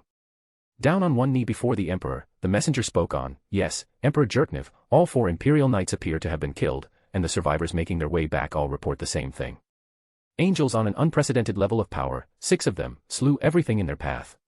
The reports are truly horrific." The messenger bowed his head. "Laun is among the dead as well." Jerkniv hissed. Everything in the room was designed around the theme of power and comfort, fine art, displays of gold and jewels. The couch on which he'd collapsed was stuffed to near bursting with feathers. Jerkniv himself was a very young man of golden hair and slender build. He wore fine opulent clothing of purple and golden robes with a golden chain around his head. This served as the crown of his office, and from it hung a few small chains with precious gems. But for all his wealth, in that moment he suddenly felt like a pauper. An emperor's greatest treasures are his best servants, and now I've lost the lion's share of them in one blow. Flutter is missing, the 4 knights dead, my general and my secretary slaughtered, and 18,000 knights in one blow. The realization was like a hammer blow to his crumbling spirit. The man who was the bloody emperor was now himself bloodied by the impossible. And what of the theocracy? They sent observers this year, didn't they? Do they confirm what you're telling me? Jerkniv asked immediately. I have their report here, my lord. The messenger bowed his head. The top was going bald in the pattern of a horseshoe, and his face was wrinkled with growing age. His belly was a little bigger than it should be, a lucky fate compared to those who went the opposite way in life, and he trembled as he delivered bad news and flipped through documents with nervous haste. Just before Jerkniv could tell him to hurry up, the messenger found what he sought. He licked his lips rapidly with nerves, and sweat began to run down his face. The slain theocracy confirms that. He read off the missive that simply confirmed everything. The vow. The breaking of that vow. The condemnation of the Baharuth Empire's general for breaking it. The total defeat that followed. The private advice of Cardinal Raymond not to struggle onward. Good advice. Emperor Jerkniv flung himself on his back, his limbs draped like death had taken him. He stared up at the high-polished ceiling of his palace, then tilted his head to the right to face the kneeling messenger. What are the terms? Jerkniv asked with dread. Turn over the territory demanded, an apology for the raid on the home of the king, and also. The messenger scratched his head, and Jerkniv raised an eyebrow while he waited. My lord, he's demanding the surrender of the dark elf slaves, all of them. That's rather strange. I suppose it would hurt our labor force, but after losing almost 20,000 knights, that's almost doing us a favor. A defeat might embolden rebellion. The weight of the loss was starting to hit. Tell me, what would you do? And my lord. I would. The messenger shut his mouth tight for a moment, then steeling himself, he answered with what resolve he could muster. Make amends. Then form good relations as fast as possible. I'm from the area he's asking for, there's a lot of open land, that's probably why he wants the slaves to resettle them. It will take years to build up cities and towns even with the kingdom of Riestais and the kingdom of Karn to help him. The messenger said and slowly closed his eyes. If you can make peace valuable, perhaps we won't face another loss like this one. That is good advice. I want to be alone for a little while, Jerkniv said, but in an hour send me someone to take a message of surrender to the Nazarickian king. Jerkniv commanded, and watched the messenger depart. When the man was gone, it was all the emperor could do to lie there and stare at nothing, though he did notice a few strands of hair fall away and float gently to the floor. Ainz' return to Nazarick was unceremonious. I still don't know about telling the rest of them what they'll do or say. Foresight performed more than adequately. But they are nowhere near powerful enough to offer proper protection. Though their devotion is welcome. His heart pounded in his chest, and to cover it, he messaged for Pastonia to join them while Ainz looked around with almost reverential awe. Foresight knelt in a line before him with their heads bowed and silently waited for orders. You performed well, you may use the baths, the bar, and rest yourselves in your respective quarters. Resume practice with Cocytus until you have reached another wall in your progress. Master. They said as one, then rose and departed. Formality dropped away when they were withdrawing. Excited comradely chatter went back and forth among themselves. Was he really that hard to catch? Archie asked. He was a nimble one. Roberdyke said with a heavy laugh. Imina and Hekarin groaned, no puns. They shouted. And the 4 faded from sight and sound alike just as Pastonia entered the hall. Ainz intuitively sank to one knee, and for a moment the silence passed between them all until Ainz broke it. You betrayed your country and comrades for a reward from me, this does not make me trust you. My lord, for all my life I was loyal to everyone, but that loyalty came with one condition, even with the emperor. That I would be cured. The Emperor knew I would abandon or even turn on him if a cure appeared. If he knew about my survival, my standing here would not surprise him. Lena's answered. And once you're cured?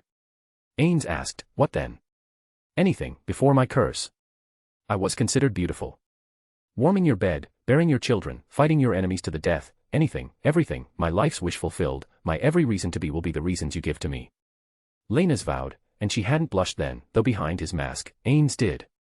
I can never trust someone who would so thoroughly betray everyone they knew for their own wish, even if I grant it. The reality is that she may turn on me if she finds a new wish. Still, she did hand me a victory and the reward is trivial. Plus she was a force in this world. Ainz considered the options, and inspiration struck. Pestonia, cure her. Ainz ordered, and Lena's looked up when the dog woman stepped closer and put a hand under Lena's chin. The dog woman brushed aside the hair in the way, bearing the warrior woman's mutilation and shame. Remove middle curse, cure serious wounds. Lena's felt the pulse of magic, her jaw dropped as her hand rushed up to the spot, her eye, she had an eye there that could see again, she could feel it, and pushed to absurdity, she poked at it a little bit, feeling it give against the light touch of her finger. Her god, as he now was to her, reached into a hole in the air to pluck out a mirror and hold it up. It's done, he said, and Lena's held aside the hair herself to see her face as she remembered it. For the first time in many years, she could cry from that side of her face, and so she did, with happiness absolute, she wept. Thank you, God of mercy, thank you. Lena's cried out and her words echoed off the halls of Nazarick so powerfully and profoundly that it was as if the dark walls themselves were hailing its king as a god. You've been given your miracle, but not without price. Pestonia, Ainz said and glanced down at the long dog face of his maid, take her to comfortable quarters, I have to. He clung to the hope of a desperate escape from the need to tell another of the remaining NPCs and searched for an excuse to leave, go to the kingdom of Rei's to perform my duties as Mammon. It's a busy time there, have Albedo and Demiurge run things in my absence. Yes, of course, my lord. Pestonia said, and the two women were left alone. What do you think he'll want from me? Lena's asked when she was able to rise and follow the curious demi-human maid. Everything, woof. Pestonia replied, and though before that moment such a statement might have bothered her, in this one, Lena's couldn't have cared less. In the weeks that followed the catastrophic defeat of the Baharuth Empire, word spread like wildfire from the Arglan Council State to the City-State Alliance in the northwest and northeast, to the Elf Kingdom and Draconic Kingdom in the far south. Word spread from place to place, mouth to mouth, the unbeatable Baharuth Empire's knights were broken, those who survived, few of them were fit to return to duty. Haunted by nightmares of lion-headed angels, gibbering and fearful, they lived lives that would never again be the same. It was perhaps for that reason that Ainz was more than pleased with the terms of peace sent by the Baharuth Emperor. The Dark Elf slaves will make a good, obedient workforce I think, they're likely to be grateful for their freedom and used to following orders. Plus elves reproduce slowly and suitable investment in their skills will produce great artisans in the long term. Ainz muttered out loud while Lupus Regina sat across from him at the table. Yes, everything went as planned, and then some. As expected of Lord Ainz. She smiled with genuine happiness, and then her face became serious. But, my lord, forgive me, your absence from Nazarick for so long. I know it bothers the others. No one would, ever question your choices. But they miss you. I know. Ainz sighed and ran his hand up and down the side of his face, the ones left to tell though, that troubles me. None of them can possibly beat me as I am now if they turned on me, but the very thought. His eyes went hollow as he considered the very possibility. To look down on the body of one of my dear friend's children, no. I'd rather die than hurt any of you. But I also don't want to die. Those of us who know, Lupus Regina stood and went beside him, down to one knee she grasped his leg at the knee and with bright yellow eyes shining up at him she said, we would fight for you. Ainz nodded and put a loving hand on her flaming red hair, I know, my Lupu, and that is also something I fear. I love all my friends' children, you're all rapidly becoming more mine than theirs. And to see one child kill another, it kills me inside to even think of it. What will you do, master? Lupus Regina asked when he went back to the treaty. 3 big cities, dozens of towns and 100 villages or so, not bad. Ainz changed the subject, lots of open space too. Lupus Regina, said Albedo and Demiurge to the project of building a city, suitable towns and villages, to hold all the dark elf slaves. Have their collars struck when they're transported to the new area and make sure they're properly supplied while they establish themselves. We should be able to get adequate food support from the kingdom of Karn and Rei's, and by whatever we can from Baharuth. From Baharuth? Lupus Regina asked, uncertain if she heard him properly. Yes, there's a trade treaty here as well, it looks like he wants friendly relations after making amends. Fine, we can do that. Ainz muttered and scribbled off his agreement. I also need to do something about my mortality. If the spell isn't going to wear off, and if it were going to, it should have by now. I need to put more levels into a path of being an immortal human race, but those are flashy developments. If I do it in Nazarick, everybody will know. He shook his head. There's a solution, I just have to consider it further. But, my lord, what about? Lupus Regina asked without finishing it, returning to the prior concern about whom to tell, and Ainz went quiet. I don't know. I need an opportunity alone with one of the ones who doesn't yet know the truth, a chance to cover everything up until I can get closer without it seeming forced. An adventure or something, maybe. Ainz rolled his eyes and slumped back in his ornate dark wooden chair. Like an adventure, master? Lupus Regina asked, and Ainz cracked a smile when he looked down at her. That was her favorite part about his present humanity. She loved the expressive face, his giant smile. Who would ever be unable to accept this version of our master? Yes, like an adventure, something that will give me a good excuse, and it looks like Mammon and Lupus won't be having any of those for a while. But who knows, perhaps I'll get lucky. Ainz said, and tousled her hair again, leaving Lupus Regina beaming with happiness at the touch of the one who stayed. Chapter 70, Chapter. Run away. Crush Lulu was ashamed that this was her first thought. It was a shame that she was sure she would have for the rest of her life. She knew intuitively within a mere second what she should have thought. Save the children. Protect the tribe. Get the elders out. Fight back. But when the toadman raid hit the fissures and as they burst up from the water, immediately skewering two lizardmen through the chest before her eyes, blood splattering into the air like the spray of the swamp water from which the toadman emerged. No, none of the thoughts she should have had, came to mind. Only, run away. The toadmen were larger than the lizardmen, half again as tall and broad on average. They were not always stronger, but with their slick and slippery dark green bodies, they were hard to come to grips with. Simply put, they were hard to fight even at equal or greater strength. Their powerful legs allowed them to leap great heights and they had better weapons as well, long javelins they got by trading with Baharuth Empire humans in their part of the swamp. So why are they here? Crush Lulu wondered, and with the alarming thought in her head, she cast her first spell. Fireball. A gout of roaring flame sprang to life in the air and rushed over the swamp water where, by the purest chance, it caught a pocket of gas and a mighty explosion rocked the trees and made the frogmen hesitate. There were many, she saw now. So many. Another impossibility in her mind. Frogmen have villages not much larger than mine, how can this be? The sound of ribbit ribbit, the chortling laughter and the sound of splashing water at her back while she ran away from the shore and through the gate of her village that didn't draw closer. The frogmen's hatred of fire and their brief belief that she had extraordinary magic would not buy her much time. Run! Crush shouted, finding her courage to say what her instincts should have made her say immediately. Run away. Get the children. Get everyone out.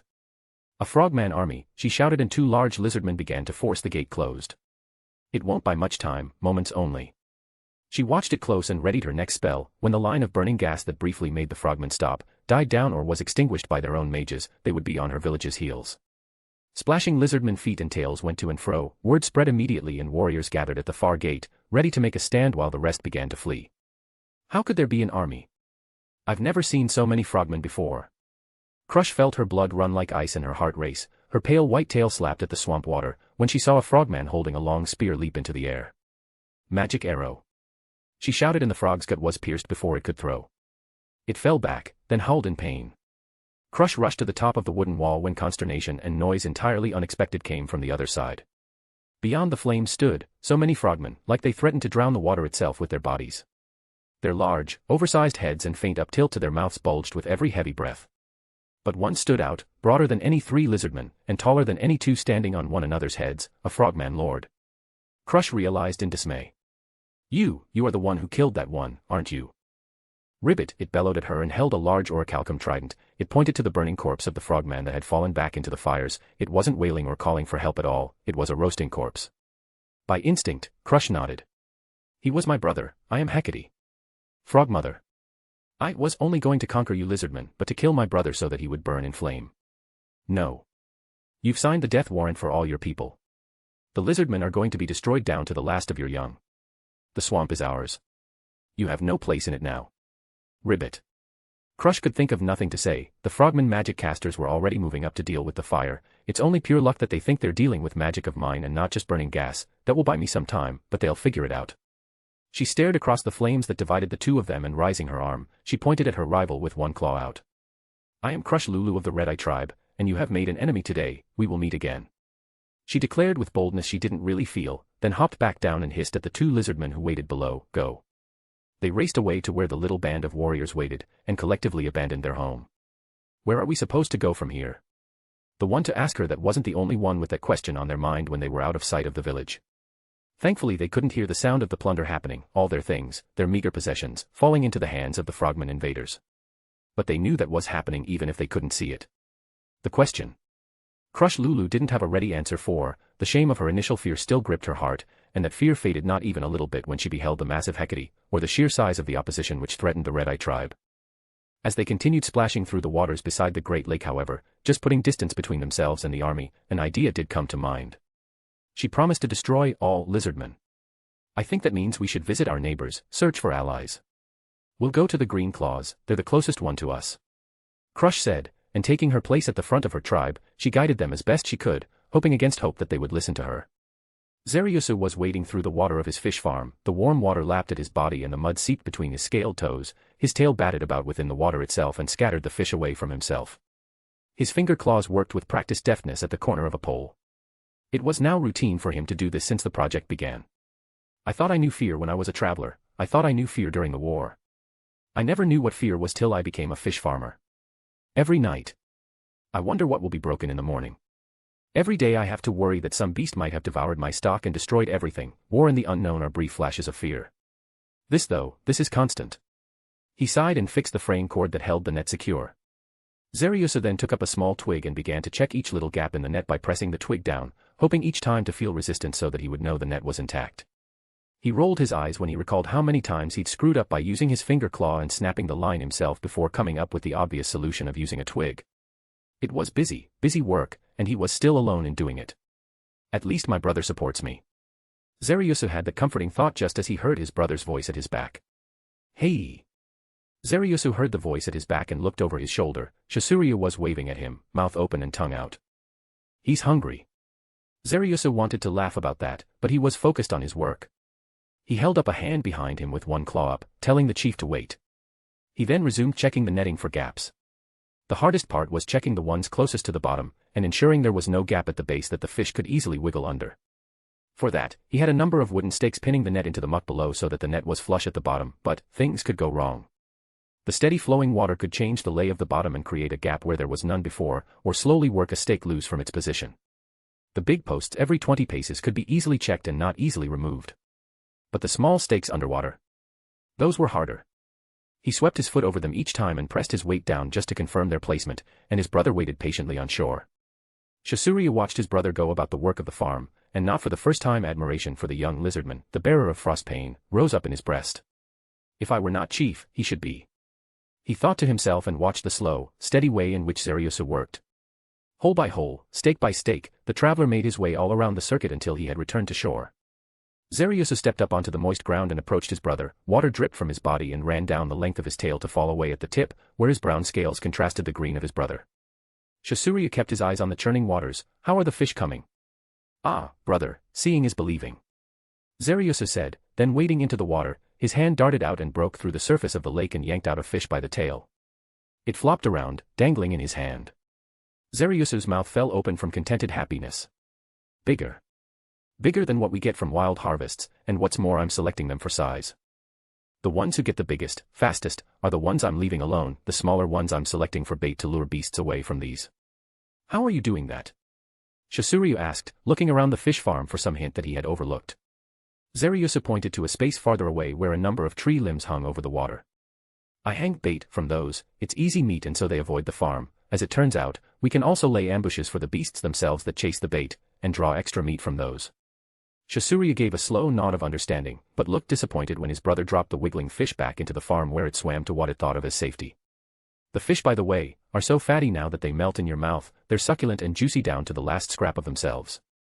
I tried a few yesterday just as a test and, well, in another week or two, you'll be the first I gift my harvest to. Zariusu said with enthusiasm and slapped his brother on his shoulder. Shisuryu's tail pounded the ground as it wagged with joy, the heavy thuds giving away his obvious happiness at the promise. Nonsense, you did all this work yourself, all I did was make it possible. I know you argued with the tribe over this, that more than once they wanted to just consume the fish before they were ready, this wouldn't happen without you. Thank you. Zariusu said. Any answer his brother might have given was cut off by the sudden noise of shouting lizardmen, and both brothers turned to face the sound of their villagers calling out for help. Zaryusu and his brother rushed toward the noise, the farm forgotten as they came closer to the source of the chaos. What is it? What's happening? Shasurya bellowed. Red eyes. It's the Red Eye tribe. All of them. Someone called out from atop the low wall. An attack. Why? Shasurya shouted the question nobody could have answered, then cast it aside. He stood towering over his fellow lizardmen and pointed toward the back gate. Get the elders, our women, and our children back. Warriors form up. Gather weapons and put yourselves on the wall. Make ready for a fight.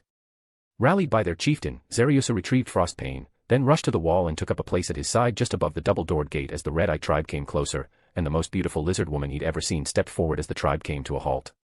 Please. We need help. We didn't come to fight. She called out. So, brother. What do we do? He asked of Shasuryu, who had no immediate answer. Chapter 71, Chapter. I'll go talk to them. Zaryusa suggested, knowing his mind should have been on his duty to protect his tribe, but that's the most beautiful female I've ever seen. He thought, and all he wanted to do was get closer to her. He didn't wait for his brother to respond, or rather, didn't plan to, but before he could leap over the front, his brother had his finger claws on Zaryusa's shoulder. Wait dash. Don't worry, Zaryusa said with a deferential nod, I am a traveler, I can take this risk without hurting the tribe. It will hurt your brother. Shasuryu said in a low, gruff voice when he looked down his long face at his brown-scaled kin. I will be fine, brother. Zaryusa said and put his hand over that of his brother. He slowly pulled the touch away. If they wanted to fight, we'd know it by now. We're just being cautious. Shasuryu let his hand be taken away, and Zaryusa put a hand on the wooden wall before launching himself over the side. He landed on the soft ground below with a light splash and approached the Red Eye tribe. The sword he kept at his side, Frostpain, the jagged blade of winter ice, one of the great treasures of the lizardmen, drew murmurs from them as he came closer. Zaryusa stopped 6 paces away and held his hands open and out at his sides to show he held no weapon. I am Zaryusu, traveler and member of the Green Claw tribe. A traveler is the chief? Crush Lulu asked and cocked her head to one side. My brother is the chief, I am his ears for now, why have you come? Zaryusu asked, trying very hard not to immediately utter a mating call and maintain a serious air. They wouldn't be here without reason, if not to fight, then what? Crush Lulu accepted the answer, raising a hand when some behind her muttered that the chief should have come out. It stilled their tongues and she took a slow breath. Our village was attacked by an army of frogmen. An army? Not a tribe? Zaryusu asked, his scaled brow narrowed. No, an army. There were many, led by a female named Hecate. She was enormous, taller than your walls, and broader than your gates. They vowed to kill us all. We need help, we need dash. Crush stopped when Zaryusu raised his hand. If they want to kill all of you, why should we get involved? Zaryusu asked, looking her up and down and then trying to focus on the desperate numbers at her back. No. Not us, my tribe. She intends to kill all of us, as in the lizardmen. She wants to take control of the entire lake and the swamp. We have no place in her world. Crush bowed her head. Please, if we don't work together, she will crush us all one by one. There will be no lizardmen. Wait here, I must take this to my chief. I will be back. Zaryusa promised, and tried not to appear rushed as he returned to the wall. Frogmen, dangerous enemies, their powerful legs carry them over forts, their ranged weapons are a problem, though they don't have the strongest magic, they reproduce fast, they could well have an army of their own. When the gate opened a little and closed as soon as he entered, he looked up and called to his brother, Shasuryu, privacy. You need to hear this. The big green lizardman traced a hand over the large scar that ran down the middle of his light tan front. The green scales of his hand caught the light during the act and glinted back up at him. This can't be good. He thought and hopped down onto the soft ground. He followed his brother to his own hut. Their huts, mounted on stilts and raised over the water, covered with grasses and broad leaves that let the air flow freely while also providing shade and warmth, were home. They were not luxurious temples or stone hearths, but they were home. That was all anyone needed them to be.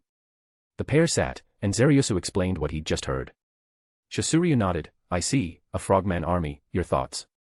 They wouldn't be here if it weren't a problem. We may in fact need the other tribes to deal with this also, a great alliance of tribes. Either we fight them as one or we flee, and where can we go? Zaryusu spread his hands open when he asked the question, and watched his brother think that over. Nowhere I can think of, what about you? Shasuryu answered. I traveled much, I saw no place better for us than this one. There are other lakes, but there are other peoples in them. Even if they let us settle, it won't be our old lives anymore, and who is to say they won't simply enslave us? We will be scattered all over, and no two of us will stand together again, we will die out. Zaryusu answered with finality. Will the other tribes agree, do you think? Shisuryu replied with a question which Zaryusu couldn't quite answer. I don't know, but we can try. But we should also search for help, the frogmen outnumber us in the best of times, and that war we fought against each other didn't help us. Zaryusu slumped, we need help. How can you be so sure? Shisuryu asked, a rumble in his throat when he did it. Not to offend your pride as a warrior, brother, but when we fought our war of 6 tribes, did you hear anyone call any gathering of tribes an army? Zaryusu asked, and his brother went quiet again. No. But even if the Red Eyes didn't fight in the war, they definitely knew of it, and they might even have seen some of it. They never fled from the threat of invasion by the other tribes, but now here they are. However many frogmen they fled from, it was too many for Red Eyes alone. Zaryusu held his breath while his brother, his chief, thought it over. All right. We'll let them in and send word to the other tribes. Shisuryu said and slowly rose to his feet.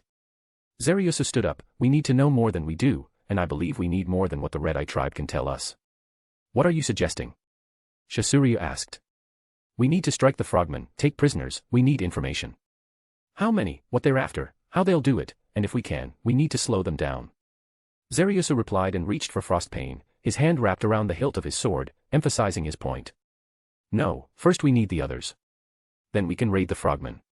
Shisuryu said immediately, first I will go with the Red Eye Chief and dash. No. Zaryusu exclaimed. No. Shisuryu replied. Ah, brother, you're our chief. If you go, who will lead us?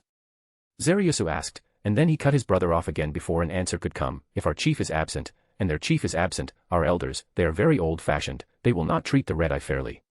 They will be suspicious, they may make a mistake and cause infighting instead of unity. I will go, I am a traveler, my loss will not hurt the tribe. Shisuryu looked down at the grass-woven mat flooring. He didn't have to speak his heart. Zaryusu understood it. I know.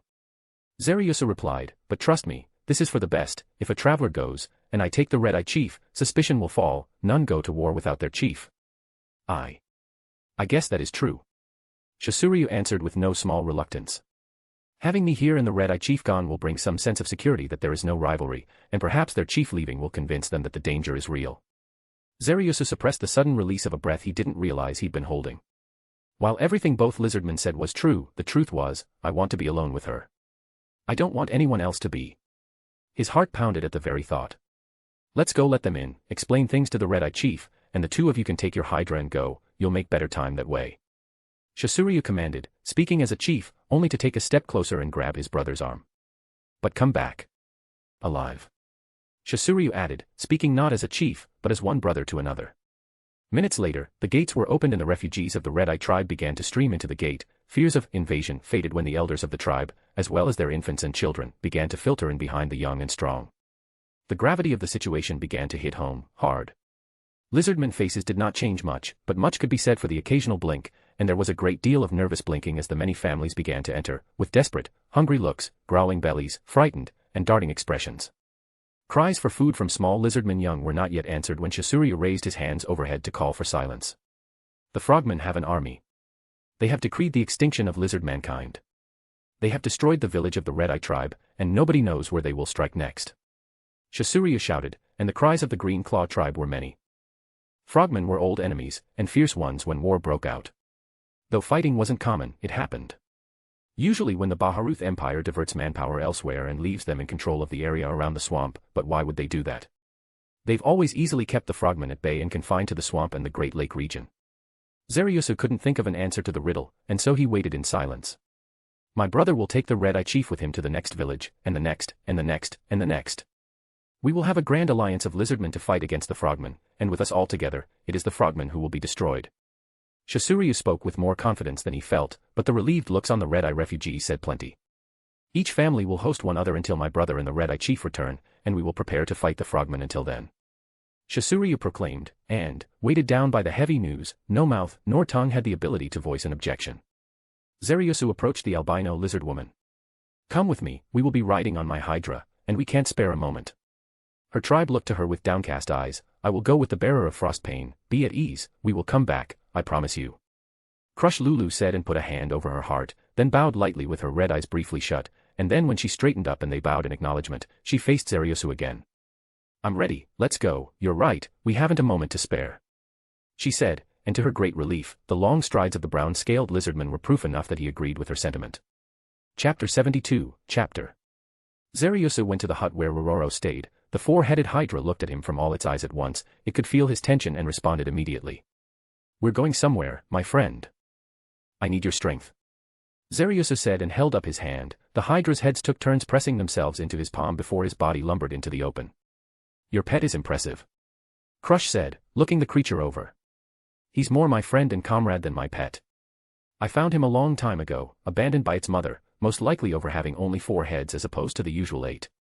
Zariusu explained, and reaching up, he patted the hard brown-scaled body. Rororo's tail wagged back and forth with pleasure at the affectionate touch. Come on, let me help you up and we'll get going, Zariusu said and held out his free hand. We're going to ride him. Is it safe? She asked and looked up at him. The oval-length heads all turned to look at her and cocked in opposing directions as if not quite sure what to make of her. Long serpentine tongues darted out and wiggled briefly in the air before withdrawing into their mouths. As long as you're with me, yes, Zariusu said and patted Rororo again. Listen to me, Rororo, she's a friend, not food. Understand? He asked. The heads bobbed twice in unison, then the big beast held still while Crush Lulu took a hesitant step forward. Zariusu climbed up first, his clawed hands and feet doing seemingly no damage to the monster, not even discomforting it. He was up within the span of a child's breath. His hand extended down toward her again. She tried to imitate him as best she could, and with a little scrambling that brought a tiny blush to her cheeks, she was up sitting in front of him. All right, go, Rororo, Zariusu said and patted the left center head. His hydra turned in that direction and went for the gate. Crush looked behind her to see the members of her tribe beginning to divide up among the families of Zariusu's people. Many of her people looked back at her, but it was noteworthy in her eyes that only one that she saw looked back at the departing Zariusu. She watched until the entire area was a mere dot. Nobody looked to see him leave, except their chief. Zariusu didn't say very much until Crush began to fidget, straddling the beast and pressed into his body. It was already a trifle discomfiting. But the sun was pounding her like a hammer. Strictly speaking, it wasn't even that hot, but this much time unprotected in the sun began to leave its mark. She began to shift. A slight pain began to run through her body. Are you all right? Zariusu asked, glancing down at her from behind. I am all right. Please don't worry about me, Crush replied with haste, her little blush returning to her cheeks. Her tail went over the side to dangle by and without her intent, caressed his thigh. Rororo continued to tramp through the muck. The constant splash and squish amidst the waters of the lake and the swamps around it were the only constant noises. Though occasionally there was the rush of wind through the trees or the sound of some creature of the waters breaking the surface for one reason or another. Crush made herself remain still and stiff for as long as she could, and she did her best to ignore it when his body pressed against hers when he leaned forward to tap one of Rororo's necks to guide the beast. It was hard not to notice that Zariusu was there, steady and stable, quiet and focused. I wonder what he's thinking. Probably only about our task. To think my brother almost got to do this. I'm the luckiest lizardman alive. I should be focused on what we need to do, but this is the most beautiful, radiant, desirable female I've ever seen. Zariusu answered the tumult of thoughts and desires by redoubling his focus and remaining steady and slow in every gesture, ensuring not one touch or action of his own could be questioned in her mind. But he did notice when she was shifting again. Have I made you uncomfortable? And no, it's. Crush told him the half-truth, and latched onto it by pointing up at the sky toward the bright afternoon sun. It's that, she said and ran one hand over her pure white arm. On this. She didn't look over his shoulder. That felt too awkward. It's that I burn easily in the sun if I'm out too long. Normally I wear a bush cloak to hide my body from the light so I don't get these. She pointed out a series of tiny splotches of red on her body. I burn easily, you see.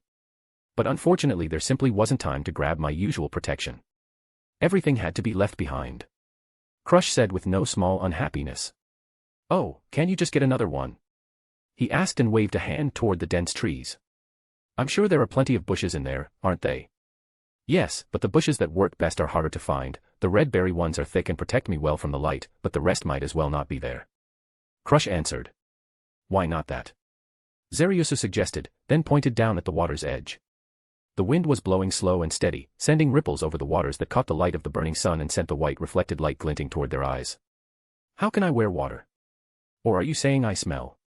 I'm sorry, but there was no time to wash before we ran for our lives, Crush said, glaring back at him before he gave his head a fierce shake. No. Don't wear water, and you smell wonderful, Zariusu stopped in mid-sentence. Crush Lulu brought both hands up to the sides of her slightly open mouth. The redness on her cheeks had nothing to do with the heat or rays of the sun above and everything to do with him praising her scent.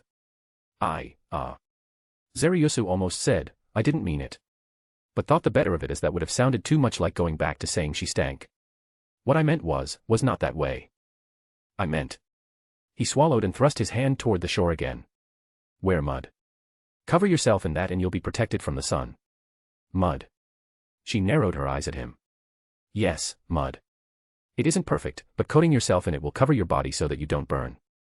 Zaryusu tried to stay as practical as possible and did not meet her narrow gaze. I suppose, but it would be difficult to get on my back. Crush Lulu remarked. I'll help. Zaryusu offered, and her tail lashed reflexively. Is that an offer you make to many females? Some way to excuse putting your hands all over them? Crush inquired, almost as curious as she was embarrassed. No. That isn't, I'm just trying to solve your problem. Zaryusu stammered. So you find my body repugnant, do you? That is a common sentiment, few would want to touch scales like this. Crush replied, only for his vigorous head shake to redouble. Certainly not. I would love to touch your body, it's beautiful, you're the most beautiful female I've ever seen and Zaryusu replied, and both he and Crush Lulu sucked in air in disbelief at the bold statement. Rororo, however, ignored it all and simply jogged along. So you are a pervert who wants my body after all? Crush Lulu demanded. No. Yes. Zaryusu darted his eyes about like he was seeking an escape. Which is it? Crush asked.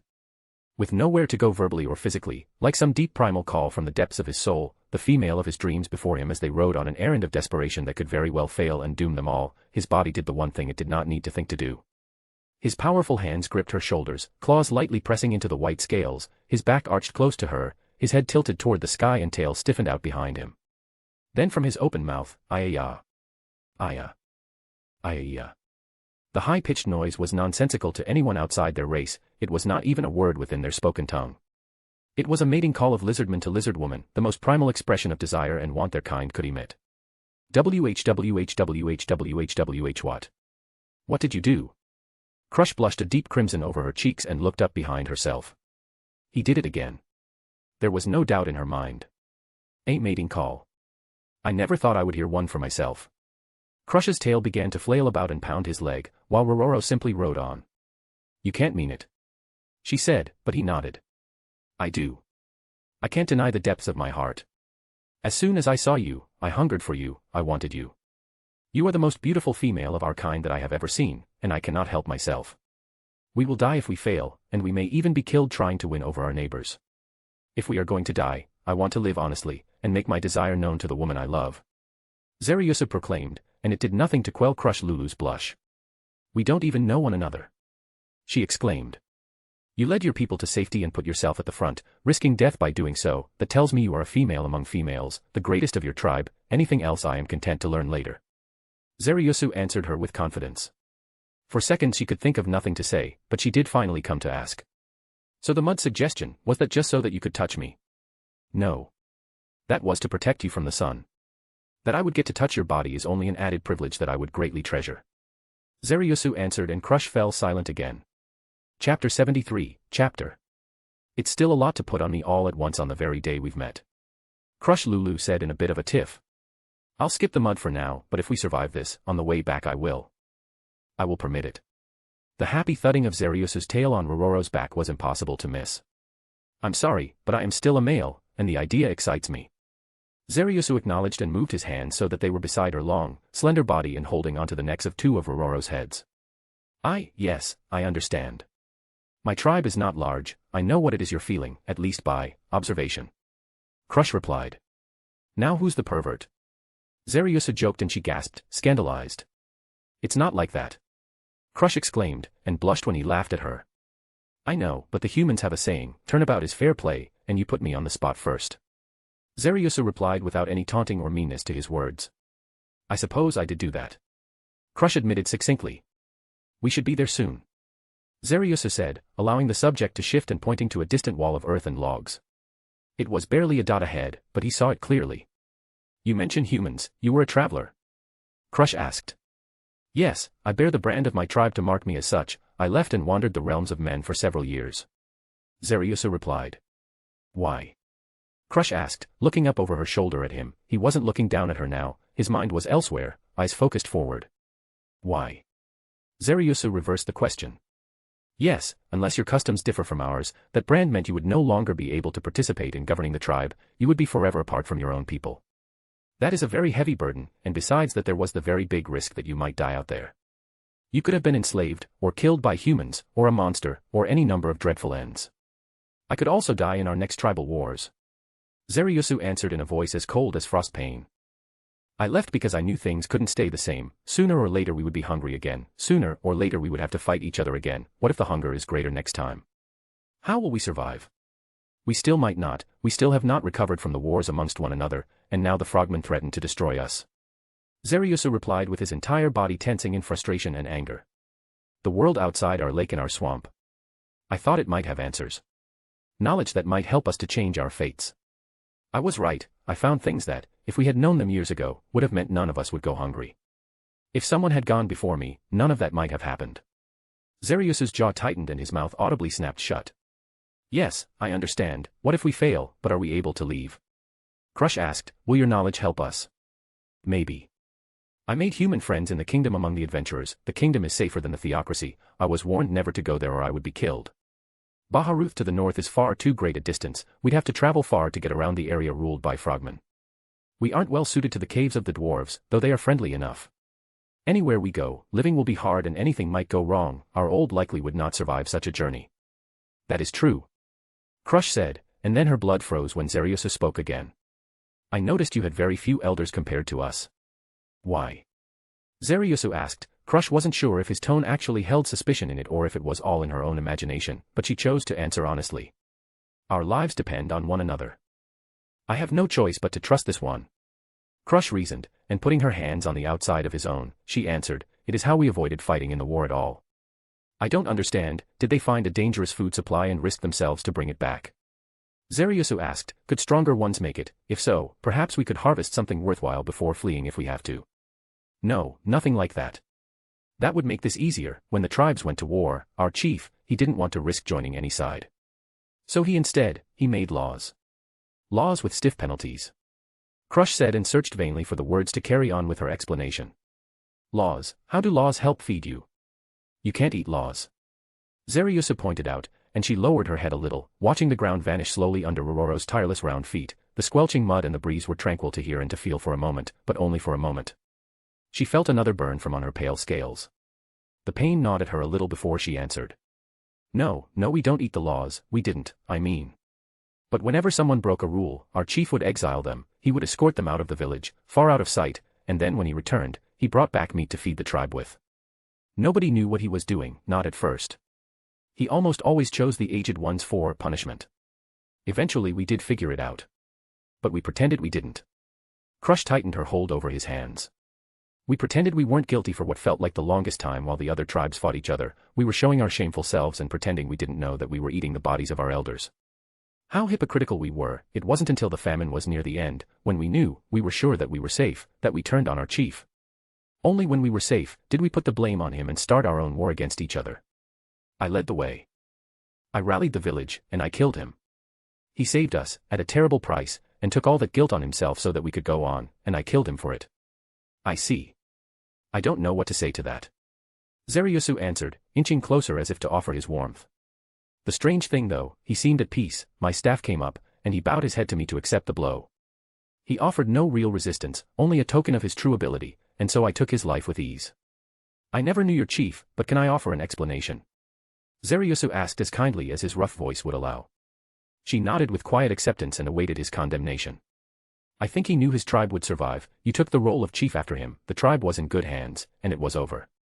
And because he accepted all the guilt, the tribe could go on as it had without despising itself.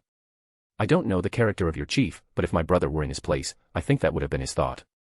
Zaryusu said with pride. Crush Lulu's tail drooped, a heavy weight seemed to have fallen away, and without even thinking about it, she let herself lean back into the body of the large male behind her. Thank you for that. I think maybe you're right, looking at it that way, it does sound like him, he was a truly great leader. He must have been. Now here you are doing the same, putting your life on the line to lead them as he did before you. It is hard to be chief, I don't even envy you, and I do not even envy my brother. Zaryusu gave a vigorous shake of his head. Strangely enough, not being part of the governing life of the tribe was not a bad thing to think about when I considered becoming a traveler. After the war, when things settled, I didn't dislike the idea of not participating in a decision to kill our own ever again. Any risks I took risked only myself.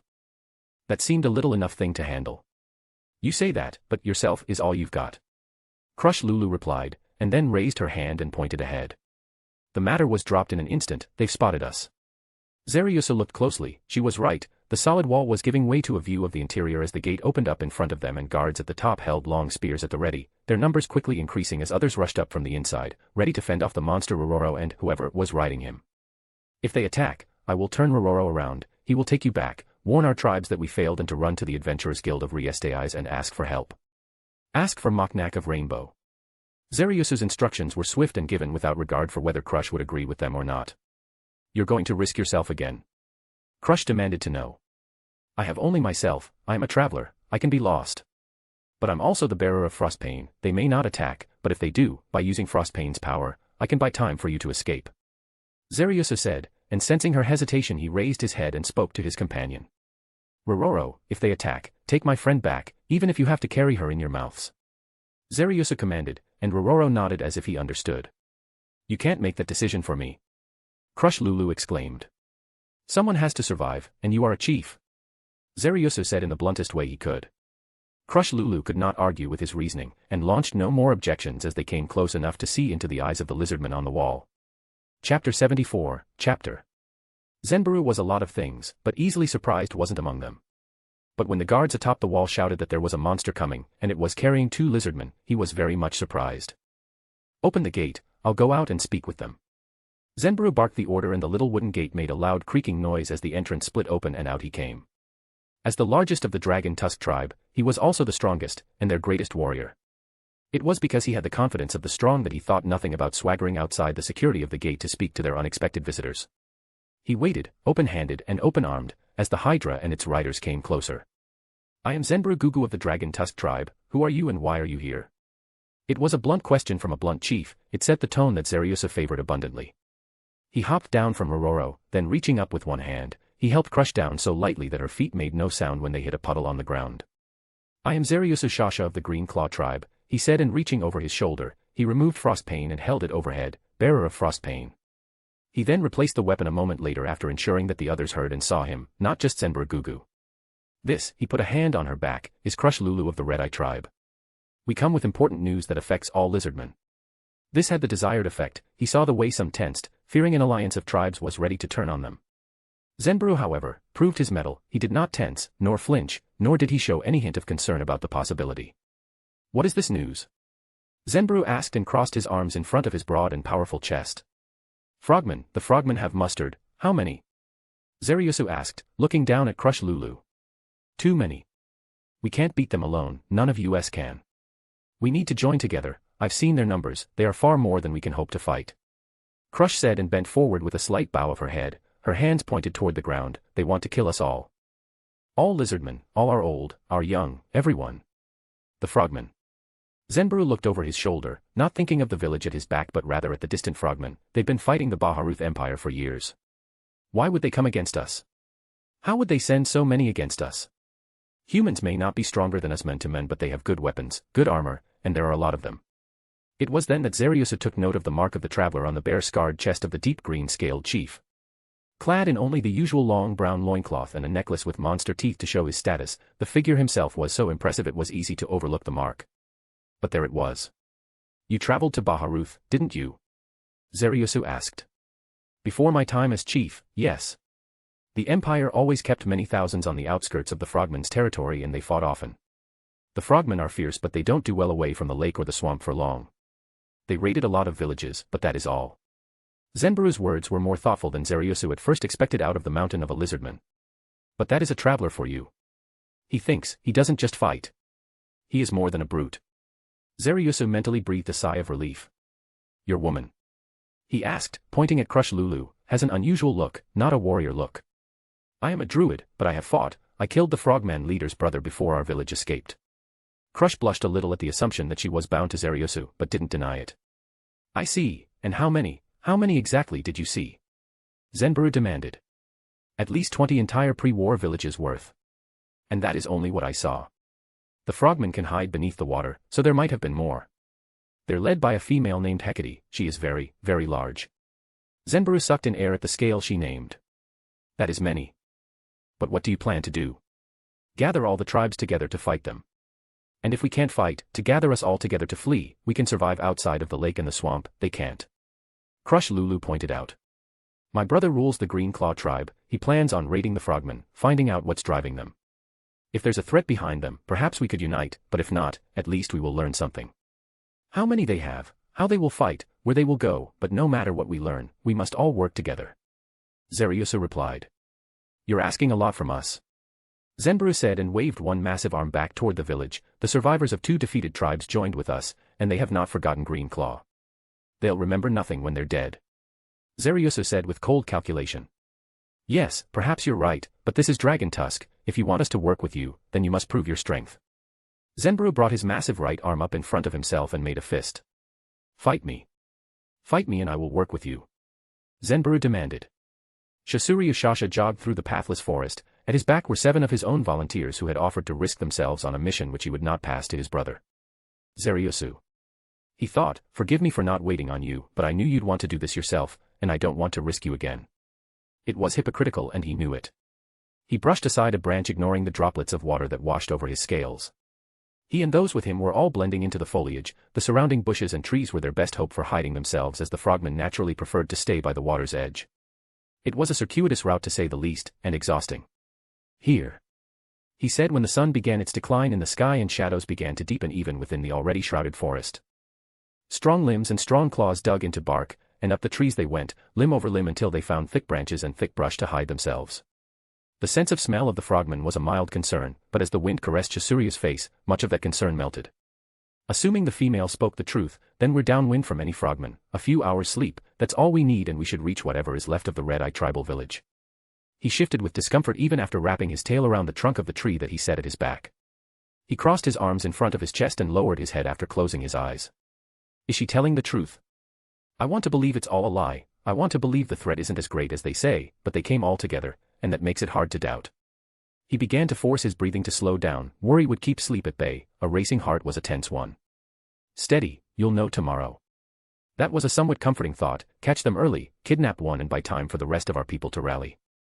It was foolish, it was bold, it was dangerous. It's exactly what we need, and if it's true, then 2 chiefs' words are better than 1. Shasuriya yawned, baring sharp teeth to the dark shadows. The noises of the forest continued as they always had, a quiet rhythm of chaos, the occasional roar, the scream of bats emerging from some hidden cave out of view, the cries of a dying beast thrashing around in mud or water, and the crunch of bones under the assault of terrible teeth. None of it disturbed the natives of the Great Lake. It was just as it had always been. Life and death, wakefulness and slumber, both, all, existed side by side and always had. The only thing to disturb him at all was the prospect that the tribe itself might end. To lose one, even a brother, is acceptable, as long as we don't lose it all. If we lose it all, then what's the point? He wondered, yawned, and finally fell into a longed-for dreamless sleep. Chapter 75, Chapter. Shasuria's rest was filled with tossing and turning, the warmth of the night air over his scales and the rough feel of the bark that his tail clung to. None of that was a problem. But what troubled him most in the tumult of his dreams were nightmares. Nightmares of the burning hunger and the war that went with it. Even now, confronted by the real danger of the frogman tribes that dominated most of the northern area of the lake, the past remained in the ever-present moments of his mind at rest. Fire licking at the sky, the broken walls of a village of lizardmen, crackle, crackle, crackle, the noise the fires made, and there was always fire in war, even beside the lake. He awoke with his eyes flying open, his chest pounding with the echoed scream of a lizardman on fire beside a child with its head bashed in and blood seeping out to turn already moist ground into dark, ugly mud. When awareness returned to the tribal chief, he still didn't fully leave the nightmare behind. How many of us died? We can't ever let that happen again. How strong would we be against the frogmen if we had all those lost lives back? It was the sort of question you asked, knowing you'd never get an answer. Shasuria then relaxed the hold of his tail on the tree and scrambled down a few limbs distance before he released the hold of his claws on the bark and pushed off in a hop to land at the base again. The grass barely made a sound, a mere whish noise when he hit the soft ground in which it grew. He then went from one tree to the next and knocked his fist against it to wake his sleeping warriors. The sun wasn't yet up, and if what he knew of the frogmen held true, we can catch them off their guard. It was a desperate hope, but it wasn't an improbable one. Each in turn his fellow lizardmen descended from their places in the trees and then raced after their chief on short, swift-moving legs. They skittered forward through shadow and darkness, not content with the darkness before the dawn. They hid amidst the brushes, behind trees, and avoided any indication of regular activity by any intelligent being, even if that sign was so much as a single lone camp or a cut log. Shasuryu's forethought about where to sleep and how paid off quickly. Within another hour's travel they were on the outskirts of Crush Lulu's village. What was left of it? The walls were toppled, some in whole, some in part or broken into splinters. The huts he could see through the gaps were fallen heaps with little more than their raised foundations remaining. In the center of what had been the village, a massive frog woman stood with her back to Shasuryu and his warriors. Arrayed in a curved pattern at her front and side were the frogman warriors she was speaking to. Part of the lizardman chief knew he should have been concerned with what she was saying. But something else drew his focus. There were two battered and bloody lizardmen bound to stakes nearby, their arms were broken, and they were obviously in pain. They sat barely stirring with their legs out on the dirt while a guard stood by holding a long wicked-looking spear with a single jagged toothed edge. Others bore spears with a similar look to them, but the number of teeth secured to the sharp edge varied, with the largest number being held in the towering body of the frogman chief. Teeth on their spears might denote rank. Shasuryu considered the possibility and filed it away for later. He raised his hand and moved it in a half-moon shape. Avoid being picked up by the wind. They were skilled hunters, they would understand, he reassured himself, and they began to move, only the smallest rustles giving away their presence as they searched the perimeter of the fallen village for their prey. Shasuryu found it right enough, a frogman standing on his two long, powerful legs with one wart-covered green slimy webbed hand holding the center of a spear. The other folded behind his back, his big round throat bulge expanding and contracting with every breath. How can there be so many? These have got to be the ugliest creatures in the world. Shasuryu thought. The frogman was clearly unaware of their presence as they drew closer, closer, and closer. Inch by inch within the dense foliage they made to position themselves. Shasuryu then, crouching in position, pointed to each one of his warriors in turn and then tapped a part of his own body. You hit there, you hit that, you hit. So he commanded without a word, and they nodded in common obedience to the guidance of their chief. Then they were popping up to their feet as one, a single rustling of the bushes and their clubs were brought back, then hurled forward end over end. The frogman warrior had only a moment or two of blank incomprehension. One moment he was staring into the shadows, the next at the shapes of lizardmen who sprang up from the ground like they'd been planted there. His big wide mouth opened to call out for help, then the pain hit. A blow to each of his knees, a blow to each of his elbows, then he felt a pain in his temple, and then nothing, finally he knew only darkness. Take him. Shasuryu whispered to his warriors and they scrambled to obey, rushing over the space to snatch the unconscious figure and retrieve their weapons. To take him back, the rest, we leave a false trail, they will pursue their own. Carry it over your shoulders. Shasuryu gave the orders before they'd even finished binding the broken limbs and binding the big mouth of the frogman guard. Get back safe, I will meet you at our village when I've laid a false trail. Chief, you have. Shasuryu shook his head, other than my brother, I'm the best at this, the rest will come with me to lay the trail, you too, he pointed to the lizardman binding the captive, take him back now. No more time remains, get that one back and find out what he knows, and pray to our ancestors that it isn't too late. He hissed so harshly that his tongue slipped out and wiggled for an instant. The rest of his little band snapped their jaws shut, and then they broke apart, going in two different directions. Shasuryu let his eyes linger for a moment on the withdrawing pair, they held the frogman under arms and legs, and they weren't very cautious about it. He winced, I don't envy that one when he wakes up. They vanished into the foliage and then he pointed to the other four, now, we lay a false trail, break twigs, but not many, press 1 foot heavier into the softer places on the ground, but rarely. They will chase us, and possibly, just possibly, their confusion will keep them off the other villages for a while. It was a bold hope, perhaps a mad hope, but it was the only one Shasuryu had at the moment. So the albino female wasn't lying, how many were there? A dozen of our villages worth. 2. And those were all warriors, we may need help in time. Lots of both, even. The chief of the Green Claw tribe swallowed hard, and the 4 of them vanished into the shadows where they would become bait for Hecate and her frogmen. Chapter 76, Chapter. With victory over the Baharuth Empire secured and a treaty signed, a new decision had to be made, and Lupus Regina, whether she meant it or not, offered him exactly what he wanted in order to make that decision. An adventure. The various denizens of Nazarick were easily distracted by the sudden explosive growth of new land to govern, and it had been easy to distract both Demiurge and Albedo with projects to survey and establish his kingdom's peacetime government. Ainz himself had his mind on something more. Something even more important to him than ensuring the continued growth of his new team of loyalists. With the bodies of the Empire champions secured, perhaps I can do something with them. Lenas I don't have to worry about, but perhaps turning them to undead. He sighed alone in his room and unfurled the newly made map. The area he ruled now took up a fair amount of area bordering a swamp, the center of which had a truly massive lake. The land to the north of that is mine, but the swamp and lake itself, those belong to the native frogmen and lizardmen. I can't imagine a better place for an adventure. However, it is also true that in Yggdrasil, those were some of the most dangerous places for human players. I'll need security. The decision hardened in Ainz' mind an instant later. Shaltir. He said instantly. I should be able to defeat her handily and disable her ability to escape if I have to, plus we'll be far from home, I can justify a visit on a diplomatic basis. Any doubts were instantly erased. He activated the message spell and reached out to Shaltir Bloodfallen. Shaltir, join me in my office in 10 minutes, and bring Lena's rock brews with you. There was a moment of silence, and it for one instant Ainz wondered, is there interference with the spell? The wonder was refuted when he heard her squeal with excitement in his head, yes. Of course my lord. I'll be there with Lena's as fast as I can be. The connection was terminated and Ainz left his quarters a moment later. When he arrived at his office, he found Shaltir and Lena's already waiting outside, and unsurprisingly, they were down on their knees. Ainz, for his part, wore not only his rich robes, but also his mask which would obfuscate his change of form. The black fabric danced around his legs until he stopped moving at the door. They were down on both knees and gazing up at him with absolute reverence etched on their faces, eyes wide, staring. Quiet admiration filled their faces with warmth, little blushes on them both made them appear at once both demure and filled with desire for his grace. Lena's now wore her hair loose and behind her back, bearing her once tainted eye. Ainz said nothing, his heart pounded, his heart ached, his heart trembled, he couldn't help but fear the turning of Shaltir's love for him as the child of a dear friend, turning and twisting into hatred. The dread clawed at his soul, though he covered it by turning away from her and opening the door to admit them both at his back. He went to his desk and sat down, folding his gloved hands together. He opened with something passive. Lena's? Ainz asked, and she sank down to both her knees immediately. My lord. She almost squeaked. Are you adapting well? He asked. Why yes of course, my lord. Everyone has been gracious to your servant. She was clearly nervous, a little tremble in her body, she bit her lip.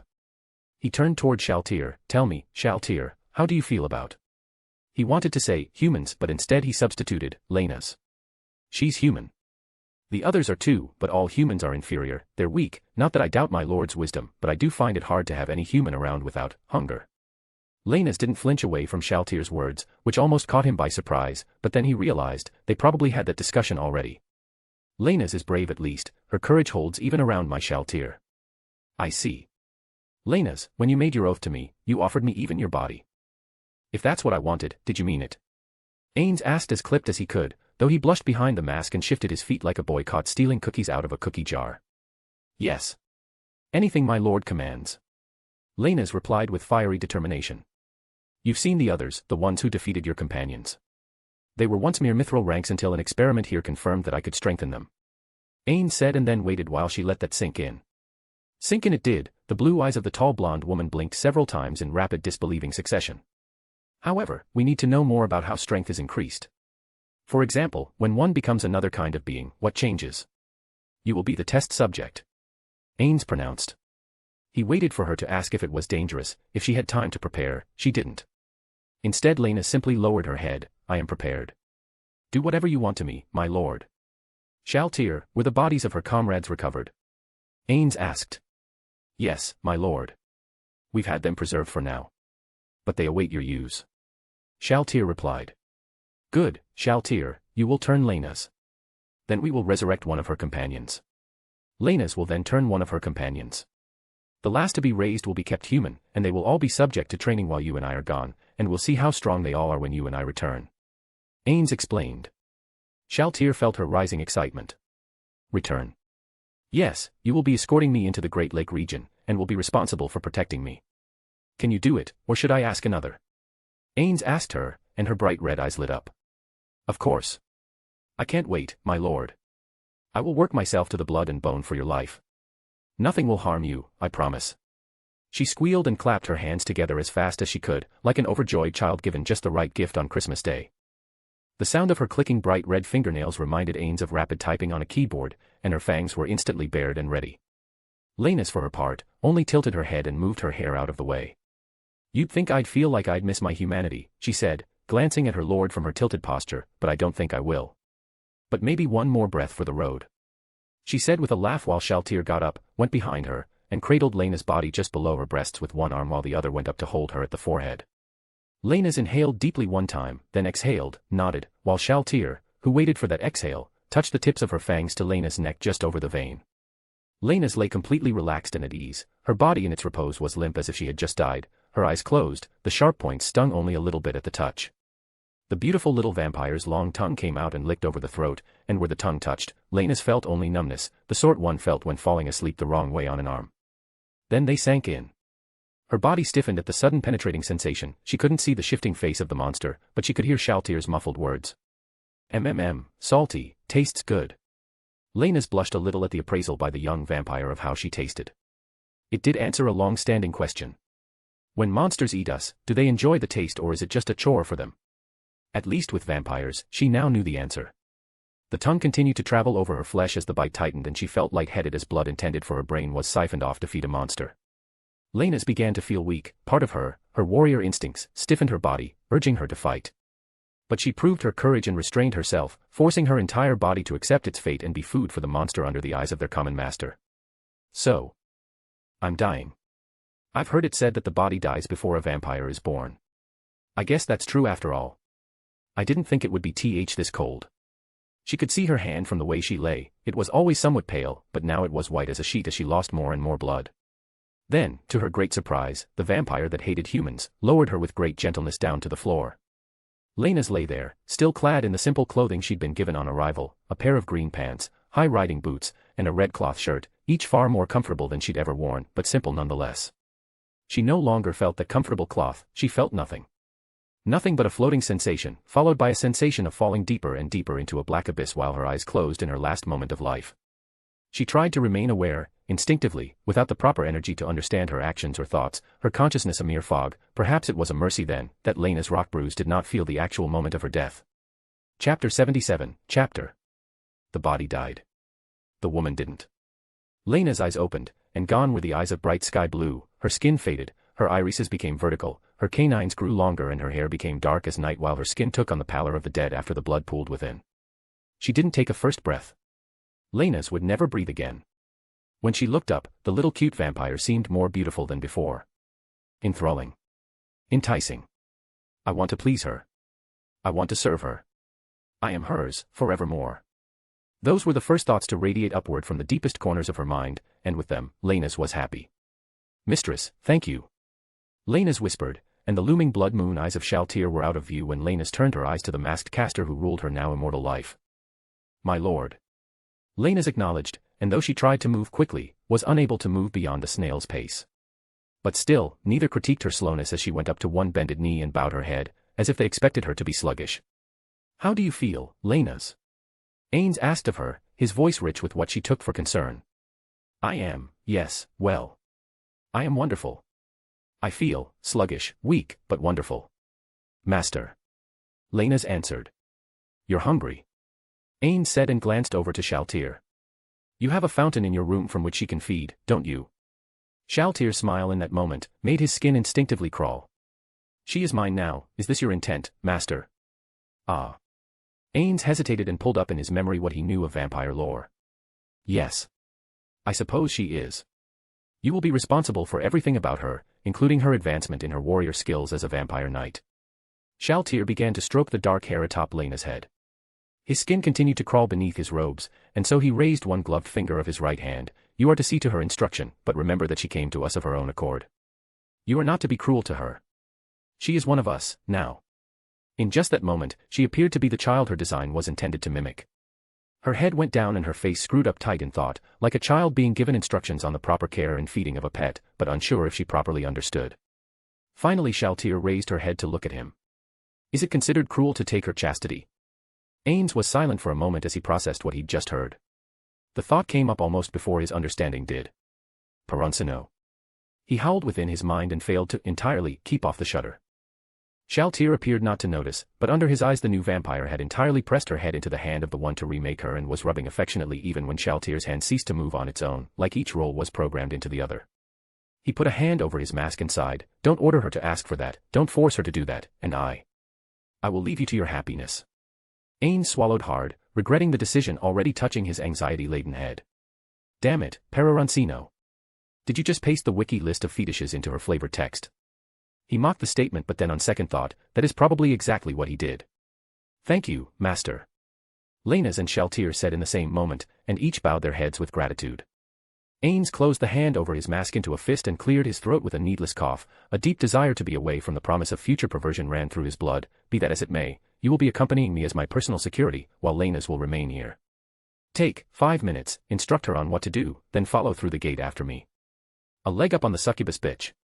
Shaltir considered with raw excitement, both mental and physical, coursing through her body, a flood of desire exciting her loins. Ainz was gone through the gate spell a moment later. When Shaltir was alone with her new pet, she giggled and cupped Lena's cheeks. I'm going to give you some instructions for while I'm gone, but while I'm talking, get under my dress and keep your mouth moving too. The pleasure will be your reward. Work hard for me to please the Lord of Nazarick, and I will show you heaven. Lena's didn't answer verbally, she only moved to obey while she listened to her mistress speak. Zariusu held his sword out as the dragon tusk tribe surrounded the would-be combatants. Will it be to the death?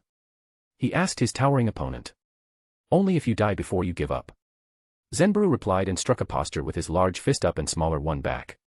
Zariusu wasn't sure if the warrior was joking or not, but at ease with monsters, he relaxed his body and prepared to strike. You, woman, start the fight.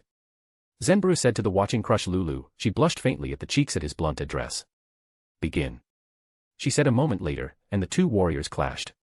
The fist of the monk came toward Zariusu's head with blinding speed. Icy burst. Zariusu shouted as the spray of icy fog shot up around him, in a burst of white. At the same time he was ducking to avoid the blow and spun outward, swinging the blade up and striking the dominant arm of Zenburu. The sword stopped dead as if he'd struck a stone. Monk, he's hardened his body, this won't be easy. Zenburu showed no sign of pain, responding by spinning around and striking Zariusu in the side with his tail, sending the warrior falling. Cheers went up from the Dragon Tusk members, but those cheers faded when Zariusu rose to his feet and immediately charged. The bearer of Frost Pain proved his mettle, avoiding another punch by so narrow a span that he felt the air whistle past the side of his head, then leaping up at the taller lizardman and hitting Zenburu's jaw. Zariusu's skull felt the impact of the powerful jaw, but though it rattled him to hit something as hard as a monk body, it clearly caught the chief unexpectedly. Zenburu staggered back, he tasted blood. I've bitten off my tongue. He realized when the severed part fell to the dirt where it was promptly stomped on by the advancing Zariusu. He felt Frost Pain hit him again. I need to stop this, to get a grip on him, he's a great warrior. I can concede now. He snatched at Zariusu's sword hand and yanked it up high, then bent it back, snapping it hard enough that out of the corner of his eyes he could see his own people collectively wince. It had the desired effect. Zariusu dropped the sword. Zenburu then opened his mouth to speak, and realized the catch-22, he needed to speak, and couldn't. He's going to bite my neck. He's going to kill me. Zariusu realized in a moment of disbelief. He caught the sword in his other hand while pain radiated down his arm from the one with the broken wrist, and in a desperate thrust, his sword went through Zenburu's mouth and emerged out the back of his neck. The tribe's maws collectively dropped as the bright blue blade pierced their chief through and through, the faint fog of ice emerging around it freezing the scales it touched. The hand holding Zariusu's wrist dropped to the side of Zenburu's body, while Zariusu's heart raced and blood pumped through his veins more powerfully than the pain from his injury could flow. He was breathing hard when he drew the sword out, and no longer holding up the body of the chief, it toppled forward with a heavy wet splat. Blood dripped off the blade of blue, dripping down into the wet ground. Chest rising and falling, heart still racing on, Zariusu held up the sword in front of himself, and Crush Lulu rushed from where she stood alone, to stand with him. She glanced around at the tribe that stood utterly silent, staring at the body. Anyone else? Zariusu demanded. A dragon tusk druid approached, dark scales, muscular and holding a wooden staff. He stood beside the body of the chief, crouched down, rolled the fallen warrior onto his back, and with trembling finger claws, he closed the two wide and empty eyes. The dragon tusk follows the strong. The one who killed Zenburu, the bearer of Frost Pain, is a great warrior. And we will follow. The old druid began to pound his chest with the fist which held the staff, and the gesture was slowly taken up by the tribe, until there was only the sound of pounding fists, and the dragon tusk hailed their new chief.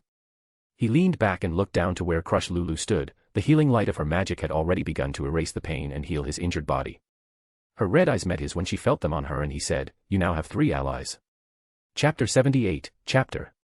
Ainz didn't have to wait long for Shaltir to join him, but when she did, her face was flushed a bright strawberry red and she was breathing hard. "Shaltir, are you well?" he asked. "Undead are immune to disease, she should not be sick." Wonderful Lord Ainz, just, making sure that Lena's understood everything expected of her in so short a time was very difficult. She said with a tiny giggle that led to her bringing a hand up to demurely cover her ruby lips. I see, if you need more time for her instruction, I can wait a little longer. Ainz raised a gloved hand, gesturing to the empty space where she could cast a gate spell and return if she wished. Shaltir violently shook her head. No. No. No need, my lord. Shaltir exclaimed and stepped closer to him, the soft ground giving under her dainty feet. Being with you it is my greatest happiness, and keeping a supreme being waiting would be unpardonable. I see, well then. Ainz trailed off to look around the landscape. The ground was soft beneath his sandals' feet and there was a superabundance of trees amidst a swampy area with many thick and winding paths of thick moss and brown muck amidst the bushes. Please, please, please don't force me to fight you. Up close, she looked so small, so innocent, a perfect Victorian-era child. Pero Roncino had outdone himself on her, every dream of youth or beauty, every ideal girl he'd ever dreamed of. He had made her utterly adorable, her porcelain pale skin, her wide bell-shaped red dress, and her demure childlike demeanor. I know what she is by nature, but I know what she is to me, the child of one of my dearest friends, his last legacy, and the latter means so much more. It was the thought which kept him weak at heart. Despite being behind his red and white mask, he felt exposed to her, even though she only looked up with quiet, hopeful expectation, unsure of the cause for his silence. He reached out and put a hand on the base of her flowing white hair.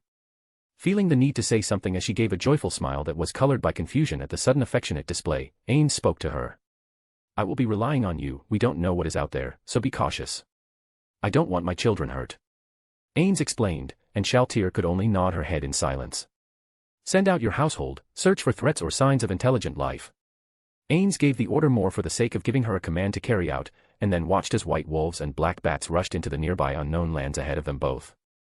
The bushes and trees rattled with the pursuit of anything, a few brief howls went up out of sight, then a sickening, chewing sound and the sound like tearing paper that could only be the tearing of flesh.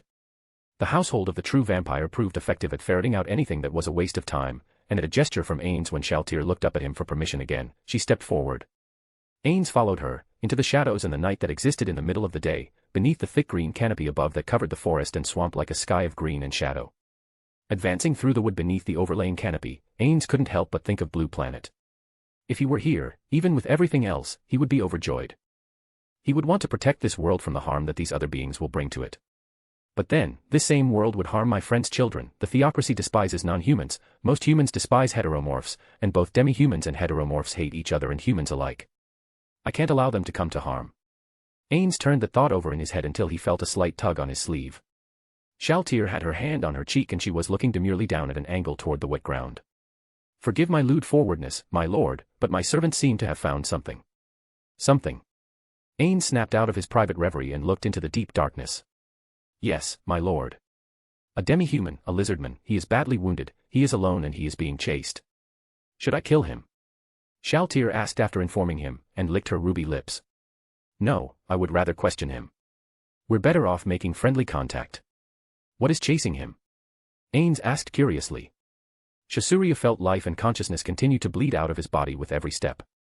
How long have I been running, how long? 1 day. 2. 3. I'm tired. Behind him lay the bodies of most of the warriors who had traveled with him. They lay spread out over miles, their bodies mutilated, defiled, and ruined. Trying to use their screams in the forest to torment me, to draw me out. Last night had been the same, howls from one of his brethren, the rising smoke and the smell from the wind told him what was happening. Roasting him alive. Shasuria shuddered, it was a horrible way to die. Come back. Come back and we'll spare him. Come back and turn yourself in, return our comrade and we won't kill you. Their ribbity croaking voices haunted the hours of darkness. But he held firm in his resolve. Surrender will accomplish nothing, as long as I'm running they'll think I've got their comrade. I have to buy time. Shasuria told himself, and so buy time he did. The few who caught up with him, he killed, their bodies littered the hidden landscape. And still, Shasuria ran. Monsters. He realized an instant later, without panicking he scrambled up the nearest tree. His jaw clenched against the pain raging through his trembling, wounded limbs, he continued to go up. They may or may not smell me, but at least I can fight from here. I never expected to die this way, on the run, well away from home. Perhaps I'll get lucky and these beasts will attack the frogmen too. His mouth fell open in a silent laugh as he drew his weapon and dug one claw into the thick bark of the tree. He swayed a little, unsteady and exhausted, only the fear and his denial of it kept him awake and ready to fight for just one moment more. Come on, you dirty bee dash, he stopped his muttered taunt, when white wolves and vicious-looking bats emerged, but showed no interest in him. The screaming bats enveloped him for only a moment before they flew on. The wolves, snarling, vicious growls, with hungry barks approached, ran under, and ran on. The noise of their paws rustling and their big bodies crashing through the brush was replaced by the rough screams of frogmen. Shasuria watched from his place in the tree. From where he stood he could see the flight of blood arching through the air like a green rainbow and turn the dirt to mud. And yet somehow, the lizardman chieftain could only feel certainty of the frogman's death. He didn't take advantage of the moment to run. I can't outrun those things anyway, but I don't think I want to test their friendliness without their master. So, he gingerly sat down, letting his tail wrap around the thick branch on which he stood and keeping his claw dug into the trunk of the tree, he waited. The beasts began their return. The bats circled just out of his reach, their constant screaming sending shivers down his spine, and the white wolves laid down around the trunk, lowering their heads down to their paws, and waited. At least they don't plan on killing me yet, thanks be to the gods for small favors. Shasuria thought, but kept his eyes moving down below and around him where the bats acted with the wolves to create a cage of flesh and teeth that he couldn't hope to penetrate. Wow, so you're half dead. Shasuria snapped his head back to look up, a small human-looking girl in a curious red and black dress that had the base remain up around her ankles rather than falling down over her head. She was smiling at him and had bright red vampiric eyes. If he could have paled, he would have. As it was, his heart raced. She licked her lips in a very slow, languorous fashion. His legs felt like they were weighed down by lead. I would use a spell on you, but you know I just spared you, don't you? Shaltir asked, her eyes mere inches from his own. Shasuria bowed his head. Thank you. That seemed to please her, she smiled, exposing her fangs. You are polite. Good, now can you get down from this tree yourself, or do I need to help you? He pointed down at the wolves. Will they attack if I get down on my own? Shasuria asked. The vampire waved her hand and began walking upside down along the overhead branch, stepped onto the trunk and began to pace down. Before her fourth step the various creatures vanished into nothingness. I can get down. But where am I, where are we going? Shasuria struggled to keep his heart from exploding in his chest, his tail, fingers, toes, everything twitched and trembled. Where else, to meet the one who ordered me to save you? Come along, we don't want to keep him waiting. She said and hopped with childlike gentleness from her place walking down the trunk, back down to her feet. Shasuria clambered down, groaning as he walked, and did his best to follow after her. Chapter 79, Chapter. Shasuria shook from the pain of his wounds, but that was not the only reason. Fear. The dainty vampire girl in front of him reeked of blood and death, her finery a stark contrast to the surrounding environment. She walked with confident grace, her head held high. It was minutes before he dared to speak to her. What do I call your master? Shasuria asked with trepidation, his arms hung limp at his side and swayed only lightly back and forth, buffeted only by the desperate trudge he still had left in him. Yours, soon enough, if you're lucky. The dainty girl answered, as for me, you may call me Lady Shaltir Bloodfallen. Ah, yes, Lady Shaltir, then. Shasuria felt the weight of his wounds finally bearing him down to the ground, driven only by his will to go on, his blood running down his scales carried away his will with it, a little lost in every drop that found its way to the soft ground under his feet. Sorry. He gasped, and went down to his knees with a heavy thud. He had enough strength to see the towering figure and magnificent robes of a masked caster holding a golden staff of entwined snakes in hand.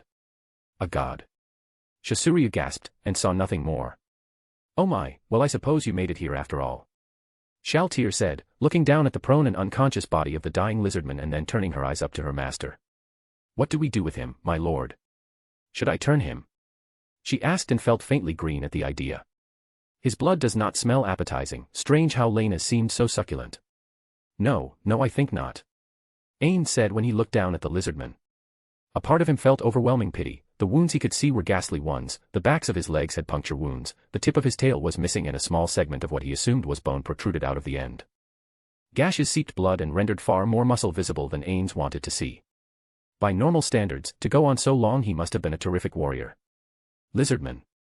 I've never seen one, they also weren't in Yggdrasil, are they rare here? Pity or not, his ravenous collector's spirit would have demanded that he save this one, so he pulled out a scroll from his pocket dimension, held it over the lizardman, and used it. That should take care of his serious wounds, but he isn't waking up. Ainz almost asked why not, and very nearly broke into a sweat. If I ask something like that? Shaltir, fortunately, seemed not to notice. As always, my lord understands everything, healing him while he's exhausted so that when he wakes up to see your miracle, he'll surely recognize you for the god you are. Right, he's probably exhausted. Ainz realized, and then looked down at Shaltir, since we don't know what village he's from, we can't return him, we'll wait a little while until he awakens, and then have him take us to his village. As you wish, my lord.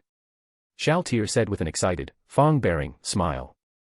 Zarius's unlooked-for installation as chief left him with an immediate decision. First, we honor the fallen, he said and knelt down to touch the corpse of Zenbaru. Had we not fought, we might have been like brothers one day. He touched the rapidly cooling face of the fallen and let his scaled fingers trail over the once powerful chest. He stood, fingers shaking whether from the emotion of the moment or the fading pressure of the fight. Zariusa wasn't sure, but when he stood, he found Crush Lulu close at hand. Her hand went to his shoulder while the elder lizardman of the tribe came, and when Zariusa stepped away, they surrounded their fallen leader and carried his body away. The rest of the tribe went down on one knee. Zariusa recalled the adventurer who helped him long ago and the warning to seize every moment, it's not guaranteed to come twice. He took a deep breath and spoke as authoritatively as he could. The frogmen are on the move. Something has changed and they've chosen to war against all lizard mankind. They want this lake for themselves and will not share it. They outnumber us considerably, and so if we want to live, we must fight together. So what do we do? Zariusa didn't see who spoke from amidst the gathered numbers, but he had an answer for the sea of steady faces. Send the very old, pregnant, and very young to my brother's tribe along with half the warriors. The rest will come with me to the village of the small Fong. We'll parley for an alliance, hopefully they will listen. And if they don't? The various dragon tusk tribal members brandished weapons in silent suggestion. Then they die alone. Zariusa replied, we can't afford to waste our strength on one another. Not now. We honor fallen chiefs with a pyre and a day of feasting. What about Dash? The voice of an elder began before Zariusa cut them off. If you have preserving cloth, wrap him and bury him for now, we can come back to honor him according to your customs when we've won. A tribe is not to be thrown away for the chief. Zariusa ordered, and the matter was settled. Get ready fast, pack all the food you have, any tools or weapons you need, there's no more time to spare. He exclaimed, and the sudden rise of his voice snapped them out of their disbelief. They scrambled to carry out his will, leaving Zariusa alone with Crush Lulu for the moment. Do you think we will have enough? She asked. Zariusa didn't answer right away. I don't know. I simply don't know. If your count is right, we may be outnumbered more than 10 or 20 to 1. Large human armies also have reserves. We don't know, really anything. When I get back, if we have time, we need a prisoner to interrogate. What about the razor tail? Crush asked, her hand tightening around his arm at his uncertain answer. Their heavy armor would be helpful, but they're farther away. Hopefully the small Fong can send a runner and will be believed. That is, if they're even still alive. Zariusa answered. What? Crush answered, her bright eyes glinted, her tail went stiff. The frogmen burned your home, but they haven't reached mine and they didn't chase you. Why? He asked. Crush looked off into the distant horizon. I don't know. I think they sent more than one group out, and I think it went for the razor tail. They're farthest away, and some of the most dangerous. Red Eye is famous for its druids, and Razor Tail is renowned for its heavy armored fighters. I'm only guessing, but I believe they chose both deliberately. They may recall how we fought one another before and were hoping that we would fall on each other again. That we might ally together may not have occurred to them yet. Zariusa tried to speak with confidence, but like she could feel his doubt through his flesh, she clung all the tighter to him. This might really be the end for us, all our work, all our struggles, all the people who lived and died, and then we'll be gone and nobody will remember us. Not even the ones descended from our killers. Crush whispered the words and her tail lashed behind her until she felt Zariusa's tail still it by wrapping his tail around her own. We'll do our best, that's all we can do, other than hope. If we don't, what's the point? He answered, folding a hand over the one that clasped onto his own. She had no answer, leaving them waiting in silence while the lizardmen of the Dragon Tusk tribe rushed to and fro gathering everything they could. It took less time than he would have expected, perhaps an hour, and the tribe was formed up. The warriors divided themselves into two groups without needing instruction, falling in on either side of the very old and very young in two short lines. Zariusa made his instructions quick. If you see frogmen, avoid them, they will probably outnumber you. My brother's village has a good wall, tell him what happened here, that I will come back with as many allies as I can. If everything goes well, within a few days, we will have an army of lizardmen, and will make the frogmen regret ever coming to our homes. A great bellow went up, and weapons rose to shake in the air with the roar. Then they began to walk, the warriors with Zariusa left first, waiting only until he mounted the waiting Rorora with the red-eye chief, and then went the ones too old or too young to fight. They split like a river which found a fork, and when they were out of sight of one another, even when he or the others looked back, all Zariusa could do was hope they meet again. Chapter 80, Chapter. Shasuria's eyes were slow to open, and when they did, he found himself staring up at a mask and a dainty face with sharp fangs. I'm not dead? He asked. No, but even if you were, it wouldn't matter. Ainz answered, raising the dead isn't difficult if they're strong enough. Shasuria began to run his hands over his body, his wounds were gone, there was no pain, though looking past them he could tell the sun was beginning to set. "I understand," he said. May I know the mighty name of the one who saved my life?" Shasuryu asked, as power and authority radiated off the magic caster in the crisp black flowing robes. Everything about him screamed, lordly, in Shasuryu's mind. "I am Ainz Olgaun, king over Nazarick." "And you are?"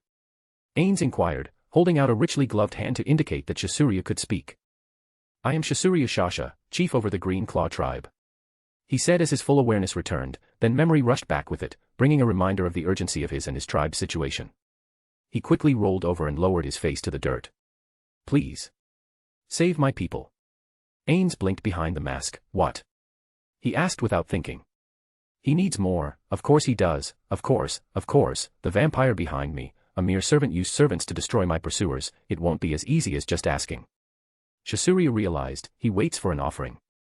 "Save the lizardmen, and I offer you the submission of my tribe. The ones chasing me, the frogmen, they come in great numbers to kill us all. Help us, and we will become your servants. I will offer myself as your personal slave if you wish it. A mere footstool to your greatness if you will only keep us from annihilation," Shasuryu urged. The aura of power coming off of this great one was beyond his comprehension. "I have seen battle many times, I've seen great warriors and casters, dreadful monsters, but one look, and this is a god over ants. He can give us certain safety."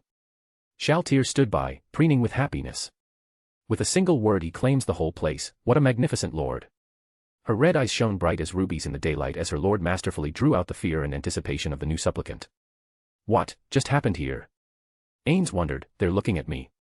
I need to say something." He cleared his throat and in a powerful, noble voice, he demanded, "Take me to your tribe." Shasuryu rose to his feet, at once, "Mighty one," he declared and scrambled to his feet. "While we walk, tell me about your people," Ainz said. The lizardman was around the same height as a human, though stooped forward just a little. He was powerfully muscled beneath thick scales and had a long, salamander-like tail.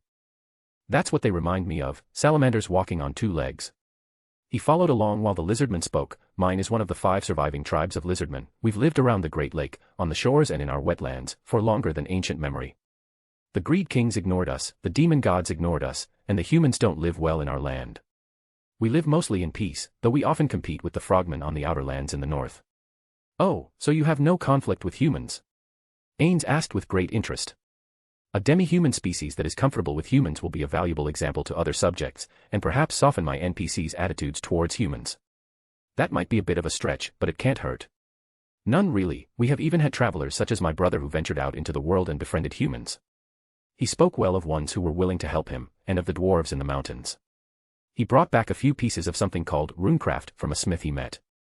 Shasuryu replied with a note of pride in his voice as he mentioned his brother. "Runecraft?" Ainz asked, rolling the unfamiliar term off his tongue. "A strange art that allows enchanting without ingredients or reagents." Shasuryu replied by way of explanation, and Ainz felt his blood run hot. Cost-free enchanting. With resources an ever-present concern, the revelation of a cost-free method of creating magic items seemed impossible to refuse. "I'll visit the dwarves next," he privately promised. But to the matter of his guide, he asked, "Do you know why the frogmen are attacking?" Shasuryu was quiet for several minutes as he thought that over. The shade of the trees covered him in a shifting layer of darkness that went on until the very pitch of night was on them. Finally he answered, "Would you accept a guess from your servant, my lord?" The lizardman asked. "If you think it's a good one," Ainz said congenially as they came into a small clearing surrounded by trees and bushes. "Why don't we stop here for now, we can continue on in a few hours." Shasuryu accepted that request and seemingly by reflex he began to establish a camp. A swelling guilt roiled up in Ainz' gut when he realized what Shasuryu was doing.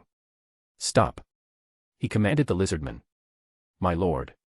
Shasuryu asked before Ainz pointed to the ground in front of him. "Create fortress."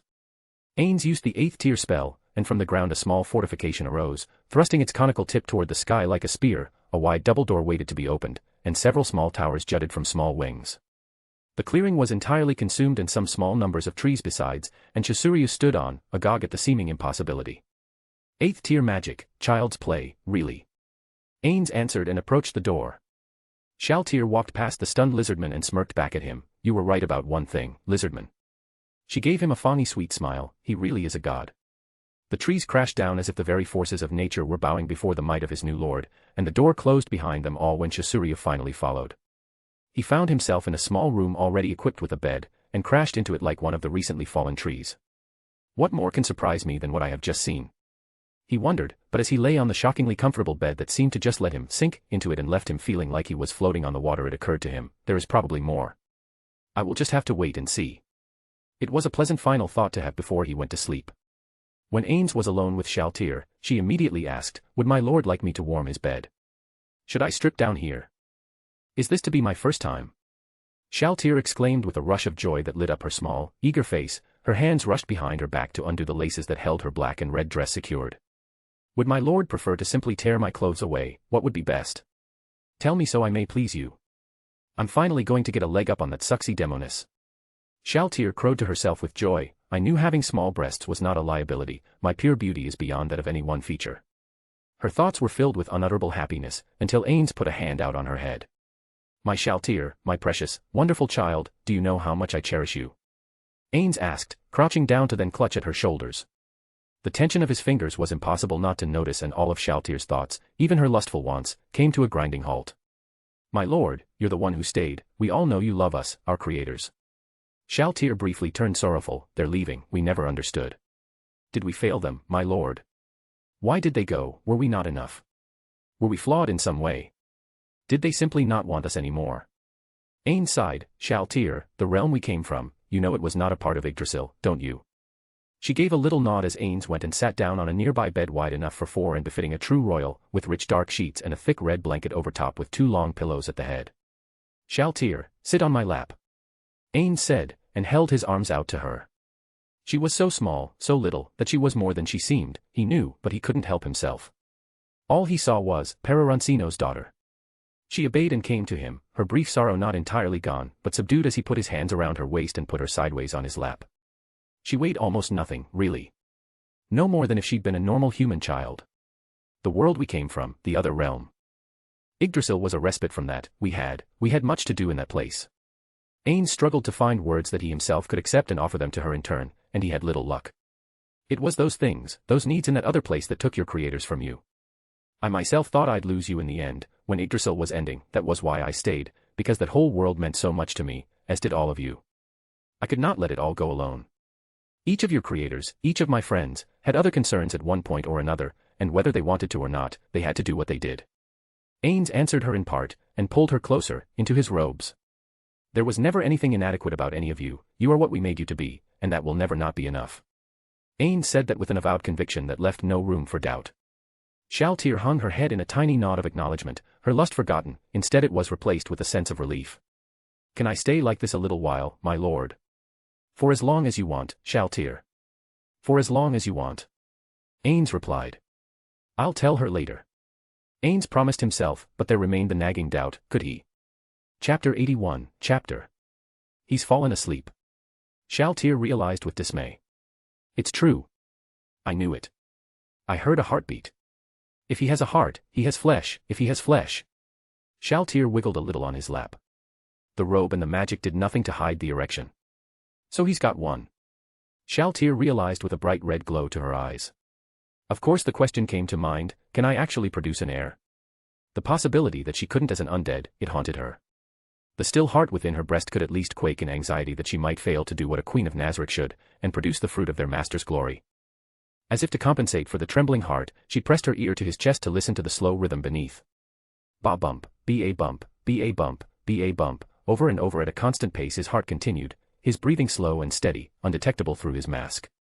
It disguised so much of him that, if she weren't where she was at just this moment, she never could have guessed. She inhaled his scent. Human, so human, but humans are inferior, why would he do this? Shaltir pursed her lips as she sat there against the slumped-over king of Nazarick. He knows I am a vampire. I feed on humans, their prey, toys. Like that nice tail I want to put on Lena's as a reward for what I'm sure it will be her very hard work.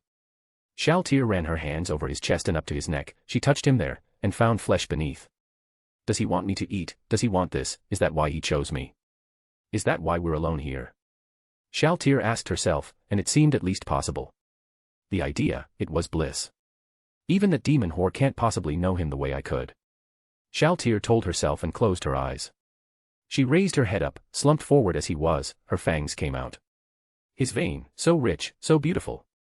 Shaltir stopped. No. If he wanted me to, he would have commanded it. How long has he been awake? He's been pretending to be undead for weeks now at least. She slipped down from his lap. I'm the worst of his servants, she told herself, and moved to one side of his body. With the level 100 strength at her command, it was easy to brace him and slowly lower him into his bed. His body sank into the mattress, it cushioned him like a cloud. Shaltir then gently tugged the blanket back from beneath him and pulled it over his body. Her eyes lingered on his mask. There is a face beneath there, vibrant, alive, and it is his. All I have to do is remove it, and I will know what he looks like. Her dainty hands moved of their own accord until they were almost to it. She was leaning over her sleeping master, the one who stayed, and the loathing for herself she felt mere moments ago, returned in force. It's for him to decide, not me. She whispered without a breath and without a sound, and took her hands away. Her heart wanted to tear itself in two with such despicable self-hatred that offering to end her life if he wished, seemed the only sufficient atonement. But that would have required at least waking him up.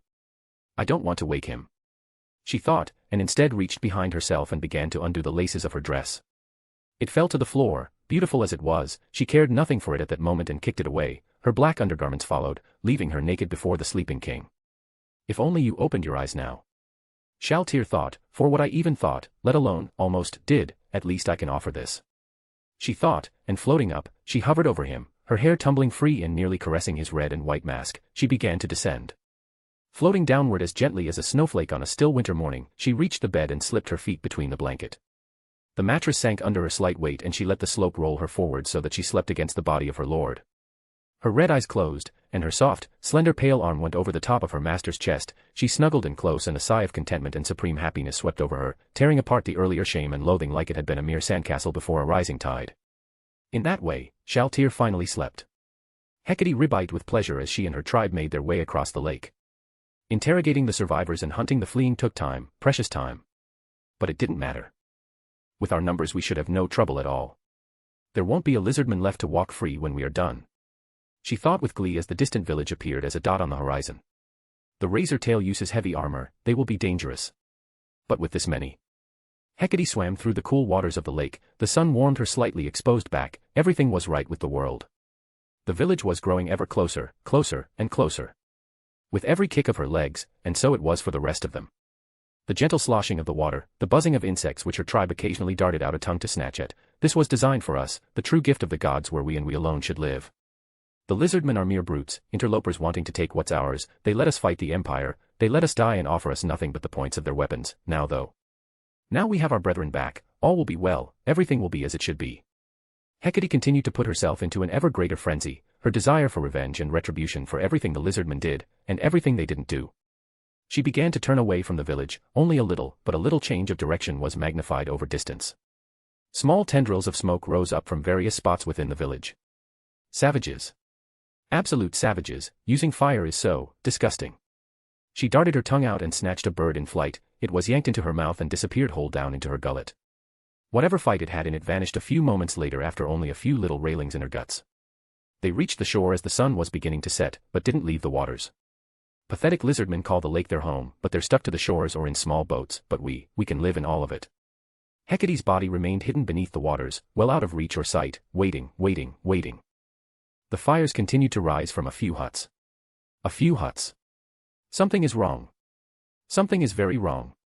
Hecate poked her eyes above the water as the darkness continued to threaten to overwhelm the landscape and turn the blue waters to black. Little ripples of water went back and forth against her body, a constant cycle that she'd known since the time of her hatching in the murky northern waters. For all her life, it was comfort, but now she didn't feel comfort at all. A chill went up her back. The same pillars of smoke just kept rising. There should be more of those, but there are only a few, the same exact few. Hecate blew bubbles in the water, and the rest of her people knew what to do when they caught the sound. Dark enough anyway. They swam the distance they had to, rose up to the shore, and when they were ready, Hecate opened her mouth. No watchers, she asked herself. First rank only. She said, take the walls. The frogmen began at a jog, their rapid wide-legged gait ate up the soft ground until they were ready, and then they charged with the mightiest cry the first rank of 12 could muster, and with their powerful legs they jumped the full height of the wall and over to the other side. Hecate waited. There's nobody here but one old lizardman. He says he's got a message for you. Hecate's lips tightened, her broad mouth was still. Open the gate. Her army followed. They were right, the whole village stank, though what it was familiar. It was so overpowering it was hard to tell. The other lizardman village was cleaner than this. These stink.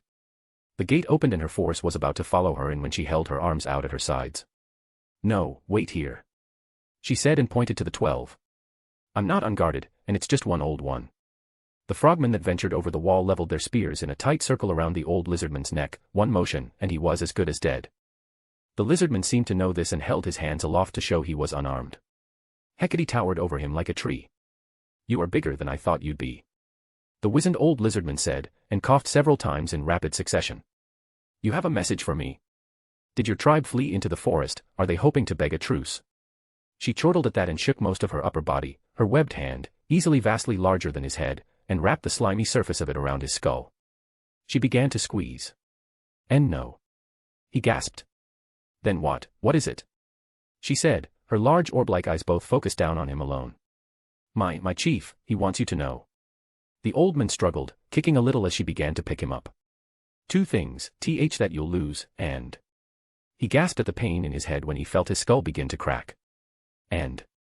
She demanded. That was when she saw it. As she picked him up more, a buried string lashed to his tail began to rise up out of the ground. Alarm immediately ran through her. Fish oil is flammable, he shouted as he jerked his tail. The other frogmen saw the string and heard the sudden clang of something falling within the huts. Chapter 82, Chapter. Ainz awoke out of a sound slumber. The light was just barely peeking in through the window of his room in the created fortress, and immediately his heart began to race. Shaltir had her cheek resting on his chest. That was alarming enough. More than that, she was nude, covered only by the long white hair that hung down the length of her body. Her body wasn't as warm as the living, though she wasn't cold to the touch. She didn't breath, but her mouth moved. She snuggled closer in her sleep, one leg draped over his, appearing every inch the young girl on the cusp of womanhood that she was designed to be. The perfect deception to disguise the monster which lay within. He instinctively brought a hand up to his throat and felt around. No, she didn't take a bite. I am whole, Ainz realized, and then he began to relax. Until he had to wonder, did she do anything else while I was asleep? The fact that she was naked posed a whole host of other problems. Pero Roncino just copied the entire contents of the FetWiki into her flavor text, so nothing is off the table. Ainz realized and grimaced behind his mask. Then the reality of having a naked girl in his arms hit home and all else was jettisoned. He couldn't look. He didn't look, not again. It was enough to know that she was there. He found he had no will to move. It's the worst kind of paralysis spell. The self-induced kind. He managed to mock himself and his virginal absurd innocence. How am I supposed to maintain the image of the supreme god they look up to, if I can't even move when one of them touches me? Or strips? Stripping is harder, but still. No dignified overlord acts like a shut-in NEET who has never seen non-pixelated boobs before. The light on the wall told him about the passing of time. It continued to rise upward with the steadily rising sun outside, and more than once Ainz had to ask himself, how long will I be like this? Shaltir's arms and legs continued to rub and caress him through his robe as she slept, until finally she began to stir. Her eyes fluttered open and she immediately knew. Master. You're awake, she said succinctly and rolled over so that she was on top of him. She put her forehead down to his chest while she straddled him. You slept, master, she said. So you know. Ainz asked, but it was rhetorical. I heard your heartbeat. It was beautiful. Shaltir replied to him without raising her head. So you know. It was not a question, but a statement. She nodded without letting her forehead leave his chest. Say it. He gave the order with more iron than he really felt. You're living, my lord. Shaltir replied to him with a tiny whisper of a voice. Do you know more than that? Ainz asked. She shook her head, again without raising her forehead from his chest. Her hands lay on either side of her head. I don't, master. Tell me, Shaltir, does it matter what the answer is? What I am? Ainz pressed her. It only matters that you're the one who stayed with us. Nothing else. That's what you are, master, that's what I care about. Shaltir replied to him with the utmost urgency. I know you can't trust me, Dash. Why not? Ainz asked with earnestness, bringing his arms up and putting his hands to her face. He forced her head back to look at him, and like a young girl caught with her hand in the cookie jar, she bit her lower lip, her fangs drawing out her own blood. Her eyes welled up with bloody tears, and she confessed. I almost took a bite. I'm sorry. I'm sorry, my lord. I didn't do it, but to even think of it. I had your neck so close, I wanted to taste you. I wanted to feel you. I lied to myself and almost had myself believing that is why you brought me here. She sniffled while tears of red ran down her cheeks. To even consider an assault on a supreme being leaves me worthy only of death, only my life can atone for dash. Shaltir, before you go on, why are you naked? Ainz asked, trying increasingly hard to not get increasingly hard. I'm not a lullicon, it's just the stimulation, just the waking up, that's all.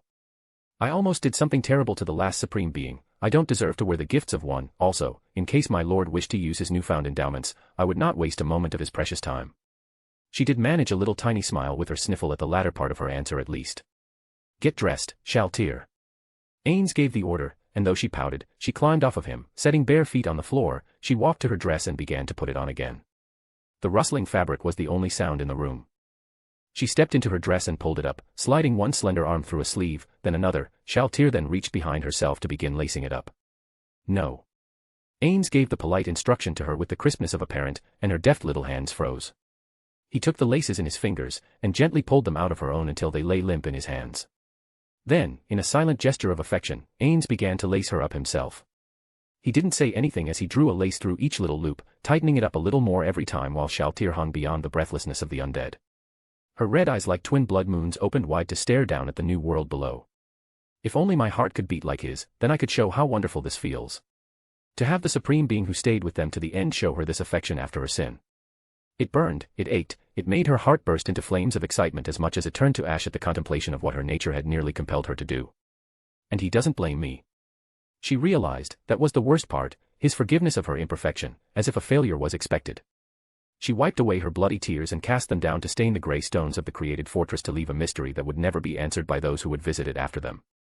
Finally her lord was done. He secured her final lace and gave it a sharp tug before securing it with deft and powerful fingers into a tiny little bow. There. Ainz said, and took her shoulders. She turned around and found that he crouched down so that they were eye level, though she couldn't see beyond his mask. May this unworthy one begged to see her lord's face. Shaltir asked, I know it's improper after my sin, a reward like that, even the maids outdid me. I'm sure Lupus Regina didn't even consider what I did. But still. Shaltir brought her hands up to close one open palm over a little fist before folding her fingers down in entreaty, please. The words Ainz had been mentally preparing died in his throat. His own heart ached for her as a parent would for a beloved child who was frightened of that parent's wrath. She is a true vampire, it's only natural she would ache for human blood, but I brought her out here for this purpose, so that we would be alone and I could know where she stands. There's no backing down now. He thought and nodded. If your loyalty is to me, no matter what, you may remove it. Her little hands dropped to her sides, her head bowed. She slowly brought her hands up again, without raising her head. She stared only at the stone and his bent knees that lay behind his dark robe. She felt the magic mask with her tiny fingers and folded them behind it, then with the greatest reverence, Shaltir pulled it away. She held it down at waist height, beneath her eyes, moving her fingers over it with reverence. You weren't sure of us, were you, my lord? Ain's blood froze for a moment, but he couldn't bring himself to lie. Nor, however, could he bear to tell her the full truth. I couldn't know, so I thought it best to reveal this in secret, one by one, in case I had to flee. Ainz answered, and the words were so unexpected that her face shot up to look at his own. Human. She said with a tiny whisper and reached out to touch his cheek. She stopped, realizing the presumptuousness, but he caught her hand in his and brought it up to press to the warmth of his flesh. Yes, Shaltir. Yes. He answered. How? She had to ask. The theocracy weapon, it was unexpected. I seem to be storing my undead levels in my phylactery, which seems to have merged with me. I can still feel it, still access my magic as I always have. If anything, I've grown vastly stronger than ever before, but I am. He patted the dainty hand of hers that rested on his cheek. This. His prior words then came back to her. My lord, why would you ever flee? You're easily more powerful than any of us. Because, my precious Shaltir, I could never hurt the children of my friends. Never. If even one of you was unwilling to serve me, I would rather leave Nazarick than do any of you any harm. So, beginning with Lupus Regina who realized it first, I carried on.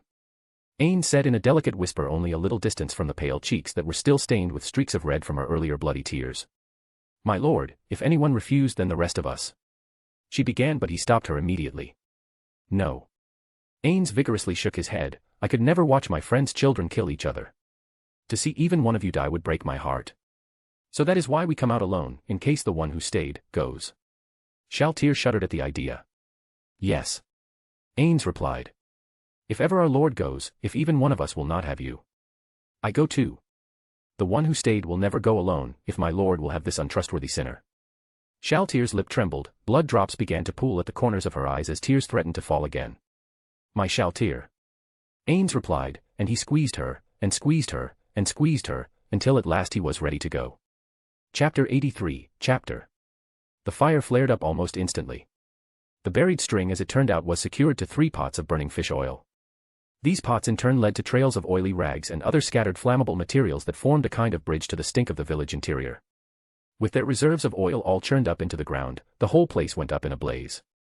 Fire roared toward the sky and the entire body of frogmen, including Hecate, sprang for safety. She dropped the lizardman, leaving him to die screaming in the flames beneath her.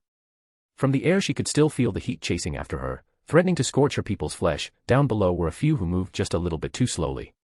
Their legs aflame or worse, those few who hadn't moved fast enough even for that harm to be avoided. A handful roasted alive in the flames left to her by the lizardman, their screams indistinguishable from those of the lizardman elder. She could see them rolling about, or fleeing. One made it out, rushing through the flames to seek the safety of the waters. Before she or the rest of her people landed outside the village, the lone runner reached the water and jumped inside in a futile search to save the life he's already lost. The yellow and orange glow didn't fade away. He'd rolled in oil that was now stuck to him, his head, still alight while boils rose from the heat and exploded, adding suffering to agony for the dying. His great wide eyes were melted away to nothing, but the screaming stopped when the burning oil hit his tongue, lit it aflame, and burned it away. He lived a precious few seconds after that, by which time the queen had landed with a splash in the waters. The frogman corpse began to float silently in the water, little ripples still coming away from the place where his desperate splashes died with his life. Other frogmen were still shouting as they extinguished the flames on their comrades, burning their own hands to ease the pain of their brethren. Hecate, however, lumbered around to look at the horrific flames that still leapt higher than the walls. Perhaps it won't be so easy. That old one knew he was going to die, he knew it, and yet he threw his life away without hesitation or even fear. He died screaming. That was a relief at least. They feel pain, and they can be made to run. But I had hoped to catch them off of their guard. It's no matter. With our renewed numbers the brave will just die standing. Despite her attempts at reassuring herself, Hecate felt the throbbing of her vocal sac, her eyes locked on the flames, her whole body instinctively craving to recoil from them. It kept her tense, unmoving, and it had the same effect on the rest of her raiding party. The understanding of the lizardman's do-or-die attitude was not lost on any of them. Reality was hitting home. She could feel the shift in her people. Their arrogance burned away in the flames. Maybe it's for the best if we don't underestimate them. They lasted as long as they did for a reason. Hecate thought, and that settled her mind far more. She gave her order without her eyes leaving the fire. Wait until it dies down. When it does we are going to go through the remains, see if anything of value is left, then we will move south. We won't chase them right away. One of her subordinates inquired. No, we won't. We'll let them weaken themselves. Let them run. We'll follow after the fires and let them feast on mud if they want. Or cannibalize each other. You remember what the witness said. They'll eat each other if they get hungry enough. Every full belly will weaken them more, and then we'll finish off the rest. Hecate promised. The vision of her dream returned to her again, the great lake and the swamp around it, great villages of her own civilization rising up. Frogman merchants spreading out, dominating the great waters, hunting down the few monsters that were a threat, forcing the empire to acknowledge her as queen, and her land as a queendom all its own. No more pesky humans skirting around the borders, no more threats, and we could reign supreme forever here. The glorious vision of the great homes she would build along the waters, an imitation of those built by humans at first, but with their own flair, adapted to the environment of her domain. It will be beautiful, glorious, wonderful beyond words, and all I need to do is clean out the pests. Hecate thought, and watched as the flames roared on before her. They were late leaving the improvised fortress, and outside their door, a nervous lizardman paced back and forth. Shasuria's entire body was on pins and needles while he waited for their potential savior to emerge from the room with his concubine. I don't care that he's a lullicon, as long as he saves us, but what if he's a pervert who wants our women too? Should I ask? Can I even ask? Do I risk offending him? No, best not to. From what my brother says, it's only her type that are appealing to men like that. Wait, is he even human? I haven't seen his face, I just assumed, but I haven't seen a human in years. Shasuria's mind was racing like a gale force wind with every minute that passed. Make it casual, make it calm and peaceful, make it seem like you don't care. Who knows, maybe it's normal for them. Shasuria tried to tell himself that, but he had his doubts. What good does it do to save us from the frogmen if we find a fate worse than death for ourselves afterward? Shasuria asked the vital question, and with the time elapsed from his most desperate personal hour to the present, the once distant uncertainty loomed like a mountain before his eyes. As soon as the powerful magic caster emerged, with the young vampire girl clinging tightly to his arm as they exited the building, the lizardman went down to one knee and bowed his head. My lord, will you forgive me one small request? A request. That is unexpected. Ainz mused and inclined his head. Go ahead. My lord, while your humble servant would never dream to criticize your pleasures. Shasuryu's words caused Ainz to begin to blush beneath the mask. The sooner we reach my village the better. So while I wouldn't dare to challenge your desires for your beautiful concubine, could this humble one beg your indulgence and ask that those pleasures be only slightly delayed? Shaltir, at first baring her fangs in fury, shaking with wrath, quickly turned about in her mood when she was referred to as her master's lover. She clung more tightly to the arm she held and beamed up at him. He suggesting that his village would be a better place for Lord Ainz to lay claim to me. Of course, long tedious walks in the swamp are not going to inspire desire in anyone anyway. But a lakeside view with lots of servants, however inadequate they may be, that is different. Concubine. Ainz mentally recoiled, I'm not a Lilican. Alright, so yes, Shaltir is beautiful but, still, I'm not that way. Now if she had a more adult body and a chest like Albedo's. He glanced down at the diminutive little vampire and seeing the eager way she looked up at him, and feeling the pressure as her powerful arms tightened around his own, he could only be grateful for his mask when he answered. Of course, we must hurry, but Shaltir is not my concubine, she is the child of one of my dearest friends, one of those I stayed behind to protect. Now, lead on, Shasuryu. Ainz commanded, and the lizardman rose to his feet, turned around, and led Ainz back into the swamp again. Chapter 84, Chapter. The rest of the journey to the village of the Green Claw tribe belonging to Shasuryu Sasha was uneventful, and by Ainz' reckoning it could even be called pleasant. The air was muggy and full of insects, but the flowering plants, and the great trees that created a constant shade under which to walk, it was enchanting. Blue Planet, if you could see this, you would die of happiness.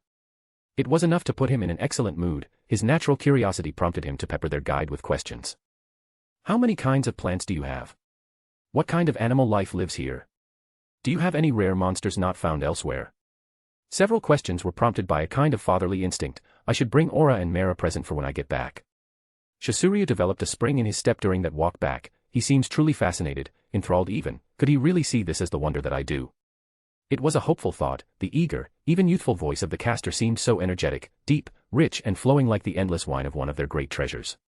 The lizardman chief found something quite unexpected about the passionate commander of the little vampire monster. It was hard not to like him. Like some divine glow came off which illuminated even the dark cast by the shadowy canopy. The questions asked of him only made the lizardman chief happier. His feet picked up and tail lashed up and down with contentment. Yes, my lord, our villages are very small, there are only about 2,000 of us or so. Why so few? Ainz inquired, his collector's curiosity adding value and caution alike to the lizardman before him. Monsters are many in the deep swamp, and within the lake as well, both can kill the unwary. Besides that, we have sometimes suffered from hunger, and war has sometimes come between our villages. We once had more than twice the numbers we did, but, not anymore. Shasuryu's voice became heavy, the spring left his step. Oh, perhaps I should not ask more, it would be insensitive of me to open an old wound. Ainz answered. Shasuryu shook his head. I'm offering my tribe to you, you should know. We had years of good harvests, all of us. There was no hunger. Then we had bad harvests. We caught some fish, and what we did catch was too few. So then there was hunger, we fell fighting each other, and half of us died. The problem of hunger solved itself. Now there is no hunger again. His fists clenched tight at his sides while Ainz remained silent at his back. You must think us a race of fools, my lord. Shasuryu finally filled the gap of words. So that happens even here. Ainz thought as he reflected on all the stories of hunger and deprivation. Thinking of his historian friend. That's right, he told me about that once, how people would farm until they wore out the soil, their numbers growing large, fighting over the remaining food, then going somewhere else to start the cycle over. It sent a shudder down his spine to imagine such desperation. No. No. No, he told himself, perhaps that's something I can prevent. But there was no perhaps about it. With the knowledge in the library of Ashurbanipal at his disposal, he could pass all the knowledge of ecology they could ever want to the lizardmen under his rule. Pity, however, moved him to speak. No. No you're not, Shasuryu. Ainz told him, and the lizardman stopped and turned around to face his master. My lord. He asked the tall caster, his long face turned up toward the red and white mask. I've seen it happen before, on another world that destroyed itself, or nearly. Those vicious cycles happen when the knowledge of ecological management is absent. You offer me your people, and if your offer holds, then I will help you. Ainz said matter-of-factly. Shasuryu's heart sang out with happiness, who knows what bottomless well of knowledge lies in this one. His mind spun with the idea of there being other worlds, but the very idea was so large, so overwhelming, and also so irrelevant that he all but threw it away in the face of the promise of salvation for his people. His immediate need, all else came second. So it was in that positive spirit of restored optimism that Chisuryu and his charges reached the edge of the path over which he guided them, and before emerging, he stopped. Please, wait here, this will be a surprise for them and I want a chance to explain so they understand. I'm sure by now, if my brethren survived, they will be nearly certain that I've died. Shaltir looked up into the eyes of the lizardman, her bright scarlet red was intoxicating, so easy to be lost in, even for him. If you lie to us, lizardman, if you betray my master, you will beg for death for 10,000 years. I do not lie. Chisuryu replied with a steady shake of his head, you and he saved my life. I am an honorable warrior, my word is my bond. That seemed to placate her, but when Ainz gave an approving nod, the little vampire still stepped in front of him, ready to shield his body with her own as his bodyguard. Her dress vanished, and in its place was a girl in scarlet red armor and replacing her parasol was a long lance with a bulb-like guard just beyond the wrist. Go, lizardman, and prove your loyalty. Shaltir commanded him, and he turned around, took a deep breath, and emerged into view. The village is intact at least, that means they haven't turned on each other. That thought made him give a double sigh of relief, and more importantly he noticed that the earthenworks had been expanded. Lizardmen youths were carrying buckets of earth into place to add new low walls from which to defend. The sound of shouting elders giving directions and grousing youths became louder and louder as he came closer to home until he was observed. Recognizing him must have taken a moment, but the young on the walls keeping a watchful eye were quick to raise the hue and cry. Immediately the entire village was soon a beehive of wild activity. You're alive. How? One of the elders shouted in a raspy, broken old voice that hadn't been raised in years.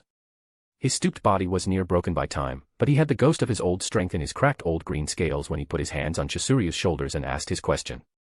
I was rescued. Chisuryu shouted, then lowered his voice as his tribe and the Red Eyes came in to hear the story. I encountered a mighty being, who by his grace, had his servant save my life. He has power beyond our ability to even describe it. He can stop the frogmen. I have offered my tribe in fealty if he would only grant my tribe life as he granted it to me. This set them all to many murmurs of doubt and uncertainty. The tight grip of the oldster who held his shoulders faded, but before anyone could raise a doubt or ask a question, the Green Claw chieftain spoke up again. I've come in first so as not to alarm you, but if you're ready, I'll bring our savior in so that you may see him and his servant for yourselves. Chisuryu's voice was full of supreme eagerness, but nobody made to move out of his way. Whatever they were expecting him to say when he came into the bustling village, that hadn't been it. Chisuryu carried on when they didn't make way. He says he can end the struggle for food that nearly ruined us, and stop the frogman attack. I have seen his power with my own 2 eyes, you must believe me, let me go bring him in, and see if you can doubt it. Many a lizardman's head turned back and forth, male and female, young and old, were asking in silence what should be done. With no one proffering ideas, Chisuryu took the first step from the center of the little mob himself, and at that they moved aside. He could feel them watching, eyes of the outsiders and of the Green Claw, fearful, hopeful, desperate. The sea of emotions that beset their small and nearly hopeless band warned him that they had not liked what they learned after his diversion. But there was no chance to ask, he had to move with the ebb and flow of the battle of words, and bring their savior inside to set their souls on fire, as his own had been before. Chapter 85, Chapter. They're not ready. But how could they be?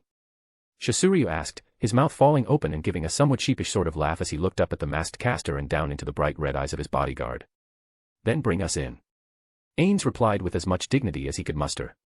I've gotten at least a little bit better about public appearances, but still, unless I treat this as a guild meeting I'm mostly lost. I should watch more of how Queen Draudalin acts under pressure, after all, who could be in greater difficulty than her? By the time he reached the crude little wooden gate, Ainz had managed to set aside his fears and focus on the matter at hand. Meanwhile his heart still pounded in his breast. He noted that the lizardman had sharp eyes, sharp teeth. It was like being surrounded by little monsters. Keep calm, Ainz, keep calm. You should have known your humanity would assert itself now and that being surrounded would do this. He made another mental note to himself, after this is all over, I'm going to have to expose myself to more non-humans and people outside of Nazarick. All this power, I've even killed summons and undead, but being this close to a bunch of easily killable lizard people makes my skin crawl. That's not okay. It almost felt like bigotry, even though he didn't feel any hatred for them, there was an almost reflexive discomfort, like being surrounded by a large number of beasts of uncertain temperament. He slowed his heart and slowed the rest of his body, cursing the sudden irrational reaction as absurd. He spread out his hands, holding his staff vertical to the ground to give himself space. The lizardmen backed away, their women, children, elderly, responding to his gesture, and Shaltir fell in at his left side as Chisuryu put himself at the head of the body of demi-humans. The way he moves. I have heard a king is like a great chief. Is this a king? Am I seeing what it is to be a king? Chisuryu wondered and reflexively began to kneel as Ainz spoke. Why are they kneeling? I just wanted some personal space. He wondered as he addressed them. I am Ainz Olgaun, Lord of the Kingdom of Nazarick. On my journey I discovered your chief. He held out his gloved hand toward Shisuryu, badly wounded, and restored him to life. He has asked me, ruler, to help his people, even offering to trade himself to me in exchange for help for you all. A rumbling of awe spread among the tribes. The Red-Eye tribe looked at one another and at the chief of their rival tribe. He offered to sacrifice himself for us. We're not his tribe, why would he do that? The thought occurred to many among their ranks. Still, their appreciative eyes were filled with gratitude for their neighbor, and Shisuryu's standing rose. Is there seriously something wrong with this world's taste? That felt so cheesy. Ainz asked himself as he made his grandiose gesture and statements. So for the sake of a chief who will trade himself away to protect his own, I accept his offer of submission and will extend my protection to all who call him their leader. Zaryusu led the tribes away, a small band of lizardmen following behind in order to act as a rear guard and to assist their more distant razor-tail neighbor. Riding on Rororo with Crush Lulu, if it were not for the line of lizardmen and their families behind them. This might feel like an afternoon away with my mate. He thought, and raised a hand slightly to where Crush could see it. He curled his fingers forward a little, and the pale lizard woman leaned forward. After we win, after we've survived, let's do this together. Go riding out around the Great Lake. Maybe further. You were a traveler before all this, weren't you? I've never traveled anywhere really, this is the farthest away from home that I've ever been. Crush replied, her bone-white face looking far away. I've always wondered how big the world really is. Is it really round like they say? How long would it take to go beyond it? If I hadn't been born this way, I might have become a traveler and found out by now. Crush didn't seem like she was really talking to him, more around him. But Zaryusu answered her anyway by asking, why couldn't you travel? Because I am an albino lizard woman, we're born with powerful magic, that means I always had to stay with my tribe to help it, and then when I had to lead it, any thoughts of travel had to be put aside. Crush replied to him with a wistful voice. I can understand that, but it's a shame. Yes, the world is round. I once traveled among the dwarves, they took me up on top of a high mountain. Not for long, it was far too cold for me, but for a brief glorious few minutes I felt like I was standing on top of the world, and I saw the distant curve. It really is round. Zaryusu snorted at that, I barely believed it myself. What an amazing thing, how big it must be. Crush said with awe, all right, then it's a bargain, we go back, we save our people, and everyone else who fights with us, then I'll travel with you, just once at least, one time to see something other than the same walls and waters. Really, you would really go with me? Zaryusu asked, his hands tight around the reins of Rororo. Of course. One time at least. I wouldn't risk myself if I were alone, but if my husband, the bearer of Frostpain, is with me, I think we will be just fine. Despite himself, that made Zaryusu happy for the rest of the day's journey. That night, they made camp, hiding beyond the tree line, well away from the water they preferred in order to minimize a frogman threat. They made no fires. Instead they huddled together for comfort with some of their numbers keeping watch while others slept. However, neither Zaryusu Sasha nor Crush Lulu had any interest in sleeping, not really. Though each made the attempt, it was too much. Zaryusu felt his blood run hotter than a lizardman's had any right to, and so after hours in the dark, he rose from where he lay. The buzzing and chirping of insects in the swampy woods was no stranger to him, it was a comfort, if anything. Amidst the chirping and howling of creatures in the night, he moved through shadows to the place where Crush Lulu lay stretched out, her red eyes were sharp and they pierced him like knives. We can't win, can we? She asked him, and his scales brushed smoothly over her own, his body pressed close enough that she could hear his every breath. The way he held her, he didn't need to answer and she didn't need him to either, she moved aside her loincloth, and he moved aside his own. Her fingers dug into his shoulders, his tail moved to entwine with hers, then she rested her head in the crook of his shoulder. A moment later he was inside her, the ground beneath was cool, moist and squelched a little between the rustling noises of their slowly rocking bodies. Nobody seemed to know of the coupling that was taking place between the pair behind bushes covered by the shadow of a canopy that might as well have been as old as time. If they had noticed, at that moment neither Zaryusu nor Crush would have given a damn. His hardened hands held tight against her slender frame while her tail clenched to him as if afraid he might slip away if she let go. She kept her little gasps and moans quiet, giving the noises of her pleasure only to her lover, savoring the intimacy of the damned, and savoring one last burst of life before they were sure it would all come to an end. It was not until hours of mating passed that either one of the pair was able to sleep, and neither slept at all, until they both did. When they slept, neither frogmen, nor dreams, nor nightmares of the same, troubled them at all. And, just to address one thing pertaining to a recent review, yes, Ainz is going to be kinda OOC because, he's human for now, he's not going act like himself as an undead. We don't know a ton about him as Suzuki, but we do know a few things and that served as the basis for how he's written. He has mental references to his time as an office worker, and some of those thoughts indicate a more generous personality. Working late with colleagues, for example, and his genuine love for his friends, people he never met. We also know that his mother deeply loved him and seemed to have had a genuinely affectionate personality. All in all, Suzuki Satoru seemed to have been a pretty good guy, no evidence of sadism or cruelty in his real-world life. So, I think he'd do things a lot differently if he weren't being overwhelmed by the nature of his undead body. Allowing outsiders inside, being one of them. He does this in canon as well, but only for non-humans, so, I just expanded upon that in his human state. Some differences will be significant, some, not. If you think it'd go differently, remember you can always take this story at any point and write a divergence taking it where you like. Smiley face. It's all yours to do with as you like, all fiction is a gift to readers, and once a gift is given, what is done with it is not decided by the giver. Just relax, enjoy the ride until you don't, but if you want my honest opinion, my favorite so far is the retold Dwarven arc. Or the retold HK arc. Those are fun. But that's just because I liked both of those more than the Lizardman, though that novel was still pretty damn good. Chapter 86, Chapter. Zariusa woke up at an hour when the sun had still not graced the world, the beams of light that would kiss the ground had not made their appearance. However, even if they had, beneath the thick canopy of the trees on the grassy and weedy bit of ground where he lay still entwined with crushed Lulu, no light could ever hope to pierce through much. The long night of lovemaking, scale to scale and tail to tail had done nothing to rob the young lizardman of his vigor or his zeal to protect his people, and upon awakening he rose with energy surging through his body, as if he could take on the world if it threatened his people, and somehow win. Despite this, he did his best to disengage himself from his lover with care, moving as slowly as a thief in the night, his motions barely disturbing the sea of green and brown that surrounded him in the shadows of twilight's twilight. The light of the false dawn would begin before long, but his day had begun before that of the eternal sun. He went to check the guards and found them where they should be. The powerful warriors over whom he had been made chief clearly took their duty seriously. That was a relief at least. He felt the racing blood begin to slow in his body and calm overcame him. Zariusa went to each one in turn, slapping them on their shoulders and saying, "Thank you for watching over us." Or some variation thereof. They grunted, seemingly indifferent, but in their eyes he could see they were pleased to have their service appreciated. The smell of the dew on the ground grew rich and the sounds of the day began with the cries of birds. The breeze picked up and blew over his body, wrapping around him like a familiar warm blanket while insects lit on his body and dreamed of being able to penetrate his thick scales. It didn't take long to make the rounds, but he had barely finished when the alarm went up.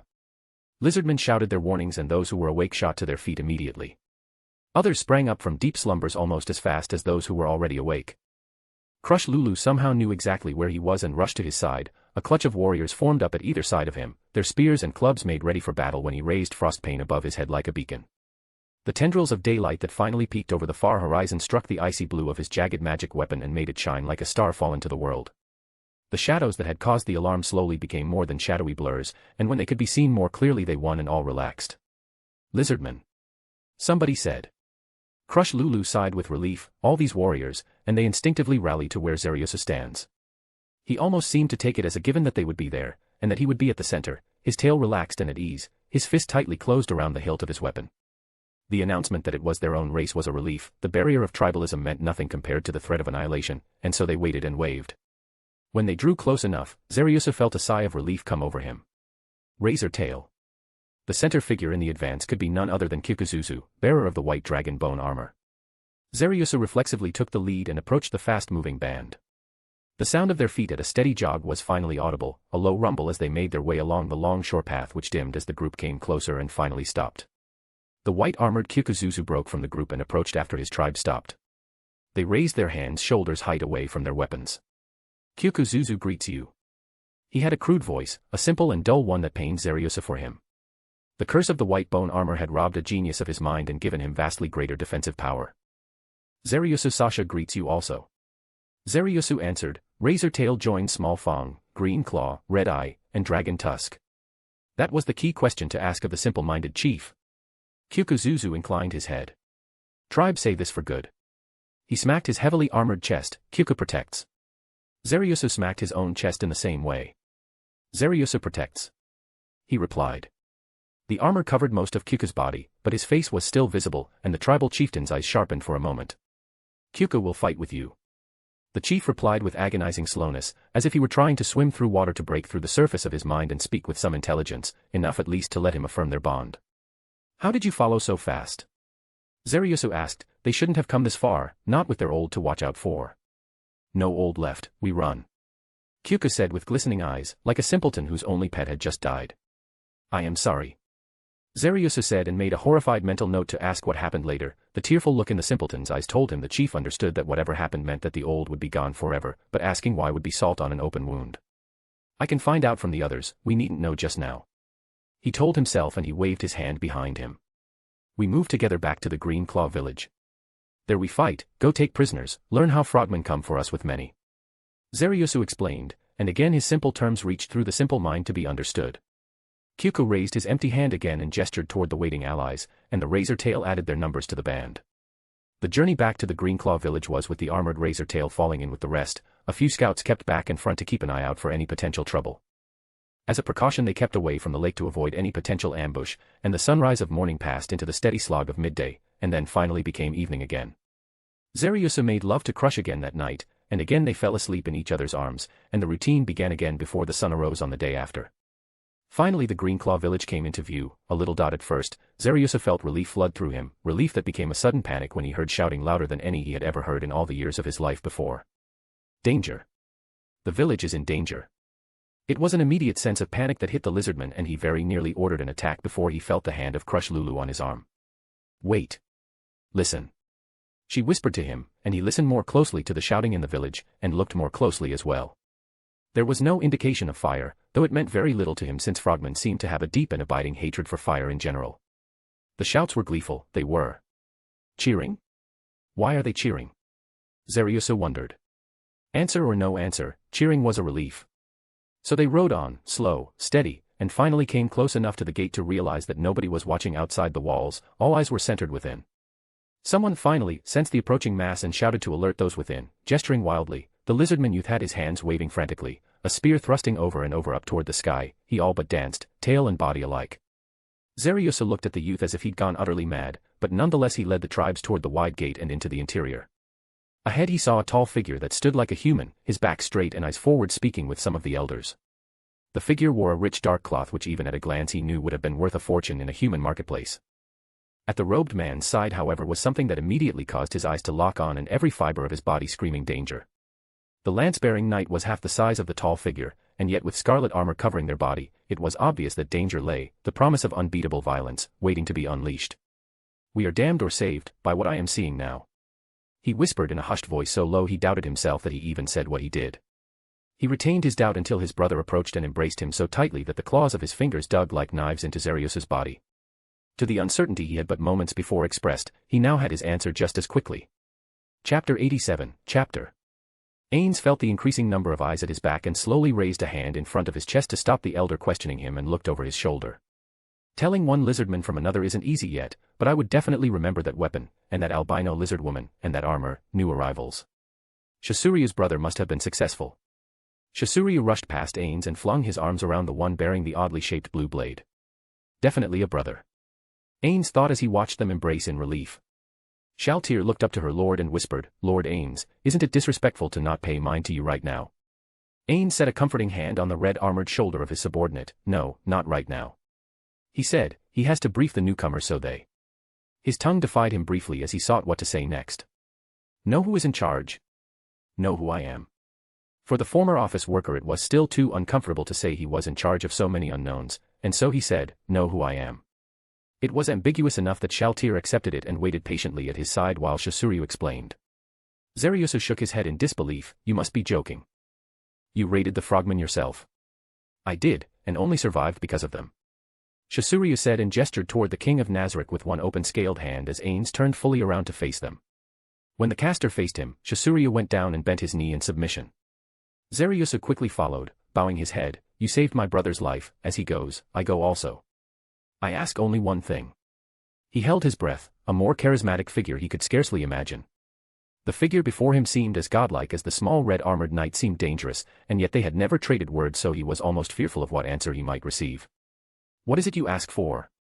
Ainz asked, tapping his staff on the soft soil of the village. That after you secure our safety, that you secure our prosperity. I want the lizardman to grow strong. Zaryusa Shasha said, making a point to ask it for all the living tribes of his people and not only for the one which was now his. Crush Lulu descended from Rororo and joined her lover's side, descending to one knee on her own. With three chiefs down on one knee, it became a cascade effect which radiated to the entire assembled body. Shaltir wore a bright and contented smile. At least they're sensible enough. She offered her highest praise to the beings that were unworthy even to serve as paving stones for her master. I accept your fealty and your request, but we need to know more than we do. Was the captive successfully retrieved? Ainz asked, and a lizardman raised his head. Yes, my lord. I will retrieve it. The lizardman sprang to his feet and rushed into a small hut. There was a cacophony of shouting and a brief struggle before at last the lizardman returned. He had a rope wrapped entirely around the body of the frogman, its arms and legs were bound together and secured in a tangle of different knots. Its head and throat were visible, but the rest was essentially dressed in rope, as near as Ainz could think to call it, and the lizardman dragged it down the short steps where the bruised and battered creature thudded and grunted in pain before being dragged through the dirt and muck. We have questioned it, and questioned it hard, my lord, but it has given us nothing. I'll give you a spear in the guts. I'll give you a crack to your skulls. I'll give you death. I'll give you pain. I'll give you slavery that works you till you die of exhaustion and the world forgets you ever lived. But I will never talk. I will never tell you anything no matter what you do to me. The frogman belched out his words, his slimy green skin may have been able to sweat, or not, but with its rounded head, bulging throat and the constant rumble from its ragged breaths it was hard to say much of anything about it. A little like Demiurge's alternate state. Ainz considered as he looked at the creature, it was tough, that much was sure. Blood seeped through cracks in the rope, the limbs were contorted uncomfortably and in angles that couldn't have been natural for it. Broken limbs, bleeding body, but still it shouts defiance, he is strong. The tormenting of the creature made his stomach queasy to be sure, and yet he needed information.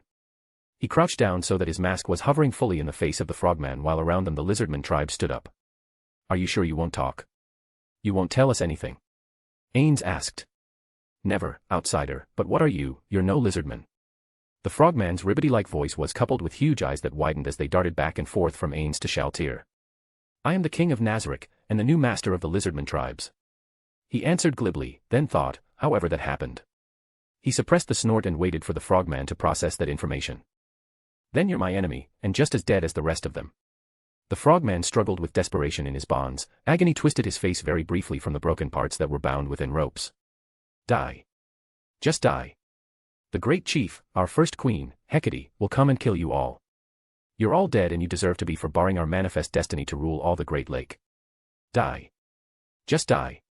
It howled so loudly against the bonds and quiet rumbling lizardman that Ainz might have thought it a wolfman rather than a frogman at that moment if he could not see the bulbous rounded head with its huge eyes at the upper edges of its head and its bulging throat. Nothing will change your mind. I can't bribe you with riches or comforts to talk. Ainz pressed the question home. No. I am absolutely loyal to my tribe and to my queen. The frogman belched out the words with a furious rebiting noise that Ainz took to be frothing anger. I see. Ainz said, and then after standing up he put his hand on Shaltir's shoulder again. She looked up at her master. Go on, question him. Ainz gave the order. She had a playful smile on her face that did nothing to hide her fangs as she pointed her hand down at him, charm species. Hi there, friend, could you answer all my master's questions, tell us everything you know, I'd really appreciate it. She said in her sweetest little girl voice. Of course, my dear friend, anything for you. The frogman said, and as one the lizardman village cried out. What? Chapter 88, Chapter. Shaltir ignored the village's dismay, so, who are you? Ribbitnik. The frogman answered, not at all thinking it odd that his dear friend did not know his name. Okay, Ribbitnik, tell us about the frogman invasion, how many of you are there? She asked while the tribes watched the scene play out. Thousands, lots of thousands, like 4 hands of thousands. He said, and the lizardman gasped. 20,000 frogmen. You can't be serious. Zariusa gasped, and the frogman glared at him. More than that, lizard, more than that. The frogman exclaimed. How can there be so many? Shasuria asked, aghast. Like I would ever tell you. The frogman belched out, looking up at the lizardman chief with contempt, his tongue shot out of his mouth fast enough to smack Shasuria across the chest before it retracted into his mouth. So how can there be so many, you'll tell me, won't you? Shaltir asked, ignoring the mocking violence of the prisoner. Of course, you're my friend. Ribbitnik answered, it's simple, the Empire lost a war. We've been fighting them off and on for generations along the coastal areas of the swamp, they had a lot of our prisoners, you know. So when they lost a war with someone else, a lot of their soldiers got pulled back, they abandoned the villages, and all the frogman slaves they'd taken over the years were able to make an escape. Oh, so, how are you feeding everybody? Shaltir asked, aren't you all going to go hungry? No, there's lots of lizard meat here. Ribbitnik answered and looked around at the lizardmen. If we take over the whole lake in a few days, we'll have enough food to last for a while. We can hunt out the wild beasts on this side of the lake too, and start fishing where the lizardmen did. It will be tight, but even if we take some casualties. Ribbitnik couldn't shrug, but he could glare. It would be worth it to take the whole lake forever, and that will just make it easier to feed everyone afterward. It was an ugly future laid out before the lizardmen. Zariusa traded eyes with the other chiefs. The future opened up like a chasm beneath their feet. Against so many frogmen, victory looked impossible. Can this one really help us so much? So what is your plan? How come you've been moving so slowly? Shaltir asked. Queen Hecate hasn't been moving slowly, she's been moving deliberately. Ribbitnik answered with glee. We did hope to slaughter 2 tribes early, or at least drive them off, but one ran and I got caught before knowing what happened to the other, probably all dead. If they're not, they'd run here. She wanted them to be huddled and hungry. You see, the lizardmen like to kill each other, a vicious and disgusting race. She, being a genius, realized that since they started killing each other over food once before, they would do it again. Why should a superior race like mine die at all if our inferior animal enemies will kill themselves for us? He answered like his superiority was self-evident, and he missed the way in which his words were erasing the boundaries between tribes with every passing second. So it'll be a few days before they come this way? Shaltir asked. Yes, we do still worry about the rumors of their great treasures, but it will only be a few more days before she comes this way ready to finish them off forever. Ribbitnik's ribbity laughter of glee was accompanied by the shaking of his entire body with pending happiness. They lost a war, unless there was a war I don't know about then that could only mean the war against Nazarick and the kingdom, nothing else would make sense, and then of course they lost so many knights they would have to pull back to keep things stable at home. Any frogman prisoners could easily escape confinement under reduced and lax guard, and they'd be mostly veteran fighters. How long does it take for you to make a frogman warrior anyway? That still seems like a lot. Shaltir pressed. Oh, well we lay lots of eggs, most of them used to get eaten until Hecate came along with ideas about protecting them in one place. That was about 20 years ago and since we had a lot more numbers, together we could fend off monsters better. Then she put the chiefs in charge of each other's eggs to keep everyone honest. Then we had more than we needed between monster meat, fishing, and so on, thus we sent more young to fight. A lot got caught, but it would weaken the human settlements. So the ones we got back were all full-grown. Ribbitnik revealed, and Shaltir nodded along like she understood. Do you have any special magic or weapons or powerful warriors? Shaltir asked. We have some runecraft stuff we stole from the humans or bought from dwarves, but no truly overwhelmingly powerful items. But they have the great treasures, for now. Ribbitnik made a noise he considered to be somewhat threatening, a throaty ribbit-like noise that expanded the bulbous throat several times. Curiosity and his collector's interest flared up in Ainz, but he held his peace and listened attentively. Focus on the importance in the present. I can worry about the rest later. Ainz told himself while they went on. Wow, so you're very ambitious. Do you have any weaknesses you're worried about at all? Shaltir asked with a casual friendly smile. No, we can jump really well and we're as strong or stronger than humans, that's why they broke my legs, because I could easily jump as high as any 10 of them standing one on top of the other. The frogman boasted with pride. Ground-scrambling fools can't even breathe underwater, can you imagine only being able to breathe in one place? How ridiculous. The frogman gave a snort of derision. Very ridiculous. Shaltir nodded sagely. So what is the highest tier of magic you can use? I can't use any, but the queen can use up to the 5th tier. Ribbitnik boasted. She's very powerful, and tall too. She's as tall as these walls and as wide as these gates. When Hecate comes, that will be the end of these kin-killing lizardmen once and for all. I'm sure, but how soon will they get here? Shaltir asked. If nothing gets in her way, she'll probably plunder the other villages and surround this one in a week. We were told to surround the village on all sides, including in the water, keep the lizardmen from fishing, and wait for them to kill each other and beg us to make them slaves in exchange for food. After that we can just work the survivors to death to make the first frogman civilization. She'll be empress of the lake then, like the humans of Baharuth in the north or the dwarves in their mountains, we'll have a true kingdom of our own. She is a truly amazing leader. Ribbitnik boasted with pride and Shaltir looked over her shoulder and up to her master. Is that everything, my lord? She asked, blinking her bright crimson eyes and using the same sweet little girl voice. It was impossible, he had to do it. Ainz patted her beautiful head, helmet or no, and praised her. Excellent work, Shaltir. Excellent work. I'm proud of you. She beamed up at him while the lizardman gaped, open-mouthed. Send him to Nazarick, our next task is clear. Ainz said, and she bowed deeply before opening the gate before the still gaping lizardman. My lord, when I return, she asked as she picked the frogmen up, what will we be doing? Taking over the lake, Shaltir. Ainz answered, and she did not lose her grin when she headed through the gate and back to their home.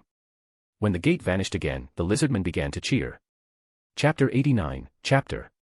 Shaltier's return to Nazarick was unheralded but not unnoticed. She appeared in Neuronist's workspace and lightly tossed the frogman to the feet of the obese round-mouthed monster with her little snake's tongue. "Oh, Lady Shaltier, what have you brought me today?"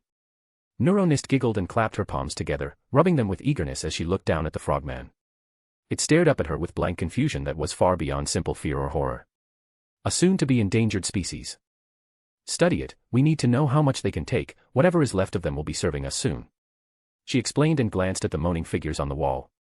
The surviving Sunlight Scripture members were barely aware of anything. The light of the torches cast shadows against the dim stone. None of them were dressed, their male members exposed to Shaltier's curious eyes. "Are they still resisting?"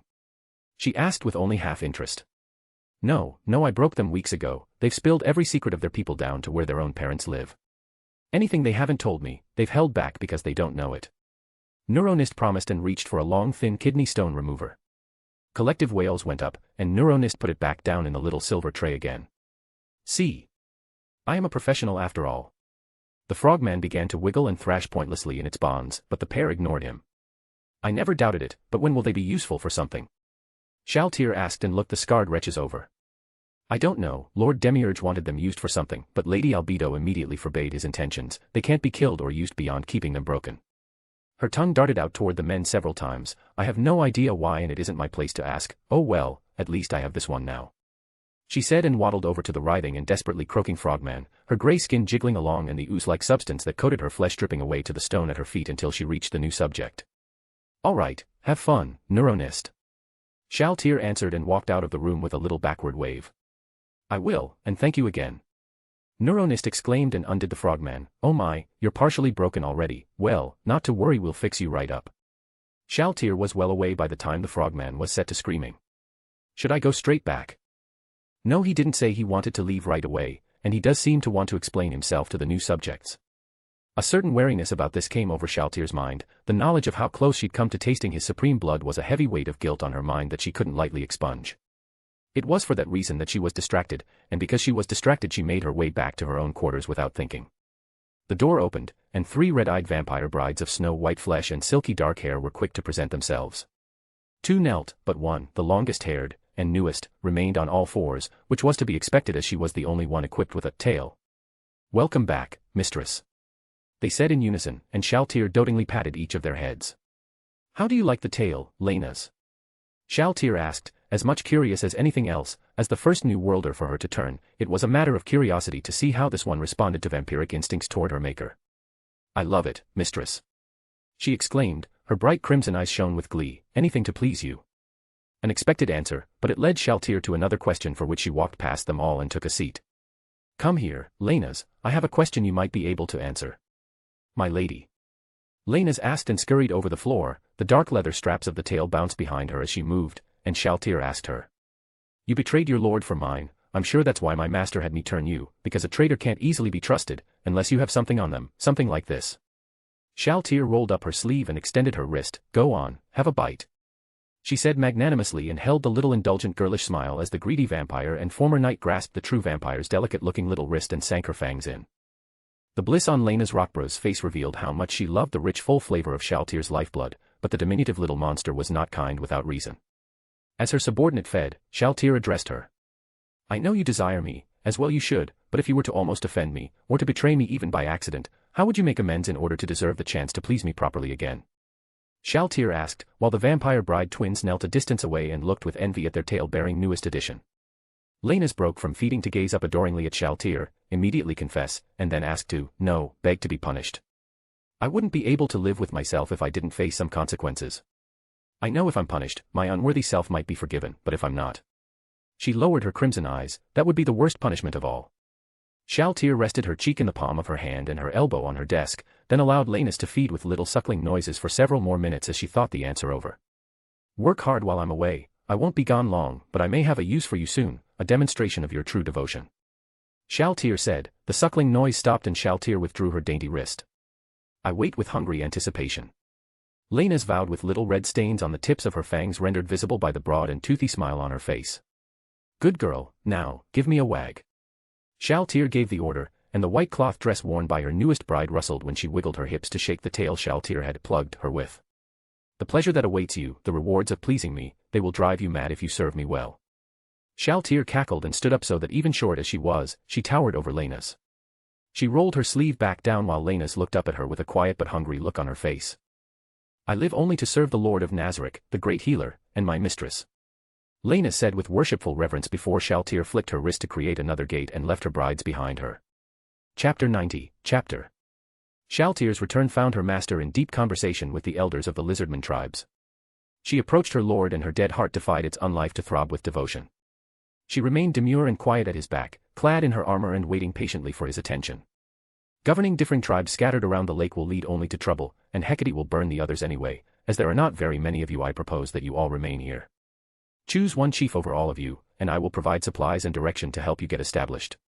Ainz proposed the measure and the lizardman traded dubious looks. My lord, are you saying you can feed us all while we establish Chief Zariusushash's fisheries? One of the lizardmen asked. So few. With ease. Ainz promised, and conveniently enough, since all I have to do is give them things to get started, I won't have to make any hard decisions, though maybe I should send them a governor, someone to rule over them properly. Or at least someone to whom they would report for me. Guilt and uncertainty warred in his mind and heart while he thought about the burden of being a bad boss and loading more work on his subordinates. The mask was a relief as he did his best to act the part of the all-knowing ruler. At least my charisma rating seems to have enthralled them. Who knows what it would be like trying to manage as an undead being. The thought brought him no small amount of anxiety, at least then I might not be worried all the time. He shuddered and tried to focus on the questions of the moment which briefly gave way to murmurs of approval. The frogman's information suggests that this will not be difficult, my subordinate, and I will go with a single escort in the direction in pursuit by Hecate, and rid the lake of the threat. Ainz promised, though as he gave them his word he had to consider what that entailed. My last attempt at mercy was still more vicious than I thought it would be, though why the Empire chose to attack the way they did I will never know. Wasn't the whole point of a duel to spare their lives? The rhetorical question threatened to keep him awake more than once, and it was only the fear of his own friends' children rejecting him that felt worse and kept him focused. Work is a relief from fear. That thought came to mind as soon as Shaltir returned to his side. What will you do first, mighty lord? Shasuriu asked from his place at Ainz' feet. Going after all of the Toadmen piecemeal will take too long, so I will go straight for their heartlands in the northern swamp. Once Hecate learns that it has been attacked, she will have to respond and withdraw her forces to protect her homeland. Then I can take care of the whole problem in one fell swoop. Ainz proposed. Thankfully I listened to at least some of Pinatomo's tactics. He thought, and this left the lizardman confused enough to ask. How will she know she needs to go back? I will make sure she knows. Ainz made the statement cryptic as he could. I didn't think of that, damn it. His mind raced and his gaze fell on Shaltir. Open a gate back to Nazarick, I need the mirror. He gave the order hoping his voice didn't become desperate or panicked and that she would obey it before it became obvious he didn't have an answer. I wasn't supposed to come back, was I? No wonder he seems thrown off. I was supposed to know to stay in Nazarick and wait for him. I must get better at anticipating what he wants. Shaltir chastised herself and gave a deferential obedient nod. As my lord commands. She flicked her wrist and the gate opened again. They stepped within and found themselves at the mirror, leaving the lizardmen back at their village. Ainz went straight to the great oval glass and began to move his hands over it, swiping its view about. He expanded his hands outward, widening the view of the world until he found the great lake. His hands guided his view over the waters and he began to close his hands toward one another, over and over again to narrow and focus his view on the area. The still waters came into view. From here the place is actually very beautiful. Finding the frogman armies proved easy. A small contingent was located at the Red Eye village, and a few hundred frogmen were located at the other ruins as well. They really ruined those, though there doesn't seem to have been much to ruin. I suppose she liked their locations. At a glance it appeared that the frogman warriors that were stationed there were not just on the watch, they were also trying to build, albeit with crude tools. Notably there were some lizardman elders working in one of the locations, what the tribe mentioned, sacrificing a few to ensure the rest had time to escape. This must be the survivors of that group. Those aged lizardmen had been stripped of even their loincloths, their cracked, ancient scales were bleeding in places where they'd been wounded either in fighting or for sport. They hauled rocks, mud, and wood under watching frogman eyes. His viewing field finally found Hecate. True to the prisoner's recollections, she seemed to be in no hurry at all. If anything it seemed she'd paused to enjoy herself. She was indeed a broad bullfrog-like being. She walked on two legs in a strange almost rotating sideways gait from legs that had feet turned away from the front and jutting out to the sides. Her legs were thick and green and covered with a mucus-like substance. I know they're frog people but still, gross. She was broad-bodied and wore a soaking wet cloth wrap that hung around her front and back, and a crown on her head that seemed to be made of twisted vines and finger bones with the flesh still on them. The source of those bones was still on their knees, shivering and hissing in pain, clutching at their missing hands, were 4 aged lizard people. She was moving her big wide mouth above her bulging, pulsing throat, but the mirror conveyed no sound. She made a gesture, and behind the elderly lizardmen who contributed their fingers to her crown, several frogmen holding long spears to the bent old backs, thrust home. Their spears pierced the backs and came out the chests of the old. A spray of bright blood became a trickle as they grasped with the stumps and intact hands alike at wounds that had no chance of healing. The spear wielders guided the bodies forward so that they were prostrate in the dirt as if offering obeisance to the queen. Different species or not, in Ainz' judgment as she nodded in approval and made a grandiose sweeping gesture toward the remaining lizardmen, she was smug and satisfied. Now, her homeland.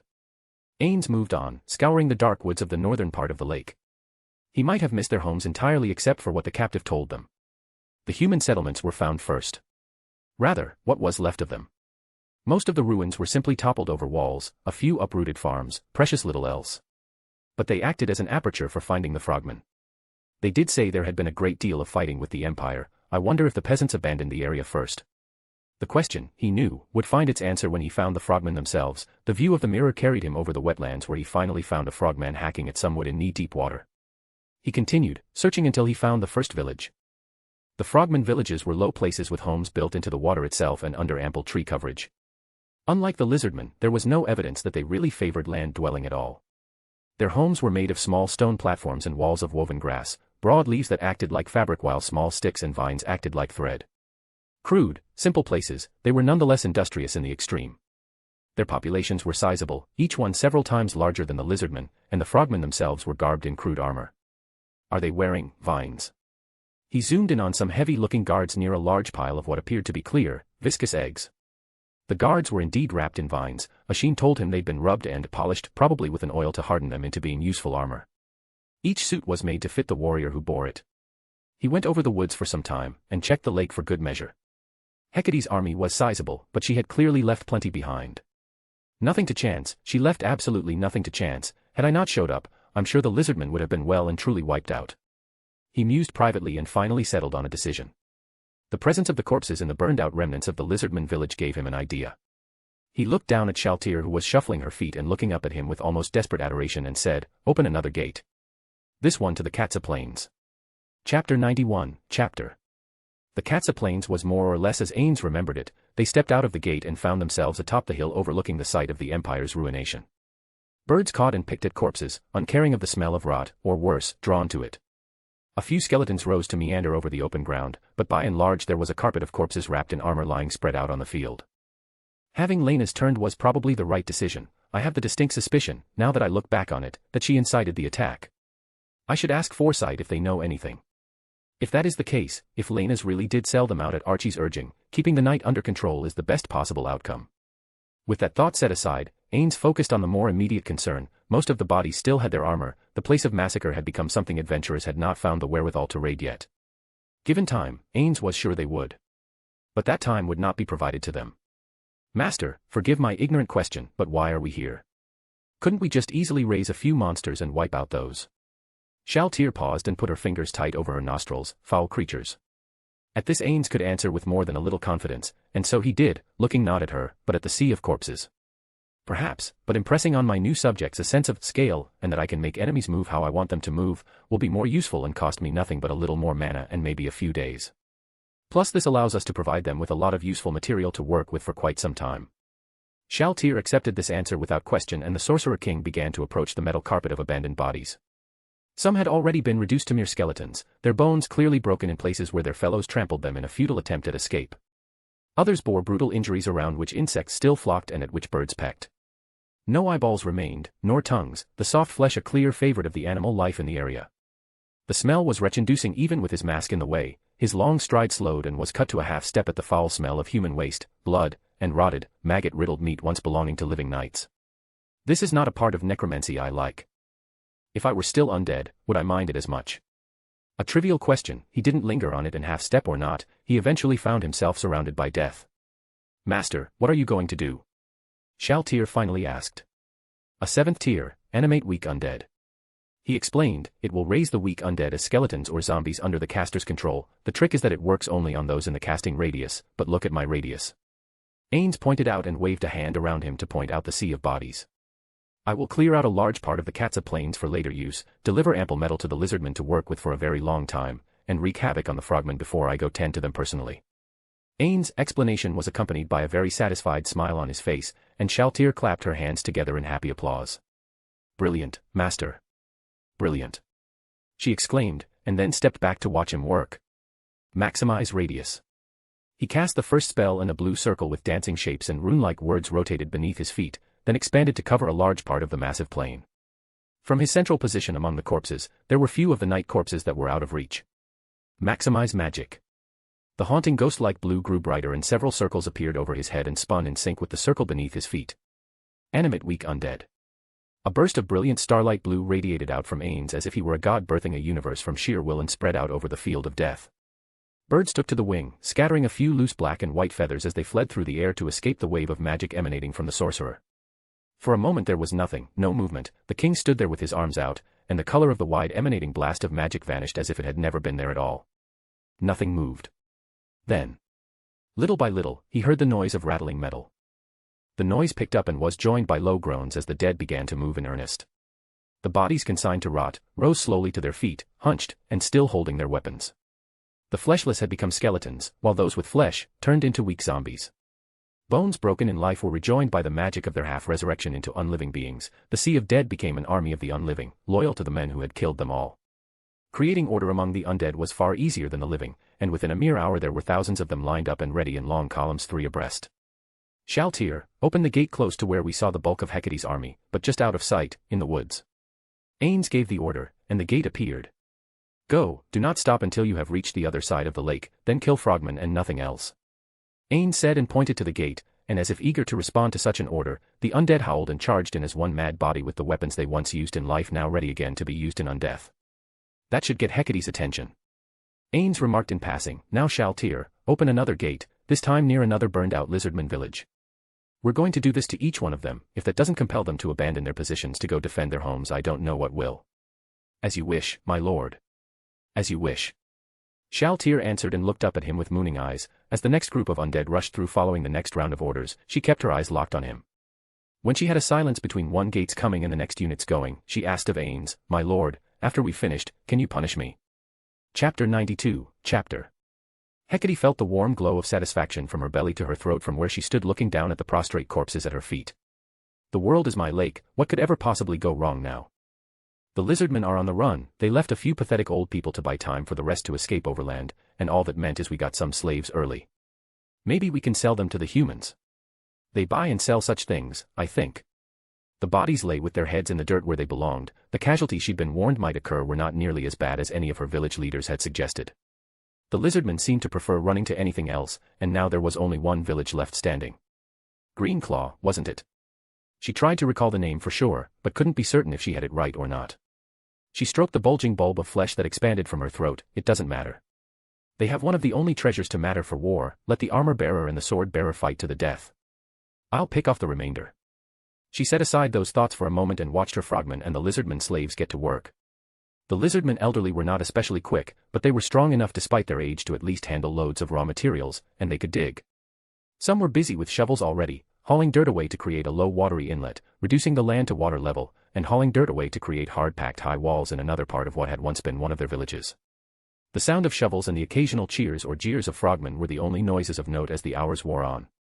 Until she heard the screams. They were unfamiliar things to some of her people, but Hecate knew them for what they were. Even among the ignorant, however, there was a horrendous shiver of instinctual terror that ripped down the bodies of lizardmen and frogmen alike. The screams came again, and every head turned to look toward the source.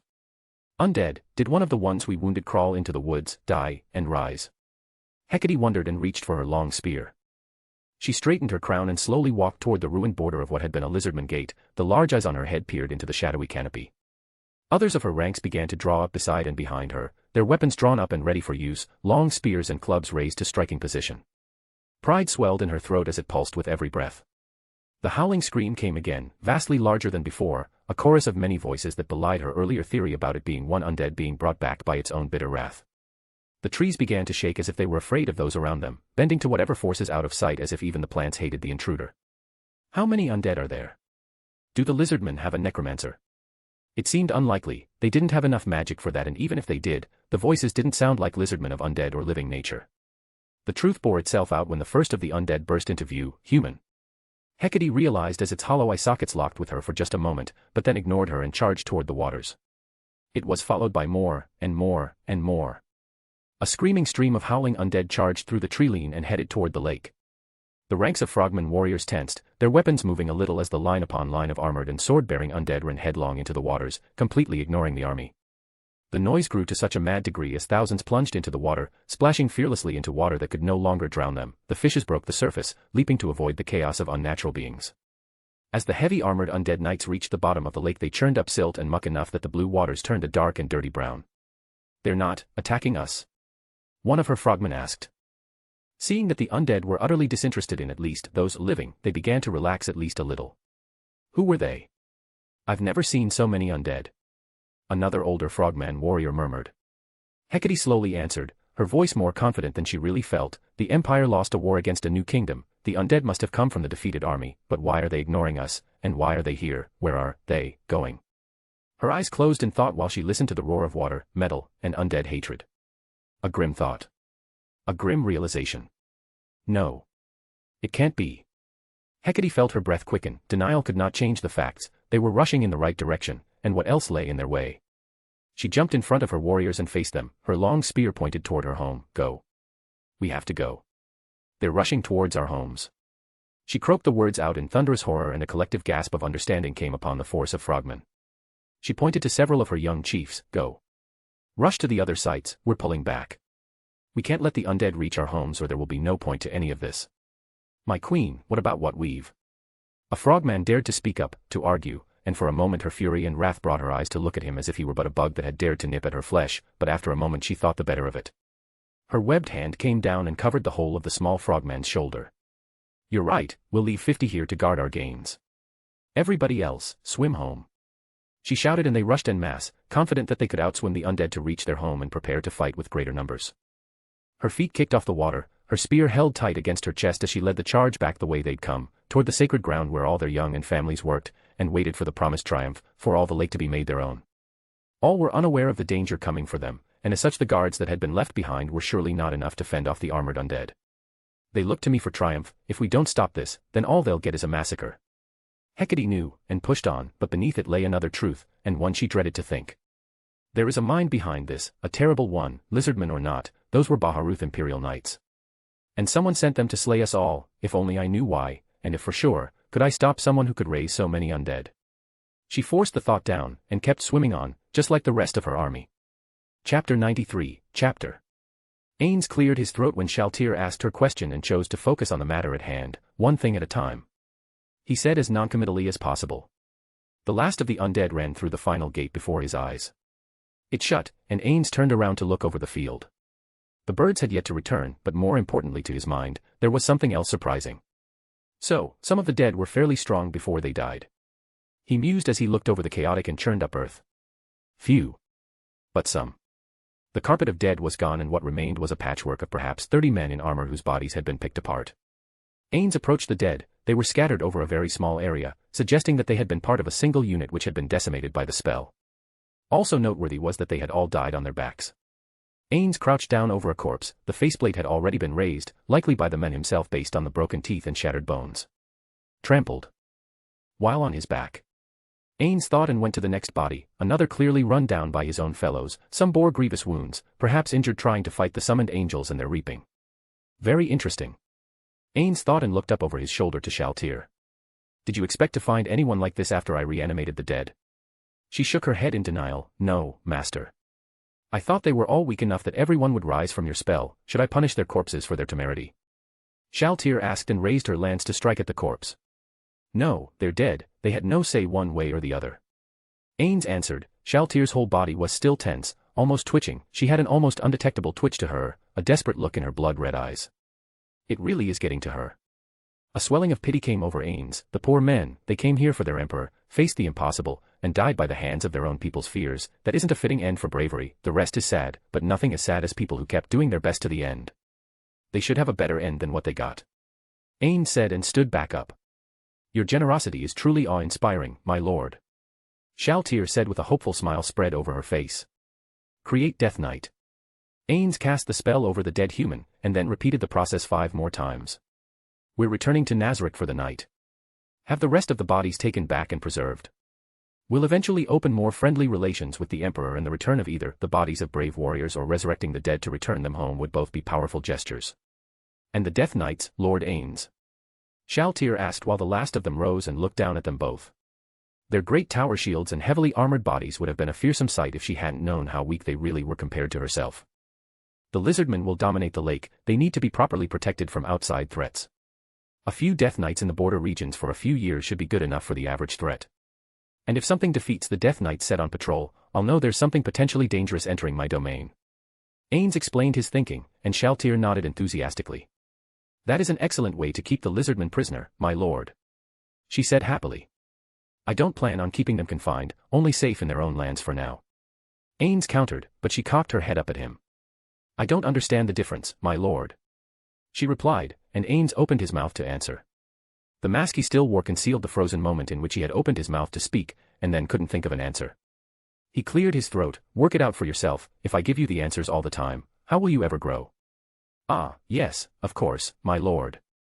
Shaltir said and looked down with pursed lips. Guilt went through him as he wondered if he'd been too harsh with her while trying to preserve his image. In desperation he grabbed hold of her earlier question. You asked about punishment, Shaltir. She nodded immediately. Yes, my lord. When we have finished our work with the lizardmen, I will give you what you asked for, consider waiting on it to be the first part. He declared, then putting a hand beneath her chin, he held her face so that she was looking up at his mask, which he removed with his free hand to bear his face to her. But know this, I am not angry with you. You're the daughter of one of the best friends a man could have, I could never feel anything for you but affection.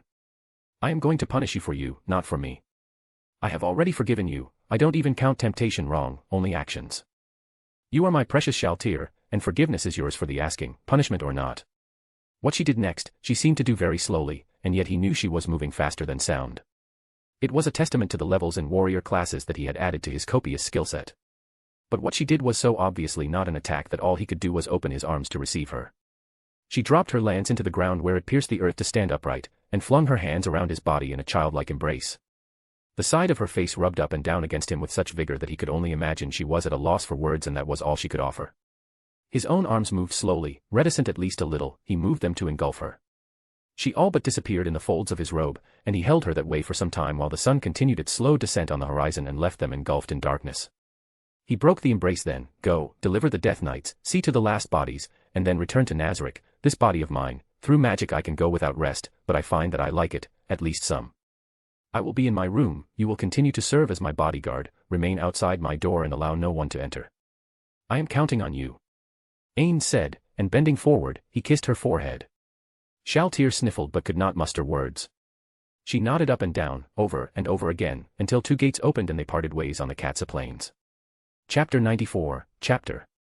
Shaltir's first task when her lord vanished was to deliver the Death Knights. When she passed through the gate and appeared again in the center of the Green Claw village, there were immediate outcries of happiness and relief that she had come back. However, when she was followed by the malice-emitting Death Knights with their great tower shields and swords as long as a lizardman was tall, cries of dread came up uniformly from the ranks. Shivering in dread from their numbers was so overwhelming that even when the lizardmen descended to their knees and bowed their heads, the shadows cast by the central bonfire revealed shadows that shook like leaves in a breeze. The guard complement on the walls was copious, and the walls themselves had been raised by several feet. In addition, Shaltir noticed that sharp wooden stakes were embedded in various locations and at various heights several feet back from the dirt mounds which she disdained as subpar security. She ignored their fear to point at the sharp wooden spikes thrusting out of the ground. What are those? She asked, looking down at the lizardman bearing the blue sword. Frog traps, Lady Shaltir. Zariusa said without raising his head, the frogmen like to jump over walls, I thought that if they are so eager to impale themselves, let them. Shaltir furrowed her brow and let her imagination work, the weird running creatures reaching the wall, leaping over, crying for blood, one horrified moment when they looked down and saw the rows of spikes waiting for them, then impaled by their own weight and dragged down the base. It was a slow, painful, brutal way to die. I love it. Shaltir thought and looked down at the lizardman who spoke. This was your idea? She asked, blinking her crimson eyes as she looked at the unassuming lizard meat. Yes, my lady. Do you not approve? He asked of her, and to that she shook her head. No, it is a marvelous idea. You're one to watch. She remarked with a smirk. Thank you, my lady. Zariusa half replied and half questioned. He was rife with uncertainty made worse by the malice-riddled beings at her back. May I ask what purpose those beings have? He pressed his luck by asking, but clearly pleased by his torturous weapons, she reached up and patted one of the Death Knights on the waist. Its dark flesh gave under the seemingly light touch of the armored vampire. She grinned down at the lizardman. Your security. These will help protect you both while my master works, and after my master leaves. You all belong to him now, be grateful, the king over Nazarick deems you worthy of serving him. Shaltir shouted her proclamation into the deepening darkness of the quiet night. The crackling of flames seemed to applaud her and cast the dread shadows of the Death Knights long over the reassembled body of lizardman tribals. Where is our new lord, my lady? Shasuriu inquired, daringly raising his face to meet her eyes despite the look of hate from the Death Knight which was still radiating violence enough to make the bravest lizardman quiver with terror. He has returned home for the night and will come back in the morning. When he does, you will follow him to the heart of the frogmen territory and prove that you deserve to exist. Shaltir's eyes fell over the masses. The world eats the weak. If you want the protection of the strongest in the world, prove it and then be grateful he acknowledges you. Shaltir's words dripped like venom from the fangs of a snake, but if it was venom, it was sweet and charming venom that struck the hearts and souls of the lizardmen like flint to flint. It ignited a spark which caught fire in their hardy souls. We will, Lady Shaltir, we will. Zariusu and Shasuriu shouted, and their outcry of promise was taken up by the others until it became a mix of religious intonation and battle cry. We will. We will. We will. We will. We will. We will. The chant went on, and the lizardmen began to rock back and forth in a rhythmic pattern that synchronized together that seemed to slowly become a form of eerie worship. Shaltir watched as their eyes became glassy, distant, and a zeal came into them very slowly but surely, which reminded her of the human test subjects. Like the ones who defeated the Empire champions, fanatics. Good, very good, it is just what my master deserves. Shaltir's sense of satisfaction as well as her lord's ability to inspire devotion continued to rise as she opened the gate again.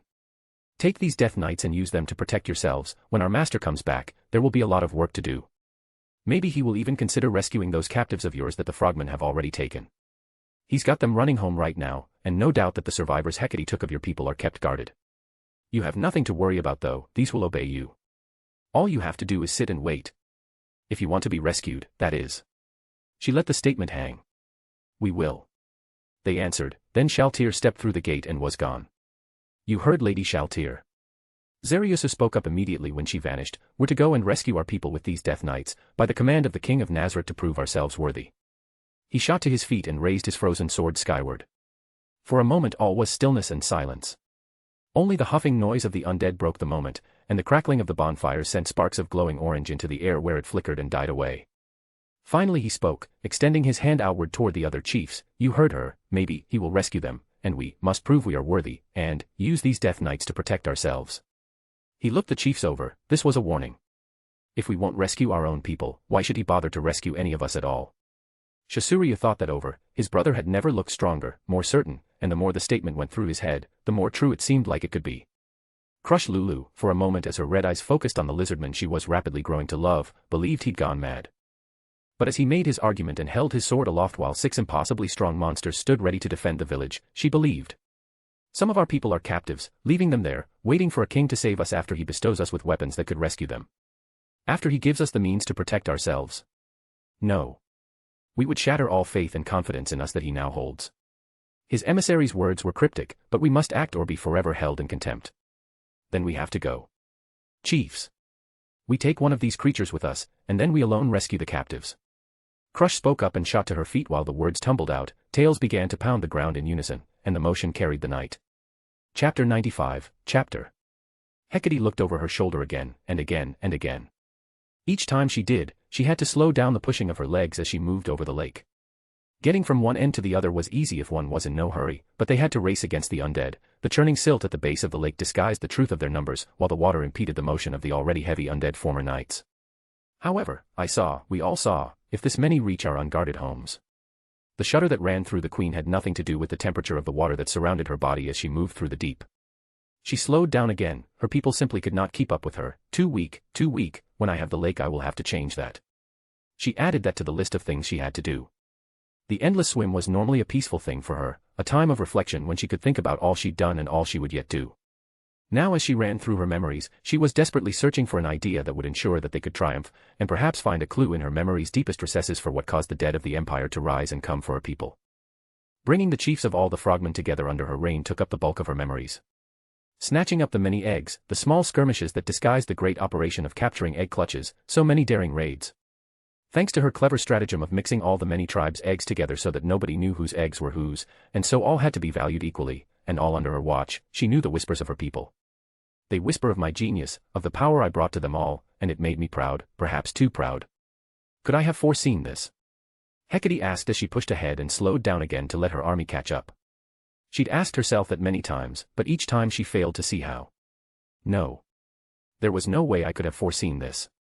I made no enemy that I know of who could raise so many undead, finally free of the threat of the Empire, and what do we get? An amphibious army of Empire soldiers controlled by someone else instead. How? Still no answers came as darkness descended over the lake and she was only kept company by the noise of her legs kicking against the surface of the water whenever she broke through to look desperately ahead. It was nearly dawn by the time she reached the outskirts of her patrols.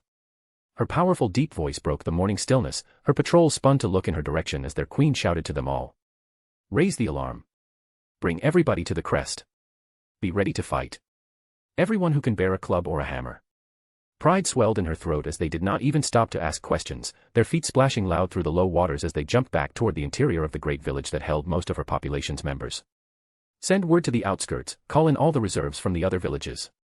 The undead. Thousands of undead. Hecate cried and stood as soon as the water level was low enough that she had to in order to continue forward.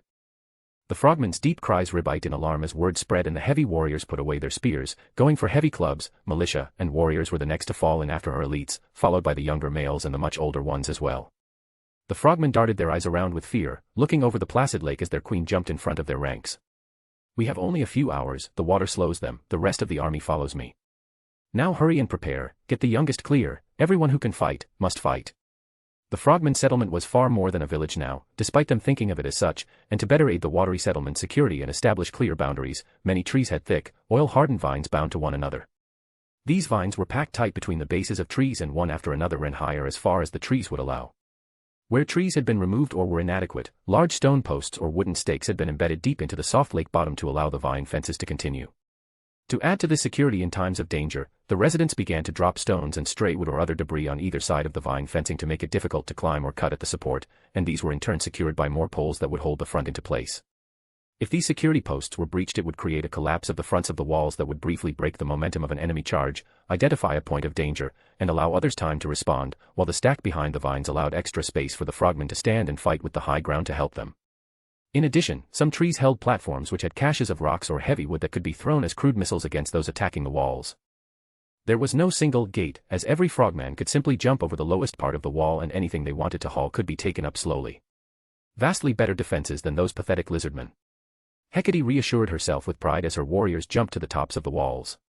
The first and fastest of her army arrived not long after the ones left behind had assembled and taken positions along the walls, and more began to arrive after that, their bulbous faces and throats emerging from the waters, followed by their powerful broad bodies and strong, thick legs. They came in ones, twos, dozens, then hundreds. Many were worn out, exhausted from the desperate swim home, but they outdid the undead which were slowed by both armor and having to run on the sinking silt bottom of the lake. New arrivals rest, everybody else keep watch. Hecate bellowed the order and took her position at the center. The villagers from the smaller surrounding communities began to stream in after that, coming from farther away. Some took more than an hour, some took 3, but with their great hopping bounds, they came on in a steady and desperate stream. Hecate watched from her place at the top of the wall as they formed up in small units of their own and various chiefs put them into position. My people are brave, we will defeat the undead, we will defeat the lizardmen, we will secure the lake and claim our future. Hecate repeated the promise to herself, and then when she looked off into the distance of the placid lake she saw the darkening come into view. The darkening, she knew, was the churned-up silt of thousands of undead. Her heartbeat picked up its desperate pace and she felt many large eyes focused upon her and her alone, seeking guidance, reassurance, and strength. What to say? It was an eternal question, something, anything to buck up their spirits in the decisive hour. Finally she hit upon something, her own words to reassure herself. She held her great long spear overhead in both thick green webbed hands and shouted to them all, we will defeat the undead. We will defeat the lizardmen. We will secure our future in this world. Nothing, not alive, not dead, not undead will bar our way through. This lake is ours. Let no one take it from us. Great rebiting roars met hers as clubs were briefly held aloft and shouts of defiance hurled toward the darkening waters. Some who carried wooden shields smacked their clubs in place for extra noise, but Hecate cared nothing for noise. She was focused on the darkness in the once blue waters. The first undead heads began to rise up, their twisted faces, some bearing little flesh, and others fleshless, just naked white bone, stared through empty eyes at the living frogmen. They were slowed still by the silt, the sound of splashing water picked up till the noise of droplets falling from their bodies were so numerous that it sounded like a roaring rain to the waiting frogmen defenders. The undead knights spied the defenders in a great mass, hulled their rage and hatred for the living, and then with their swords raised aloft as if they still remembered their warrior lives, they charged. Here they come. Hold your place, or lose everything. Hecate shouted the final order and raised her spear to swing it down and begin the fight in earnest. Chapter 96, Chapter. The undead became so numerous that as the sun's ascent continued across the sky, its light glinting off the armor made the lake look invisible under the reflection of light off steel. The frogmen on the wall swung their clubs back and forth with desperate, wild abandon, smashing against steel helmets with wooden clubs, the finest of which had stones embedded in the middle of their heads. Hecate lost sight of the fighting in various places, remaining as she did at the center. Her strongest warriors used all their martial arts to fend off the onslaught, and the mindless undead hacked at the wooden barriers, splashing churned-up mud and blood into a reddish-brown mix.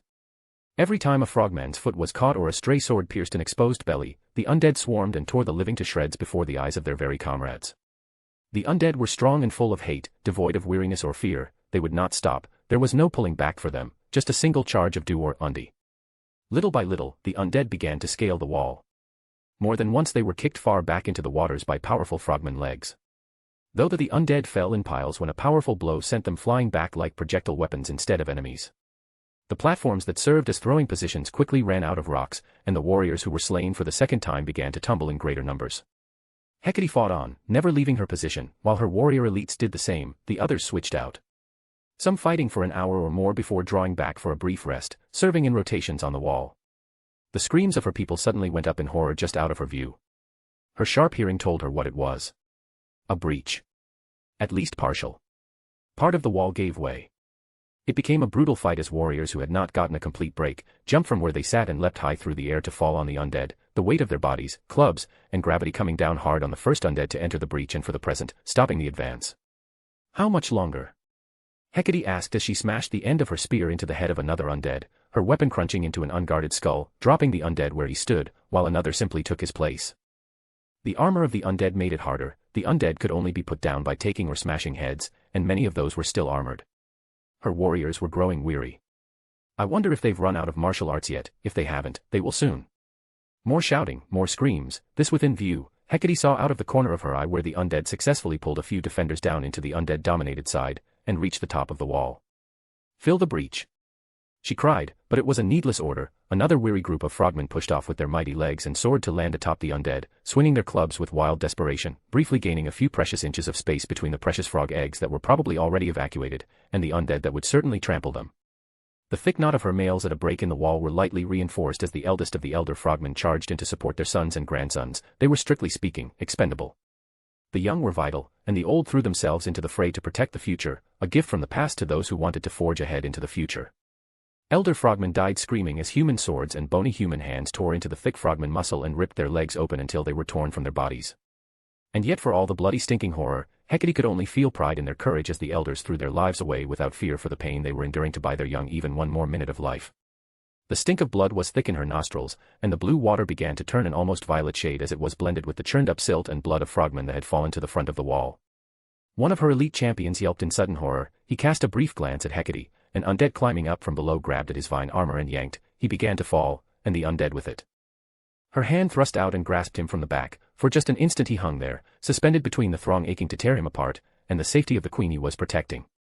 Two swords pierced his vocal sac as he had fallen too low, and blood began to pump out. She felt him go limp in her hands and she almost let him go. No. He is mine. Hecate told herself and yanked the body backward. He fell to the other side of the wall, an armored corpse whose fears and hopes were over with the moment of his passing. He couldn't float in the low waters, but the ripples echoed out from his body as if he might still stir to rejoin the fight. The noise and screams of living and undead continued unabated, but even while her people began to weaken, she saw the truth. The truth came in the form of more undead. That clinches it. Someone did this. Those had to have come from where the other positions would see them. They were fewer in number, a few hundred undead knights at most, but they emerged from the waters as the bulk of the first horde had, and added their hulls of hatred and their strength to the fray. From where she stood, the queen could see another breach begin to open up. Hold on. Hold on. Just a little bit more. We've almost won. She screamed the admonition to her weary people. Most couldn't see the reinforcements. Fighting was now on the ground. Some undead broke through in places and were running among the interior huts of the settlement, tearing into anyone living that had not made an escape or rejoined the fight. Screams of her dying frogmen were behind her, before her, and on either side of her. Hecate swung her spear again, and put down another. The only thing holding her people in place was that there was nowhere to jump to that would promise safety. The undead would never tire, never stop chasing them, but their spirits couldn't hold forever.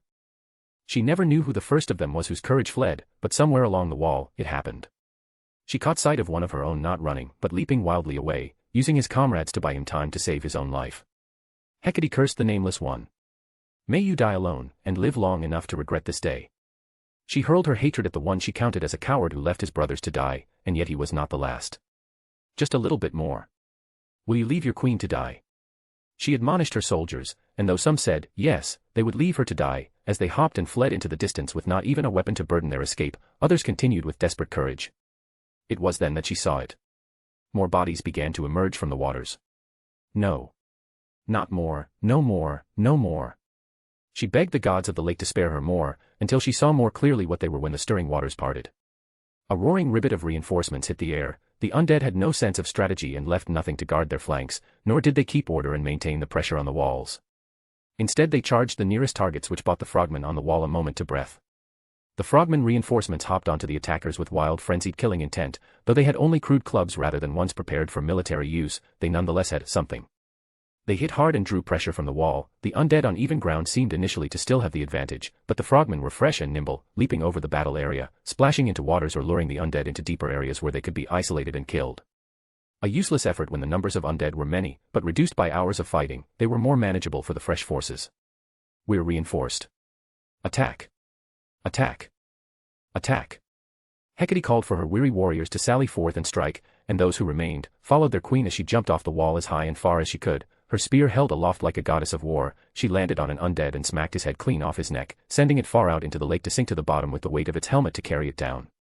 Thus inspired, the frogmen bellowed with desperately renewed vigor and followed suit, abandoning the walls and closing in on the undead from all sides. Entangled and insensible among one another, the undead began to fall like flies.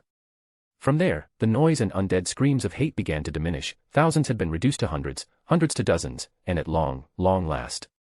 There was only one. The desperate undead knight knew only to tear at flesh until the end, and it charged Hecate with a will that would have been called courage had it been from a living being. She thrust her spear home, catching the helmeted head through the eye socket, and yanking back so hard that his head was torn free and sent sailing high overhead to land somewhere within their settlement.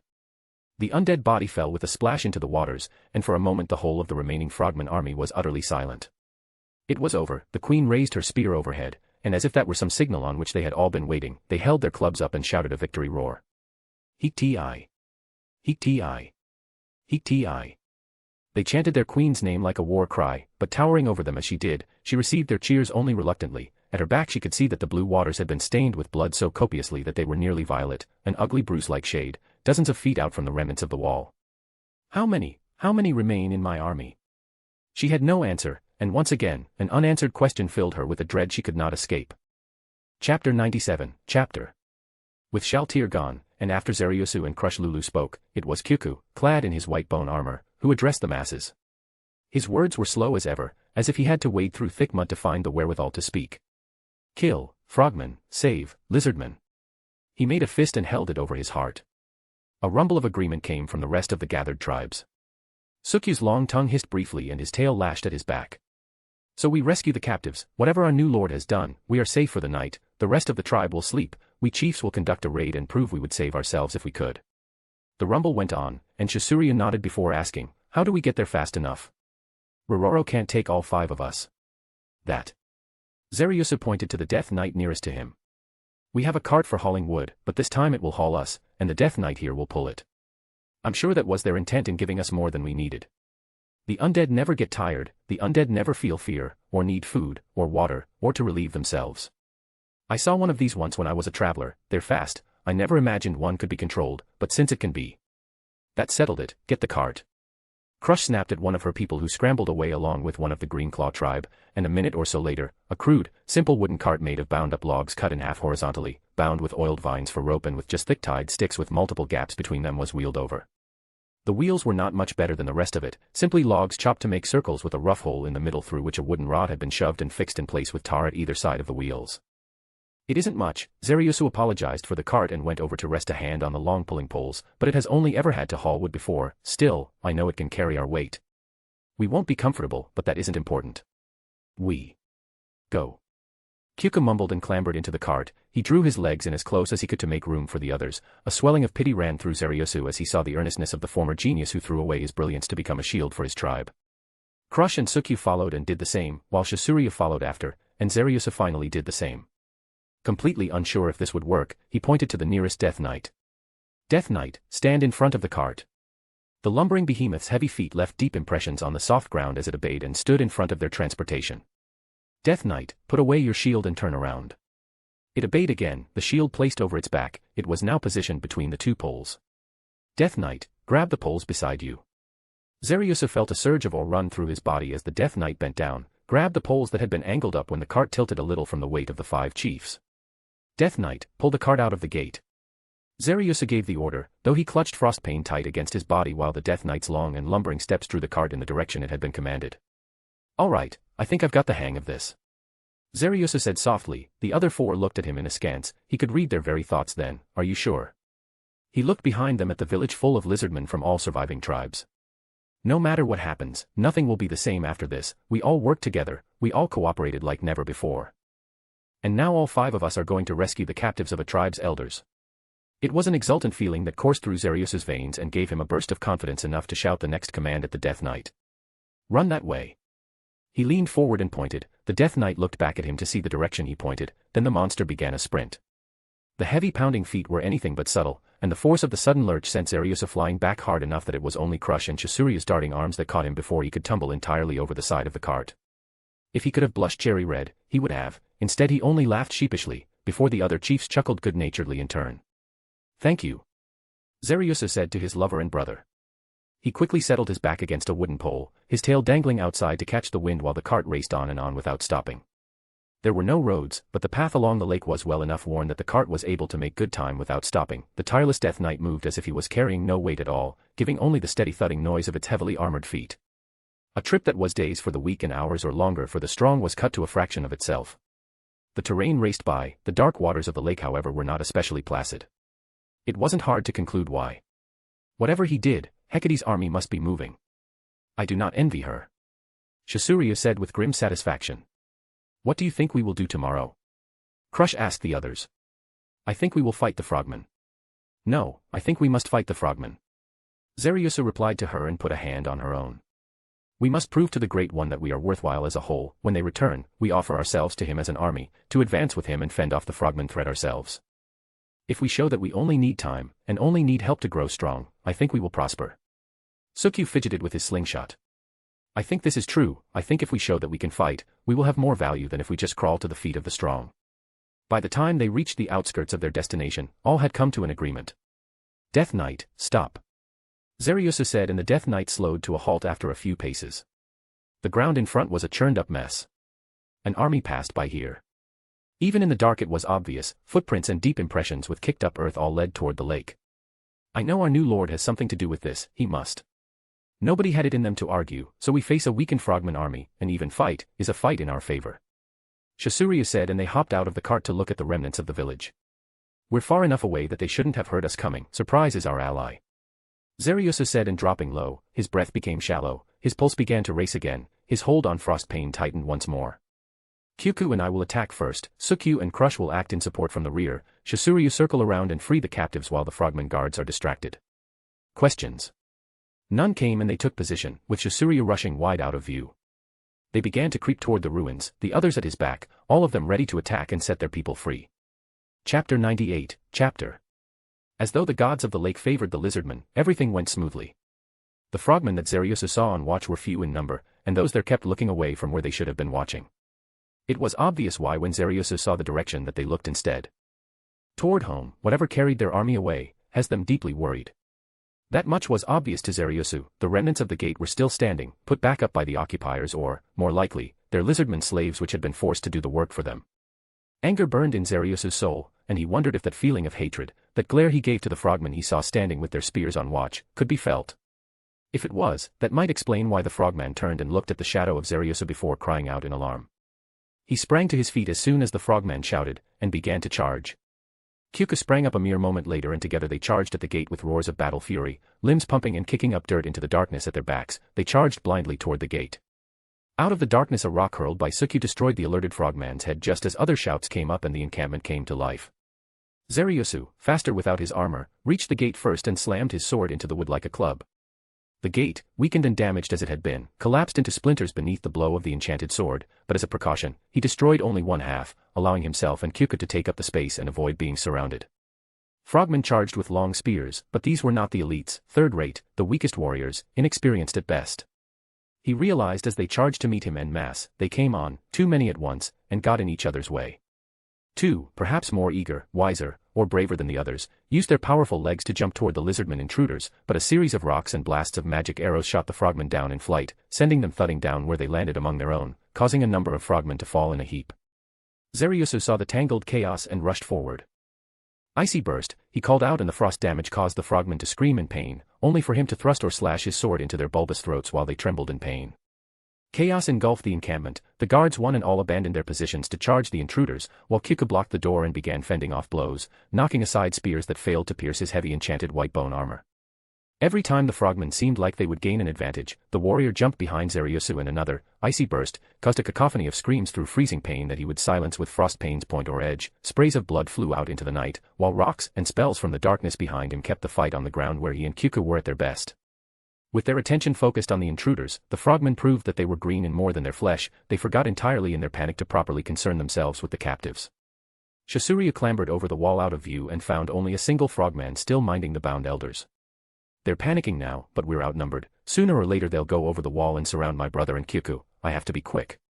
Shisuryu reminded himself and crept through the shadows. The captives watched with desperate silence. One lay dead, bleeding out on the ground, killed to keep the others silent.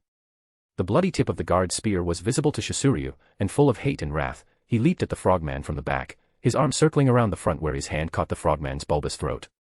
The sharp claws brought a flood of pain and fear to the frogman guard. It struggled viciously, kicking and flailing, dropping the spear as it tried to claw at the fingers holding his throat. But it was useless. The body of the frogman was already dying as blood seeped through the slick scales of the furious chieftain, the sharp nails digging deeper into flesh until Shisuryu felt sure of his grip. He tightened it one more time and ripped the throat of the frogman out. The body fell twitching into the dirt. Big round eyes stared up at him, confused, lost, seemingly unable to understand what had gone wrong. Shisuryu ignored the frogman and went to the remaining captives. He took the fallen frogman's spear and sliced the ropes that bound the wrists and feet of the elders in profoundly contorted postures. They remained silent, sparing a moment to look with pity at the dead of their numbers that died before they could be rescued. If there was any mercy left in Shisuryu or his elders, it died then. He held the spear up overhead and threw it into the back of a frogman at the gate. The elders were not especially strong, nor were they numerous, but they were angry, and dead frogman weapons lay scattered about. They charged into the backs of the clustered young frogmen. Spears pierced the frogmen's backs as they were surrounded. A few with either more sense or fear tried to leap free, only to be shot down again by a flurry of rocks and blasts of magic that ripped through their bodies and sent them tumbling down into the fellows they had just tried to abandon. It was a slaughter after that. Icy burst, struck one more time amidst the cluster of frogmen youths, and within it, Zariusu cut the screams of pain down to silence. When it was over, the 5 chiefs stood breathing hard, huffing, puffing, and staring down at the brutal carnage of pierced frogman bodies and severed frogman limbs. They appeared mere beasts then, not even people. Just hunks of monster flesh with no value at all. The elders, weary and in pain from their ordeal, began to explain and show off their marks. Cuts and gouges were common injuries, and the eldest of their number said, "We stayed behind to buy time for the rest to escape. They sent out some to chase our tribe as they ran away. We had our clubs, spears, and did what we could. We still killed at least 10 or more." He puffed out his chest, proud of managing that much even at his age, but they jumped beyond us, surrounded us, and cut many down. They took us prisoner. They cut us, beat us, and made us work. They said we would be worked to death. We have not eaten since we were taken. Their bellies rumbled when he spoke, and Zariusu put his hand on the old lizardman's shoulder. "It's over now, grandfather. All the chiefs have come together. These are dead, and the rest will be soon.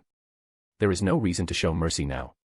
None of the chiefs argued with his words. Eat your fill and make your way to the Green Claw camp, Zaryusa said and turned to Sukijuju. Chief, we do have to hurry back, but can you remain with the elders and see them safely to my brother's village? The yellow-speckled lizardman gave a sharp nod of affirmation. With ease, nothing will harm them unless I am too dead to stop it. Thank you. Kyuku uttered and bowed his head. A round of hands briefly clasped before the bloody band of chiefs went back to their cart, quietly got in, and made for the last village of lizardmen. Chapter 99, Chapter. The empty bed was more than welcome to the weary Ainz. He peeled off his clothing, collapsed onto it, and breathed in the scent of perfectly luxuriant sheets. The faint scent of perfume lingered on as he drifted into dreams. Yes. Albedo. His male virility asserted itself, hungry, wanting. The deep longing for her legs to wrap around him consumed his mind as he slept. My lord. My lord. My love. Albedo's voice in his mind cried out in his dreams, sultry and sensual, rapturous and blissful. The heat of their loins and flesh to flesh drove him farther and farther down the path of desire and dreams. Ephemeral as a fog, she was on all fours. He held her horns, then again she was on top of him, riding him as his hands ran over her perfect supple breasts. Yes, your child, I want your child. She cried and captured his mouth in a kiss, undulating her hips while her wings battered against the air with such strength that they left the bed and coupled in the air. And then he awoke, a fog of bliss still hung in his mind, as he turned his head left and right, and there was no Albedo. A dream. She is a succubus. Could she have, on purpose? Does she know? He asked himself, and a dread feeling went over him, a raging guilt that sent his arms flopping wide out at his side. A dream, a beautiful dream for a vile man. What have I done? Ainz wanted so hard to cry that he did. Tears welled up in his eyes. The precious girl, the child of Tabula Smaragdina. How could I? He knew he shouldn't feel as guilty as he did. It had only been a mere joke in a few remaining minutes of the game. And in that moment, he incurred a guilt that would not leave him. She is a demon. Demons as a rule, despise humans. He wiped his eyes. It didn't matter. She was still, in his mind, closer to a daughter, and yet he tainted her. If she despises what I've become. Can I even argue? Can she know? He suspected it was possible. The thought of telling her was dreadful. Right now she should be working with Demiurge, overseeing the integration of a few surrendered cities formerly of the Baharuth Empire and their surrounding towns or villages into his new kingdom. The distance was a relief.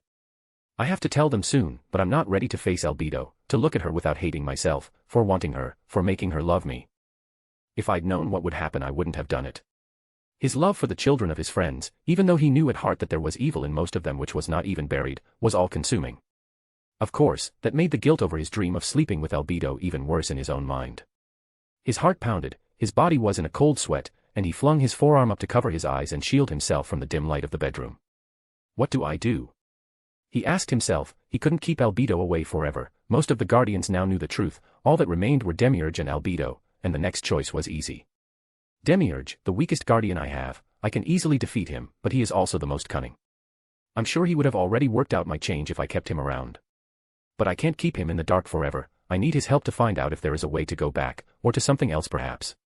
The possibility was an intriguing one that on its own managed to briefly set his fears and dread aside. I need only to be immortal. I could become anything of that type and that would be sufficient. I have the stats now for virtually anything. Demiurge, I'll tell Demiurge next. He decided. Albedo, forgive me, if you choose to do anything. I do want to live, but after what I've done to you, can I even resist? What will happen to your mind when I reveal the truth? That the one to twist your soul has become what you were created to revile. He took a deep and weighty breath as he lay on the soft mattress enshrouded in darkness. Just a little while longer, that's all I want, just a little while longer before I have to face up to the one I've done the worst to. He agonized and tried to sleep until he realized he dreaded the very idea of sleeping again. That he might dream of entwining himself in the arms of his friend's daughter made even the rest he craved, anathema. So Ainz stretched out his hand, opening his pocket dimension. He pulled out a ring of sustenance and slipped it onto his finger. Energy invigorated his body almost before he removed his hand after putting it into place. That is much, much better. He said to himself and slid off of the bed. He put his hands on his head where the fog of lust that consumed his dreams was slowly fading away. The fact that it still lingered beyond rest was telling, and he looked down the length of his naked body. My son is more awake than I am. He made the lame joke and went to his wardrobe. Part of him said he should reach for the rope that would summon a maid to attend to his needs, but in that late hour it would mean waking one of his friend's children up, and that had no appeal at all. Children need their rest. He told himself and quickly cast a cleaning spell over his body. A bath would be nice, but I prefer not to be with anyone right now. He mumbled as he selected a gregarious crimson robe with black trim along the edges and around the sleeves and running up the center. They know. I know, but still. I'm not sure how to be around them all and be comfortable yet, maybe when I've told the last of them, yes, maybe then, or maybe not. He thought, and the thought haunted him right up until the moment he opened the door to find Shaltir stoically standing guard and said to her, "It's time to go." Chapter 100, Chapter. Accounting for the dead took Queen Hecate far longer than she wanted to think about. The dead of the Frogman army were thousands upon thousands, breaches in the line had taken place well out of her sight, the militia, elders, and very young were not fit for the fight. Worse, in a siege, the Frogmen's powerful jumping abilities were rendered near useless, and their typical preference for fighting was spears, not clubs. Made even worse, the undead were armored knights. Magic casters were few in her ranks and were used to shore up the weaker positions, and even some of those had died in the clashes when the desperate numbers struggle failed and the undead broke through. Hour after hour they worked, dragging the undead knights out of the interior and piling everything into the lake outside of their great settlement. Then there was the task of killing their own a second time. Living frogmen gathered the dead and lined them up in long rows while others bearing clubs walked on behind the heads and clubs rose and fell, bashing into the skulls of dead frogmen to ensure that they would not rise as new undead enemies. The splashing of their legs through the red waters was a constant, weary, broken trudge. Exaltation of victory had given way and been replaced by the grim reality of the toll that victory had taken on the frogman population. While many had been able to flee, those who were fit to fight had largely remained to protect their homes, and paid a terrible price. The few frogman magic casters capable of healing magic established a single fixed point for the wounded, with priority going to the worst injuries to be brought to them. The intact living carried the dying in their arms, trudging more than jogging to bear the weight of their comrades to be healed. Healers did their best under Hecate's own eyes, and yet their mana continued to drain away. And so under the eyes of the queen, the dying victors became the freshly dead. They were then dragged by their feet through the low water and laid to rest at the end of the long and growing line of dead frogmen to have their own skulls smashed in turn. Victory tasted too much like defeat as the rows continued. How many, how many, how many? Hecate asked again and again inside her mind while the survivors took stock of their numbers. They paused long enough to eat, slowly shoveling mushy animal meat into their mouths, their tongues barely having the strength to dart the few feet away to draw it into their mouths. When the healers ran out of mana, they resorted to binding the wounds and packing them with moss known to have minor healing properties, good enough to keep the rot and sickness at bay until mana could be restored and another spell could be cast. Crude leaf bindings were applied around countless bodies at arms, legs, heads, hands, and even bellies. The wounded who could not move but wouldn't die soon, were picked up and carried by slow-moving comrades to be put somewhere safe within a common hut, to wait there for the restored mana of their casters to come and help them again. It took 9 huts to hold the crippled numbers, even packing them side by side with no room to lie down. Hecate went immediately to the place where the eggs of their common young lay. Chiefs and elite warriors lay in a dead heap where they fought to protect the common futures of their race. She looked down at the common nest, undead corpses yet to be removed, lay piled over one another where they'd fallen to the clubs of some of her best people. The chiefs in their vine armor were covered in wounds, blood still seeping down into the shallow water. It was a red pool before the unhatched young and already the flies and other insects were coming to eat their fill of her fallen people. They were some of my best. I needed them. Hecate's troubled thoughts filled her with anxiety as a few intact survivors approached and began to drag away the dead. How are we looking? She asked reflexively without even looking at the warrior or worker themselves. At very few, my queen, at very few. His throat bulged and contracted as he breathed harder. She asked nothing more and allowed him to work. The metal would be useful at least, but the lives. The clink of metal on metal was suddenly much louder as the pile of metal toppled over. The stripping of the knights paused and her people scattered to avoid injury from the landslide of metal swords and armor. Cursing voices could be heard, and then the splash of corpses being thrown into the deep water to feed the fish. Maybe that will provide a boost to our food supply for a little while at least. I suppose this has solved the problem of how to feed all of my people, but this is not how I wanted to solve it. Hecate continued to tour the large settlement, stopping to talk with survivors. Well done, well done. She said it again and again as she tried to convince herself it was indeed well done. She went to the huts where wounded frogmen curled up, groans of pain would haunt her dreams for ages. Of that she was sure, but they perked up when she ducked beneath the door and stood over them. Our young survived, all of them. She said, and they held out shaking, bloody green hands to touch their exalted queen as she passed and praised their courage. Weak cheers were feeble only for their wounds, but she could see that they meant it louder in spirit than they made it in reality. Don't worry, she said and wrapped her webbed hand around one stalwart warrior's arm. The unfortunate she deigned to touch at his other arm tourniquet where it had been severed entirely. He was covered in tears, gashes, cuts and wounds, a testament to his ferocity and an image that was only enhanced where one eye had been severed in half. But with his good eye, he met his queen's face and nodded. We will recover, finish the lizardman, and win the whole of the lake. We will have a future like none other that you have ever dreamed. I promise you. She said it, and meant it, and the warrior whispered out, my queen. He gasped a feeble cheer as best he could from his torn up and half-shredded throat, and it was picked up again. Then she left the hut, visited the next, hoping that she was telling the truth, but no longer sure if she was. Chapter 101, Chapter. The return to camp without Sukyu drew immediate questions which were answered by the chiefs who told the story over and over until morning came. Most especially the lizardmen in the settlement who surrounded the victorious chiefs, wanted to know how their family members were treated by the frogmen. They were hungry, made to work, told they would be worked to death. Zarius seethed. They were cut, bruised, stabbed, and some were missing hands, their wounds were left untreated. Shisuryu added with hate in his voice. They were killed without reason. Crush could not even look at her people, only back in the direction the elderly would be returning from while the dawn began to break over the far horizon. No more frogmen. Kyuka growled, clenching his jaw so tight that he seemed to be frothing at the mouth with fury. We fight, our ruler will lead us, but we fight. Shisuryu wasn't asking, and it was quickly taken up. We fight. We fight. We fight. The lizardmen of the lake were still chanting when the gate opened and the red-robed Ainz appeared behind the red-armored Shaltir.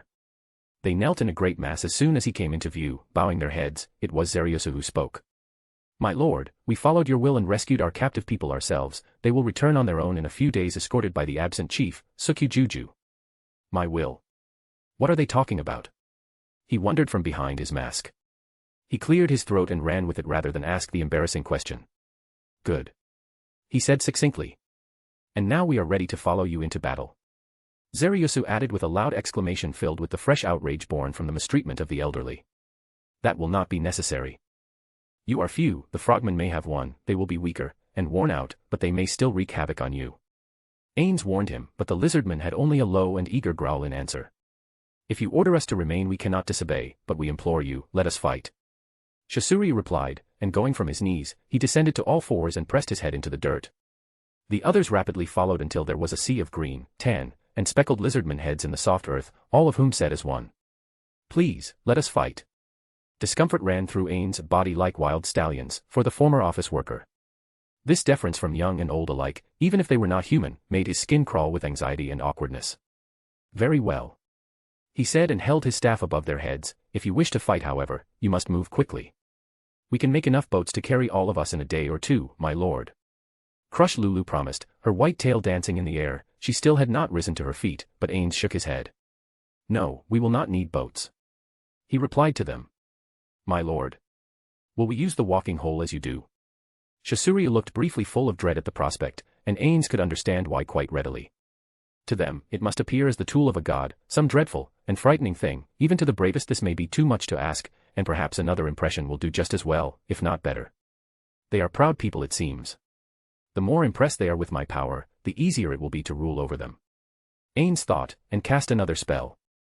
Maximize magic, greater freezing. He cast the spell and gestured toward the waters of the lake that were visible from where they stood, and every lizardman's head went up and turned to watch, their jaws dropped as one while the waters of the lake froze over the surface. The wet blue became a dry blue ice as it swept over the hole and spread out of sight, crystallizing from a liquid surface to a solid one almost instantaneously. We will walk. It will remain frozen all the way to the northern area where the frogmen live. Ainz explained, all you need to do is follow me. He commanded them and stepped toward the lake. The lizardmen rose to their feet, they grabbed their spears, their clubs, their slings and stones, and followed after Shaltir and Ainz Olgown onto the frozen waters.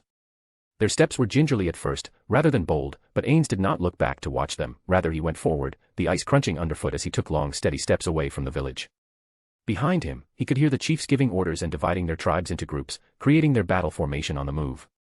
You're very merciful to them, my lord. Shaltir said while looking up at him from his left side. Am I? He asked. Yes, my lord, very merciful. They argued with you, and yet you not only let them live, you give them what they ask for. Shaltir had a little smile on her face that he hadn't quite expected to see. Even as he was, it was easy to see she wasn't really thinking of the lizardmen. You're not really talking about them, are you, my Shaltir? He asked, and she hung her head. No, my lord. She answered, you see through my thoughts right down to my soul, what I nearly did, it haunts me still. I want only to be good for you and I contemplated an assault on your exalted person, how can I live with that? She asked with a low whisper that kept her words between themselves alone. Until the end of this task, no more. I promise you relief, my Shaltir. he said to her and put a hand on her helmeted head. She cast her eyes up at him again when he did so. I am unworthy of your forgiveness, your love, but I also can't live without either. Thank you, my lord, for your mercy on your humble servant. Her crimson eyes shimmered in her pupils, and they walked in silence for far longer than would have been comfortable before. But as they walked, Ainz was, for once, utterly and supremely at ease. Chapter 102, Chapter. Hecate was in her private hut, the privilege of leadership, behind the egg hut where the young of the tribe were held. Survivors who fled the undead were starting to return, retrieved by fast hoppers who shouted their victory over the undead for all the wetlands to hear. They would trickle in, weary and hungry, over the course of hours yet, but Hecate focused on the matter at hand. With most of the chiefs dead, she still had to take stock of the situation as a whole. So how bad was it? She asked in the bluntest possible terms. The water around her rippled, her body shook with the aftermath of battle still leaving its mark on her. The same was true of the other frogmen who sat arrayed in front of her. Ripples of water from post-battle shivering drew no comment, not even from the hardest of the surviving frogmen.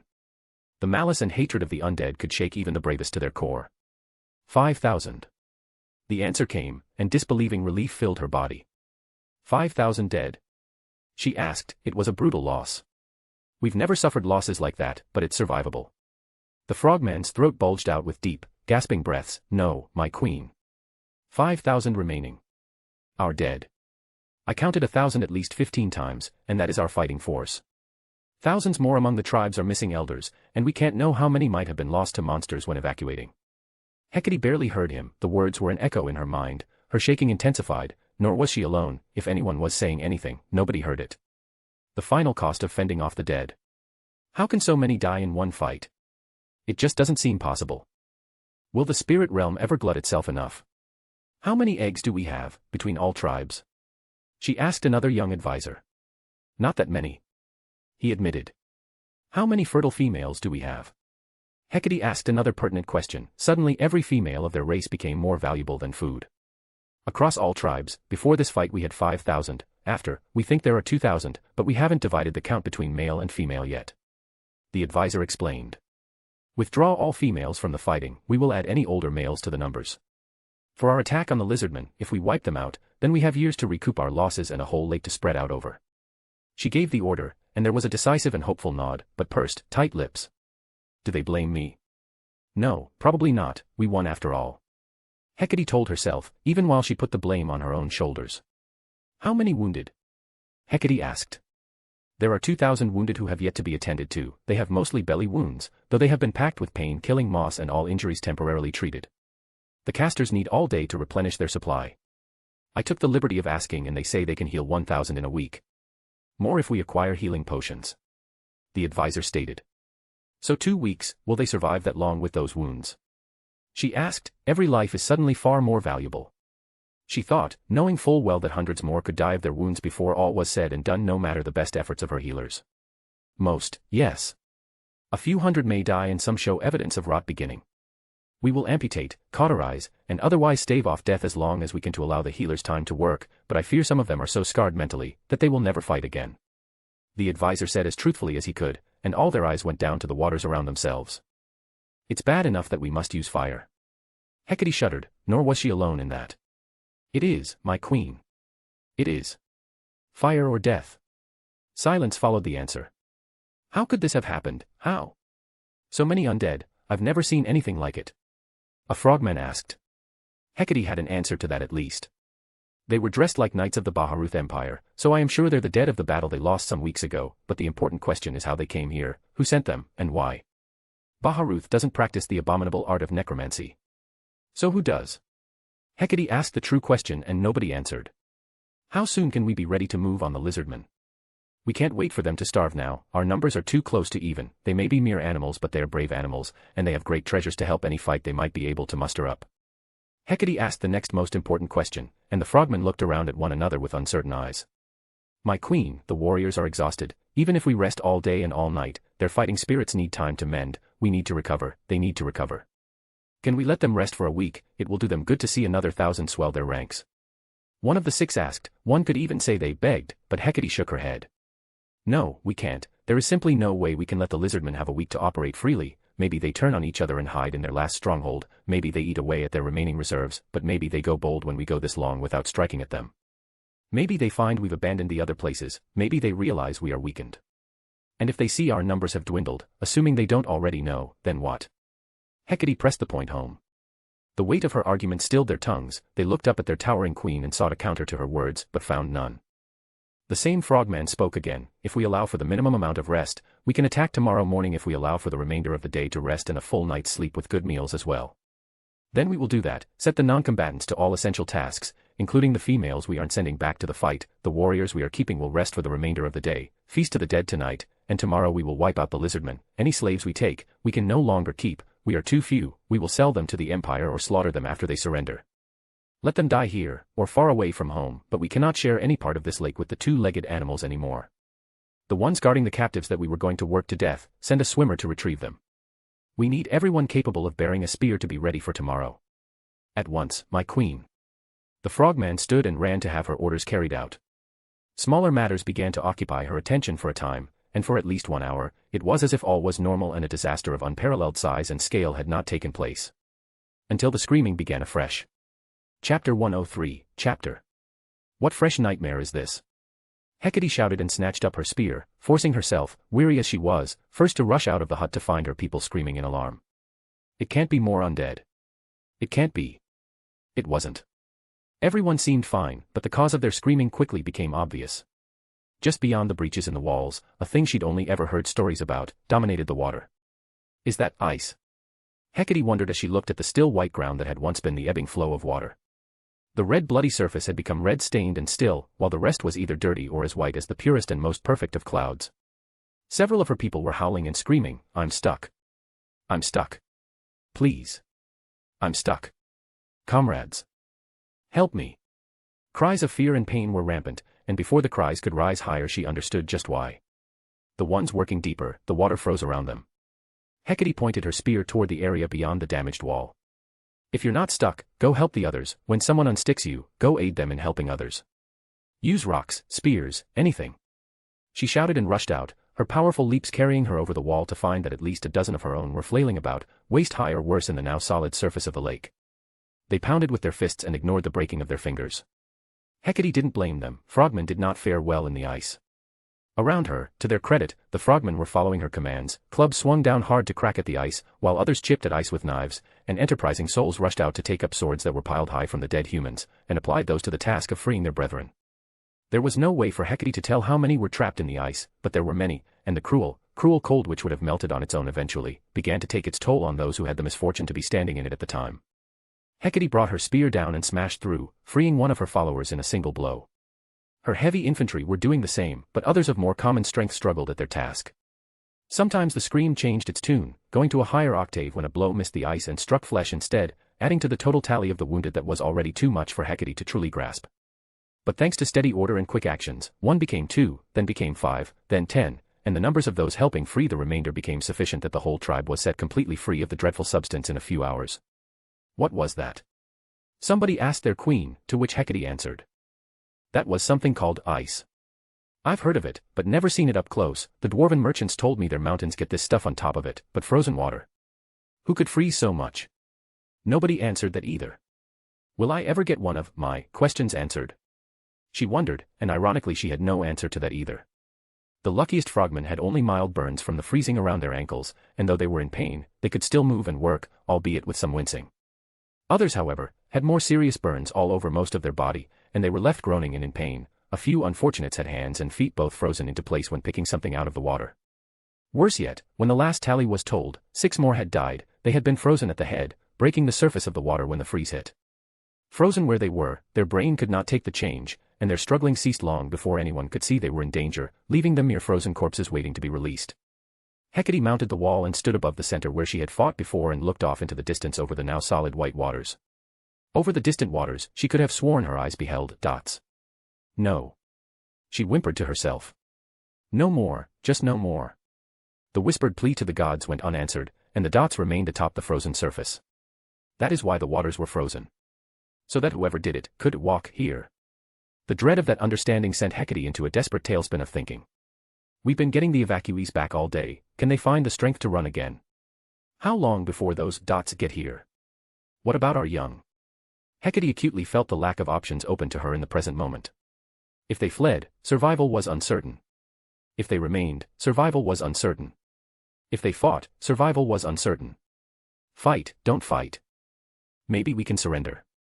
The lizardmen couldn't have done this, so that means some other enemy has. Perhaps I can persuade them to join us instead. Hecate clung to that thought. They were far away at least, giving them some time to rest. She looked over her shoulder, withdraw to warmth. Eat. Rest. All non-combatants set to rebuild the defenses. Get someone to take the young to safety. She considered the order, but then she had to ask herself, how? Where? Carrying so many eggs was impossible, and they would just attract more monsters, and enough guards to protect them all would mean they might as well all go together, and still there was the ugly question of where. Behind her, she could hear her people flopping down in various places. It wouldn't be perfect, but it would be something, and in the meantime her non-combatants went about the work process, rebuilding the walls where the undead breached it before, running fresh vines back and forth between trees to create the barriers again. There was little else to be done, and to her pride, her people were doing all that they could. So Hecate stood on the wall, and waited. Chapter 104, Chapter. My lord. Zariusu asked when the distant walls came into view, we could settle this for you, let us be your sword today. It was a bold proposal from the chief who, without thinking and without it even occurring to the others to object, took the front and center position. They may be stronger than your numbers still. Ainz cautioned the lizardman at his back. You will be behind us, my lord, let us prove to you we are not a burden. If we run into trouble, it is enough for us to know you will be along to help, plus the sooner we get there, the sooner your august self can tend to more important matters. Zariusu suggested, and when the lizardman pointed that out, Shaltir turned a hopeful gaze up to her lord. Ainz felt that compelling, longing look from his guardian. Let them handle the bugs, my lord, you can collect the spoils after. Shaltir pointed out. Ainz nodded at long last. Follow them then, let them do the fighting, only involve yourself if there are any champions capable of turning the tide, you are their trump card, Shaltir. My lord. Shaltir said with pride, and when Zariusu conveyed the words of their master, a warcry went up from the masses, ready to engage the hated frogmen. Fly. Ainz uttered the spell. I will be watching over you. He said with godlike charm and began to ascend toward the sky. A god watches over us, we must not fail. Shasuryu uttered the admonition and the lizardman army advanced across the frozen lake, the chiefs falling in on either side of Shaltir blood-fallen. So how will you fight this anyway? Shaltir asked while the ice crunched under her dainty little feet. We chiefs will control the flow of battle from the rear and then go in where there is trouble. Shasuryu explained, clapping his brother on the shoulder.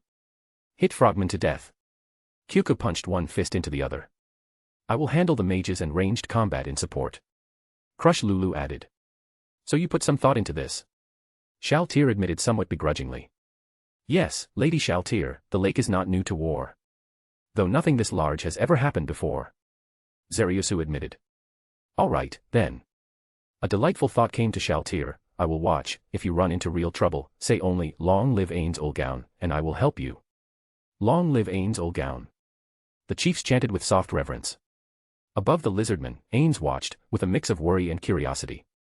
Shaltir was with them, and though it was unlikely, he couldn't help but fear that somehow she might be injured. Imagining her small, frail-looking little body in any pain at all, it filled him with anxiety that set his whole body on edge. She could likely ruin whole nations without so much as having a nail clipped, and yet I worry over her like a father watching his little girl ride a bicycle without training wheels for the first time. Ainz could only roll his eyes at his own absurdity. Still, knowing it was absurd and ridding himself of the worrisome fatherly feelings over his children were two very different things, and he found the worry remained as the distance closed between the forces. I could end it all with one spell, but perhaps this is better. Shaltir will gain some experience while the lizardmen will reveal something of their present abilities. It was comforting in a way, to know he should do nothing, and it helped him cope with his worry over Shaltir's safety. The distance shrank far quicker than he expected it to, or at least so it felt, and so, he waited. To the wall. Hecate yelled after she'd given her people all the rest that they could. Lizardmen were now clearly visible, and her forces still weary and worn down. The mana of her casters was still too low, but her forces obeyed their queen to the fullest of their ability. They went to the wall and made ready, some bearing swords taken from the undead, but most stuck with the familiar spears or more recently adopted clubs. Lizardmen. Those are lizardmen. One of her warriors shouted in utter disbelief. He bounced up and down, restraining the urge to leap toward the invaders and attack. They must be behind this somehow. Hecate muttered, but at their center there was one very clear figure in red who was obviously not a lizardman. A pale human-looking knight with a long lance in crimson-colored armor that exudes power. That must be the caster responsible, the one responsible for all our calamities, that one must die. Hecate vowed, but aware of her delicate circumstances, when they came within shouting distance, she tried to negotiate with the stranger. "Stop there." Hecate called out, "I'm willing to negotiate." The rank stopped when the armored figure raised her hand. "Oh." The figure had a voice Hecate could vaguely place as female. "Yes." Hecate shouted, "Tell me what it is you want, perhaps we can meet halfway." "Really?" The young-looking smooth skin in armor shouted back. "Really?" Hecate shouted, her back erect and spear planted firmly on the wall. She held out her free hand with the webbed palm upturned. "I'm telling the truth." "So you really want to negotiate?" The Red Knight asked again. Hecate felt her eyeballs twitch. "I do. I really do." She shouted back. Her warriors at her back and at her side were staring up at her. She glanced down at them. She knew that they knew what she knew. "We are not in a position of strength." Many were dead, many more were wounded, their eggs were vulnerable, everyone was needed at the wall. "The lizardmen will not show mercy to us, not now." Hecate vaguely felt regret at her harsh treatment of the captives and for her promise of eradicating them. "I have lizardmen prisoners at another camp, I will set them free as a token of goodwill." Hecate shouted the promise. "No you don't. The lizardmen already killed everyone there and set your prisoners free." The Red Knight shouted back. "I still want to negotiate." Hecate shouted. "That's nice." The Red Knight shouted back and raised her lance with the tip toward the sky. "But I don't." Hecate felt a chill down her spine as the lance was lowered toward her walls. Whatever the Red Knight said to the lizardmen after that, Hecate missed it, but it was enough to get the lizardmen to charge. Chapter 105, Chapter. Negotiate, how silly. Shaltir thought and felt the army at her back grow tense with anticipation. "That's nice." She shouted back at the big frog lady, "But I don't." She all but cackled at her answer and lowered her lance toward the wall. "Go on, get even. But leave a few alive as a tribute to our lord."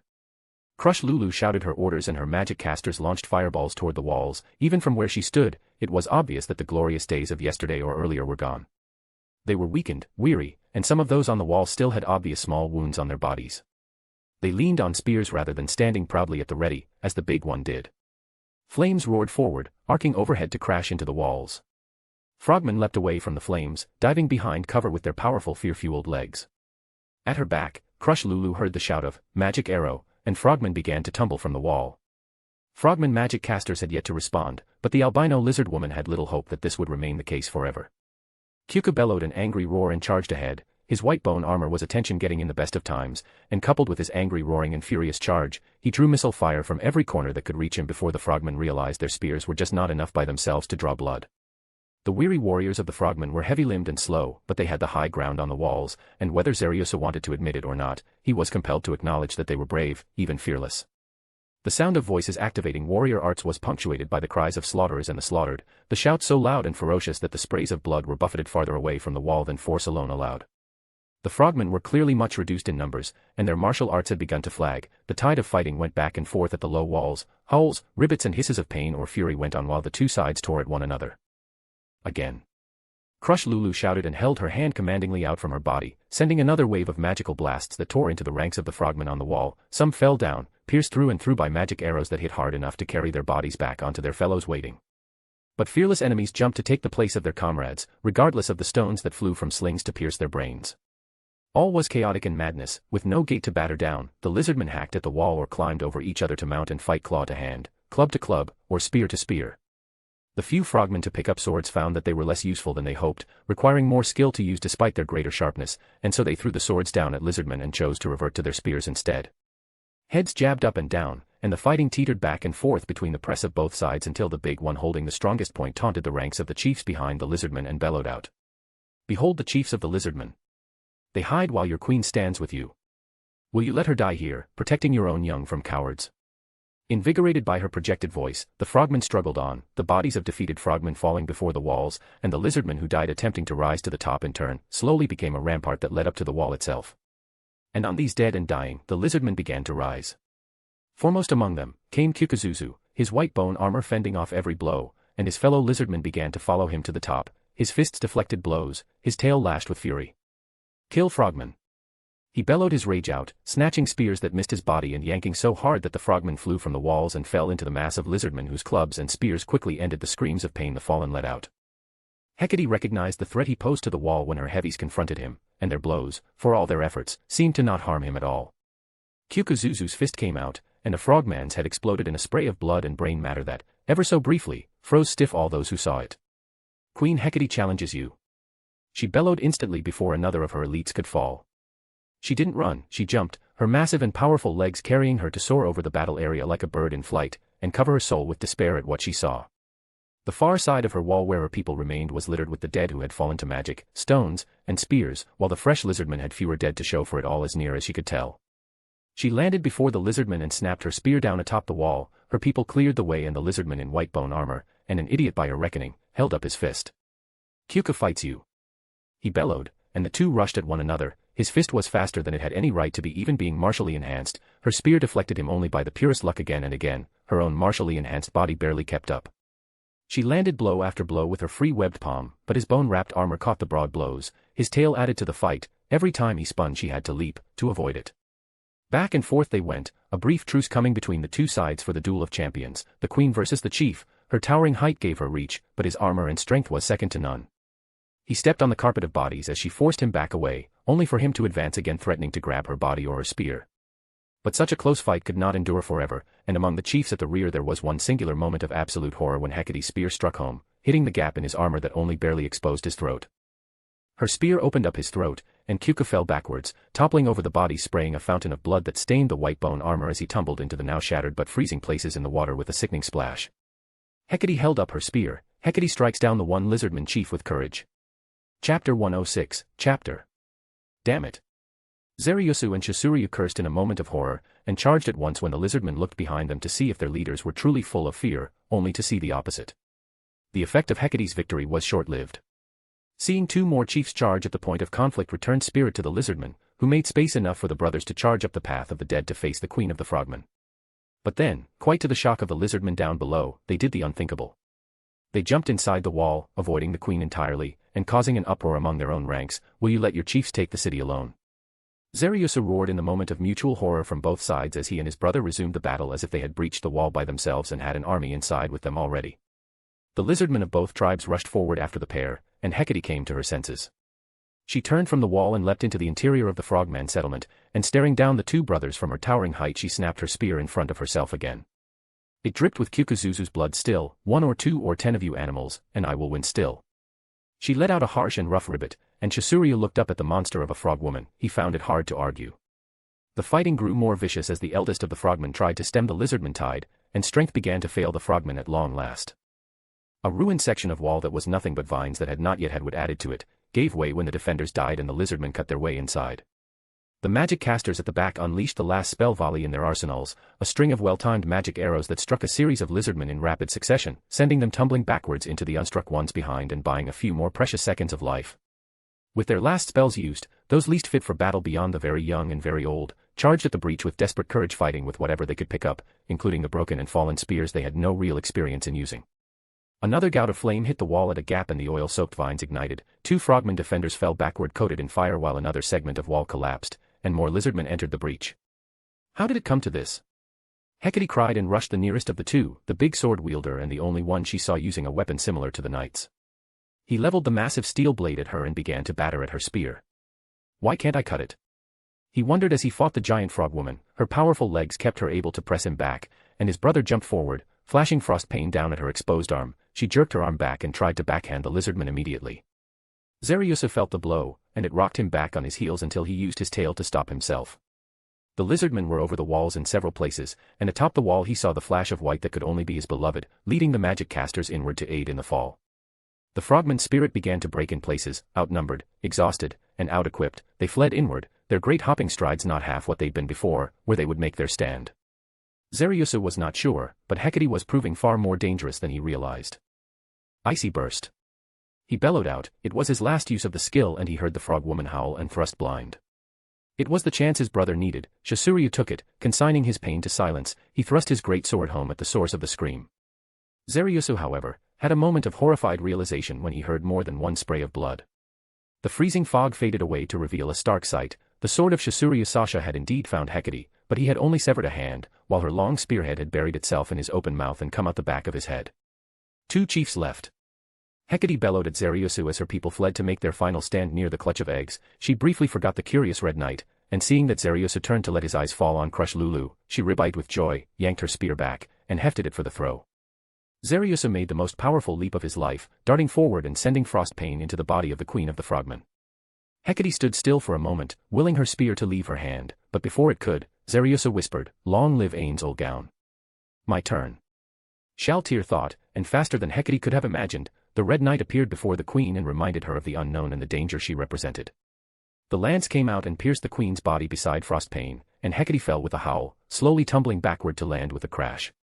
The lizardmen roared in triumph and began the rampage. The battle became a massacre, with lizardmen not discriminating between young or old. Their spears found all bodies to be equal. Hecate struggled to rise, but the lance had her pinned at the belly. All she could do was scream when she saw the lizardmen reach the huts of the wounded frogmen. The screams of the dying wounded were louder than her own, but she redoubled her cries when she saw the lizardmen head for the egg chamber. "We surrender. We surrender everything. Mercy. Mercy." The Queen yowled as frogmen became an endangered species. Chapter 107, Chapter. War is ugly. I swear I can smell the blood from here. Ainz thought as the screams reached the high place where he hovered above the fight. Thankfully nobody could see him vomit from on high. He pulled aside his mask and watched the puke fall to blend with blood and gore among the dead, and waited while the lizardmen slowly won their fight. The magic casters were not particularly effective, but as the new world went, he judged them average. Notably they had a surprising number given the relatively small size of their tribes. Still, he kept his eyes on individual duels to the exclusion of all else, noting the way the two species fought one another. There was no evidence of quarter from either side. Anyone wounded was quickly butchered by the other side. Both saw it as do or die, but little by little it was evident that the lizardmen would triumph.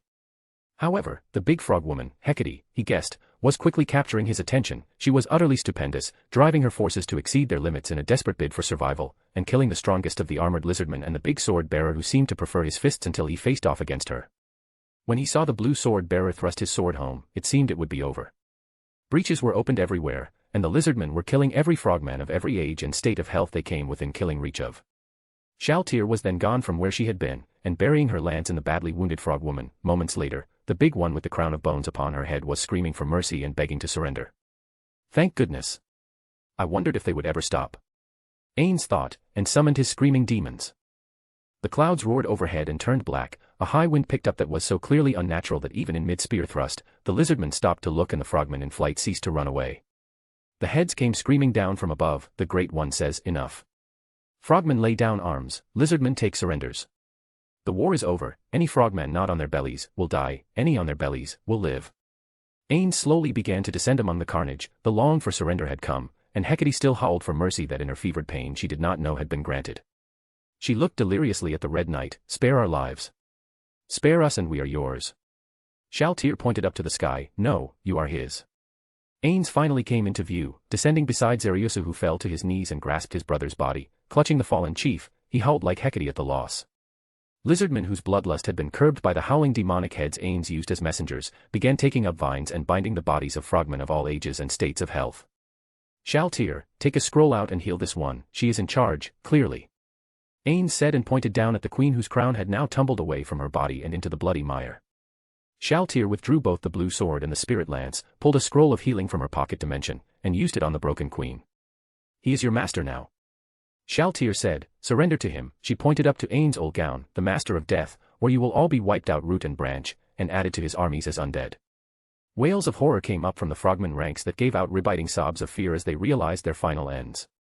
Hecate, her pain and wounds taken away, rolled over to her belly and then up to all fours, as much as she could, and kept her head low to the ground. Queen Hecate of the Frogman tribe of Alone surrenders to King Ainz, old gown of the kingdom of Nazarick. Shaltir said, and Hecate repeated it. "Are you the one who defeated the empire? The one who raised the army of the dead and froze the lake, mighty lord?" Hecate asked. "I am." Ainz answered, not trusting himself enough to say more than 2 words without vomiting again into his mask.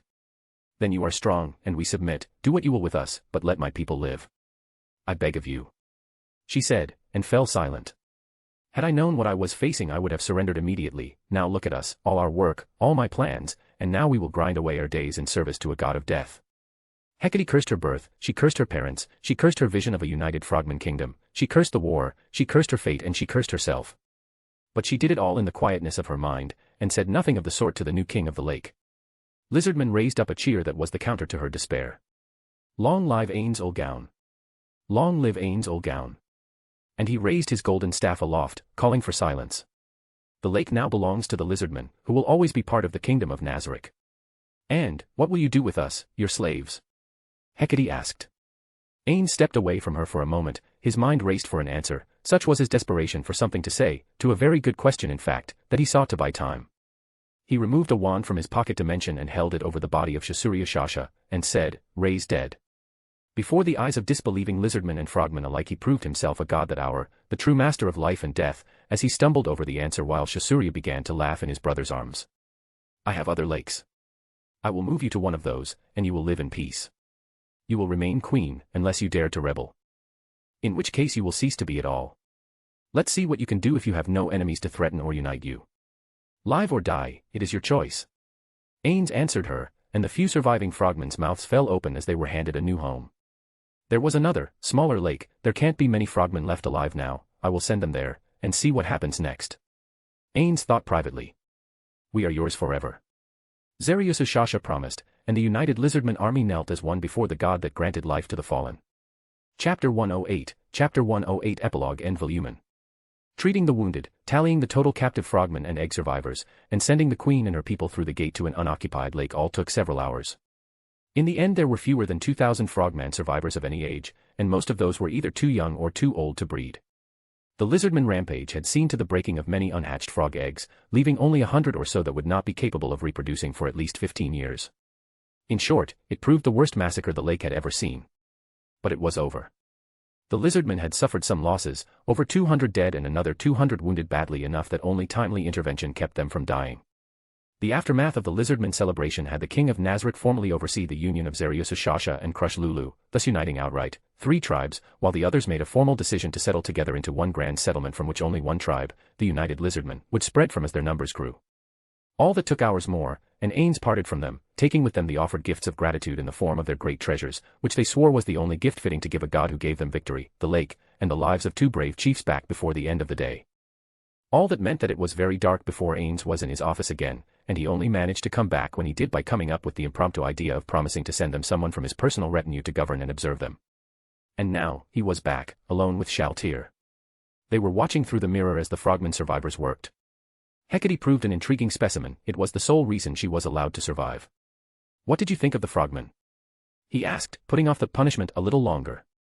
"Inferior beings, but they were brave, maybe that will have some value in the future, master," Shaltir said from beside him. They were making more of their simple huts around one of the lakes of his land, but they lacked the industriousness he was sure they must have possessed before. It was pitiable in a way, despite their intentions. They moved as if they wore lead over their bodies. Slow, heavy, broken. "Do you think they noticed the eggs that were missing?" Ainz asked. "No, my lord, the lizardmen that got into their hatchery or nests or whatever they call them, destroyed many, a few going missing in the aftermath would be completely unnoticed, assumed to be destroyed in the fighting."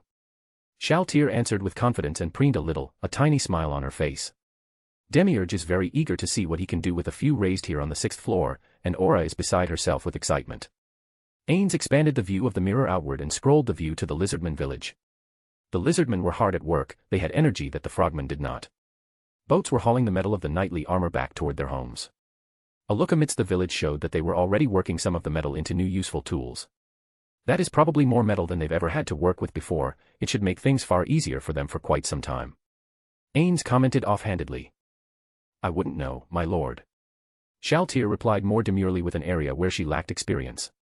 He let her uncertainty pass without comment. The chiefs were in council at the village center. A stone statue was slowly being built in a crude likeness of Ainz himself, as if he were standing amidst the seated circle of leaders. "They're embarking on a golden age, I'm sure of that much, they will prosper under me," Ainz said, more to himself than to Shaltir. But one thought he kept to himself, their brutality in war, breaking eggs, killing the too old and too young. "I hadn't expected that. I suppose it was foolish to think a race would act differently than the humans of Earth, but I won't forget it. Discipline will have to be the hallmark of my rule unless I want my kingdom to go down the same old road of humanity back home." It was a sobering thought, more than a little uncomfortable. He sought a distraction immediately. "I promised them I would send someone to govern them directly, would you like to try?" Ainz asked the vampire girl. "If that is your command." Shaltir bowed her head. "I asked if you would like to." Ainz pressed, looking at her more intently. "You would have to visit them a few times per month and bring their representatives here occasionally, do you think you can do that?" Shaltyr's face brightened. I am confident I can do that much. Then you will go visit both the lizardman and the frogman twice per month, pass on my orders, collect any tributes, and oversee them according to my will. Ainz commanded, and then deactivated the mirror. It was done. As you command, my lord. She said, and then her expression became intense as his attention became solely focused on the little guardian. Was I useful, master? She asked with shimmering crimson pools in her eyes, and he stood before her, removing his mask so that his face was exposed to the porcelain doll with a monster soul and a sea of love for him beneath it all. He touched the side of her face and said, My Shaltyr, you were more useful than you could possibly know, that you can live with not caring what I am, as long as I am me, is valued so much that I cannot ever say thank you enough. Even if you had done nothing else, that would be enough for me. She sniffled a little, now clad in her Victorian dress, she would have wiped her nose if she'd had a handkerchief. But I still need punishment, pretty please, my lord. She said with a sweet and hopeful smile. He cleared his throat. Has Demiurge come back? He was going to take a look at the spear Hecate used, to find out if there was anything unusual. Yes, my lord, he has. He actually wanted to present that to you personally. Shaltyr replied. Ainz put on his mask, and nodded. He is outside, isn't he? It was a guess, but Shaltyr nodded hastily. Send him in. Ainz shot out with haste, and Shaltyr rushed to the door to admit perhaps the greatest genius in Nazarick, clad in his pinstripe suit, his tail lashing at his back. My lord, your time with the lizardman, it was truly amazing. He said with awe as he went down to bend one knee and hold one hand over his chest while he bowed his head. It seemed worthwhile. Ainz said as offhandedly as he could, waving it away as if it had been trivial. To have found such an intriguing thing, only such as you could have accomplished so much in so little time. Demiurge insisted. Shaltyr, my seat. Ainz said. Right away, my lord. She said with a bright smile on her face as she went behind him. He didn't look back, only sat when she said, Ready, my lord. Why does this chair feel strange? He wondered until he looked down to see Shaltyr panting from all fours beneath him. This punishment, it is more of a reward. Thank you. Thank you. Thank you, Lord Ainz. Shaltyr breathed out as Demiurge looked on in shock. Only the god creator, the one who stayed, could think to use a guardian as a seat. Truly impressive, my lord. Ainz could barely think for a moment, but Demiurge went on as if nothing were the matter. He drew the spear out of his pocket dimension and held it horizontally before Ainz and pointed out the little rune on the hilt, and then another on the wooden shaft. The spear, as Shaltyr said, had unnatural luck, finding the gap in the armor of the lizardman chief, then finding the other chief in the midst of agony and fog. I had her questioned about it, and she revealed it to be runecraft from the dwarves. The shaft is also crafted with runes for strength, which is why it did not break despite the heavy use. She knew very little about this, but there were a few scattered other pieces of weaker runic equipment among her forces which we have also confiscated. Ainz nodded, trying and failing to ignore the heavily breathing Shaltyr. I see, he said. So I propose an investigation into the matter. From what the lizardmen have said, the dwarves trade in this, and are the only ones who can make it. Perhaps if you permitted me, I believe Albedo can handle the integration process for all our conquered lands for quite some time. I would like to personally venture there to find out more. It should help with our concerns over resources if we can find a source of truly cost-free enchanting. Ainz barely registered what was being said, shifting on Shaltyr's back. Am I hurting you, Shaltyr? He asked, awash with shame that he was letting her think this was her intended punishment. She was shaking her head when Demiurge asked, Shall I go see to it? I'm going. Ainz was about to say, I'm going to get up, to Shaltyr, but he paused when she let out a faint whimper, and Demiurge, believing he had spoken entirely what he intended, jumped to the conclusion he considered most logical. I would be honored to have you go with me, Lord Ainz. Or would it be better said that I am going with you? The crystalline eyes of the demon sparkled as he stared up at his master, his tail lashed about with wild joy. A journey with the last of our creators. I am unworthy of such an honor. The demon cried out in ecstasy. Master, may I rub my thighs together a little, you feel so good like this. Shaltyr exclaimed, Punish me more. Perarancino. Why? He cried out in his mind and out of raw desperation to escape the moment he grasped hold of Demiurge's words. Begin planning immediately. I want to be leaving for the dwarf kingdom soon, and I need to go prepare as well, right now, yes, right away, not a moment to lose. Ainz said and shot to his feet while doing his best not to look down at the Ahiko face he was sure Shaltyr was wearing. Left alone with Shaltyr, Demiurge waited until she stood. Lord Ainz, he seems quite different somehow. Was your trip truly all right? I have been so busy I haven't had time to even see him. He did not expect the bliss on Shaltyr's face to become a mask of wrath when she bared her fangs. Lord Ainz is Lord Ainz. He is perfect no matter what he is, and if you should ever suggest otherwise, or harm him in any way, I will tear off your tail and beat you to death with it. Demiurge took a step back, and realized a moment later how his words might have sounded. No. Of course I don't mean it as a criticism, anything he does is right, just different from what I thought, it must be me that is wrong. He said, and Shaltyr's face became sweet and childlike again. Of course, do enjoy your trip, Demiurge. She said, and folding her hands behind her back, she exited the office and skipped all the way back to her quarters, humming happily to herself, ignoring the head-scratching Demiurge who went off to his own quarters to prepare a moment later. Chapter 109, Chapter. I want to apologize, I made a mistake and mixed Volume 3 with Volume 4, I had to delete and republish in order to accommodate the volumes in order, as a sign of apology I published 10 more chapters. The Devil's Craftsman. Nazarick's king paced in his room, attended by only one single maid. Lupus Regina Beta. Out of all the battle maids, he had come to know her the best due to her extended services rendered during his short-lived time as Mammon. The role was still there, a staff of humans reliably tended to his estate as one of the great lords, but he was often away on assignments for the crown, boosting Renner's reputation as well as his own by eliminating monsters before they could threaten the kingdom. The Adventurers Guild was suffering for his efforts, but the population didn't care. The truth was that his own summons were usually dispatching them, and Renner just gave him the credit. Most of the time when he was required to act in the kingdom, it was Pandora's actor that visited. Everything was neatly tied up, and yet he paced. He recalled the last discussion he had with Blue Rose. Pickings are slim now, it looks like if we want to continue to practice our trade we'll have to leave the kingdom soon. Locke said while the peasant maid poured another glass of wine. A shame really, not to criticize you, Mr. Mammon. Evil Eye exclaimed and waved her hand back and forth as fast as she could, briefly drawing away from him. Really what you've been doing for what is left of the kingdom has been beyond wonderful. So many lives saved, but now our work is drying up, and not just ours, others too. Maybe we should start thinking about retirement. Gagarin proposed and took another deep drink at the same moment as Lupus did. The pair's tendency to try to outdrink each other was a fixed feature of their associations now, and so nobody bothered to say anything. I know what you mean, but what a shame it is. Ainz replied as Mammon, and his heart was sorely troubled. I finally understand those players who wanted only to explore Yggdrasil, adventuring. It is marvelous, marvelous beyond words, and it draws the strong, the ambitious, creating resentment among those is a problem. He told himself then, and told himself again as he paced in his room. However, the truth, a truth he was well aware of still, was that he didn't want adventuring to die out. His solution to keeping Blue Rose in the kingdom at the time had been impulsive. If you're worried about the cost of living that you're accustomed to, stay in my estate. I'm seldomly here thanks to my work, and there is enough space here for you all to have whatever comforts you need. Did you just invite me to live with you, Mr. Mammon? Evil Eye stammered, and Ainz cocked his head down toward the diminutive magic caster. We are comrades in the same profession, it's only natural we should help one another, isn't it? My status may have changed somewhat, but I am still an adventurer at heart.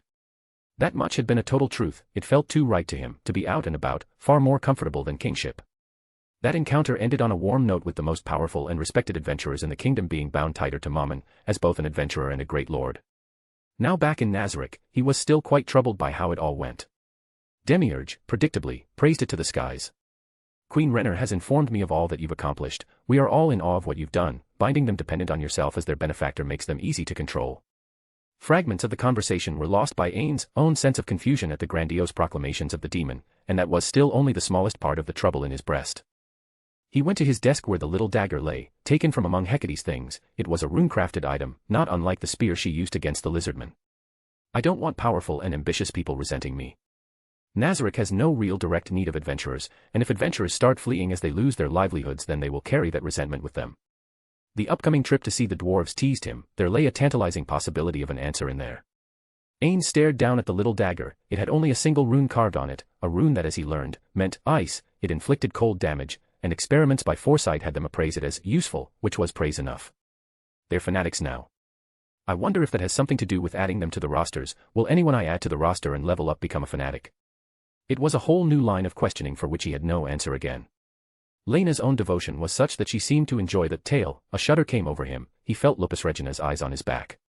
As the first to recognize his transformation, she also spent the most time with him. His idiosyncrasies as a human again were taken in stride. He traced a finger back and forth along the blade, then turned and tossed it to her. She caught it by the handle with no real effort. Tell me, Lupus Regina, if you were a common human who aspired to be an adventurer, how would you respond to being given that weapon? She glanced down at the weapon. It wasn't badly made. Steel with an enchantment of any sort was expensive. She scratched behind her ear while her eyes focused on the weapon itself. A common human adventurer would be overjoyed to receive something like this, my lord. That is also my thought. As things are, driving the powerful and the ambitious away is a process that will only continue, but these dwarven crafts offer a chance at turning that around.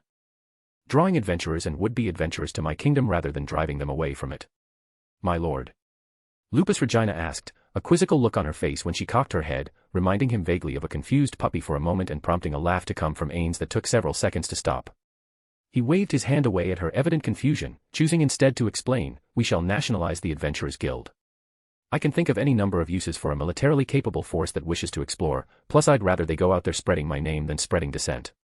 The dwarven runecraft will keep the costs low, and I was planning to see them anyway, perhaps my thoughts of trade should be expanded beyond their original scope.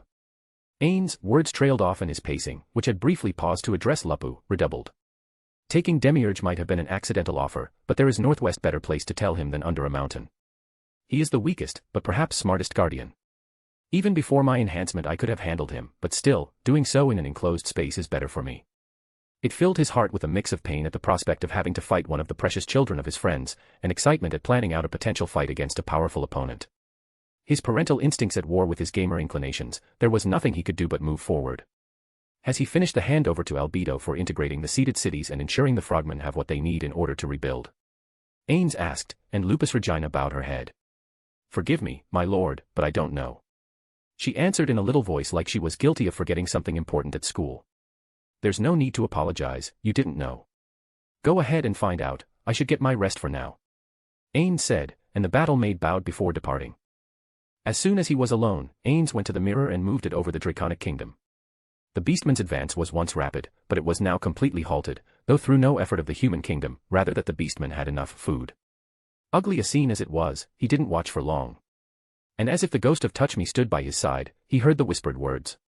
Helping the weak is common sense. He turned the mirror off, I will watch the queen again instead, so much can be learned from that one. He reflected. Ainz cast a spell of watchfulness and looked through the view that let him look at the queen of the Draconic Kingdom. Seated on her throne, she did not so much as shiver. Her hand waved before her in a slow, graceful gesture as she spoke to her nobles. There will be no further retreat. The line will be drawn there. You will send either your wealth or yourselves to the front lines, and we will save our nation. The guards along the wall tensed up as she spoke, even through the magical view. Ainz could feel the electricity in the air, the energy, and the way the woman presented herself as the picture of power. Marvelous, utterly marvelous. Weeks of monitoring, practicing her gestures and tone of voice, how long before I can do so as flawlessly as she can? Ainz asked himself and waved his hand the same way she did. When the moment passed the queen spoke again, have we enough adventurers to help the army out of its bind? And what about the aid from the slain theocracy? Regrettably they are caught up in their war with the elves, all they can send are retired scriptures, the same as they send every year. A red silk-clad courtier near the throne replied, he was gaunt and worn, his face clean-shaven, but it was obvious the burden of his station was beating him down. It made the queen stand out all the more in Ainz' eyes because she appeared to bear it all marvelously better than the others. Her back was straight and makeup perfect. Her white dress hung down to her ankles, and the whole court hung on her silence as much as on her words.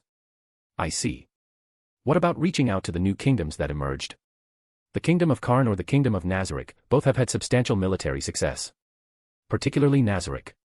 Queen Draudelin said with a hopeful glance at her aide. The Wolf Queen and Wolf King of Karn have offered caches of supplies in the form of potions, it appears that is their primary export, but they have yet to establish a formal adventurers guild and are still finding their feet, as the Queen said it, and so haven't the means to send an army to our aid.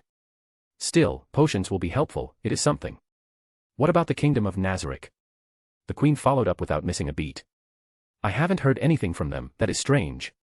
Ainz pondered that, but had his question answered a moment later. At the time, their king was away settling a border affair with the lake people, the lizardmen and frogmen, and so our delegation left empty-handed. The aide answered and Ainz could only sigh at that. As a matter of goodwill I should send something, given what I have learned from watching her, I should offer something.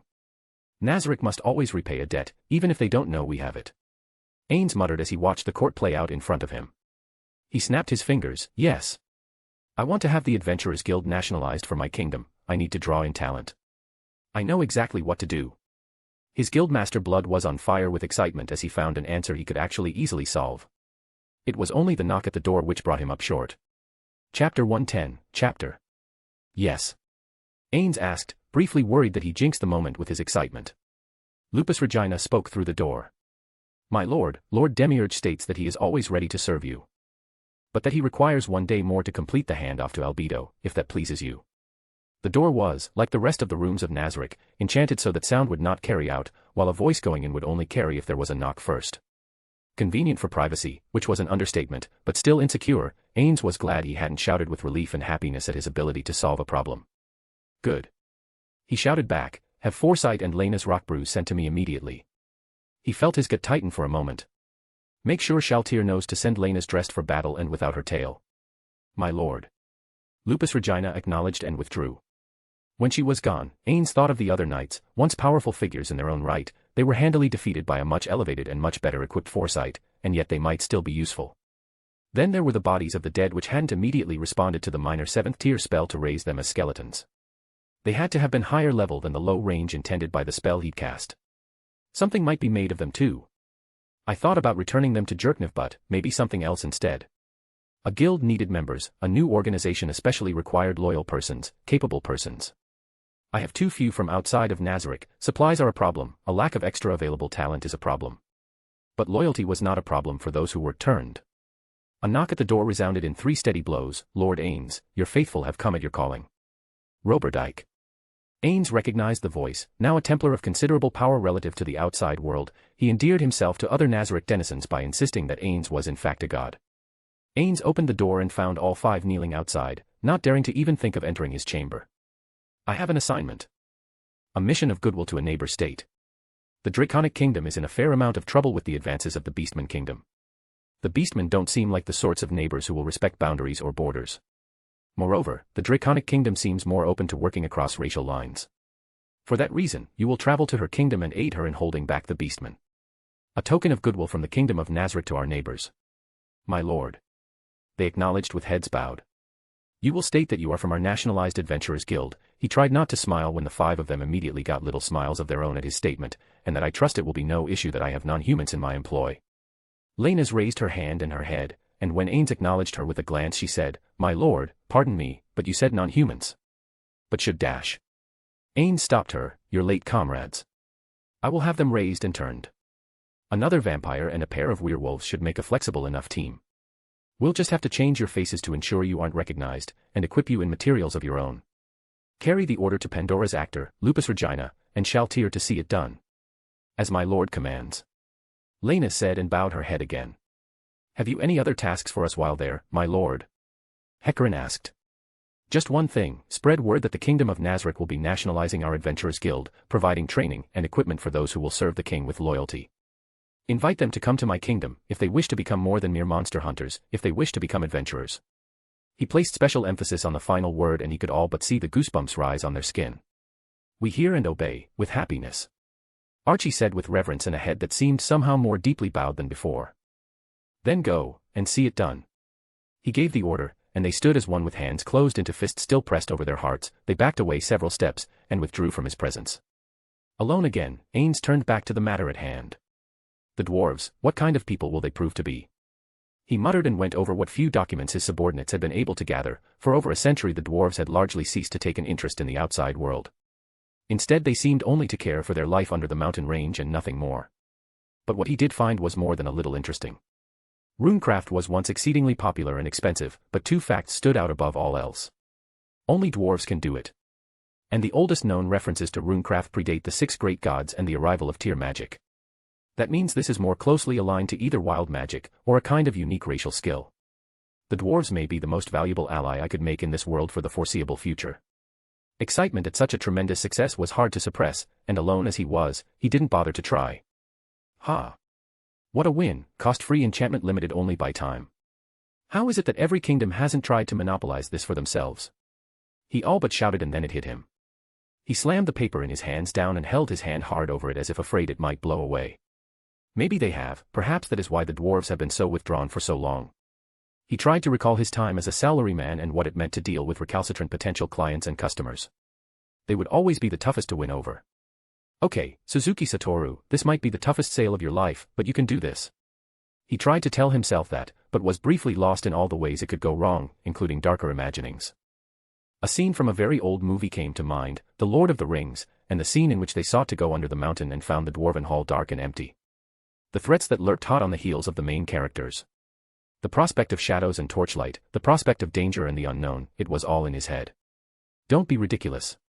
This will be a very casual meeting establishing trade ties and a chance to get a deeper look into Demiurge's loyalties. Nothing could possibly go wrong on something as simple as this, a guide. Yes, if I just show up by magic I will appear far too intimidating to trust.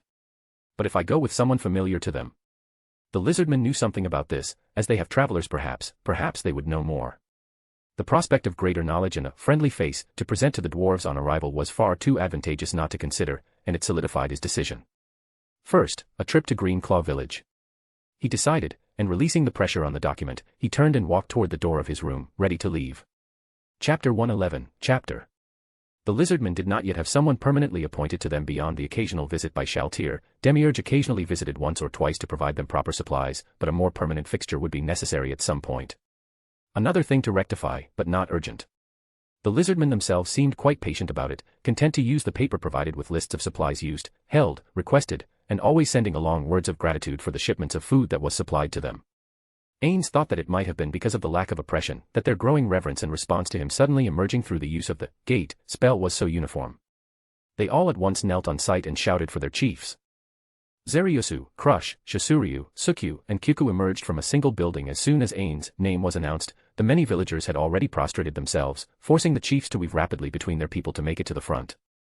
Once there, they lowered themselves immediately, kneeling in submission. Crush, at a glance, seemed larger than he recalled. They're eating better. Then all Ainz wanted to do was slap himself. She was obviously with child, though not very far along. Great One, how may we be of service to you? Zariusu asked, as he was in the middle, and slightly forward in line compared to the rest of them. It seemed they had come to defer in his direction for leadership. Ainz tried not to look too much around at the village. It still wasn't an impressive place. However, it was noteworthy that the stakes were taken up, that there were far more homes, the walls were expanded, and it appeared that there was the faint smell in the air from a smith's forge.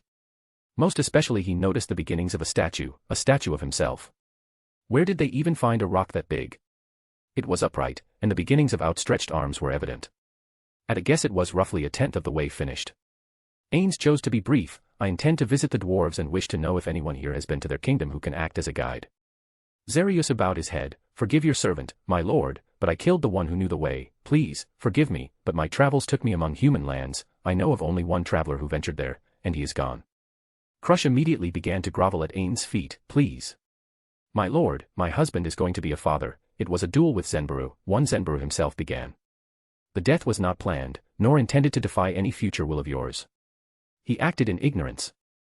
Please grant clemency to your faithful servant and his family. Ainz paused, briefly dumbfounded. I will have to ask Demiurge just what he said to create this terrifying impression in their minds.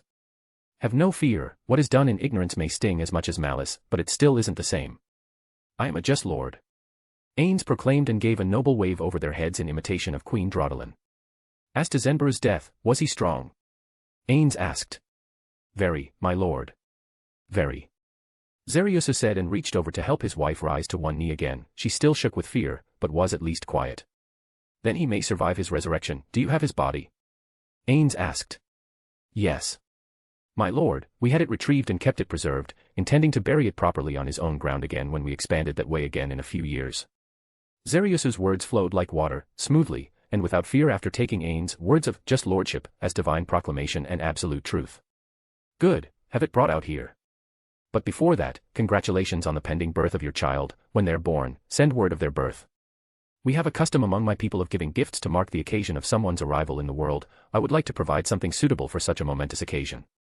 Ainz said. It was more offhand, intended to ease the tension, but from the gasps among the lizardmen which followed he could only conclude that he enacted a new tradition. There are worse things than giving them a new pleasant tradition, I suppose. Ainz thought with a mental shrug. Yes, of course, my lord. What other things do you do? Zariusu asked, and Ainz looked away as memory took him from the present again. My friends and I, we would throw parties. Those who were dearest to us would come, give their gifts, sing songs, and play games. No matter how far apart we were, those were times of great celebration for us. Birthdays were not just that a person was born, but rather that we were happy they were in our lives. And of course, there was cake and ice cream. Ainz shook his head when he caught their lost expressions. Types of food, think nothing of it. I have things I must do, but it was good to remember those times. Ainz said with a tender reverence, cradling the memory as if it were a newborn babe. Yes, forgive my needless diversion, my lord. We will bring his body immediately. Zariusu promised, and the chiefs rose together. The whole rest of the tribe remained prostrated around him. Silence, long and uncomfortable, took over the area until what must have been mere moments later passed and the chiefs emerged carrying the wrapped body of what must have been, in life, a truly impressive figure. The lizardmen in the way scooted to the side to allow the chiefs to pass, two abreast with Crush at the center rear. They held Zenbra's body overhead until they came close to Ainz and laid the body of the fallen at the feet of their god to await his miracle. Ainz held the wand out, and within the sheer cloth, a sudden intake of breath could be heard, like a person who was drowning and out of air just shattered the surface of the water and inhaled all he could at once. Zenbaru's eyes opened wide to find himself staring through the cloth up at a red and white mask. I'm alive. He asked, his eyes darted around. Is this the Ever Lake? Did we all die? Did the frogmen kill everyone? Are you God? He asked, though he fumbled a few words, the confusion was clear. That depends on who you ask, Zenbaru, but you are not dead. The lizardmen were triumphant. Hecate and the frogmen were destroyed and have been relocated far, far away from here and will not trouble your people again. The lake belongs to the lizardmen now, and the monsters that plagued the swamps have been hunted down to the last. Ainz explained the impossible while Crush Lulu bent over him and ran her finger claw over the cloth and tore it asunder. Zenbaru emerged as it parted, coming out as if he were a butterfly from a cocoon. Then, it is heaven, he said with reverence. He stopped when he caught sight of Zariusu. You killed me, Zenbaru said with a long, quiet stare. Zariusu inclined his head. I did. Tension rose several notches. You fight good. Zenbaru praised his victorious rival. You protected my tribe. We bled together and won, thanks to his majesty, our king. Zariusu's reply was clear-eyed and he did not turn away from the look Zenbaru gave him. Good. Then the strongest rule as they should, and I am happy. Zenbaru said and turned to kneel before the masked Ainz. Then you are my king too, if you will have me. Zenbaru said without reservation. You're taking all this very well. Ainz remarked, looking half dumbfounded behind his mask at the ease with which the lizardmen seemed to adapt. If I am not dead and we're all alive, we must have won. If they credit you, then you must be strong, and I follow the strong. What I don't know, I will find out later. Zenbaru said it very matter-of-factly, and it was hard to doubt him. Maybe something about the simplicity of just follow the strong makes it easier to accept sudden changes. It was something for Ainz to think about at a later time. Instead, in the present, he got to the point. You have been to the Dwarven Kingdom, haven't you? Ainz asked. When I was a traveler, yes, my king. Zenbaru answered. They were very good to me, allowing me to stay with them when the temperatures grew too cold, and they guided me through safe paths away from the mountain when I left. So the dwarves of this world are clearly more altruistic than those in the game. That is good to know. Ainz pondered that and filed it away for later recall. You will act as a guide and take me to them. I wish to open diplomatic and trade ties to my northern neighbors. Ainz gave the order, and Zenbaru swayed a little. Forgive me, my body. I still feel weak, but at your command Zenbaru stopped when Ainz laid a hand on his shoulder. Rest for this day, I will retrieve you tomorrow and we will go then. There is a great deal of news for you to catch up on, and I'm sure your people would like to celebrate your return to life. Ainz replied to Zenbaru, who lowered his head deeply. My lord is generous. Zenbaru mumbled. What other lord deserves their title?